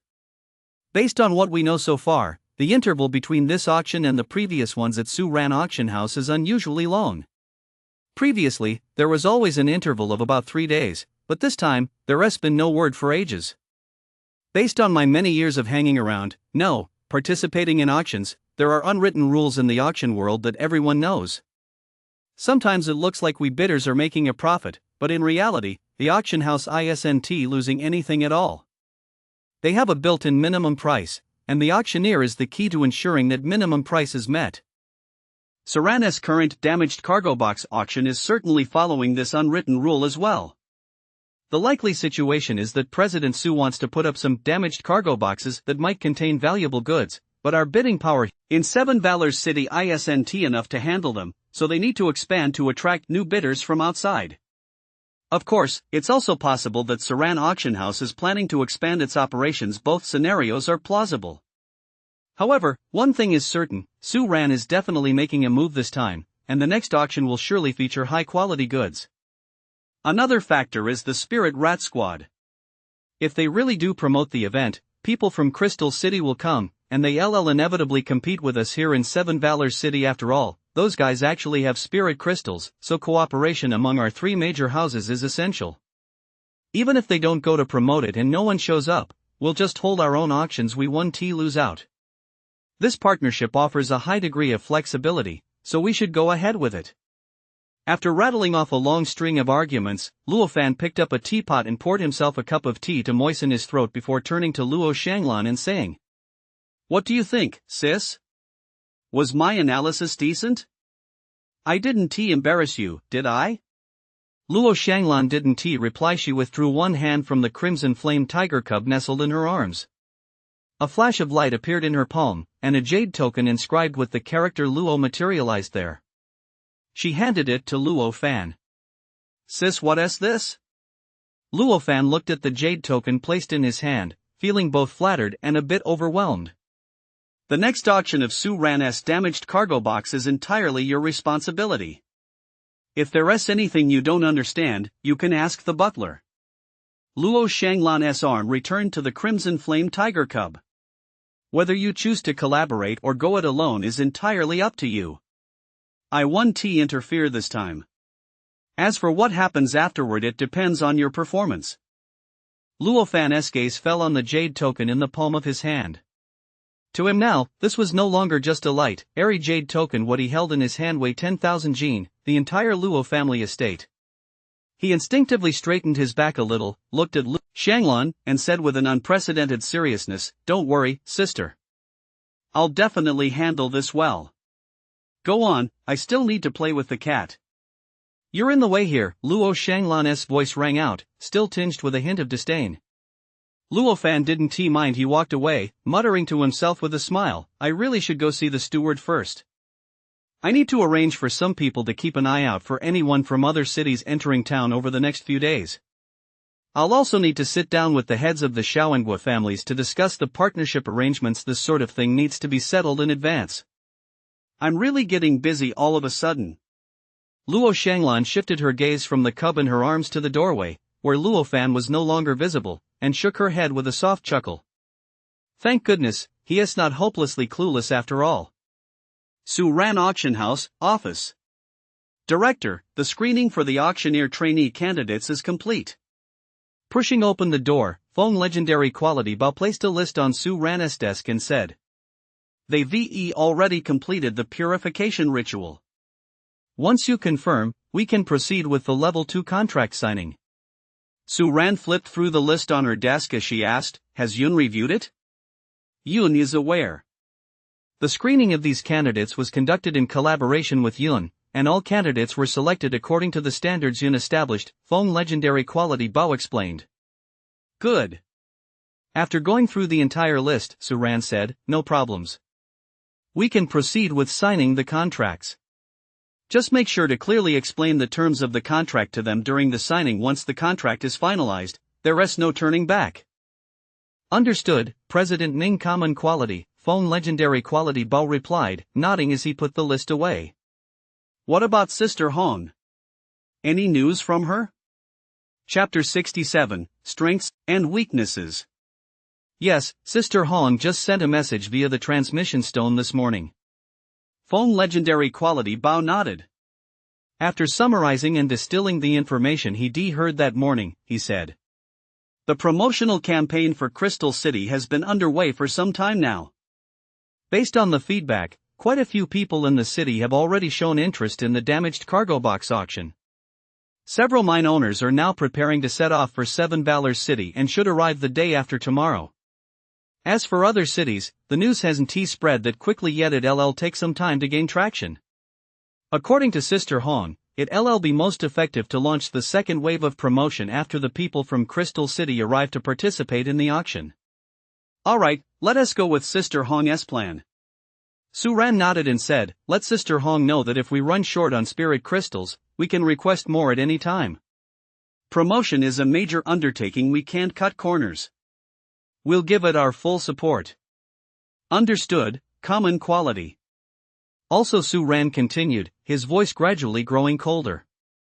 There are quite a few people in Seven Valors City who are imitating our new auction model. Normally, we wouldn't bother with them. But now that guests from Crystal City are here, if any of them dare to be so blind as to continue imitating us at this time, damaging the reputation of the damaged cargo box auction and stealing our business. Su Ran didn't finish her sentence, but her meaning was clear. I see, Feng Legendary Quality Bao replied, his voice gradually growing colder. These were exactly the kinds of matters he excelled at. Is there anything else? Su Ran asked. One more thing, Feng Legendary Quality Bao said after a moment's thought. The Feng family is sending people over today to survey the auction hall and assess the conditions inside. They should arrive shortly. How long will it take? Not long, just measurements and a site inspection. According to the Feng family, it should be completed within today and half of tomorrow morning. Afterward, they'll return to draw up several proposals for us before finalizing the specific renovation plan, Feng Legendary Quality Bao replied immediately. Alright, leave the hospitality arrangements to you. I want to get involved in the rest. As for the auction, the next damaged cargo box auction will take place in 3 days. Spread the word, the items in this damaged cargo box have never been opened before. Understood. The following day at noon, at the Linglong Tea House. Representatives from the 3 parties were seated at 3 separate tables in the tea house. In the center sat Luo Fan, with the Luo family butler standing at his side. Directly across from him on the left sat the Gua family butler, and directly across on the right sat Shurha, with the Xiao family butler standing beside him. This should be the second time our 3 major families have collaborated since the last time. Let South use tea in place of wine. On behalf of the Luo family, I'd like to propose a toast to you both. Luo Fan raised his teacup and spoke. The representatives from the other two families also raised their teacups and drank them in one gulp. Without further ado, let us get straight to the point. I'll start by sharing the leads I've gathered over the past few days. Luofan shed his usual carefree demeanor and, with rare seriousness, said. First, among the items observed at the Su-Ran regular auction over the past few days, there were several high-value items: top-grade cultivation pills, a legendary quality scale armor with excellent defensive properties, and a skill manual. Earlier, my people received intelligence that the items in this damaged cargo box at the Su-Ran auction house were things that had never been opened before, so cultivation pills can essentially be ruled out. That leaves only the legendary quality scale armor and the skill manual. We should focus our attention on the skill manual, because it appeared again yesterday afternoon. I don't need to elaborate on just how rare it is for a skill manual to appear at an auction house. You both know that well. If Su-Ran really does pull a skill manual out of a damaged cargo box when the time comes. Luofan didn't continue. For one thing, he needed a sip of tea to moisten his throat before speaking further. For another, everyone was well aware of what this meant. It was as clear as day. Given Su-Ran's auction house's reputation, anything put up for auction is guaranteed to be authentic. An entire damaged cargo box full of skill manuals. That would send shockwaves not just through Seven Valors City, but throughout the entire skill manual community of the Qingyu Kingdom. Whoever gets their hands on that box, regardless of whether it's suitable for their family's cultivation, will possess a massive trove of resources. The second matter is that members of the Luo family noticed this morning that a group from Crystal City had already entered the city. So we can now be fairly certain that the Spirit Rat Squad that left Su-Ran earlier was sent to Crystal City to spread the word. Going forward, I'm afraid quite a few more people from Crystal City will be coming over, and this damaged cargo box won't be easy to snag. Luofan took another sip of tea and said, however, we do have some advantages over those latecomers from Crystal City. We understand the rules of Su-Ran auction house better. Their familiarity with the damaged cargo boxes isn't as high as ours, and that is something we can exploit. That is all the information I have. I wonder if you have anything else to add. I have one piece of information. Shurha spoke up. Yesterday, I took a look at the newly established auction houses. Every single one that had copied Su-Ran auction house's auction mechanism has taken down their imitation auctions. It's possible these auction houses sensed things weren't going their way and are laying low for now. It's also possible that Su-Ran auction house privately warned them. Ultimately, it all boils down to this: Su-Ran auction house is taking this auction very seriously. After Shurha finished speaking, he and Luofan both turned their gaze to the Gua family butler standing nearby. I don't have as deep an understanding of city affairs as you two young masters do, the Gua family butler said calmly. But since you've already said so much, I can't just sit here and say nothing. 2 points. First, the auction officially begins in 2 days. Second, young Master Luo's earlier deduction was correct. The item to be auctioned in the next damaged cargo box is indeed the skill manual. After the Gua family butler finished speaking, he said no more and simply raised his cup to take a sip of tea. Luofan and Shurha's expressions shifted slightly. They had noticed a detail in the Gua family butler's words. He hadn't said it might be the skill manual, he had said it is the skill manual. It is? It seemed the Gua family knew far more than they did, and their collaboration with Su-Ran might be much deeper than it appeared. Luofan's expression shifted as he spoke. Since we're certain it's the skill manual, let us make the most of this advance information and prepare thoroughly. We'll aim to win the bid for the damaged cargo box containing the skill manual next time. Su-Ran Auction House, Spirit Rat Squad Training Room.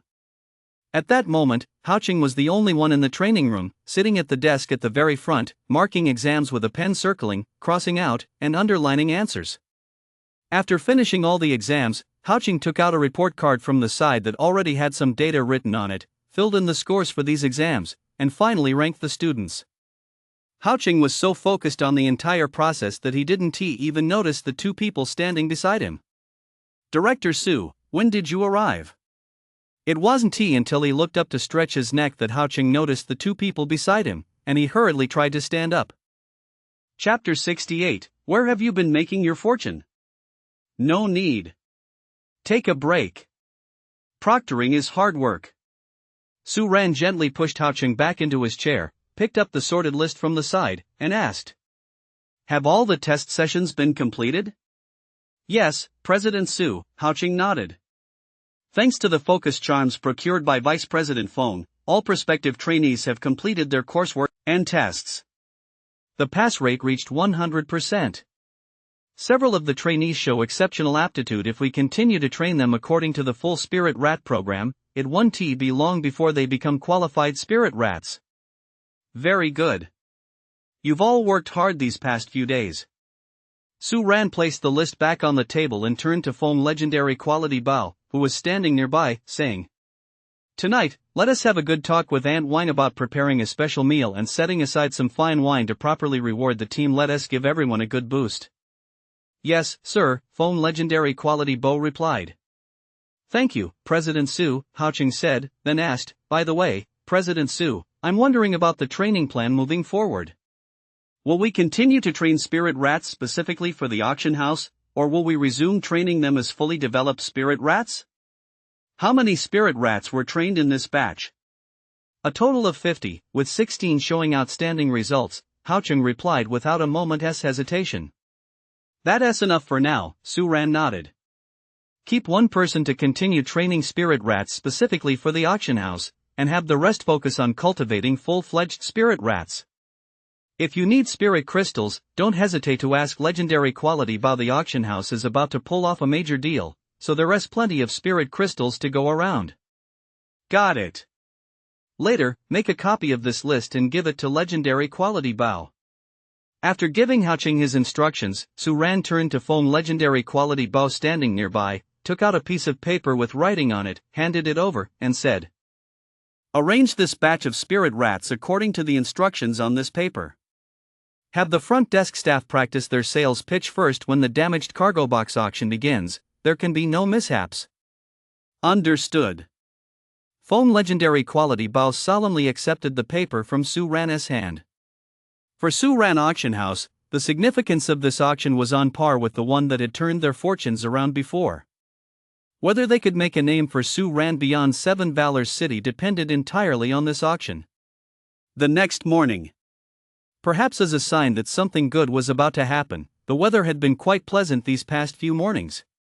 The temperature had warmed up slightly, and sunlight filtered through the clouds, casting a legendary quality yellow glow on the ground. Early risers in the neighborhood quickly washed up and rushed out to soak up the sun while the air was at its freshest. Though they weren't actually sure if the air was any fresher in the morning, it had simply become a common belief through repeated mention.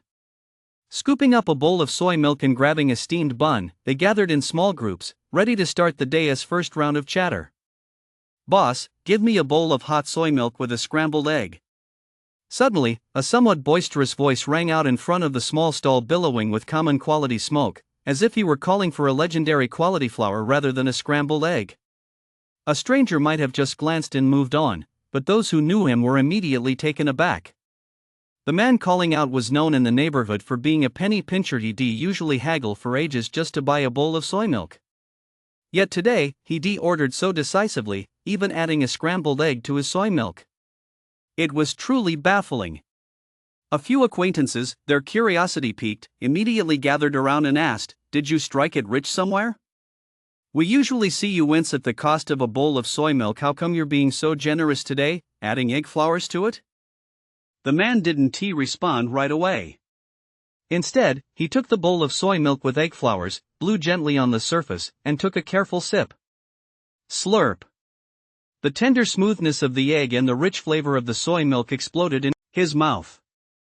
After closing his eyes to savor the moment, he opened them again, looking thoroughly satisfied. Still saying nothing, he held the bowl carefully with one hand while reaching into his pocket with the other, pulling out a pale-colored crystal that refracted the sunlight. The moment the people surrounding him saw the crystal, their eyes went wide. "A spirit crystal? Did you really strike it rich? And judging by that luster, it's not even a low-grade spirit crystal, it's mid-grade. Where did you score such a good deal?" Someone reached out to touch it, but the man was one step ahead and quickly tucked the spirit crystal back into his pocket. Holding his bowl of soy milk with egg flours, he walked toward a seat on the side. The onlookers, like glue, immediately stuck to him and sat down beside him. "Spill it. We've shared plenty of sunflower seeds and nuts with you over the years. Now that you're rolling in it, don't forget your brothers. After sitting down, he took another big sip of the egg drop soy milk. Only after finishing half the bowl did he speak up. A group of people has recently arrived in town. As soon as he began to speak, the people next to him immediately hushed him. Those at nearby tables pricked up their ears and set down their bowls and chopsticks. Even the common quality cigarettes at the small stall seemed to lose their flavor at that moment. They're from Crystal City. What kind of place is Crystal City? It's where spirit crystals are mined. Could anyone coming from Crystal City possibly be short on money? They certainly aren't.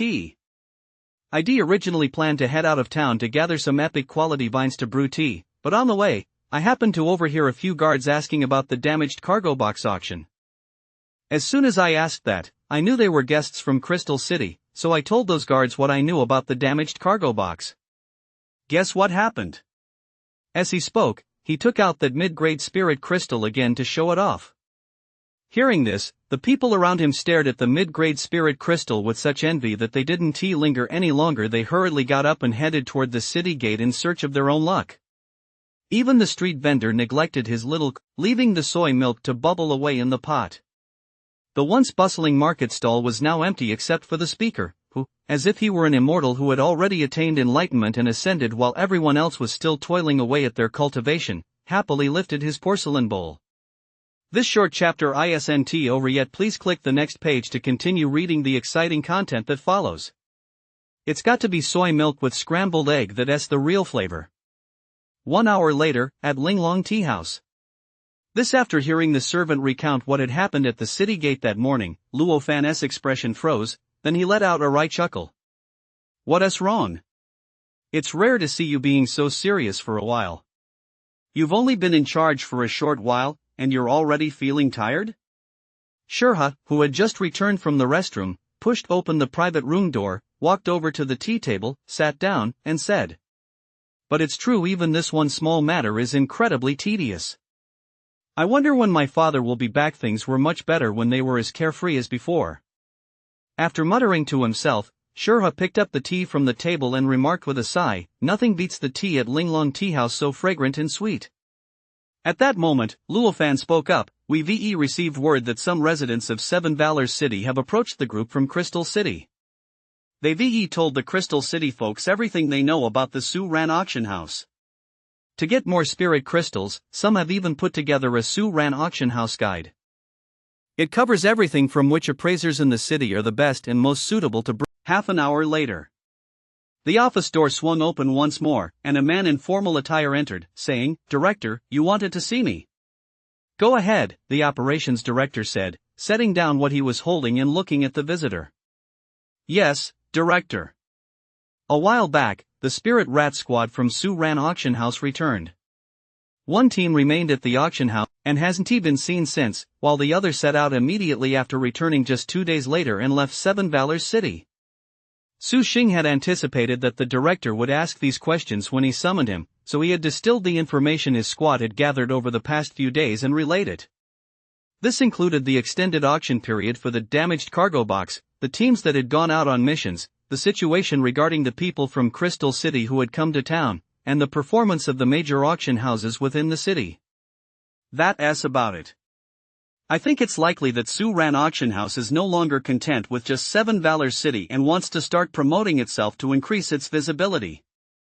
Finally, Su Xing didn't forget to share his own thoughts. The branch manager took a moment to process what Su Xing had said, then shook his head and chuckled softly. This Su family, there really isn't a single straightforward member among them. Well, Su Xing opened his mouth to ask something, but after a moment's thought, he decided against it.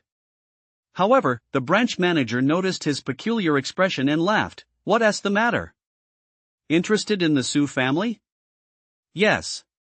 It's nothing, he was just the previous head of the Su Ran auction house, the director of the business office said with a smile. He was quite a character himself. After establishing a self-sustaining auction model in the Spirit Rat Squad, the Su Ran auction house surged forward. Originally, our Seven Valors City was at the very bottom in terms of economic strength among the 8 great cities of the Qingyu Kingdom, but under the leadership of Old Su, we moved up 2 spots to 5th. Although Su Ran fell into decline a few years ago, after he took the lead in the auction industry, he still managed to stabilize us in 7th place, preventing us from remaining. To them, spirit crystals were as cheap as copper coins. The second busiest group consisted of the city's residents and the wealthy newcomers to Seven Valors City. These residents were mostly ordinary citizens, not cultivators. They never imagined that their everyday gossip would one day turn into a way to make money. For the past 2 days, they've been waiting at the city gates daily for a chance.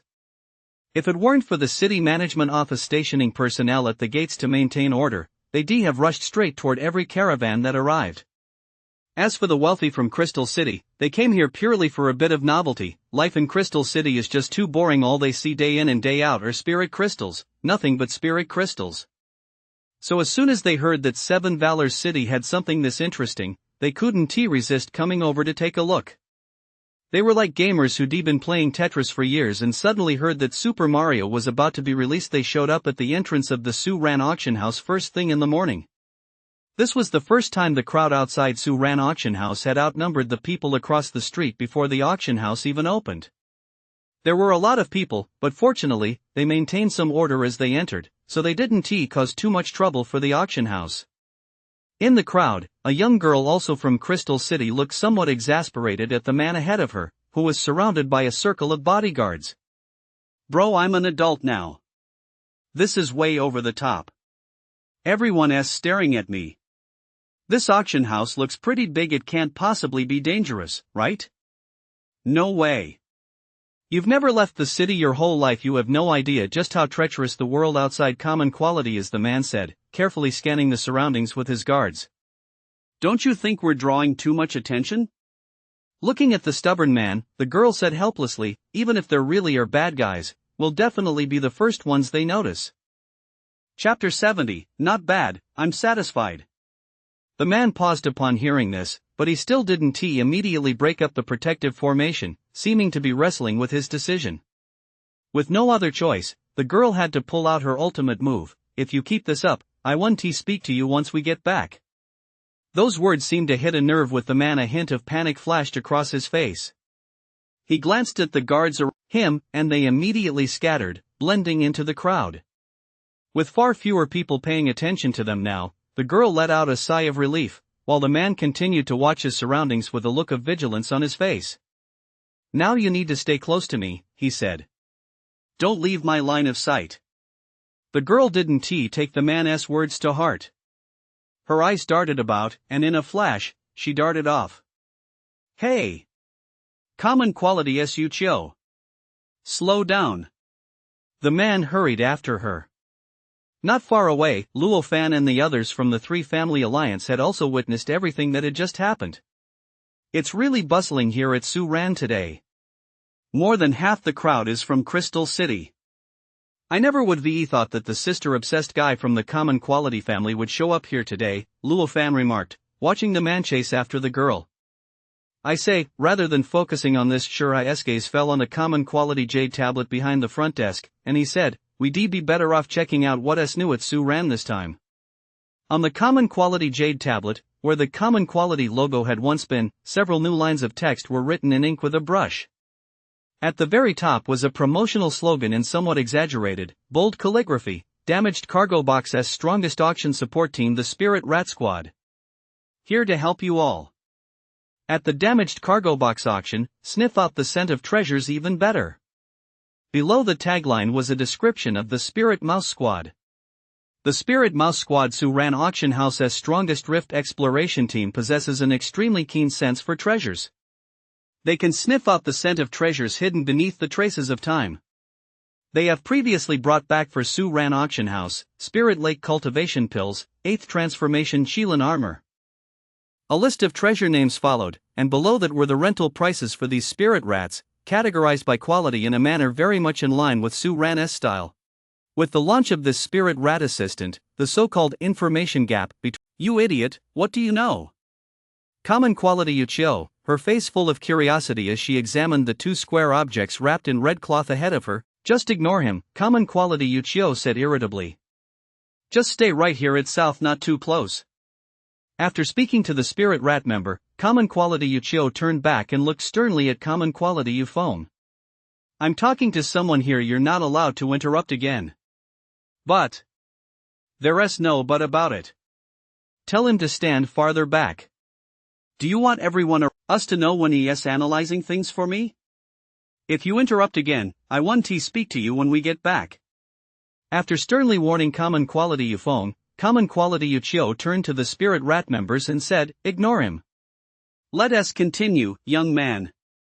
Upon hearing this, Common Quality Yufeng, as previously straight back, slumped slightly, his shoulders drooped, and he hung his head, looking dejected. She must hate him now. Can we bring Yuchio along to find the treasure later? Returning to the topic of treasure hunting, the serious expression vanished from Common Quality Yuchio's face, and she immediately became excited again. I'll do my best to let Miss Common Quality know the moment I spot the treasure. We spirit rats have a very keen sense of smell when it comes to treasures, the spirit rat member replied fluently. Great. Then I'll be counting on you later. Common Quality Yuchio gave a sweet smile, and her gaze began to wander around the auction hall. She soon spotted a woman with a stunning figure walking in from the side. Wow! What an elegant and beautiful lady! Today, Yun was dressed with great elegance and refinement. Her flowing gown, primarily in a black legendary quality hue, exuded a sense of solemnity while adding a touch of nobility. Even her mere footsteps conveyed an elegance and nobility that radiated from within. With a gentle, composed smile on her face, she walked slowly into the bidding area. This time, the bidding area was significantly larger than before, expanded by 1 meter outward. This not only allowed Yun to perform better but also made it easier for a larger number of bidders to observe the proceedings. Ladies and gentlemen, welcome to the Su Ran damaged cargo box auction. Yun's calm, measured voice rang out, announcing the official start of today's damaged cargo box auction. As for the auction rules, Feng Legendary Quality had already arranged for dedicated staff to explain them while everyone was in the foyer, so Yun got straight to the point. There are 2 damaged cargo lots up for auction today, one old and one new. Yun walked slowly to the first damaged cargo box, reached out, and pulled the red cloth, which slid down smoothly. Local bidders from Seven Valors City had already lost the initial novelty they felt toward this damaged cargo box, while the newcomers from Crystal City were filled with curiosity as they gazed at the box before them, which appeared to have suffered a major blow. Whoa! It totally looks like it's hiding a treasure. Common Quality Yuchio watched the damaged cargo box with great excitement, clenching her fists. This is a classic damaged cargo box from our Saran auction house. Yun's voice rang out at that moment as he explained. Once upon a time in this very auction hall, someone made a bold bid and reaped returns far exceeding the hammer price. Whether you make a profit or a loss depends partly on luck, but more so on your discernment and boldness. Whether it's worth it, how much it's worth, how to bid, and whether to bid at all, it's entirely up to you.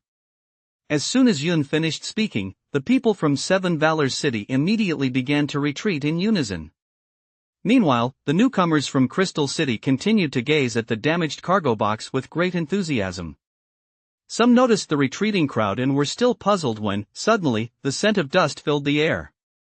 The people of Seven Valors City laughed as they watched the residents of Crystal City, ready to see them look ridiculous with dust covering their faces. But the very next second, the people of Seven Valors City froze in their tracks. As soon as the residents of Crystal City sensed the dust drifting toward them, they immediately released spiritual energy to form a protective shield in front of them, completely blocking the dust. The smug expressions on the faces of the Seven Valors City crowd froze. "Give me just a little more time," the spirit rat member replied, closing his eyes to sense the contents.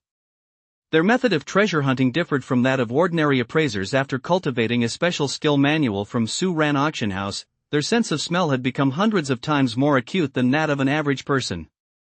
With the aid of this skill manual, they could distinguish the differences between various items by scent, and that was their method of treasure hunting.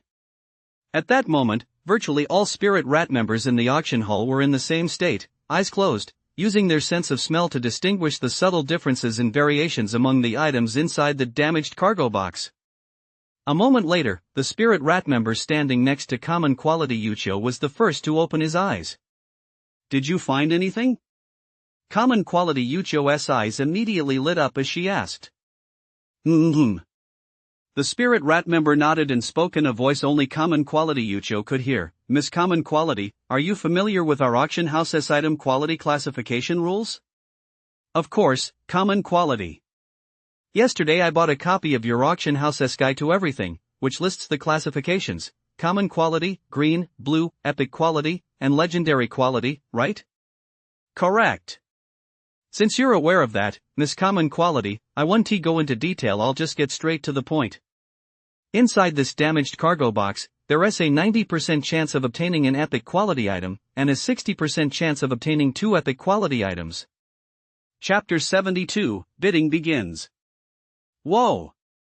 So the chances of getting a treasure from this damaged cargo box are actually pretty high. A look of excitement immediately flashed across Common Quality Yucho's face, and she asked again, so if I really do get an epic quality item, can I make it onto that epic quality rankings and the luck rankings? There are still spots open in the top 10 of the epic quality rankings. As long as you get an epic quality item, you're guaranteed a spot, replied the spirit rat member. However, to make it onto the fortune rankings, you'll need at least a legendary quality item and a very high quality one at that. Whoa! That is fine. Let us aim for one ranking first, we can take our time with the fortune rankings later. Common Quality Yucho rubbed her hands together, looking ready to give it her all, and asked again, how much do you think I should bid to be in the running? Sorry, Miss Common Quality. This time, the spirit rat member didn't answer Common Quality Yucho's question but explained, there is a rule in the industry, we can't answer bidders' questions about pricing. Alright, that is fine. The information you've given me is already enough. Common Quality Yucho didn't seem to mind and continued to gaze excitedly at the damaged cargo box ahead, muttering to herself. I've always had pretty good luck. Now it's time to show what I'm made of. Ha ha! The others also finished their inspections one by one and began discussing their bids with those around them. The inspection period is over. Everyone, you may now place your bids. 200 mid-grade spirit crystals. Once again, it was the cautious bargain hunter from Seven Valors City who was the first to call out a bid. But after that bid was made, he and the rest of the cautious hunters had no intention of bidding further. The group from Crystal City was bidding far too quickly by the second round, the price had already reached top-grade spirit crystals. Ha, it's rare to come across such an entertaining auction, we've definitely gotta have some fun with this. Old Lin, if you don't bid, I'll go ahead and make an offer myself, 1 top-grade spirit crystal, said a middle-aged man with a belly twice as big as foam legendary quality S, laughing as he spoke. Every finger on this man's hands was adorned with spirit crystal rings, and around his neck hung a massive necklace made of polished spirit crystals. He looked every bit the wealthy man. The spirit rat member standing beside him wore epic quality shoulder straps. What's the point of bidding just 1 top-grade spirit crystal? Old Lay, you're thinking too small, not far away, a tall, middle-aged man responded. Standing beside him was another spirit rat member with an epic quality shoulder strip, who said, I'll match you 1 top-grade plus 10 mid-grade spirit crystals. You 2 young upstarts, you're being so stingy with your bids. From the other side, a tall but slender elderly man spoke up. People will think we from Crystal City can't afford to bid high. 3 top-grade spirit crystals. Standing beside this elderly man was the last spirit rat member wearing an epic quality shoulder stripe. Hey! Old Sue, bidding like that takes all the fun out of it. This auction is different from the ones we usually attend, the pot-bellied man hurriedly interjected. The ones we've been to before were just about showing off our wealth. Boring. This one tests our wits, it's about estimating value, aiming to make a profit, and using our brains. You little rascal, now you're lecturing me? How do you know I haven't been using my brain? The old man snorted coldly and said. 3 spirit crystals, that's the price I estimated after piecing together all the information. It guarantees a profit, I don't want to haggle like you lot, bidding bit by bit, I'll just call the final price I'm willing to accept. 3 spirit crystals plus 10 mid-grade ones. The tall man standing nearby seized the opportunity to interject. After speaking, he smiled at the old man and said, Old Master Sue, you've already said that's your final offer, so please don't bid any higher. Going back on your word like this would be a blow to your reputation back home. Oof. You're a tall, upright-looking lad, but you're full of tricks." The old man snorted coldly once more. "That is not being cunning at all, I'm simply looking out for your reputation in your twilight years, old Master Su." The tall man didn't take offense, continuing to smile. The pot-bellied man standing nearby didn't rush to bid instead. He turned to the appraiser who had come with him from Crystal City and asked, "What is your appraisal?" While the appraiser's gaze remained fixed on the damaged cargo box ahead. After a moment's thought, he spoke. "This is the first time I've seen an auction format like this. I don't have much experience with it, so I'm not sure exactly how things stand, but if I had to put a price on it, based on the epic quality color grading standard this young man mentioned, the current price is pretty much the ceiling. Anything higher would require a bit of luck to turn a profit." "That is actually quite interesting." After hearing this, the pot-bellied man shifted his gaze to the damaged cargo box on the side, considering whether to raise his bid a bit more. Just then, a lively voice rang out, "Pretty lady, I'm raising the bid. 3 top-grade items and 100 mid-grade items." The pot-bellied man turned to look.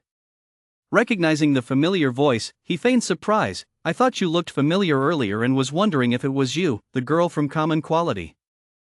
I never expected it really was you. My family gave me permission to come out and have some fun for a while," Common Quality Su Cho replied with a smile. She then looked at the tall man standing nearby and said, "Uncle Lin, are you going to bid higher? Yuchio is absolutely determined to get this damaged cargo box." "Is that so? Then I'll have to give you a run for your money." The tall man laughed and continued to bid half-jokingly, 3 top-grade items plus 110 medium-grade items. Plus 300 medium-grade items. Common Quality Yuchio quickly matched the bid. At this point, the only voices bidding in the auction hall were Common Quality Yuchio and the tall man S. The two seemed to be both bidding and playfully bantering, raising the price bit by bit. After several rounds of bidding, when the price reached 4 top-grade spirit crystals, the tall man stopped bidding. 4 top-grade spirit crystals. Are there any other bidders willing to raise the price? Yun held the small gavel lightly, her gaze sweeping over the crowd.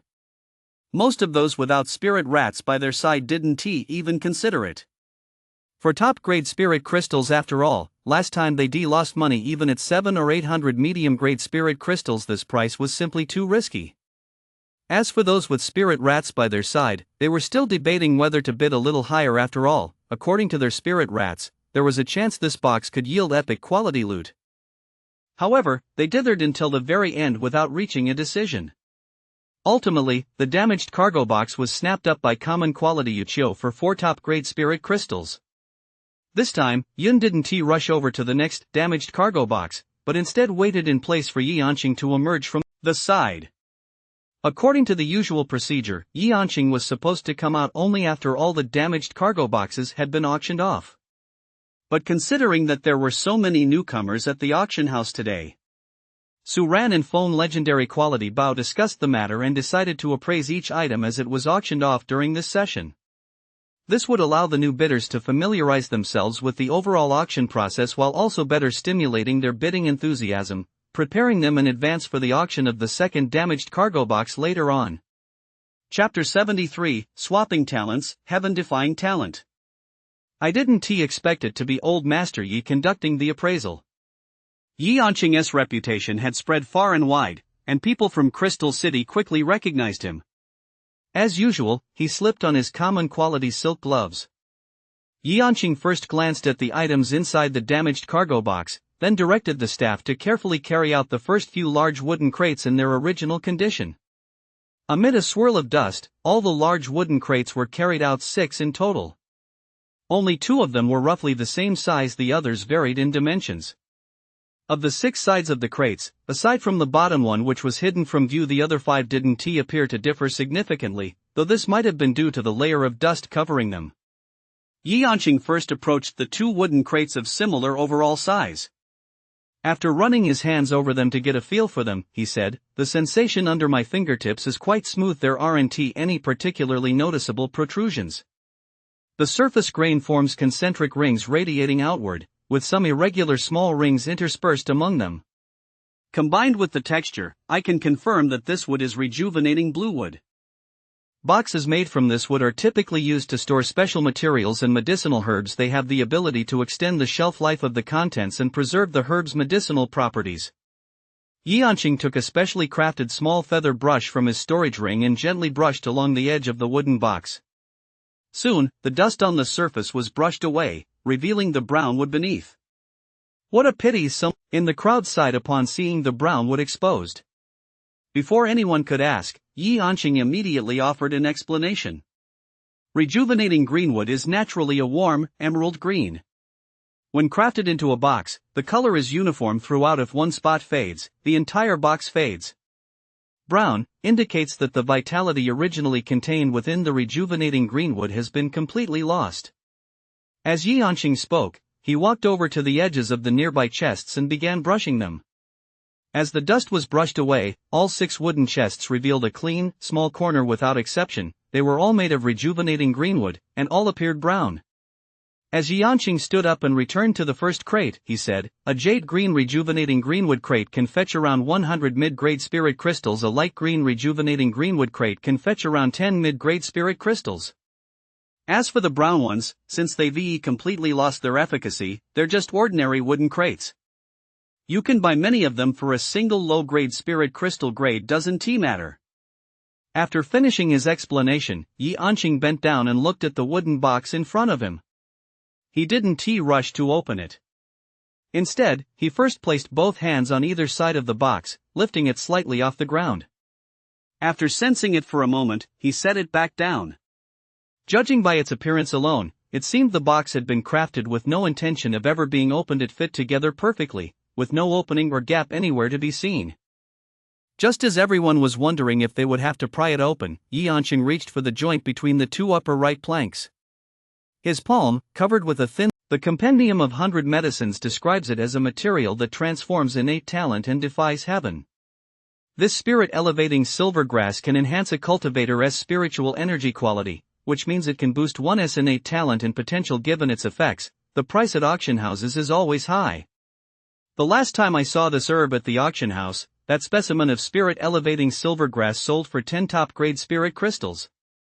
But unfortunately, this particular specimen has completely lost its medicinal efficacy due to an insufficient supply of spiritual energy and an unsuitable storage environment. It's no longer classed by grade.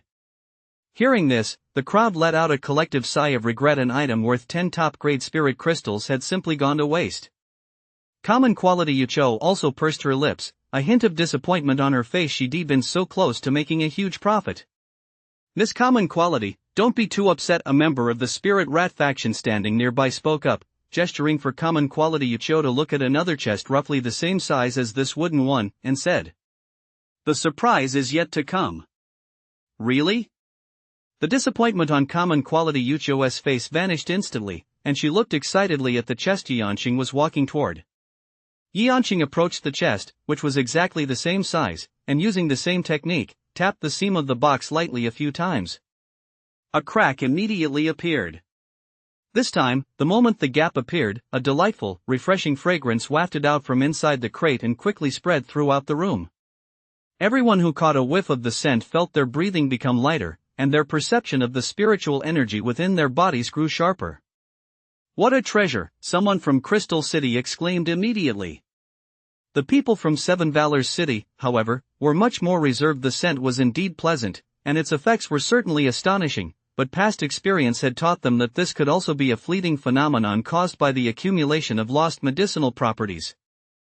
As the lid was opened, the contents of the box came into view, the same black soil, and spirit plants that looked somewhat similar, though their condition was slightly different.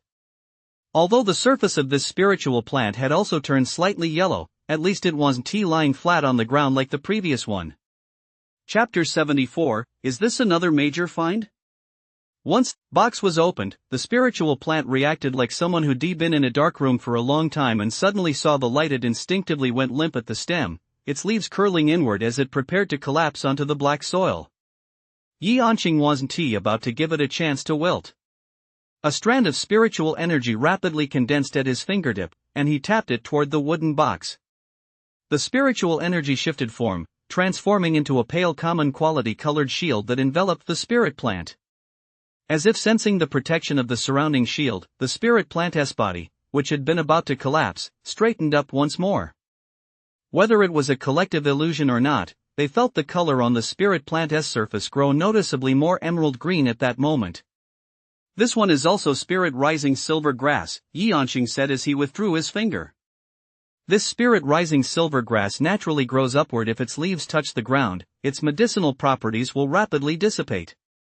The spiritual energy contained in this box of black soil is considerably richer than that in the previous one, which is why this ascending spirit silver grass has managed to survive until now. However, since the rejuvenating greenwood box has lost its efficacy, some of its medicinal properties have still been lost, so its quality isn't exactly top-notch.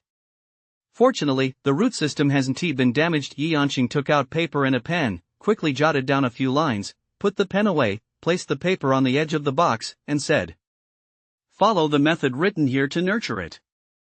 In less than half a year, this spirit-elevating silver grass will return to its optimal condition. It can be consumed or further cultivated. However, there is one point to note. Unlike most spiritual herbs, where the longer they're cultivated, the better their medicinal properties become, the optimal time to consume the ascending spirit silver grass is after it has been cultivated for about 5 years." Yanqing reached out and gently pinched the root stem, saying, "If this specimen is cultivated for another year and a half or so, it will be close to its optimal time for consumption. A complete spirit-elevating silver grass is worth 10 top-grade spirit crystals. Given the current condition of this one, 3 top-grade spirit crystals. Record it as epic quality." "Whoa! Common quality." Yucho clenched her fist excitedly upon hearing this and exclaimed, "We really hit the jackpot." The people from Seven Valors City marveled at common quality Yucho's good fortune. The expressions of those from Crystal City also grew more animated. This damaged cargo box seemed to hold some interest. Amid the murmurings of the crowd, Yanqing walked over to the next wooden crate. This wooden crate was slightly larger than the previous 2. As before, he first placed his hands on both sides of the crate, lifted it slightly, felt it for a moment, then set it down. He reached out and tapped lightly at the joints between the top and left sides, using a rhythm slightly different from before. Click! As a crack appeared, another odor wafted out from inside the crate, though this time it was rather unpleasant, causing everyone to take a step back. Yanqing, who was closest to the crate, didn't retreat. With an impassive expression, he took a specially made mask with several small holes out of his storage ring. After putting on the mask, Yanqing lifted the lid with his hand. At that moment, the odor in the room grew even stronger. "Come here." Yanqing motioned for a staff member to approach. A common quality jade vial appeared in his palm. He handed it over and instructed, "Sprinkle the liquid from this vial around the area." "Yes." As the liquid was sprinkled, the acrid stench in the room gradually dissipated, giving way to a fairly pleasant scent of oranges. Only then did everyone dare to step forward and look inside the box. At the very bottom lay a thin layer of black soil, with a heavily decayed piece of wood embedded in the center. Growing on this wood were 3 epic quality black mushrooms, their surfaces covered with numerous blisters. The foul odor had been emanating, the blisters that had burst open. Yanqing identified it quickly this time. After running his fingers over the mushrooms to assess them, he said, "The swamp stink mushroom, true to its name, possesses a very strong, pungent odor, which emanates from the blisters on its surface.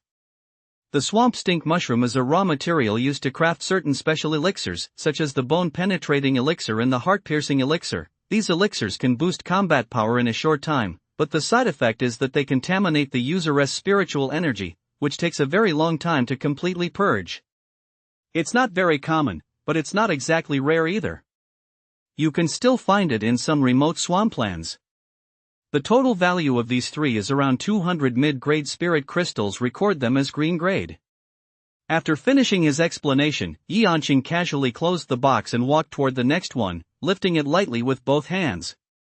This time, he lifted it much higher than before. Everyone immediately noticed the difference and looked at the box. In Yanqing's hands was another big haul coming. Yanqing quickly located the latch, tapped it open, and after a single glance, declared his verdict. "Empty box. The box is not graded." The crowd's expression shifted slightly, so that was why he lifted it higher just now. It was unexpectedly light.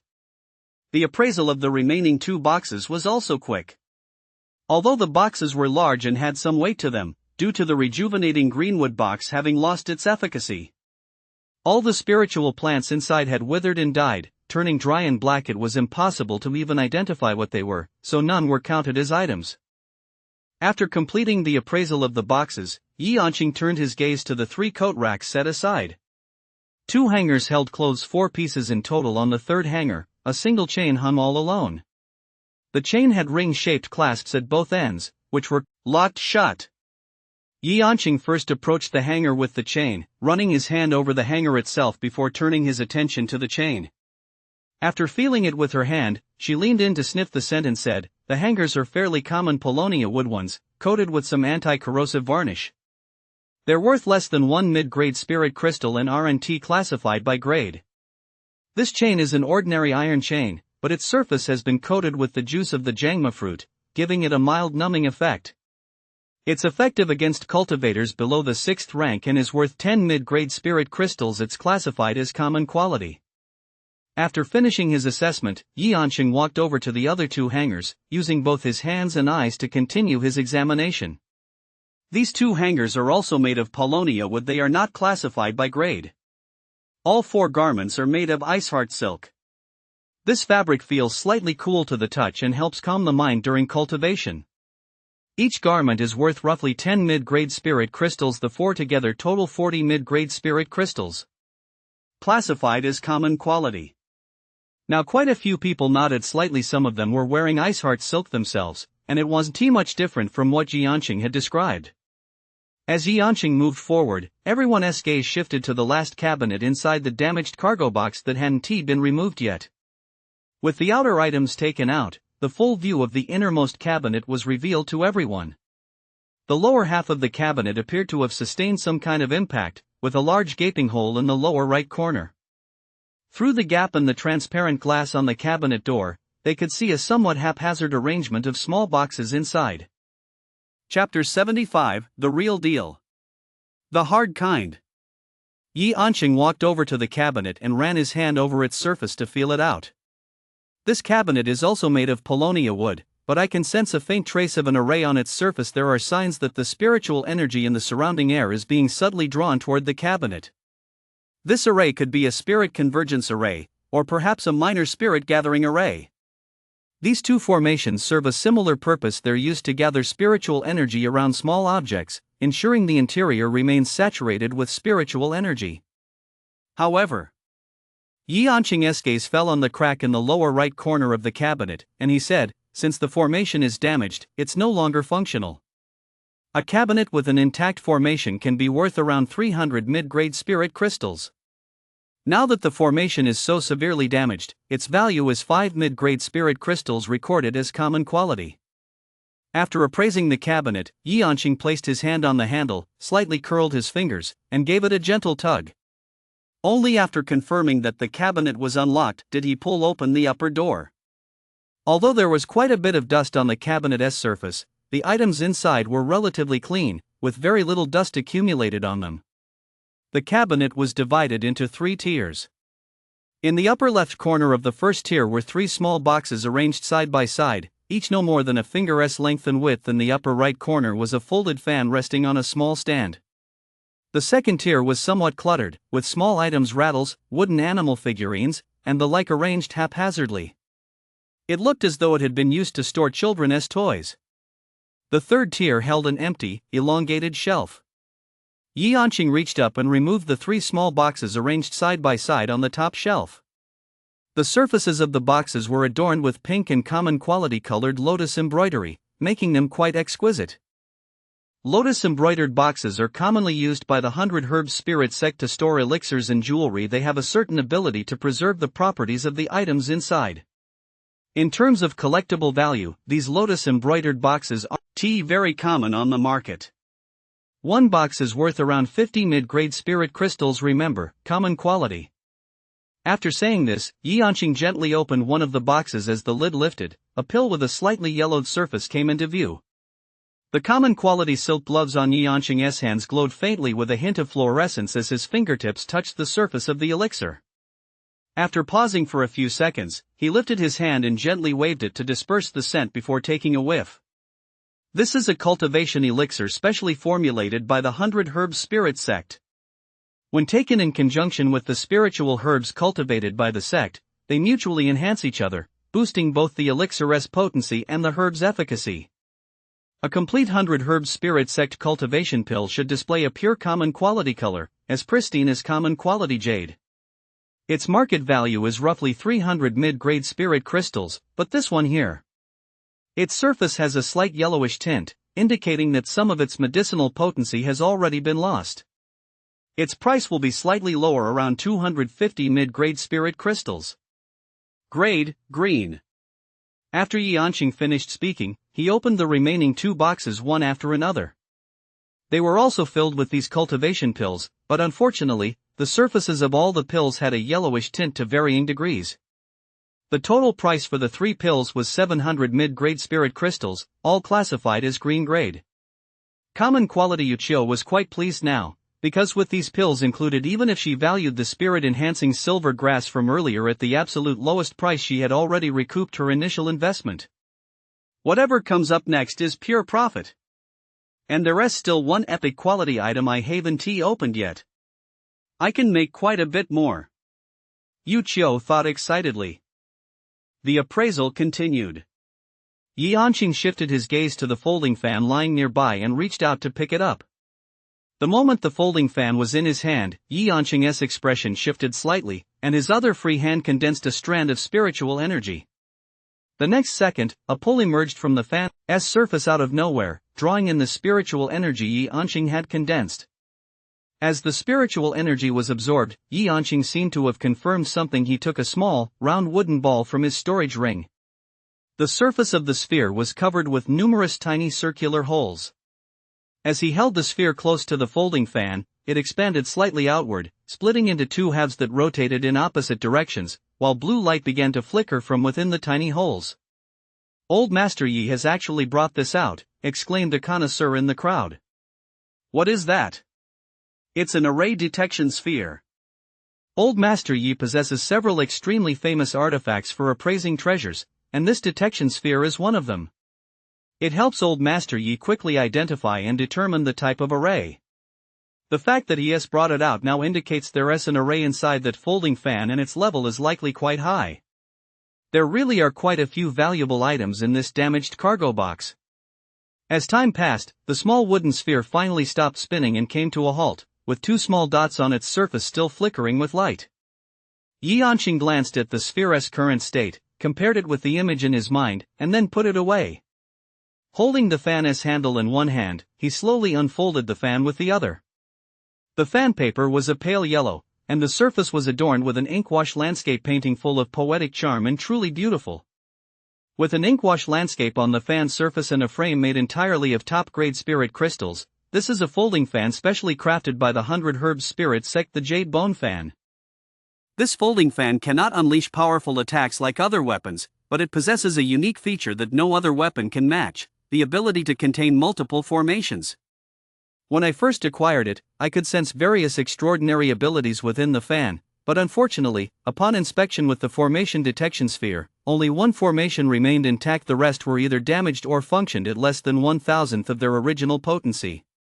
Fortunately, this remaining formation is one of the higher grade ones within the Jade Bone Fan. It's fully intact, and can be activated by infusing it with the right amount of spiritual energy. As Yi Anqing spoke, he looked up at the crowd and said, "Everyone, please step back a little." Hearing this, the crowd stepped back, clearing an unoccupied area for Yi Anqing. Yi Anqing didn't waste any time. As soon as everyone had moved aside, he infused a small amount of spiritual energy into the Jade Bone Fan in his hand. The landscape painting on the surface of the Jade Bone Fan seemed to come to life at that moment. Rivers flowed, clouds drifted across the sky, creating a scene reminiscent of an inkwash fairyland. The next second, Yi Anqing swung the Jade Bone Fan. A streak of pale blue light shot out with the fan's motion, landing on the open space ahead. After hitting the ground, the streak of light rapidly spread out, gradually transforming from an irregular shape into a circle, with intersecting straight and curved lines appearing in the center. With a hum, the moment the formation took shape, a fragrance blending various herbs wafted out from its center, filling the room and leaving anyone who inhaled it feeling utterly at ease. Everyone's gaze shifted back and forth between the formation and the jade bone fan. No explanation was needed. Anyone with eyes could tell, this was the real deal. The real, hard-hitting kind. Chapter 76, the most valuable, highest quality, and most historic, damaged cargo box. The spirit-gathering herb and wood formation, using this jade bone fan as its vessel. The crowd let out another sigh of regret. They had thought they might witness the emergence of a legendary quality treasure today, but alas, it was not to be. As for common quality Yuchio, she was quite content. Her thinking was simple. She hadn't lost money in this auction. She made a decent profit and even secured the top spot on the epic quality list. For her, that was more than enough. Appraising the remaining items went quickly. Yi Anqing took out the items from the middle and lower shelves one by one. Apart from the long shelf at the very bottom, which had some collectible value and could be classified as common quality, the middle shelf, just as everyone had seen, contained nothing but wooden children's toys, none of which were classified by quality. After appraising the upper section of the cabinet, she moved on to the lower section. When she opened the door, the interior was much more disorganized than the top. The few boxes inside were scattered haphazardly. Once opened, they lay piled crookedly in the far corner. Yi Anqing took them out one by one to appraise them. Aside from one that was still relatively intact and had some collectible value classified as common quality, the rest were deemed unclassifiable. Overall, however, this auction was still profitable, with the value roughly doubling. The jade bone fan ranked first on the epic quality list, followed by the ascending spirit silvergrass in second place. After completing the appraisal, Yi Anqing led his team toward the side to leave, while the enthusiasm of the newcomers in the auction hall had been thoroughly ignited by the first damaged cargo box. This auction is really quite interesting. I'm sure our newcomers are now familiar with our auction house's procedures, Yun said with a faint smile. Under everyone's gaze, he walked slowly toward the second damaged cargo box, which was still covered by a red cloth. I won't keep you in suspense any longer. I hope that during the upcoming auction for the second damaged cargo box, everyone will be able to secure the lot they desire. Yun gently pulled back the red cloth. The red cloth slid down smoothly, revealing the damaged cargo box inside. Compared to the previous one, this damaged cargo box looked much newer. While the crowd from Crystal City was still puzzled, the eyes of the Seven Valors City attendees had already lit up with excitement. In other places such as auction houses or the rift, items that look older tend to be more valuable. The older it looks, the higher its value. But at Suran Auction House, the opposite is true. The newer it is, the higher the probability of finding something valuable. This damaged cargo box is the most valuable and highest quality item to appear under Suran's new auction format to date. The starting bid is 1 top-grade spirit crystal, and each subsequent bid must be no less than 100 mid-grade spirit crystals. Upon hearing Yun's words, murmurs of discussion immediately spread through the crowd. After all, this was the first time since the damaged cargo box auctions began that a lot had an opening bid of a top-grade spirit crystal. The murmurs didn't last long, however. The moment the massive iron door of the damaged cargo box swung open, the entire crowd fell silent, and all eyes turned in unison toward the interior of the box. For inside, an incredibly powerful aura surged out the moment the doors opened. Those in the auction hall with weaker cultivation even staggered backward, nearly falling over. Seeing the chaotic scene inside the damaged cargo box, a dense jumble of scrolls and boxes piled on top of one another, everyone's eyes widened in surprise. They really are skill manuals. Luo Fan and his companions watched the damaged cargo box, their expressions growing increasingly grave. Just from what they could see, there were over 20 scrolls inside that single damaged cargo box. If all of these were skill manuals, the value of this damaged cargo box would likely be quite high. Moreover, the overwhelming aura of unknown origin that had surged out the moment the damaged cargo box opened proved that it contained cultivation skill manuals of exceptionally high quality. We got to grab it. It wasn't just the people from Seven Valors City. The eyes of the Crystal City group also began to light up. Don't be fooled by Crystal City's abundance of spirit crystals. Aside from those, they have nothing. They must acquire spiritual herbs, elixirs, weapons, and even cultivation skill manuals by purchasing them from other cities and sects. They can use vast quantities of spirit crystals to buy resources, but skill manuals are different. They're extremely rare on the market. Even if they want to buy them, there are very few channels available. And now, this large crate, which looked very much like it contained skill manuals, was right in front of them. If it weren't for that overwhelming aura they sensed earlier, they might have hesitated to believe the contents of this crate were genuine, but once that aura emerged, buy it. All of a sudden, this inspection phase feels a bit too long. The pot-bellied man ran his finger over the jade ring on his hand, his eyes burning with desire as he stared at the damaged cargo box ahead. What's the matter? Are you already so eager to snap up this box? With a whole crate of skill manuals, I'm sure there'll be plenty of people vying for it, the tall man remarked. He glanced around. Every single person nearby was staring intently at the damaged cargo box with the same fervor. Just bid.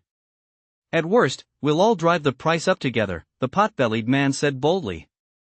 Don't forget, this isn't Crystal City. The tall man poured cold water on the idea, asking, do you even have that many spirit crystals on you?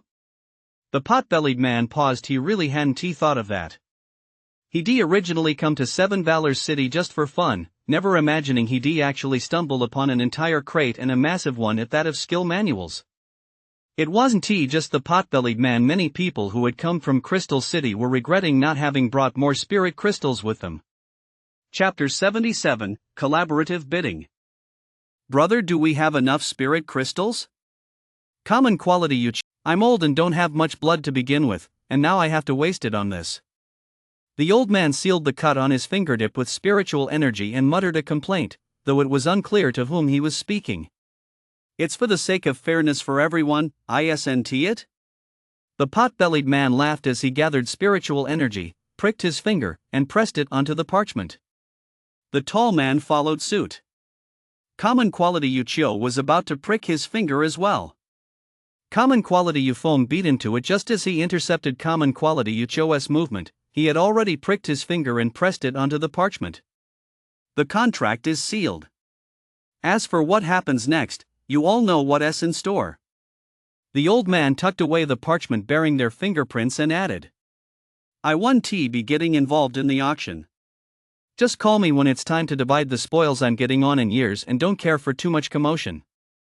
Old Sue was bidding away with such gusto earlier, the tall man interjected, trying to dampen the mood. You little. It wasn't just the four of them joining forces. Everyone in the auction hall spontaneously began seeking out acquaintances to form alliances. They all knew exactly how valuable this damaged cargo box was. It was impossible for any single party to secure it alone.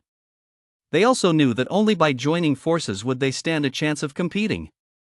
The competition in this auction is likely to be fiercer than ever. Luofan watched as the crowd gradually split into small groups, each discussing something among themselves, and frowned as he muttered to himself. So many skill manuals, and they're actually putting them all up for auction like this. Su Ran really does keep surprising me time and time again. At the very edge of the crowd, Lingfan, the head of the common quality auction house, muttered under his breath. However, Lingfan's gaze fell on the damaged cargo box ahead, and he muttered to himself, if I could win the bid on this box, it would likely bring in quite a profit. As time ticked by, and most of the crowd had finished forming teams to bid together, Yunus' gentle voice rang out at just the right moment. The viewing period is over. Everyone, you may begin bidding. 2 top-grade spirit crystals. No sooner had Yun finished speaking than someone immediately raised the bid and did so decisively, doubling the previous offer outright. 2 top-grade spirit crystals plus 500 mid-grade ones. Someone quickly followed suit. Perhaps because they had banded together this time, the crowd was bidding at a rapid pace, and the increments were significantly larger than before. The members of the common quality faction Yuchio and Luofan's groups had yet to place a bid for now. The bidding was primarily driven by the small investors and individual bidders who had gathered together. A moment later, the bid from damaged cargo box reached 10 top-grade spirit crystals. 15 top-grade spirit crystals, Luofan spoke up, immediately raising the price by 5 top-grade spirit crystals. 16 top-grade spirit crystals, someone gritted their teeth and called out again. 20 top-grade spirit crystals, Luofan said again, without a moment's hesitation. 20 top-grade spirit crystals. This price had already reached the highest amount ever paid for a damaged cargo box in the history of the Su-Ran auction house. Among the crowd, some smaller groups immediately withdrew from the bidding. They simply couldn't afford it. 7 Valor City isn't as backward as the rumors suggest, after all. There are quite a few wealthy people here. If the few of us hadn't joined forces, we probably wouldn't have been able to win this. The tall man said with a laugh, then called out. 20 top-grade spirit crystals and 100 middle-grade spirit crystals. You rascal, do you have some kind of obsession with the minimum bid increment? The pot-bellied man shot the tall man a disdainful glance and said, that bid is too measly. I'll take over later. I'm following the auction rules. I'm not just calling out random numbers, it's perfectly reasonable, the tall man retorted. 21 top-grade spirit, Chapter 78, Skill Manual Appraisal. The Chinkuan Mirror Formation. There really are quite a few good items, the pot-bellied man remarked with a sigh. We've all brought about the same amount of spirit crystals, right? Does anyone have any to pawn so we can put up a little more? Who could imagine we'd run into this on our trip? Let us just see how our luck holds out. If we can snag them, great. If not, we'll cross that bridge later. The tall man took it in stride.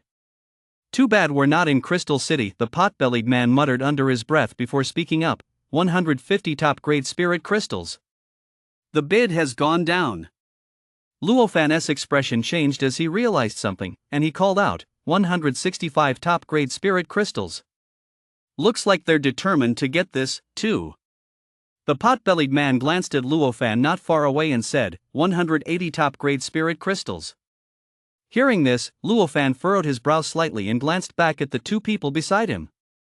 Their expressions were also somewhat conflicted as they weighed whether it was worth continuing to bid.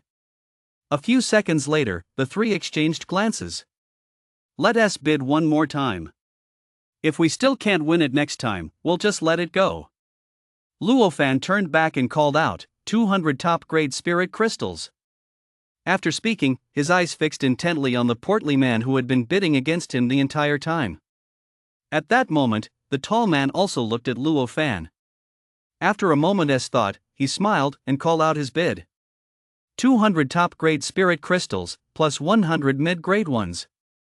This time, the portly man didn't voice any objection to the tall man's bid. Instead, he turned to look at Luofan, who was standing not far away. Luofan's expression was somewhat conflicted. He had expected the other party to raise the bid, but he hadn't anticipated that they would do so at a time like this. He turned to look at the two men, his gaze carrying a questioning look. The three exchanged glances, and after a moment, no further bids were heard. Looks like we're going to snag this damaged cargo box this time, the pot-bellied man said with a smile, turning to look at the damaged cargo box up ahead. A brief silence fell over the auction hall. No further bids were heard. 200 top-grade coins and 100 mid-grade coins in one go. Anyone else want to bid? Yuan, holding the wooden gavel, spoke with a smile. A damaged cargo box of such high quality, and one that contains a skill manual. Even I'm tempted. If we miss this opportunity, it'll be hard to come by again. 200 top-grade and 100 mid-grade twice and 220 top-grade items. Before Yin could finish his sentence, a bid rang out from the edge of the room. The crowd turned to look. Over there stood a figure dressed in common quality clothing, hands clasped behind his back. After placing his bid, Lingfan remained unfazed by the stares, appearing nonchalant and unconcerned, though inside, his mind was already racing. Truly powerful people often make their entrance last, so he deliberately chose the absolute last moment to bid. Not bad, he's got style in spades. Just as you'd expect from him. Thrilled by the feeling of being the center of attention, Lingfan's hands, clasped behind his back, trembled slightly. The young servant standing behind Lingfan glanced over briefly before looking away. His eyesight was poor, and he hadn't seen a thing. Common quality Su Chiu and the others hadn't expected such a figure to suddenly appear out of nowhere, and judging by his current composed demeanor, it seemed he still had plenty of room to keep bidding. They could still bid, but not for much longer. We've been caught off guard by someone from out of town. In the end, Lingfan won the auction for this damaged cargo box at a record high price of 220 top-grade spirit crystals. Off to the side, Yi Yanqing and Chen Changyu led a group of staff members out together. Not many people recognized Chen Changyu, and the few who did voiced their confusion. Old Chen? Haven't you already retired from public life? We haven't seen you active in the auction or antique appraisal circles for years. Chen Changyu looked at the speaker and really wanted to retort, you've retired, your whole family has retired. Why don't you bring out some skill manuals for me to appraise? But being a bit older and always mindful of his reputation, he simply said, they needed me here, so I came. With that, he walked over to the damaged cargo box alongside Yi Yanqing. Someone in the crowd who didn't know him asked, who is old Chen? A heavyweight in the skill manual appraisal world, he holds a status comparable to old Yi in the antique appraisal world. Su Ran really is quite authoritative. Every time something new comes out, they invite the corresponding veteran experts from the appraisal world. Amid the murmurings of the crowd, the appraisal team arrived at the damaged cargo box. Old Yi, you lead them in retrieving the items inside, Chen Changyu said to Yi Yanqing. Keep those skill manuals in their original condition when you take them out, don't flip through them.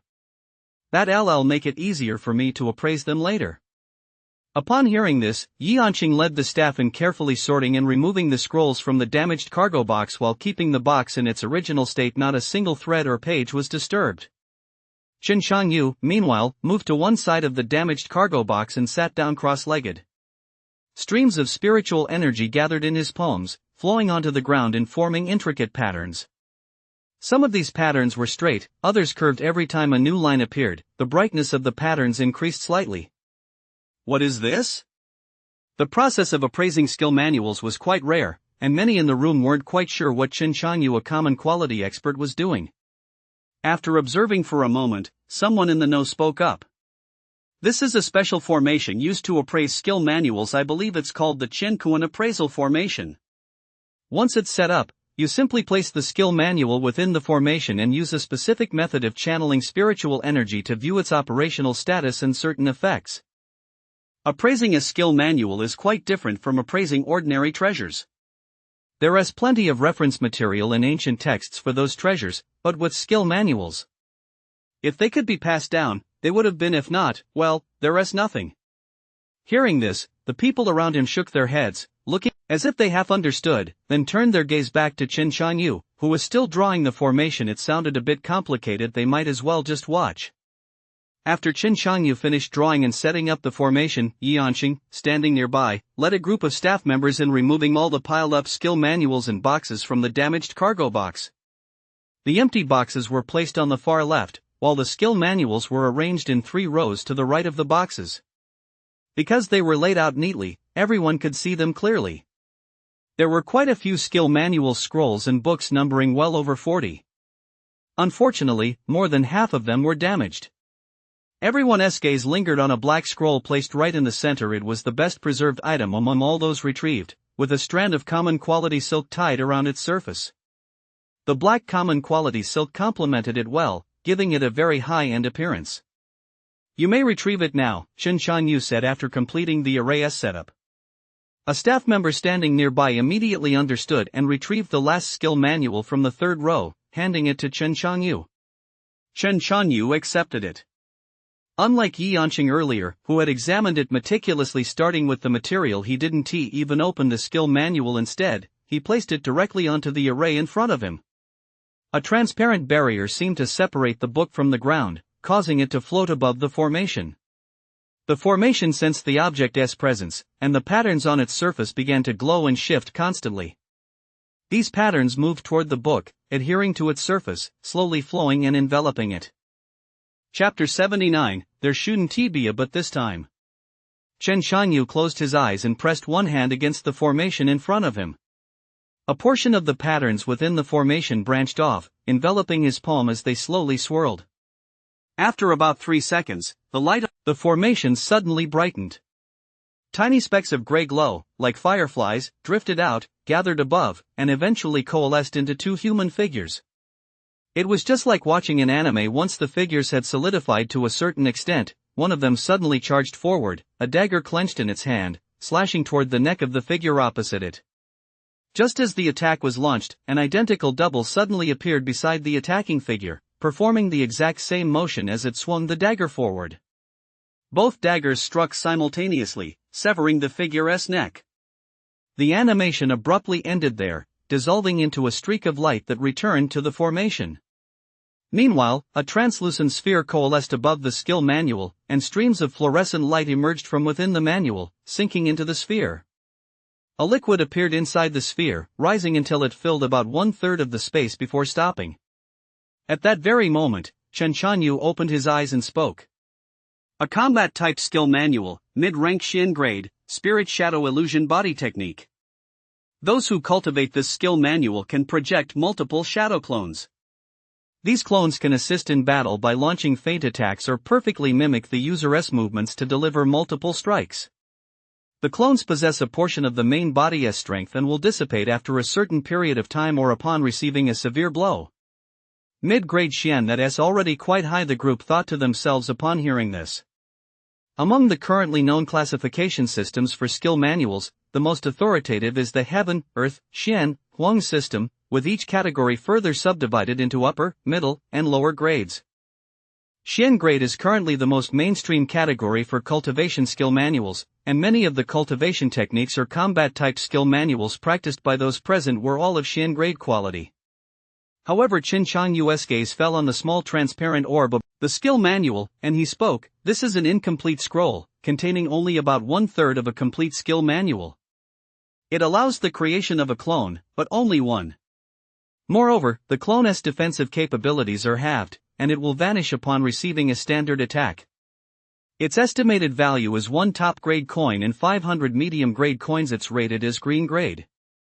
Because skill manuals are rare and inherently valuable, the grading standards for them differ from those for ordinary treasures. They're rated slightly higher, Yanqing added from the side. Everyone understood.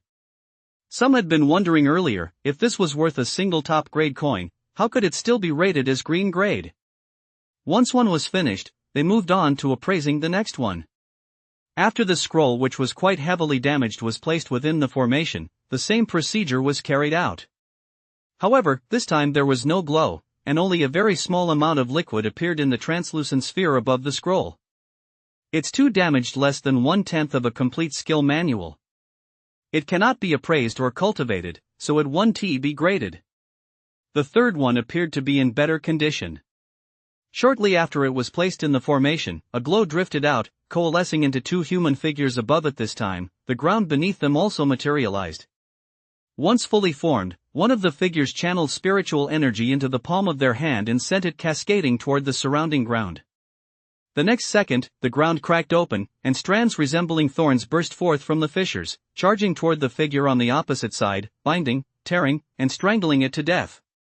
Above the skill manual, the liquid inside the crystal sphere filled half the space. Cultivation Manual, Spiritual Plant Sutra, Lower Grade Xian Tier. Practitioners specialize in absorbing the spiritual energy released by herbs. If the herbs absorbed are of sufficiently high quality, the grade of this sutra can rival that of middle grade Xian Tier. Upon completion of cultivation, practitioners can communicate with most plants and promote the growth of certain spiritual plants. Furthermore, this Heart Sutra is well suited for those pursuing the path of an alchemist. The practitioner's innate perception of vegetation helps them better understand the medicinal properties of herbs and control their use. However, everyone looked ahead at the crystal ball, which was only half filled the moment the word "however" was uttered. They immediately realized it was of common quality, meaning its value had dropped by more than half. This spirit plant manual is only half the size of a complete skill manual. Through cultivation, the number of spirit plants one can perceive and communicate with is reduced by more than half. It can be cultivated, but careful consideration is needed. Valued at 2 high-grade spirit crystals, classified as green grade. The fact that the price was higher than that of the previous skill manual was, however, within everyone's expectations. First, due to the extent of its incompleteness. Second, because there are differences between skill manuals themselves. The rarest and most valuable are cultivation manuals, followed by skill manuals with various functions. The appraisal continued. The 4th and 5th volumes were too severely damaged. No images appeared. so they were not graded at all. The sixth skill manual appeared, at first glance, to be significantly more complete than the previous spirit plant manual, and its texture also seemed of a higher quality. "This feels like a real gem," someone said expectantly. A glow appeared, materializing into a human figure. As the formation continued to run, the images became increasingly detailed, and the colors grew richer. One of them slowly raised a hand in the palm of his hand. A ball of flame the color of epic quality flared up suddenly. The figure across from him, wielding a heavy sword, charged toward this person. The man sidestepped the attack and struck the side of the greatsword with his palm, which was ablaze with epic quality colored flames. The blade of the greatsword couldn't withstand the intense heat of the flaming palm and was instantly melted open. The flaming palm struck the swordsman, knocking him and engulfing him in flames. "That's pretty impressive," someone in the crowd exclaimed. "Don't get ahead of yourself, we still need to see how complete the skill manual is." Someone else was much more level-headed in terms of power. "That spirit shadow illusion technique from the beginning wasn't too bad either, but because it was so incomplete, its effectiveness was greatly diminished." True. Everyone's gaze immediately focused on the translucent sphere. This time, the liquid inside rose rapidly, filling half the sphere in just a second or two. Shortly after, the entire sphere was almost completely filled with liquid. Combat type skill manual, upper tier Xian grade, epic quality fire technique. Chen Changsheng's voice rang out. After completing cultivation, you can use spiritual energy to condense a mysterious epic quality colored flame. This epic quality fire reaches an extraordinarily high temperature, capable of instantly melting certain legendary quality elemental minerals. When it strikes a person, it also causes a certain degree of paralysis. As long as the epic quality fire remains, the paralyzing effect will result in sustained control. Everyone looked at Chen Changyu this time. There probably wouldn't be in, however, would there? This skill manual is in relatively good condition. There are essentially no major defects, but Chen Changyu still uttered those two words. This really wasn't intentional on his part, it's just that the appraisal of a skill manual must be extremely rigorous and meticulous. The worst-case scenario for a mistaken treasure appraisal is a loss in legendary quality rating, but since skill manuals are meant for people to train with, even a minor error in detail could cost someone their life. They must be careful, and then careful again. This is the most basic professional ethic for us skill manual appraisers. We cannot overlook a single detail. Whether others listen or not is their business, they must make themselves absolutely clear. Chapter 80, Afraid It Will Escape. In the very last paragraph of the skill manual, there is still a slight omission about 1% of the text where some precautions are noted. About 3 entries are missing. If you intend to practice this skill, it's best to trace the origin of this skill manual, figure out exactly what's missing, and then proceed with your training. As for the origin, it might be the Qihua sect from 700 years ago, or the Qiyang sect from 1,000 years ago. You can look into it along those lines. As for its value, 15 top-grade spirit crystals. It's classified as epic quality, ranking at the very bottom of the epic quality list, Chen Changyu said, then motioned to the staff member beside him to fetch the next volume. Just as the staff member reached for the skill manual, something unexpected happened. Ouch! The staff member's outstretched hand snapped back instantly. He looked down at his finger to find a tiny hole pierced into his fingertip by an unknown object. At that moment, the area around the puncture began to glow with an epic quality aura, and a stinging sensation radiated from the fingertip, causing cold sweat to break out instantly. Press down on the middle knuckle, apply a bit of pressure. Yi Anqing immediately rushed over to the staff member's side. After giving this instruction, he quickly retrieved a luminous common quality talisman from his storage ring and applied it to the staff member's fingertip. The staff member's expression finally eased considerably. Keep your hand pressed against it. It should be fine in about a minute, don't take it off, Yi Anqing instructed, then turned his attention back to the skill manual. Old Master Yi was treating this thing as an auction lot. Afraid it might escape. The Su-Ran rules. The auction covers the contents of an entire damaged cargo box. Today, they had truly witnessed just how strict those rules were. There are some skill manuals in here. When they were first taken out, some of their properties might not have been activated yet, so they didn't exhibit any special characteristics. Now that they've come into contact with the outside world, those hidden properties may be triggered and gradually reveal themselves. From now on, if you notice anything amiss while handling the items, let go immediately and hand them over to me to handle, Yanqing instructed the staff member standing nearby. Yes, sir. With that minor incident out of the way, the auction continued. The skill manual with a large hole gnawed into it was placed on the appraisal array. As expected, it was too severely damaged to be graded. Appraisal continued.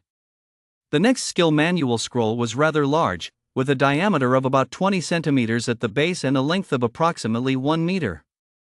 Aside from the very end, which appeared to have been partially burned, the rest was in relatively good condition. A staff member picked up the skill manual with both hands and walked toward Chen Changyu. Given the previous incident where others had been injured, the staff member was exceptionally careful while carrying it. Fortunately, no accidents occurred until they reached Chen Changyu's side. The appraisal process then proceeded as usual. A glow appeared, and a figure materialized. This time, there were significantly more figures than before, 5 in total. One stood in the very center, while the other 4 positioned themselves at the 4 cardinal directions, as if surrounding and blocking the central figure, cutting off all his escape routes. Suddenly, an earthy yellow glow flared up from the figure at the very center. In the next second, the ground began to tremble, and several massive boulders burst through the earth, shielding the figure in the center. The 4 surrounding figures launched their attacks, each using different techniques, including fire, water, and a chain-like weapon constantly pounding against the rock wall. As for the grade, the most important parts are relatively well preserved. The price could reach around 30 high-grade spirit crystals, placing it in the epic quality category. As for the ranking, Chen Changyu didn't a conclusion immediately. Instead, he glanced at Yanqing standing nearby. Yanqing stepped closer, and after the two discussed it for a moment, they reached a final verdict, stating, "The Jade Bone Fan, after being enhanced with spirit-elevating silver grass, is ranked 3rd on the epic quality list." Chapter 81, this isn't just a having, it's a slash to the top. Once this decision was announced, murmurs of discussion arose from the crowd. Ranked 3rd? Although it's still a bit inferior to the Jade Bone Fan, it shouldn't be worse than the spirit-enhancing silver grass. I actually think it's reasonable. The spirit-enhancing silver grass can directly improve an individual's spiritual energy quality and enhance their innate talent. Since innate talent outweighs a skill manual, I don't see a problem with it. But in terms of value, this skill manual clearly far exceeds that spirit-enhancing silver grass. They already said the evaluation criteria for skill manuals are stricter. Besides, that spirit-enhancing silver grass is rare. Does that mean this skill manual isn't rare? The crowd immediately split into 2 camps, the Spirit Grass faction and the Skill Manual faction, whispering back and forth about which treasure was more deserving of the second spot. Yanqing, Chen Changyu, and Su Ran, who was in the hidden room on the 2nd floor, were not at all surprised by this scene of debate. Everyone has different thoughts and opinions. Besides, having points of contention doesn't necessarily mean it's a bad thing. Where there's discussion, there's word of mouth, and where there's word of mouth, it means the item is getting publicity. Especially with a controversial topic like this, it's something most people love to talk about. When it comes to publicity like this from common quality items, the more, the better, Su Ran said with a calm expression, smiling to herself as she watched the crowd below still arguing. Yanqing and Chen Changyu also paid no attention to the discussion and continued appraising the next skill manuals. Items 9 through 13 didn't have anything particularly noteworthy. Of these 5, 3 were too damaged to appraise and were classified as unclassified. 1 yellow rank, high-grade skill manual was about half intact, valued at 800 medium-grade spirit crystals, and classified as common quality. 1 contained 1/3 of a Xin rank, low-grade cultivation manual, valued at 1 high-grade and 300 medium-grade spirit crystals, and classified as green grade. It wasn't until this 14th skill manual that something different happened. Following Chen Changyu's instructions, the staff member reached out to pick up the skill manual, which didn't look particularly thick, and hand it over.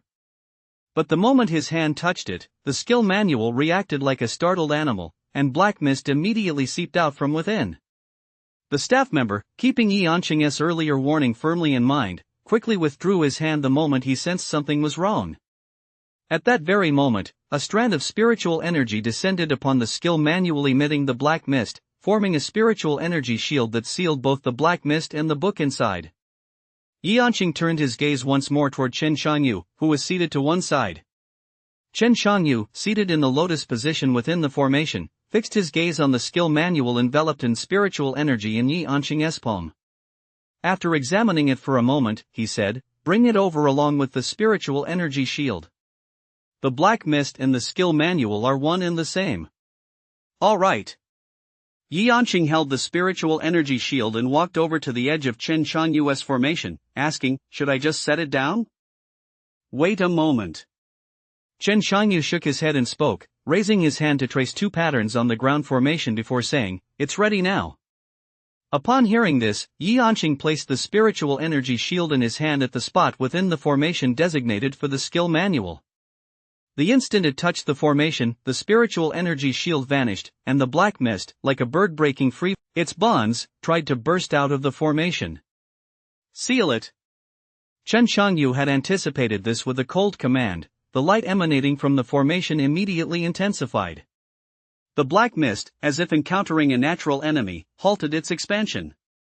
In the next second, it rapidly retreated back into the skill manual and vanished. After 5 seconds of silence, the formation's glow finally faded back to its original brightness, and the appraisal phase began. A glow drifted out from within the formation and gathered above it. Whether it was a collective illusion or not, everyone felt that this glow was significantly dimmer than before. 3 figures materialized above, forming a 1-against-2 standoff. The figure surrounded by the other 2 saw epic quality black gas drift from the palm of his hand. He then thrust one hand into his chest. The epic quality black gas entered his body through the wound. In the next second, the skin on his body began to rot, deep enough to reveal the common quality bones beneath. An even darker and denser epic quality black gas was released from his body, spreading outwards. The 2 figures nearby tried to flee upon seeing this, but the epic quality black gas seemed to have activated an auto-lock mechanism, rushing toward them at an incredible speed. The moment it made contact, the flesh and blood on the 2 figures' surfaces began to rot as well. Eventually, they lost the ability to move and crashed heavily to the ground. Meanwhile, the figure that had released the black gas also collapsed to the ground, completely drained of strength, and lay motionless. "Is this a skill manual used to train suicide soldiers?" someone who had figured out what was happening whispered. The liquid in the crystal ball rose, filling 2/3 of the vessel. Cultivation technique, lower grade Shin, bone corroding, heart devouring art. This skill manual requires the user to inhale the special toxic gas contained within it. The body's spirit nurtures the toxic gas, causing it to corrode the internal organs and grow ever stronger. It can only be activated once in a lifetime. Once activated, death is certain, with no chance of survival upon activation. The user pierces their chest, turning their body into a poison gas sac that releases all the cultivated poison. This poison causes the skin of anyone who comes into contact with it to ulcerate and rot, ultimately leading to death. After hearing Qin Changyu's explanation, everyone became even more certain that this was indeed the skill manual for training suicide warriors. Skill manuals of this type are primarily used to train a clan as suicide warriors, Chen Shangyu added. In terms of potency, this cultivation manual is quite formidable. It can even rival some mid-tier Xian grade techniques. However, this cultivation manual is missing the most crucial element, mental stability. While cultivating this manual, the deadly poison will continuously corrode the body, dissolving bones and organs, causing unbearable pain that affects the cultivator's mental stability. Without this crucial element, the cultivator may lose mental control midway through cultivation, going berserk and losing their mind, a very high risk. Chen Shangyu took a breath and continued, "It was originally worth about 8 top-grade spirit crystals, but since the most crucial part is missing, its current value is around 2 top-grade spirit crystals, classified as grade Gue." The crowd sighed in disbelief. This wasn't just a halving of the price, it was more like a decapitation. Still, this was precisely the unique experience that the damaged cargo box auction could offer. Sometimes an item looks brand new and seems like it might be worth a fortune, but it's missing a crucial part, causing the price to drop by more than half. This is getting more and more interesting. Why didn't I discover such an intriguing auction sooner? This was the phrase most frequently murmured among the Crystal City crowd. The appraisal continued.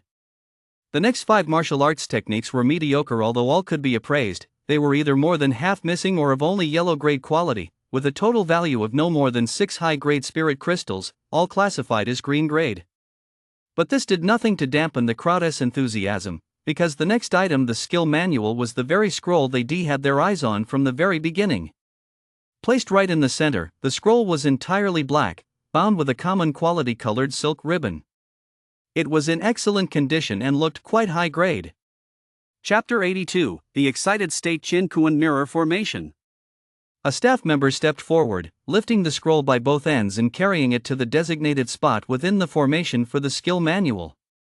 As the formation activated, the runes moved toward the scroll just as they had before. But just as they were about to make contact, the runes seemed to encounter an invisible barrier, unable to advance any further. Chen Changyu fixed his gaze on the skill manual ahead. After examining it for a moment, he raised a hand to gather spiritual energy and shot it toward a rune on the ground. The spiritual energy infused into the pattern caused it to glow much brighter. The next second, the pattern seemed to come to life, slithering toward the skill manual ahead like a coiled snake. Upon reaching the edge of the skill manual, the pattern prepared to plunge into it, but halfway through, it was once again halted by that invisible resistance and forced back. Chen Chanyu's expression shifted slightly. He withdrew the pattern, and a flash of light appeared in his palm, revealing 2 jade stones of excellent quality, one black and one of common quality. He placed the 2 jade stones on either side of the formation. Instantly, the formation seemed to come to life. The patterns within began to shift and transform, and the originally faint glow gradually deepened. The onlookers were completely baffled. One of them turned to the person standing nearby who had just named Chen Chanyu's formation and asked, "What is going on here?" "Let me think." The man paused to recall, then said, "Strictly speaking, this is the fully deployed state of the Qian-Kuan appraisal formation. The Qian-Kuan appraisal formation has 2 states, normal mode and activated mode. For appraising most skill manuals, the normal state is more than sufficient. In fact, using the activated state on some lower quality skill manuals might even damage them." The attacker quickly closed the distance, both hands gripping the heavy sword as he prepared to strike downward. Just as the sword was about to fall, the rune was completed.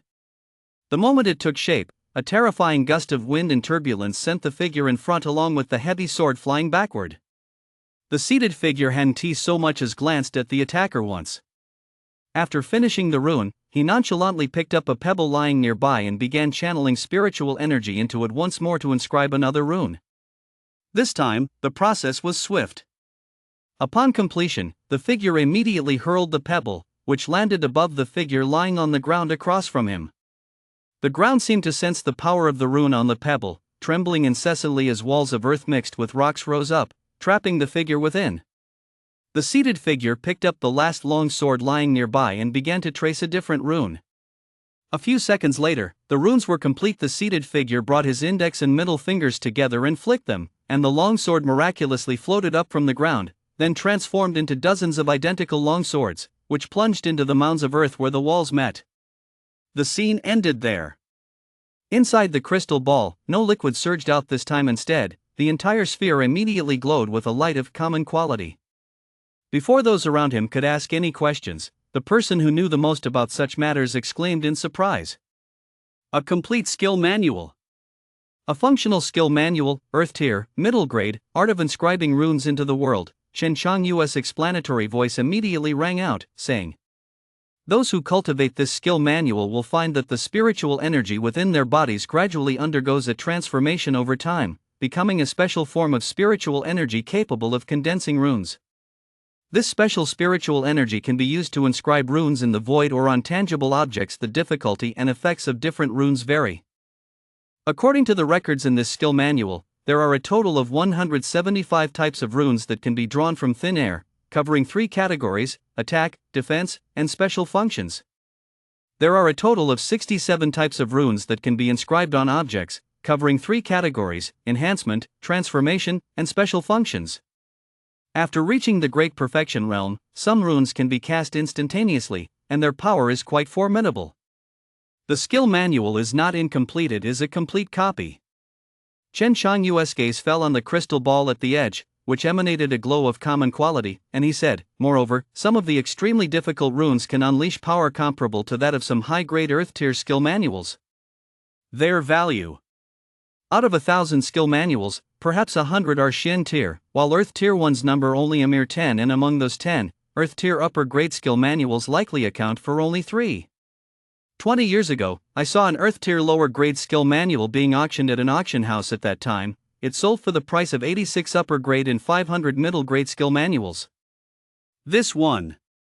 Chen Xiangyu didn't immediately put a price on this skill manual. Instead, he glanced at Yi Anqing standing nearby. Appraising a skill manual is far more difficult than appraising a treasure. It's not something that can be determined in an instant. This was also one of the reasons Yi Anqing had been here all day.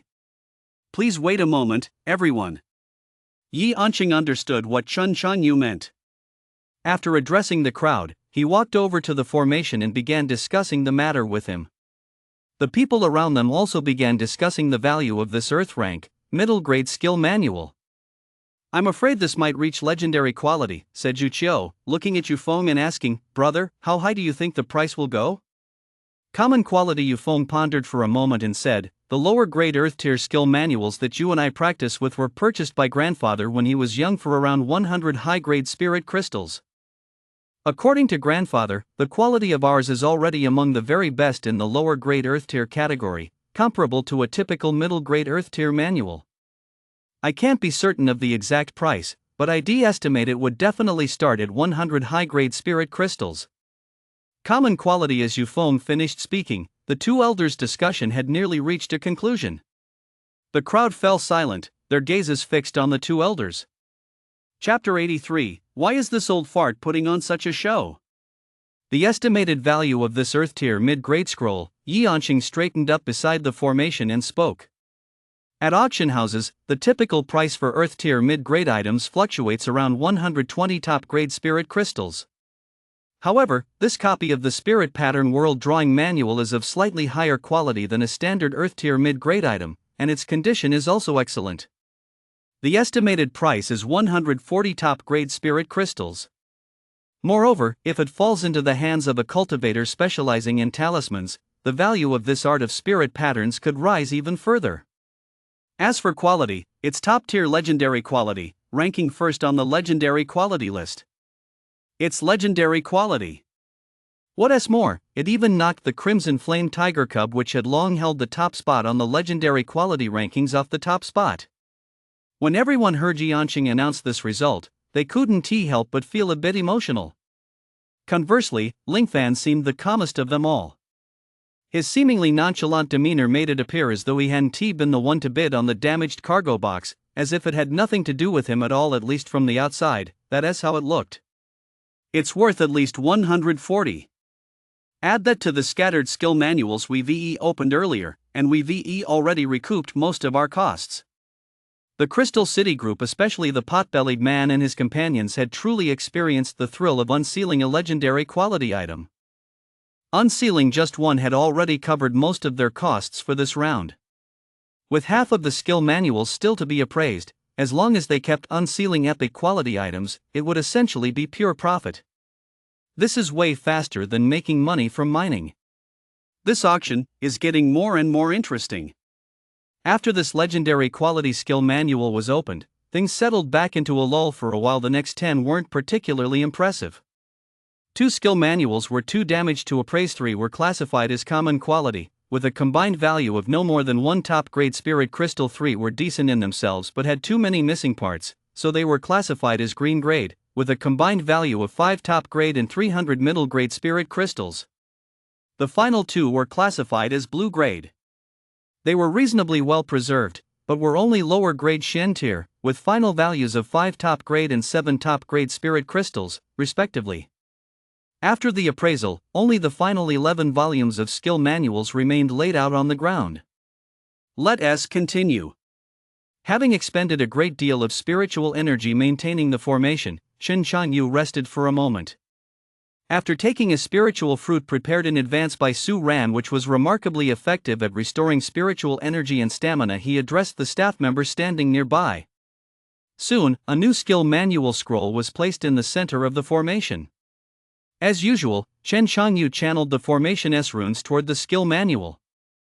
Just as they were about to make contact, an unexpected change occurred. The skill manual placed within the formation suddenly began to vibrate violently. Then, on its surface, red runes appeared, forming a small, incomplete formation. The moment the formation took shape, a somewhat scorching and powerful repulsive force was released from the skill manual, attempting to push away the approaching runes.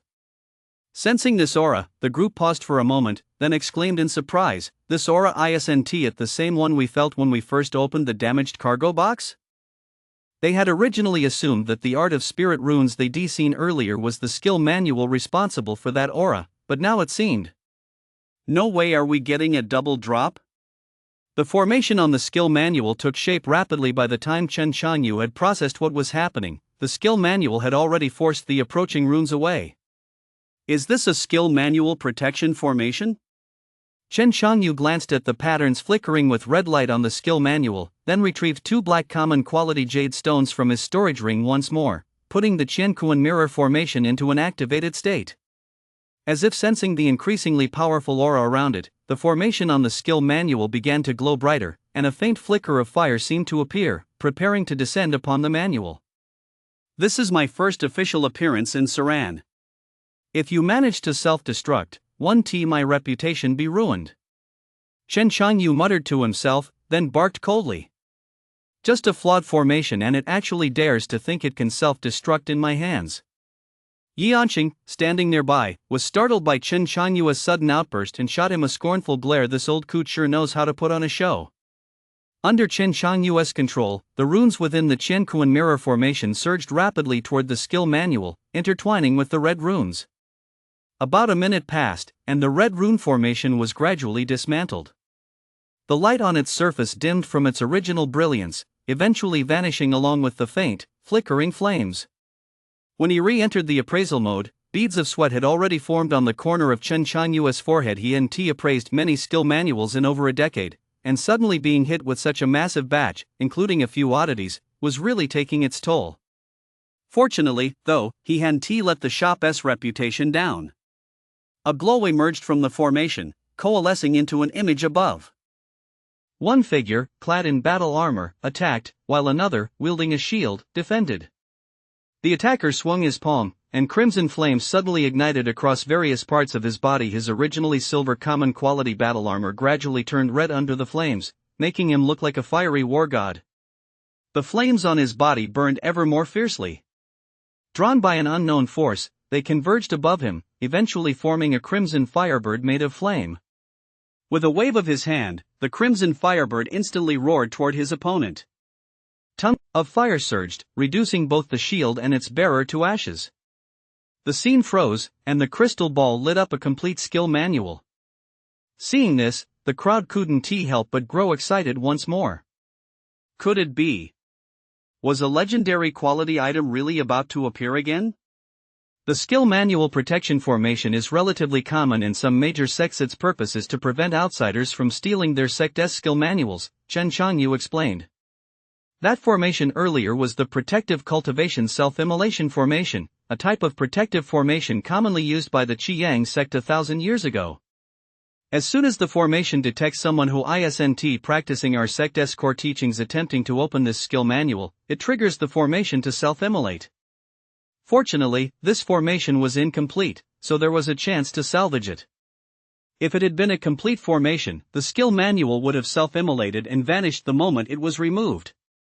As for the overwhelming aura you sensed when opening the damaged cargo box earlier, that was caused by the leakage of the formation's energy from this skill manual. The Qiyang sect is a major sect. The skill manual's rank can't be very low, everyone thought to themselves. After explaining the array protecting the skill manual, Chen Changyu began to describe it: a combat-type skill manual, lower earth grade, crimson flame celestial bird.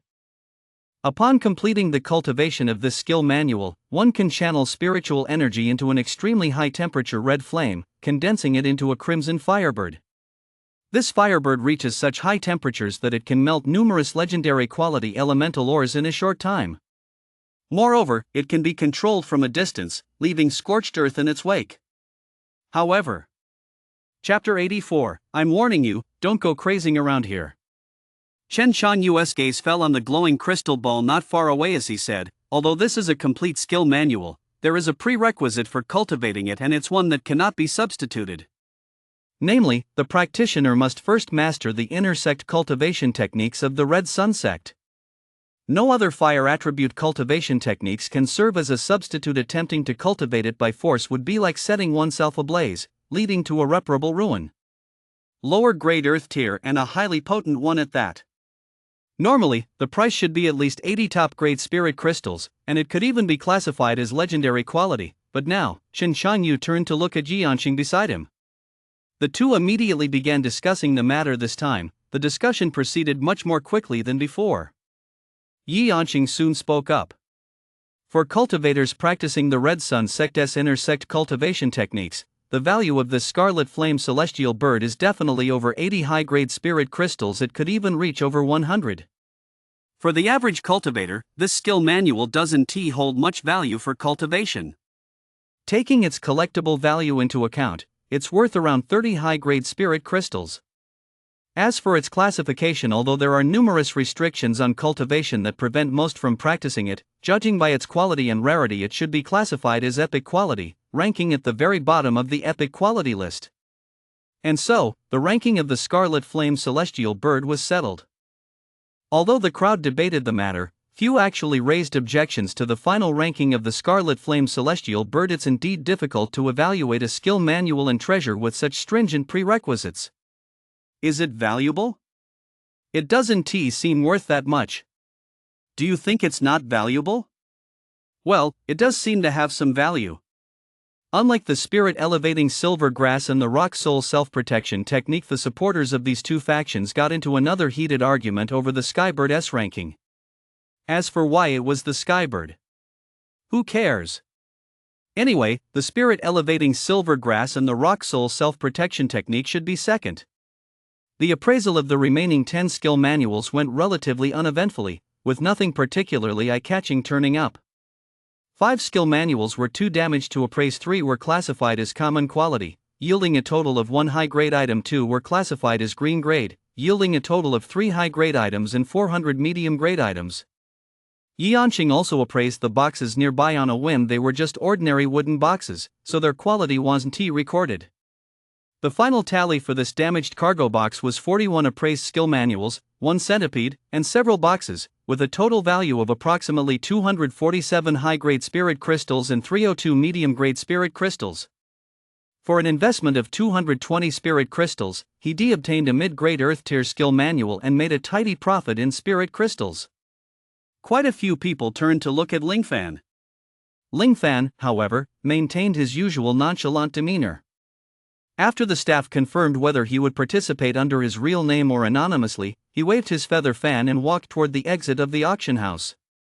As he reached the entrance, the spirit crystal board's epic and legendary quality glowed with such dazzling splendor, one after another, naturally drawing a flurry of admiring glances. Lingfan still maintained that calm, aloof, and cool demeanor as he stepped into a carriage parked nearby. Once inside, he didn't rush to have the driver depart, but instead opened the carriage window a small crack. The carriage's parking spot was carefully chosen. It offered a direct view of the Su Ran auction house's bulletin board ranking list. Staff from the Su Ran auction house quickly came out with pens to update the list, drawing stares and whispers from the crowd on the street. Who on earth is this Lingfan? How did so many of his names suddenly appear on the list? Are you stupid? He is the head of the common quality clothing auction house. This is unbelievable. Must have put up so many great items he even jumped straight to the top of the legendary quality list. Unbelievable, unbelievable. I have a feeling something big is going to happen at this auction. I've got to find out more. Lingfan listened for over a full minute, his expression shifting constantly as the corners of his mouth curled upward uncontrollably. After leaving that street, he finally couldn't contain the elation in his heart and let out a shout, "Awesome!" The coachman, who was driving the carriage, paused, glanced back, and asked in confusion, "Did I just hear something? Should we stop so you can go check it out?" No, the young servant sitting next to the coachman was expressionless, like an emotionless machine, and replied, "You didn't hear anything." But, The coachman was about to say something, but when he turned back and saw the warning look on the servant's face, he swallowed hard and kept his words to himself. "I didn't hear anything." Inside the auction house, others were also preparing to leave one by one. This auction was interesting, really interesting. "Too bad I didn't bring enough money this time," the pot-bellied man looked at Yun and asked, "I wonder when the next auction will be?" "It will be announced on the bulletin board at the entrance to Su Ran the day before the damaged cargo box auction begins. Everyone can check it in advance," Yun replied. "Alright, I've seen my fill this time, though I didn't get to bid to my heart's content. I'll come back next time to really have some fun." The pot-bellied man left, still feeling a bit unsatisfied. The other visitors from Crystal City were in much the same mood. It was certainly interesting, but they were just missing that sense of first-hand experience. Of course, this didn't include common quality Yuchio. Having just finished telling the staff that she wanted to register under her real name, she was still buzzing with excitement.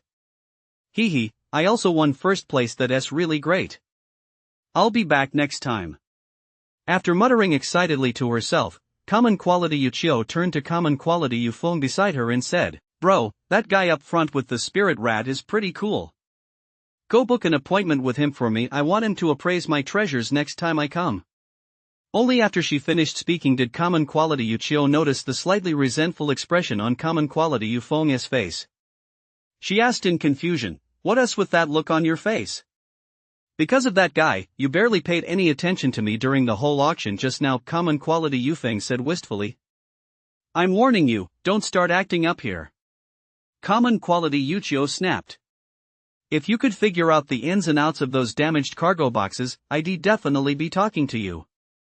Common quality Yufeng was about to say, "Why can't I do it?" but after thinking about it he really didn't know how. "Hurry up and make the reservation for me. If you can't get one, I'm not talking to you anymore." Common quality Yuchio said, then walked straight toward the exit. Wait. I'll make the reservation. I'll do it, okay?" A dim room on the second floor. Legendary quality Bao, have Aunt Wang prepare extra ingredients tonight that replenish spiritual energy and restore stamina. Make it a special meal.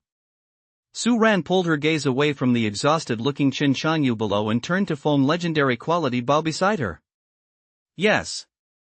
Phone legendary quality Bao sniffed, nodded in response, then asked, "By the way, Director, the staff in the front hall said Director Zhang and Su Xing went over to the side courtyard. Should we go check on them?" "The side courtyard?" Su Ran pondered for a moment upon hearing this, then walked toward the door. "Let us go take a look." Chapter 85, I'll do my best to help you. Su Ran spread the word about your chess game. Zhang Shangwen, the director of the management office, oversaw the planning, operations, and development of the entire Seven Valors city. Back when Su Ran was in decline, he had stepped in to help her a few times. However, unlike Gui's overt assistance, his support was mostly about giving Su Ran a nudge from the shadows. If it weren't for the fact that Seven Valors City's urban planning was mandated by higher-ups, he wouldn't have even considered including Su Ran in the revitalization plan. Of course, he did come up with a way to help Su Ran. The location of the rift that the two spirit rat squads had previously gone to investigate was found with assistance arranged by Zhang Shangwen's people. After Su Ran's third auction ended, Su Ran had Phone legendary quality prepare a generous gift to send to the management office, thanking him for his previous help. He selected only a few of the food items and returned the rest, believing that acknowledging the gesture was sufficient. His message was clear. He remembered how Su Ran's father had helped boost Seven Valors City's economic development back in the day. When Su Ran needed help, he would naturally lend a hand. After all, Su Ran had already given the management office the most generous gift possible. In short, the relationship between Su Ran and the management office was still quite good. The side courtyard.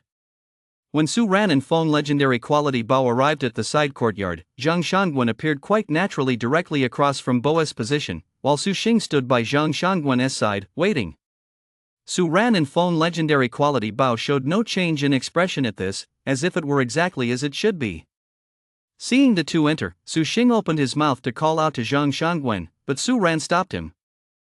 The group watched the two engage in their chess match until checkmate. That was satisfying, haha. This game of chess is quite interesting, Zhang Shangwen said with a laugh, forcing Boa's king into a corner. I lost again. Could it be that guy surnamed G cast some kind of curse on me? Why do I feel like my skills have improved so much, yet I still can't win a single game? Boa's play was tinged with existential doubt. The more he thought about it, the more he felt there must be something wrong with him, assuming he really was that bad. Sure, but surely he wasn't so bad that he couldn't win a single game.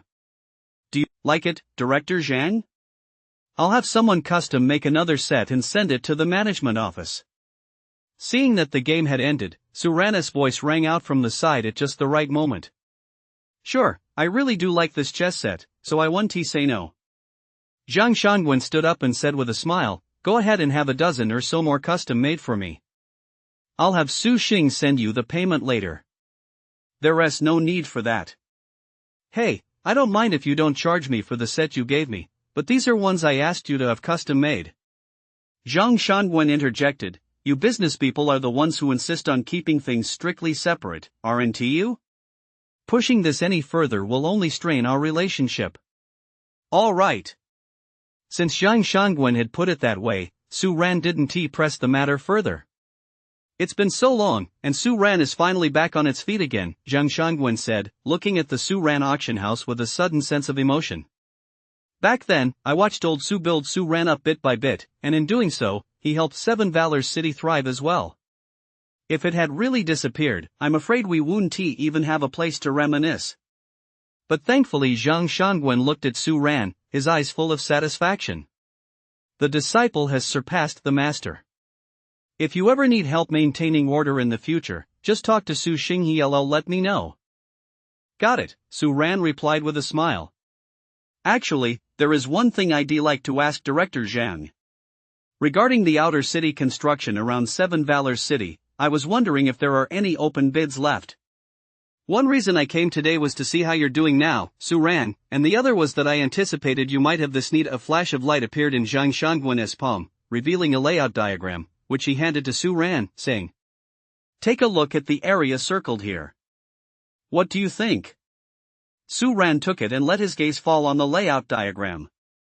Outside Seven Valor's city, there was now a ring-shaped area nearly as large as the city itself, containing various zones, serving different purposes. The layout diagram featured numerous areas circled in red.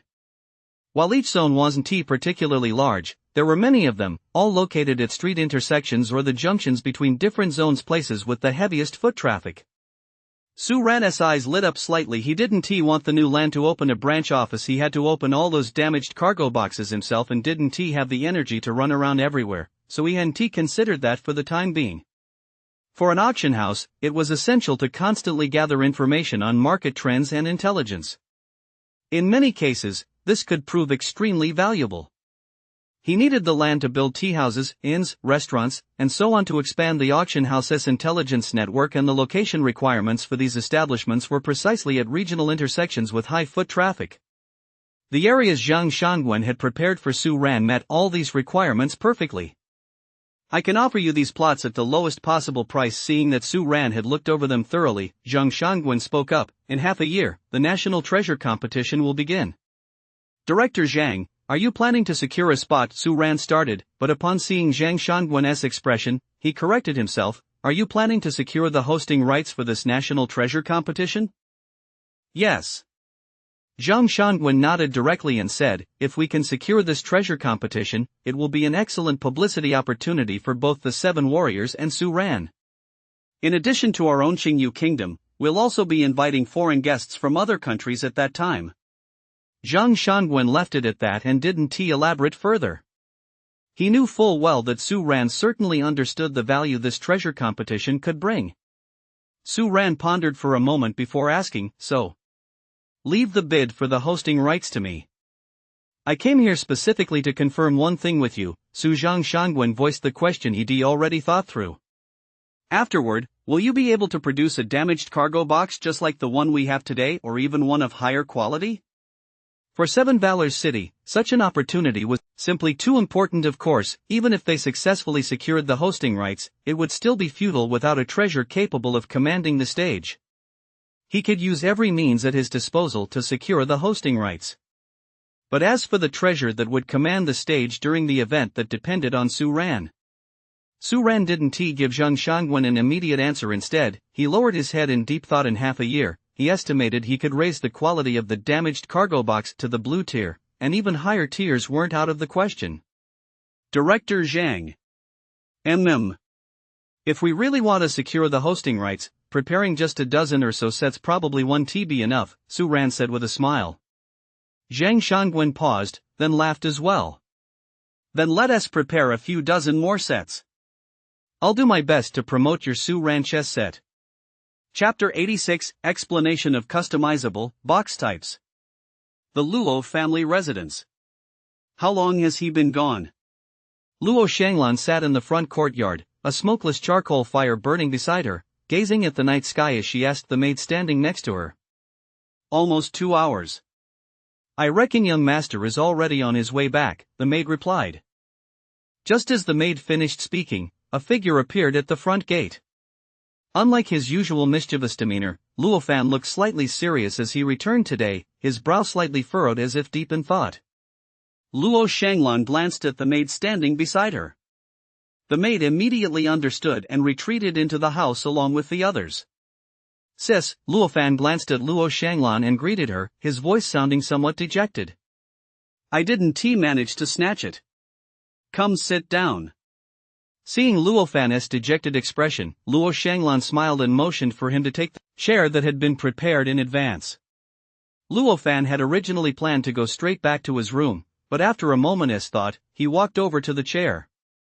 Once seated, Luo Fan stared blankly at the red sparks that occasionally flared up from the charcoal brazier in front of him. How does it feel? Luo Shanglan asked only after Luo Fan had settled into his seat. It's hard to describe.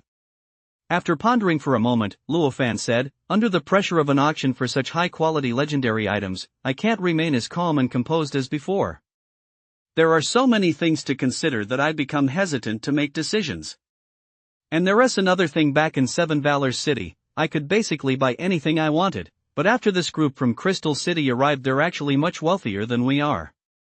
Luo Fan paused after speaking. Luo Shanglan looked at him, as if waiting for something. However, even though we came up empty-handed this time, it's not all bad. Those skill manuals were snapped up by the auctioneer of common quality items, and some of them will likely be put up for auction again later. We can bid on them then. There's a skill manual called the Epic Quality Fire Technique that is quite compatible with our family's cultivation manual. We should bid on that. Besides that, this auction can actually be seen as a signal. Su Ran's new auction format has only been running for a month, yet they're already able to present items of this caliber. Luo Fan paused. His expression, which had just begun to relax, turned serious again as he said, in the future, it's very likely that items of this caliber or even higher will appear. We need to prepare in advance, but you should go when the time comes, sister. I still don't feel confident bidding at an auction of this scale. After speaking, Luo Fan let his mind wander slightly, leaning back in his chair and gazing absently at the charcoal fire. Upon hearing Luo Fan's words, Luo Shanglan smiled faintly and said, I still have to take care of Xiaohong at home. I don't have that much time to spend at auctions. You'll have to handle most of the auction matters. But Luo Fan opened his mouth to say something. Let me finish first. Luo Shanglan looked at Luo Fan and said, if I'm not mistaken, the reason you're afraid to bid is you're worried that bidding too high will harm the Luo family's interests, right? Luo Fan fell silent. His expression had already answered Luo Shanglan for him. So I've come up with a solution for you. From now on, you'll bid using your own money. That way, you won't have to worry so much, and you can bid more boldly.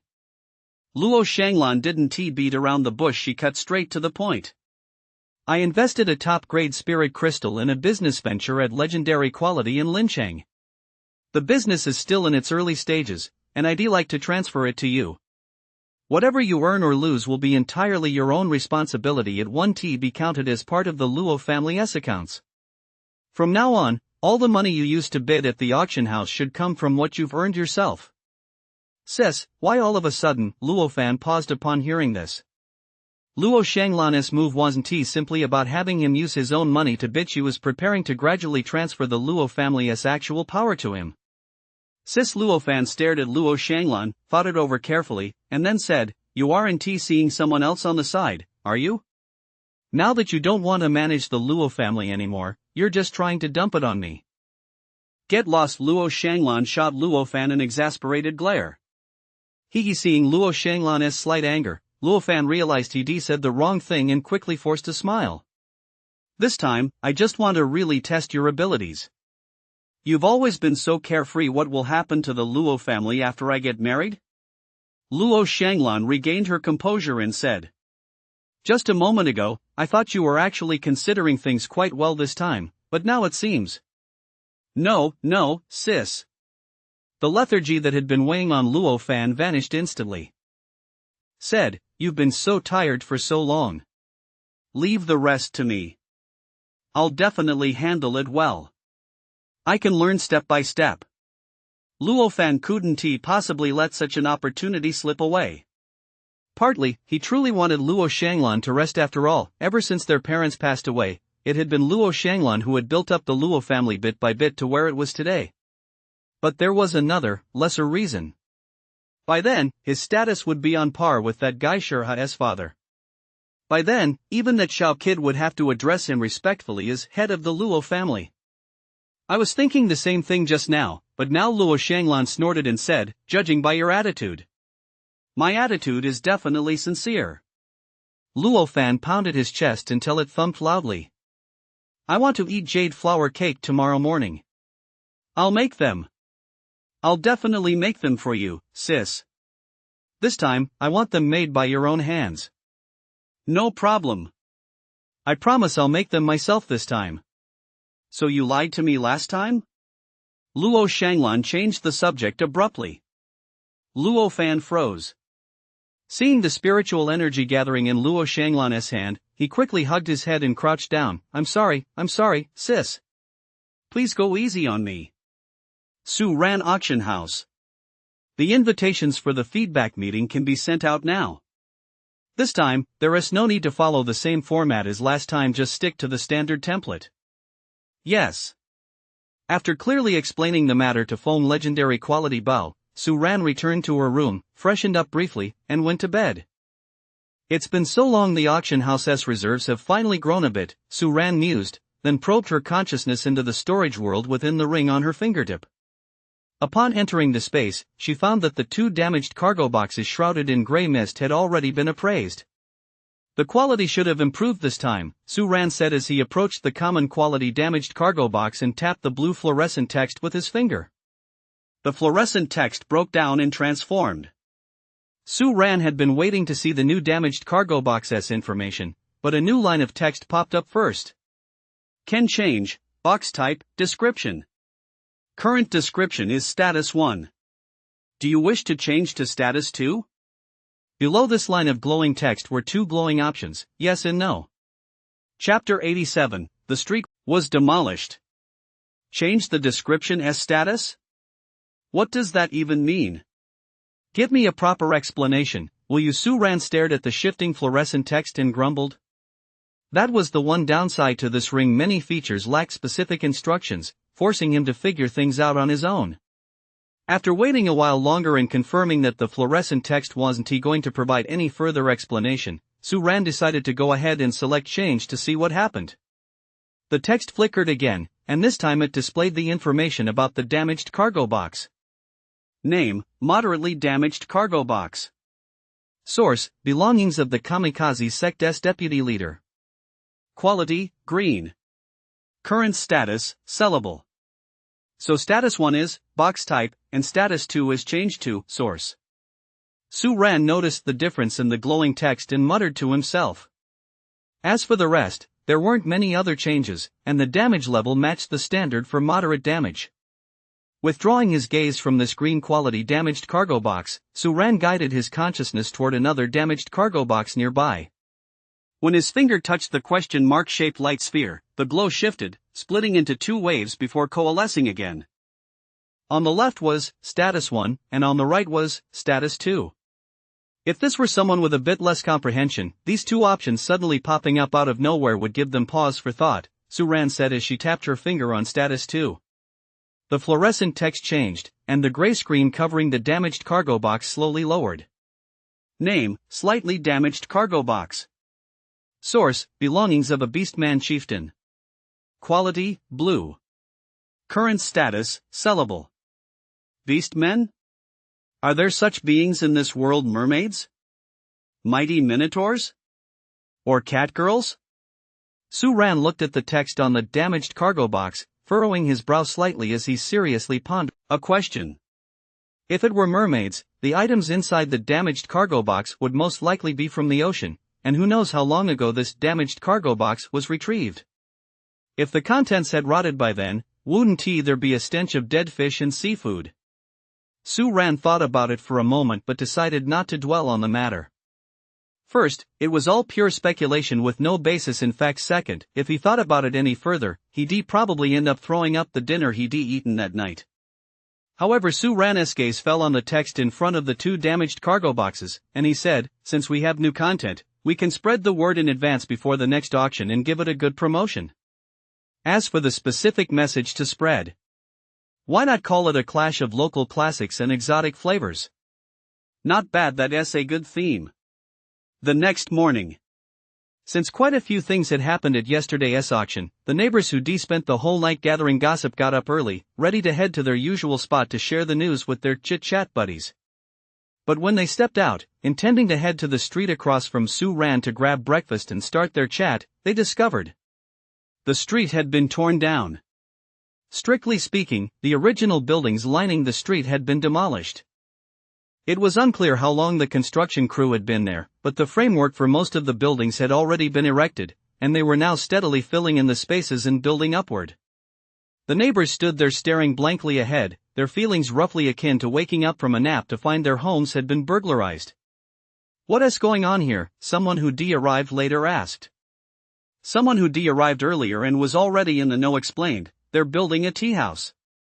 Some wealthy families in the city have caught wind of the heavy foot traffic here, and they're expecting people from other cities to come here in the future. Last night, they tracked down the owners of these houses and bought them all up at a pretty high price. Look," the man gestured for the crowd nearby to look in a certain direction and said, "The guy over there with the biggest smile on his face is the owner of the house that's being torn down right now. With the spirit crystals he's got on him, as long as he doesn't use them for cultivation, he'll never have to worry about food and drink for the rest of his life." "Is there really such a good deal?" The crowd gasped in astonishment. That acquisition was way too fast. "I still have a house, will they buy it?" "Give it a rest." The man explaining continued, "They're willing to pay top dollar for the houses on this side because the Suran auction house is right across the street. Those out-of-town guests will just stop by here for a cup of tea at most, so they can head inside conveniently once the auction starts. Right now, it's only this row of houses along the street that's valuable. The ones inside, forget about them."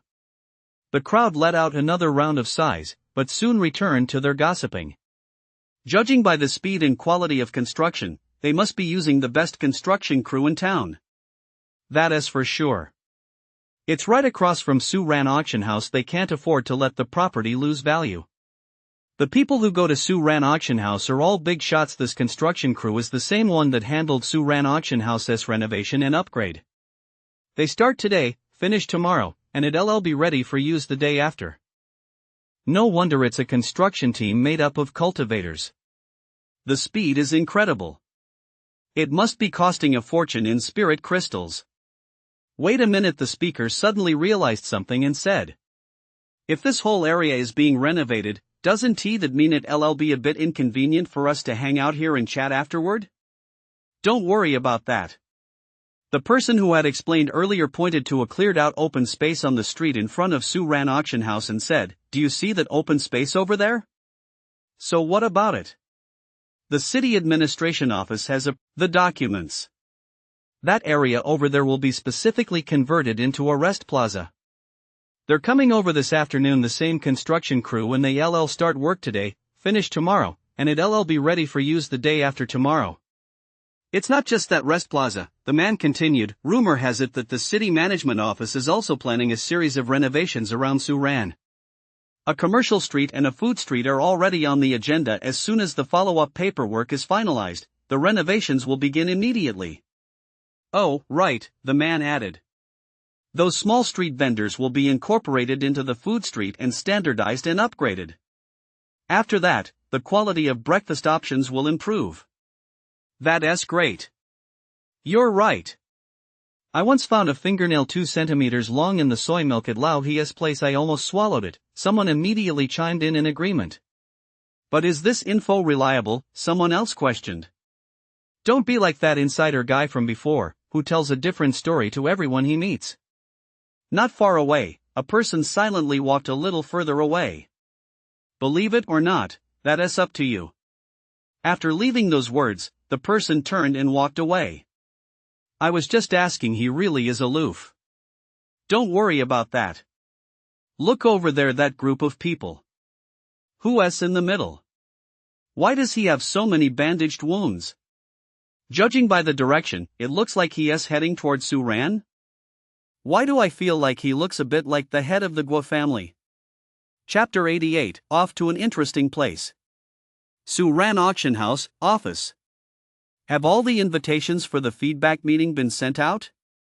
Suran wasn't sitting at her desk today. Instead, she was perched on a rocking chair, munching on some pastries. Now that the previous auction was over, things would be a lot less hectic for a while. I've already sent someone to deliver them, all according to the director's instructions. The time is set for tomorrow morning, Phone Legendary Quality Bao replied immediately. After a moment's thought, he added, I also sent a copy over to the Guo family. Just send them as usual. Suran nodded and said, the custom chess set Director Zhang ordered should be ready around noon today. Remember to have someone pick it up and deliver it to Director Zhang. Send the Spirit Rat squad to do it. Yes, I'll go arrange that right away. What about Yoon? How's the training going? No issues so far. Yesterday, Yoon asked me to help source a batch of training props. I've already sent someone to purchase them. Good. As for Yoon's cooperation, the next auction is scheduled for 3 days from now. Here's the message for the Guo family.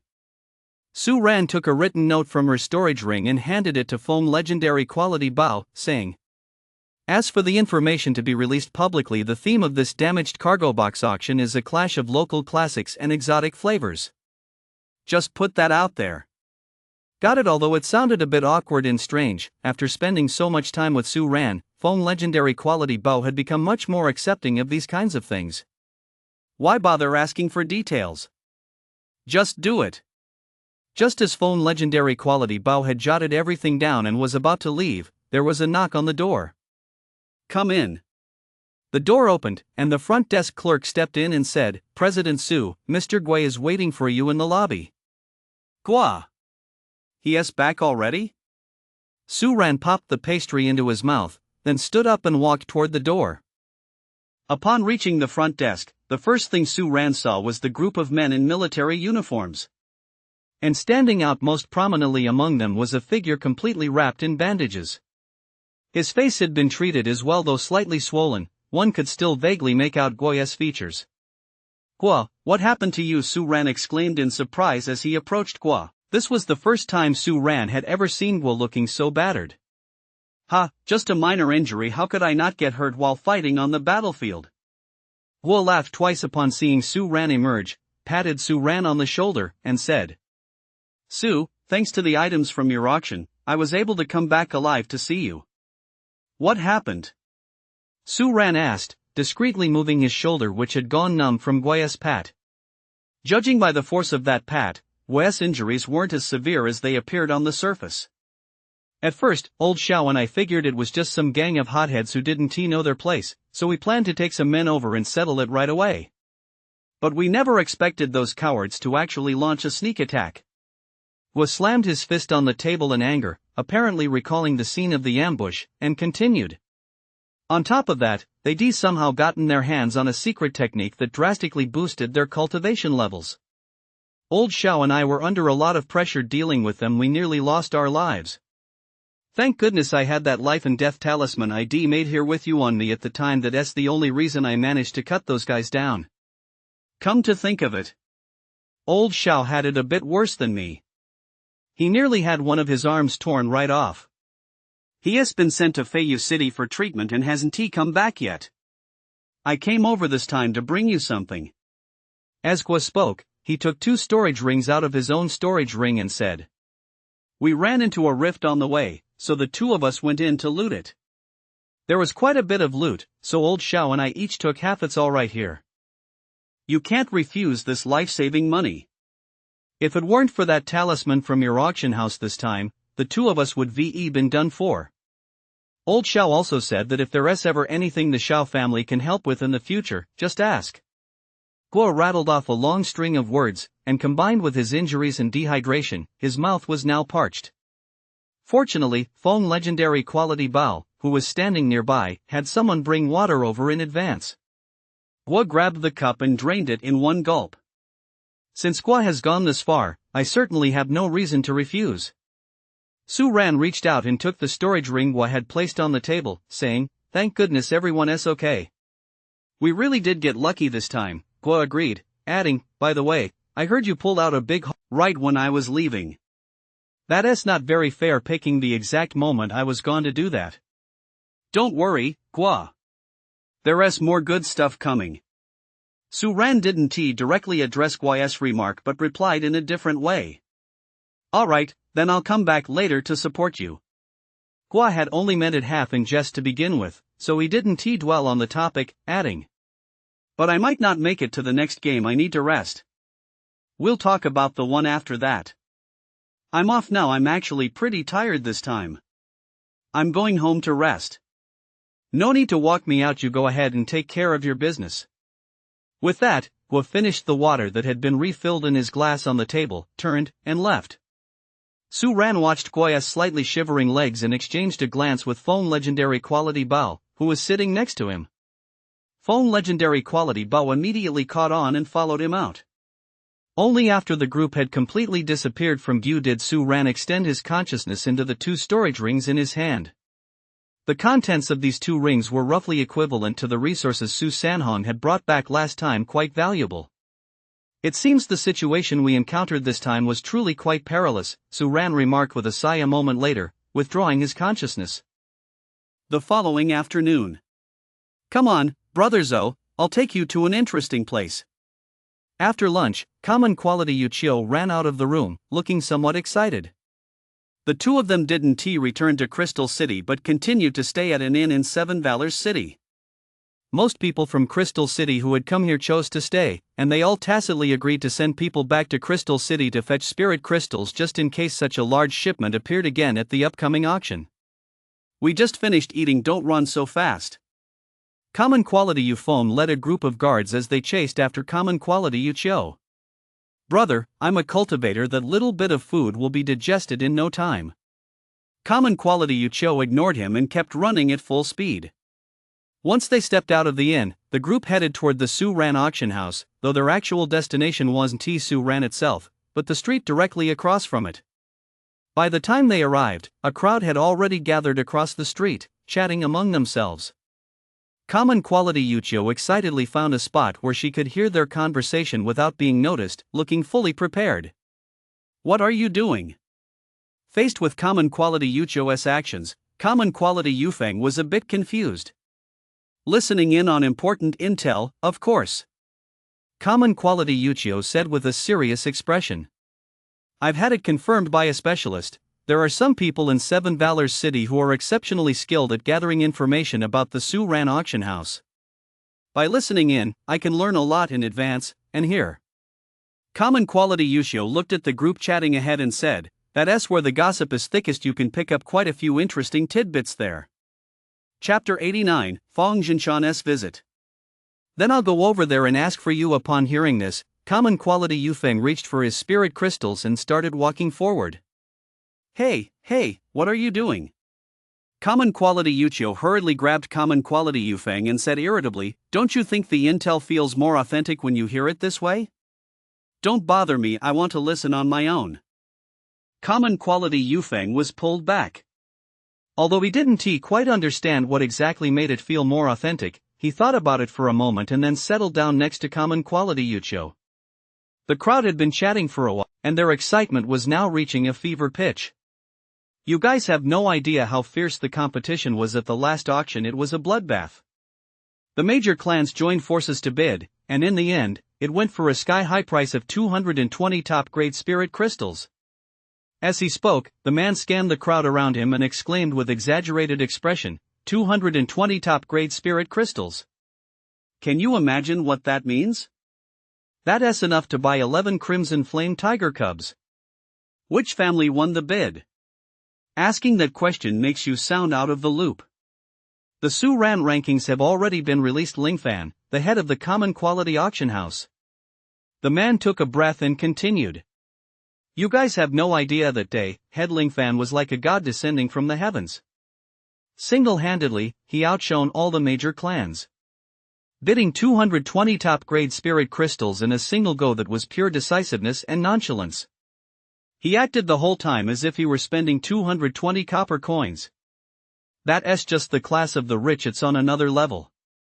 If it were me shouting that out, I'd probably be way too excited, someone remarked with admiration.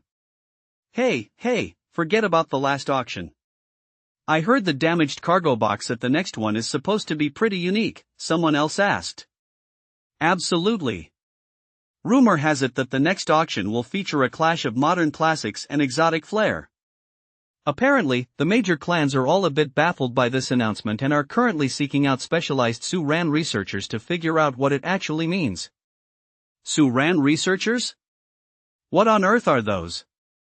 You're way behind the times. They've been around for ages. Tell us. It's a new profession, people who specialize in studying the patterns of Su Ran's damaged cargo box shipments and the clues they release. They provide bidders with predictions about Su Ran, and apparently, their services aren't cheap. Wait, do they have any basis for their research? They can't just be making stuff up, can they? Of course not. Those rich people aren't stupid. Look, as he spoke, the man gestured for everyone to look toward the auction house and said, these Su Ran researchers are attending today's feedback session. They must have something convincing to offer, otherwise, why would they be doing business so openly? Feedback session? Common quality Yufeng paused, then produced a red invitation from his palm and said, this here. Originally, common quality Yuchio had been listening to the other's conversation with great interest, but when she noticed common quality Yufeng pulling out the invitation, she paused and turned to ask, where did you get this? Why didn't you show it sooner? I think someone from Su Ran's group came by yesterday to deliver the invitation. You were fooling around with Xiao Feng at the time. I called out to you, but you didn't respond, so I just put it in my storage ring first. Common quality Yufeng explained. I was going to tell you about it last night, but you said you were tired from playing and wanted to sleep, and asked me not to bother you, so I didn't think to mention it. As for today, you just woke up not too long ago, didn't you? Oh my. You didn't even think to interrupt me for something this important? Common quality Yuchio snatched the invitation from common quality Yufeng's hand, not even bothering to listen to the news, and ran off toward Su Ran auction house. It would been one thing not to receive the invitation at all, but if she received it and didn't go, missing out on something fun, wouldn't that be a total loss? If I'd interrupted you, you'd have definitely said you wouldn't talk to me for ages. Common quality Yufeng muttered under his breath as he followed along with the guards behind him. Fortunately, by the time they arrived, the feedback session was just about to begin. They made it just in the nick of time. Su Ran Auction House, Office. Su Ran had entrusted Feng legendary quality Bao with hosting this feedback session. He hadn't gone to the event himself but remained in his office. Knock, knock, knock. Come in. Please come in. The receptionist opened the door and stepped slightly aside to make room as Feng Jinshan walked in. Head of the Feng family. Su Ran had heard from Feng legendary quality Bao earlier that morning that Feng Jinshan would be coming today, so he wasn't surprised. There were some family matters a few days ago. I had originally planned to attend the auction to show my support, but I was delayed and couldn't make it. Please forgive me, President Su, Fong Jinshan said with a hint of apology. There's no need to apologize. Su Ran is right here, head of the Fong family, feel free to drop by any time, Su Ran replied. Quite a few well-connected people in Tianqing City have already heard about this interesting auction here in Seven Valors City, and they're already planning to come. We'd better get a good bid in before that crowd shows up. You're always welcome, of course. Agreed, Fong Jinshan replied with a smile. He then took several documents out of his storage ring and said, let us get down to business. The main reason for my visit this time is the renovation project. After Su Ran surveyed the site during my last visit, we at the Fong family began working on the design plans as soon as we returned. To avoid disrupting Su Ran's regular auction operations, we plan to break the renovation down into several phases, tackling one section at a time so as not to interfere with daily operations, Fong Jinshan added. That's thoughtful of you. Su Ran took the documents from Fong Jinshan and began reviewing them. The main designs are all based on your requirements, President Su. They include the light effects of the spirit crystal panels, the elevating damaged cargo box loading platform, the fluorescent counting panels, and more, Fong Jinshan explained. There are renderings attached at the end of the documents. Please take a look, President Su. All right. Fong Jinshan didn't continue his explanation but waited for Su Ran to finish reviewing the documents. A moment later. Not bad. Su Ran set the documents down and said, these designs are excellent. We can proceed with the renovation according to the specifications here. However, there's one point, the overall color scheme might need some adjustment. The rendering looks like this, but I don't feel it's particularly well suited to Su Ran. I see, Fong Jinshan replied. We can proceed with the renovation first. Before applying the final finishes, the Fong family will present a few design proposals to Su for review. Once we've decided on a specific one, we'll move forward with the finishing touches. How does that sound? All right. With that settled, the document was essentially approved. After setting the document down, Su Ran, in a good mood, joked, I assume the Fong family's services include after-sales support, right?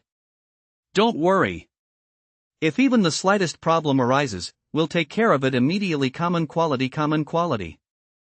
Fong Jinshan replied with a smile, then took an item out of his storage ring. Chapter 90, A Fight Over Second Place. It was a small ball pieced together from pieces of wood, with a pale common quality dot at its center. Judging by its color, it resembled a spirit stone. A spirit stone soundproofing device, Fong Jinshan explained. When activated, it creates a spiritual energy zone with a 2-meter diameter around it. Within this zone, the sounds of conversation leak out. This is the first prototype I made. After speaking, Fong Jinshan tapped the small dot with his finger, and a pale blue light shield emanated, enveloping it. From Su Ran's perspective, Fong Jinshan opened his mouth as if to say something.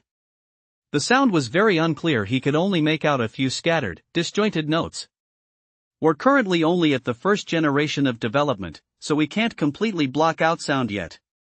However, we can effectively prevent sound from escaping. As for the function to block sound from entering, that is still under development. After retracting the soundproof shield and offering this explanation, Fong Jinshan continued. I'll bring one over for Director Su to take a look at first. If there are no issues, our Fong family can produce a batch right away, and once the second generation soundproofing device is ready, we'll update and replace them. No problem. You can go ahead and produce a batch. Can you deliver them tomorrow? You don't need to make too many, about 100 should be enough. We can order more later. Su Ran nodded after recalling what he'd just heard. Those illogical musical notes were impossible to make sense of even with deep thought, yet the effect was already quite good. As for sound transmission, that was a secondary concern after all. Most bidders were more concerned with preventing their private conversations from being overheard by those around them. We can make them. I'll have my team work through the night, and we'll aim to have them delivered to Su Ran by tomorrow afternoon. After finishing his report, Fong Jinshan had to go visit Gua, so he left first. As he was heading out, he had to run into Fong legendary quality Bao coming, and he exchanged a brief greeting before turning and walking away. President Su, Feng legendary quality Bao knocked at the door. After receiving a response from Su Ran, he stepped inside. The Feng family will be sending a batch of soundproofing devices over tomorrow afternoon. Tomorrow.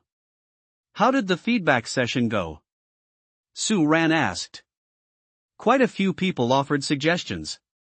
Most asked if we could increase the number of auction sessions and the quantity of damaged cargo boxes up for auction. Another group suggested that the Rock Soul self-preservation technique should be moved up one spot in the rankings, and there was a bit of a spat with yet another group.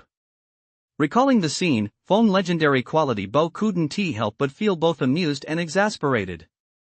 Oh, and one proposer thought our auction house's current ranking rules for the fortune rankings should be optimized, Feng legendary quality Bao added. We can't base the evaluation on the total value of a single damaged cargo box, because there are differences in value between them. Some people spend more to bid on a box, and the items inside are more valuable, so the value is naturally higher. If we used this method to rank the most valuable damaged cargo boxes, that would be fine, but for the luck rankings, it feels a bit of a stretch.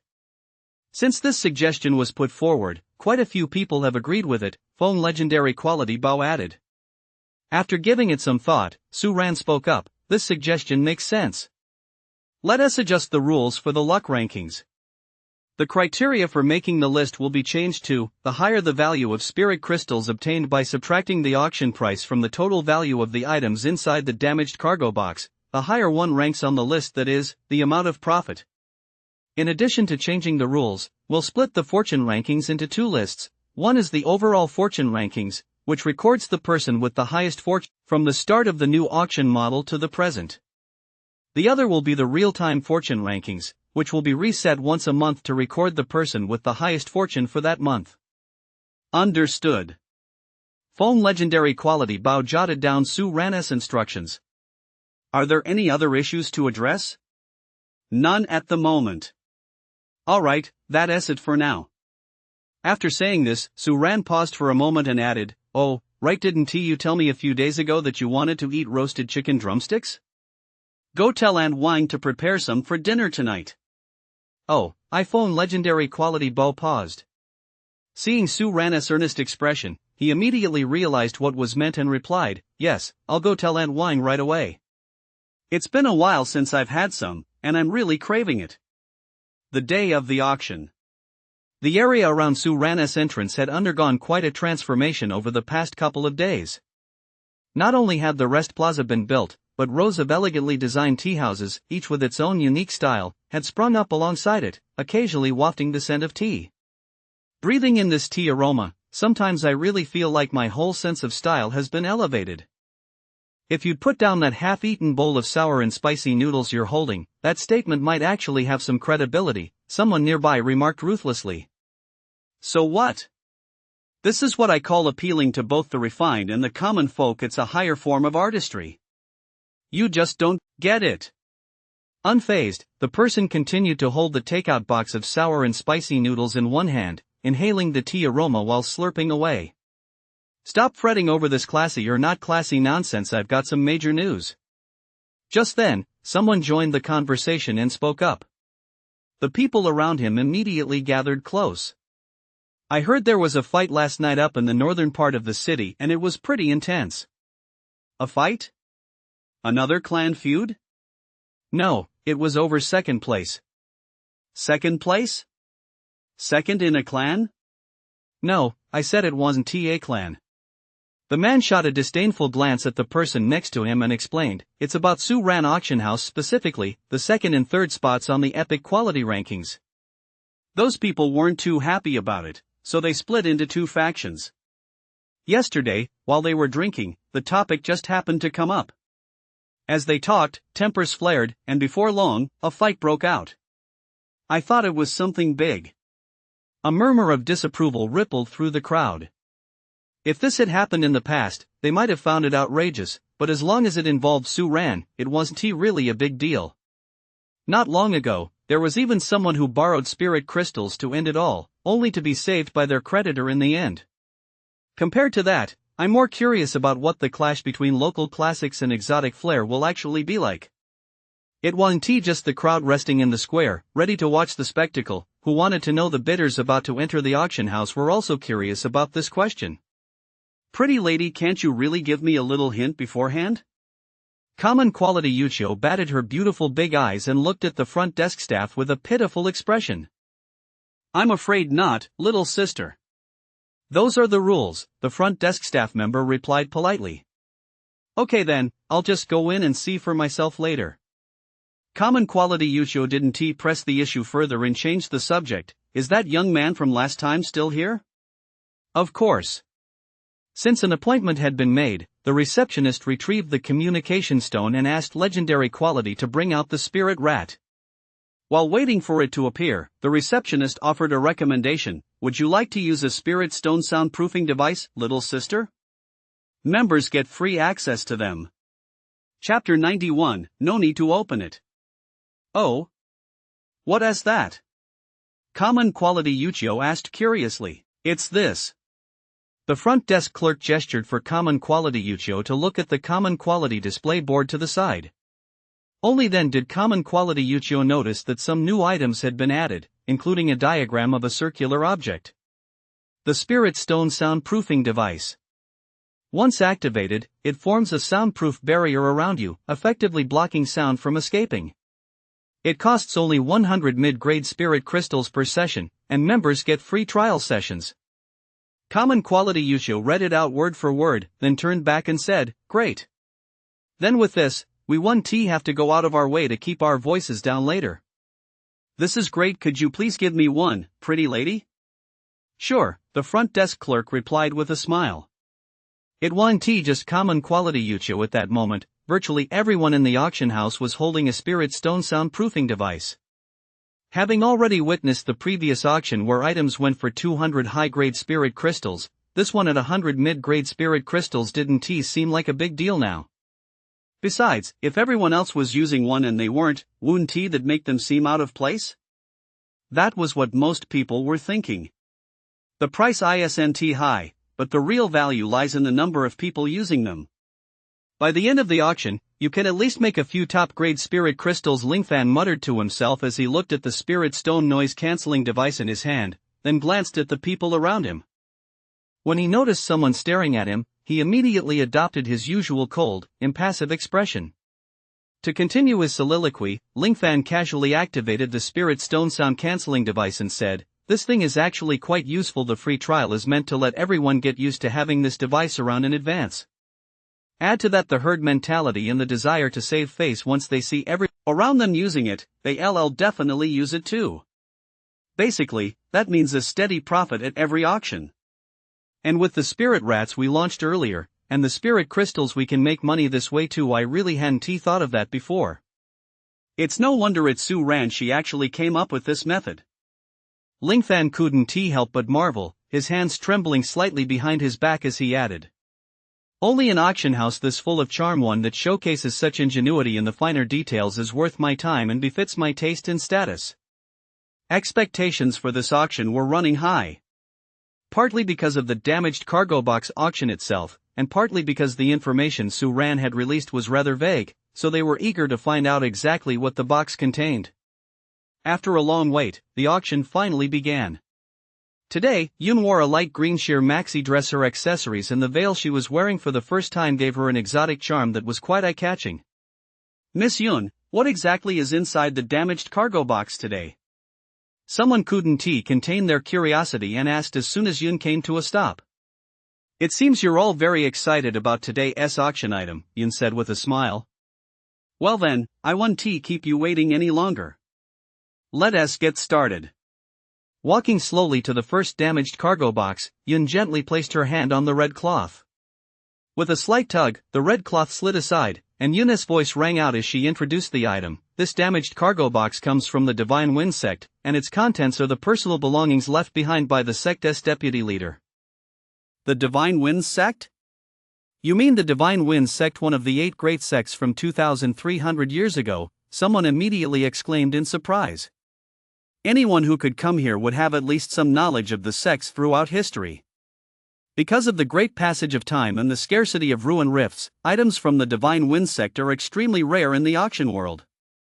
Of course, no one doubted the truth of Yun's words after all. Just the other day, he pulled out an entire crate of skill manuals.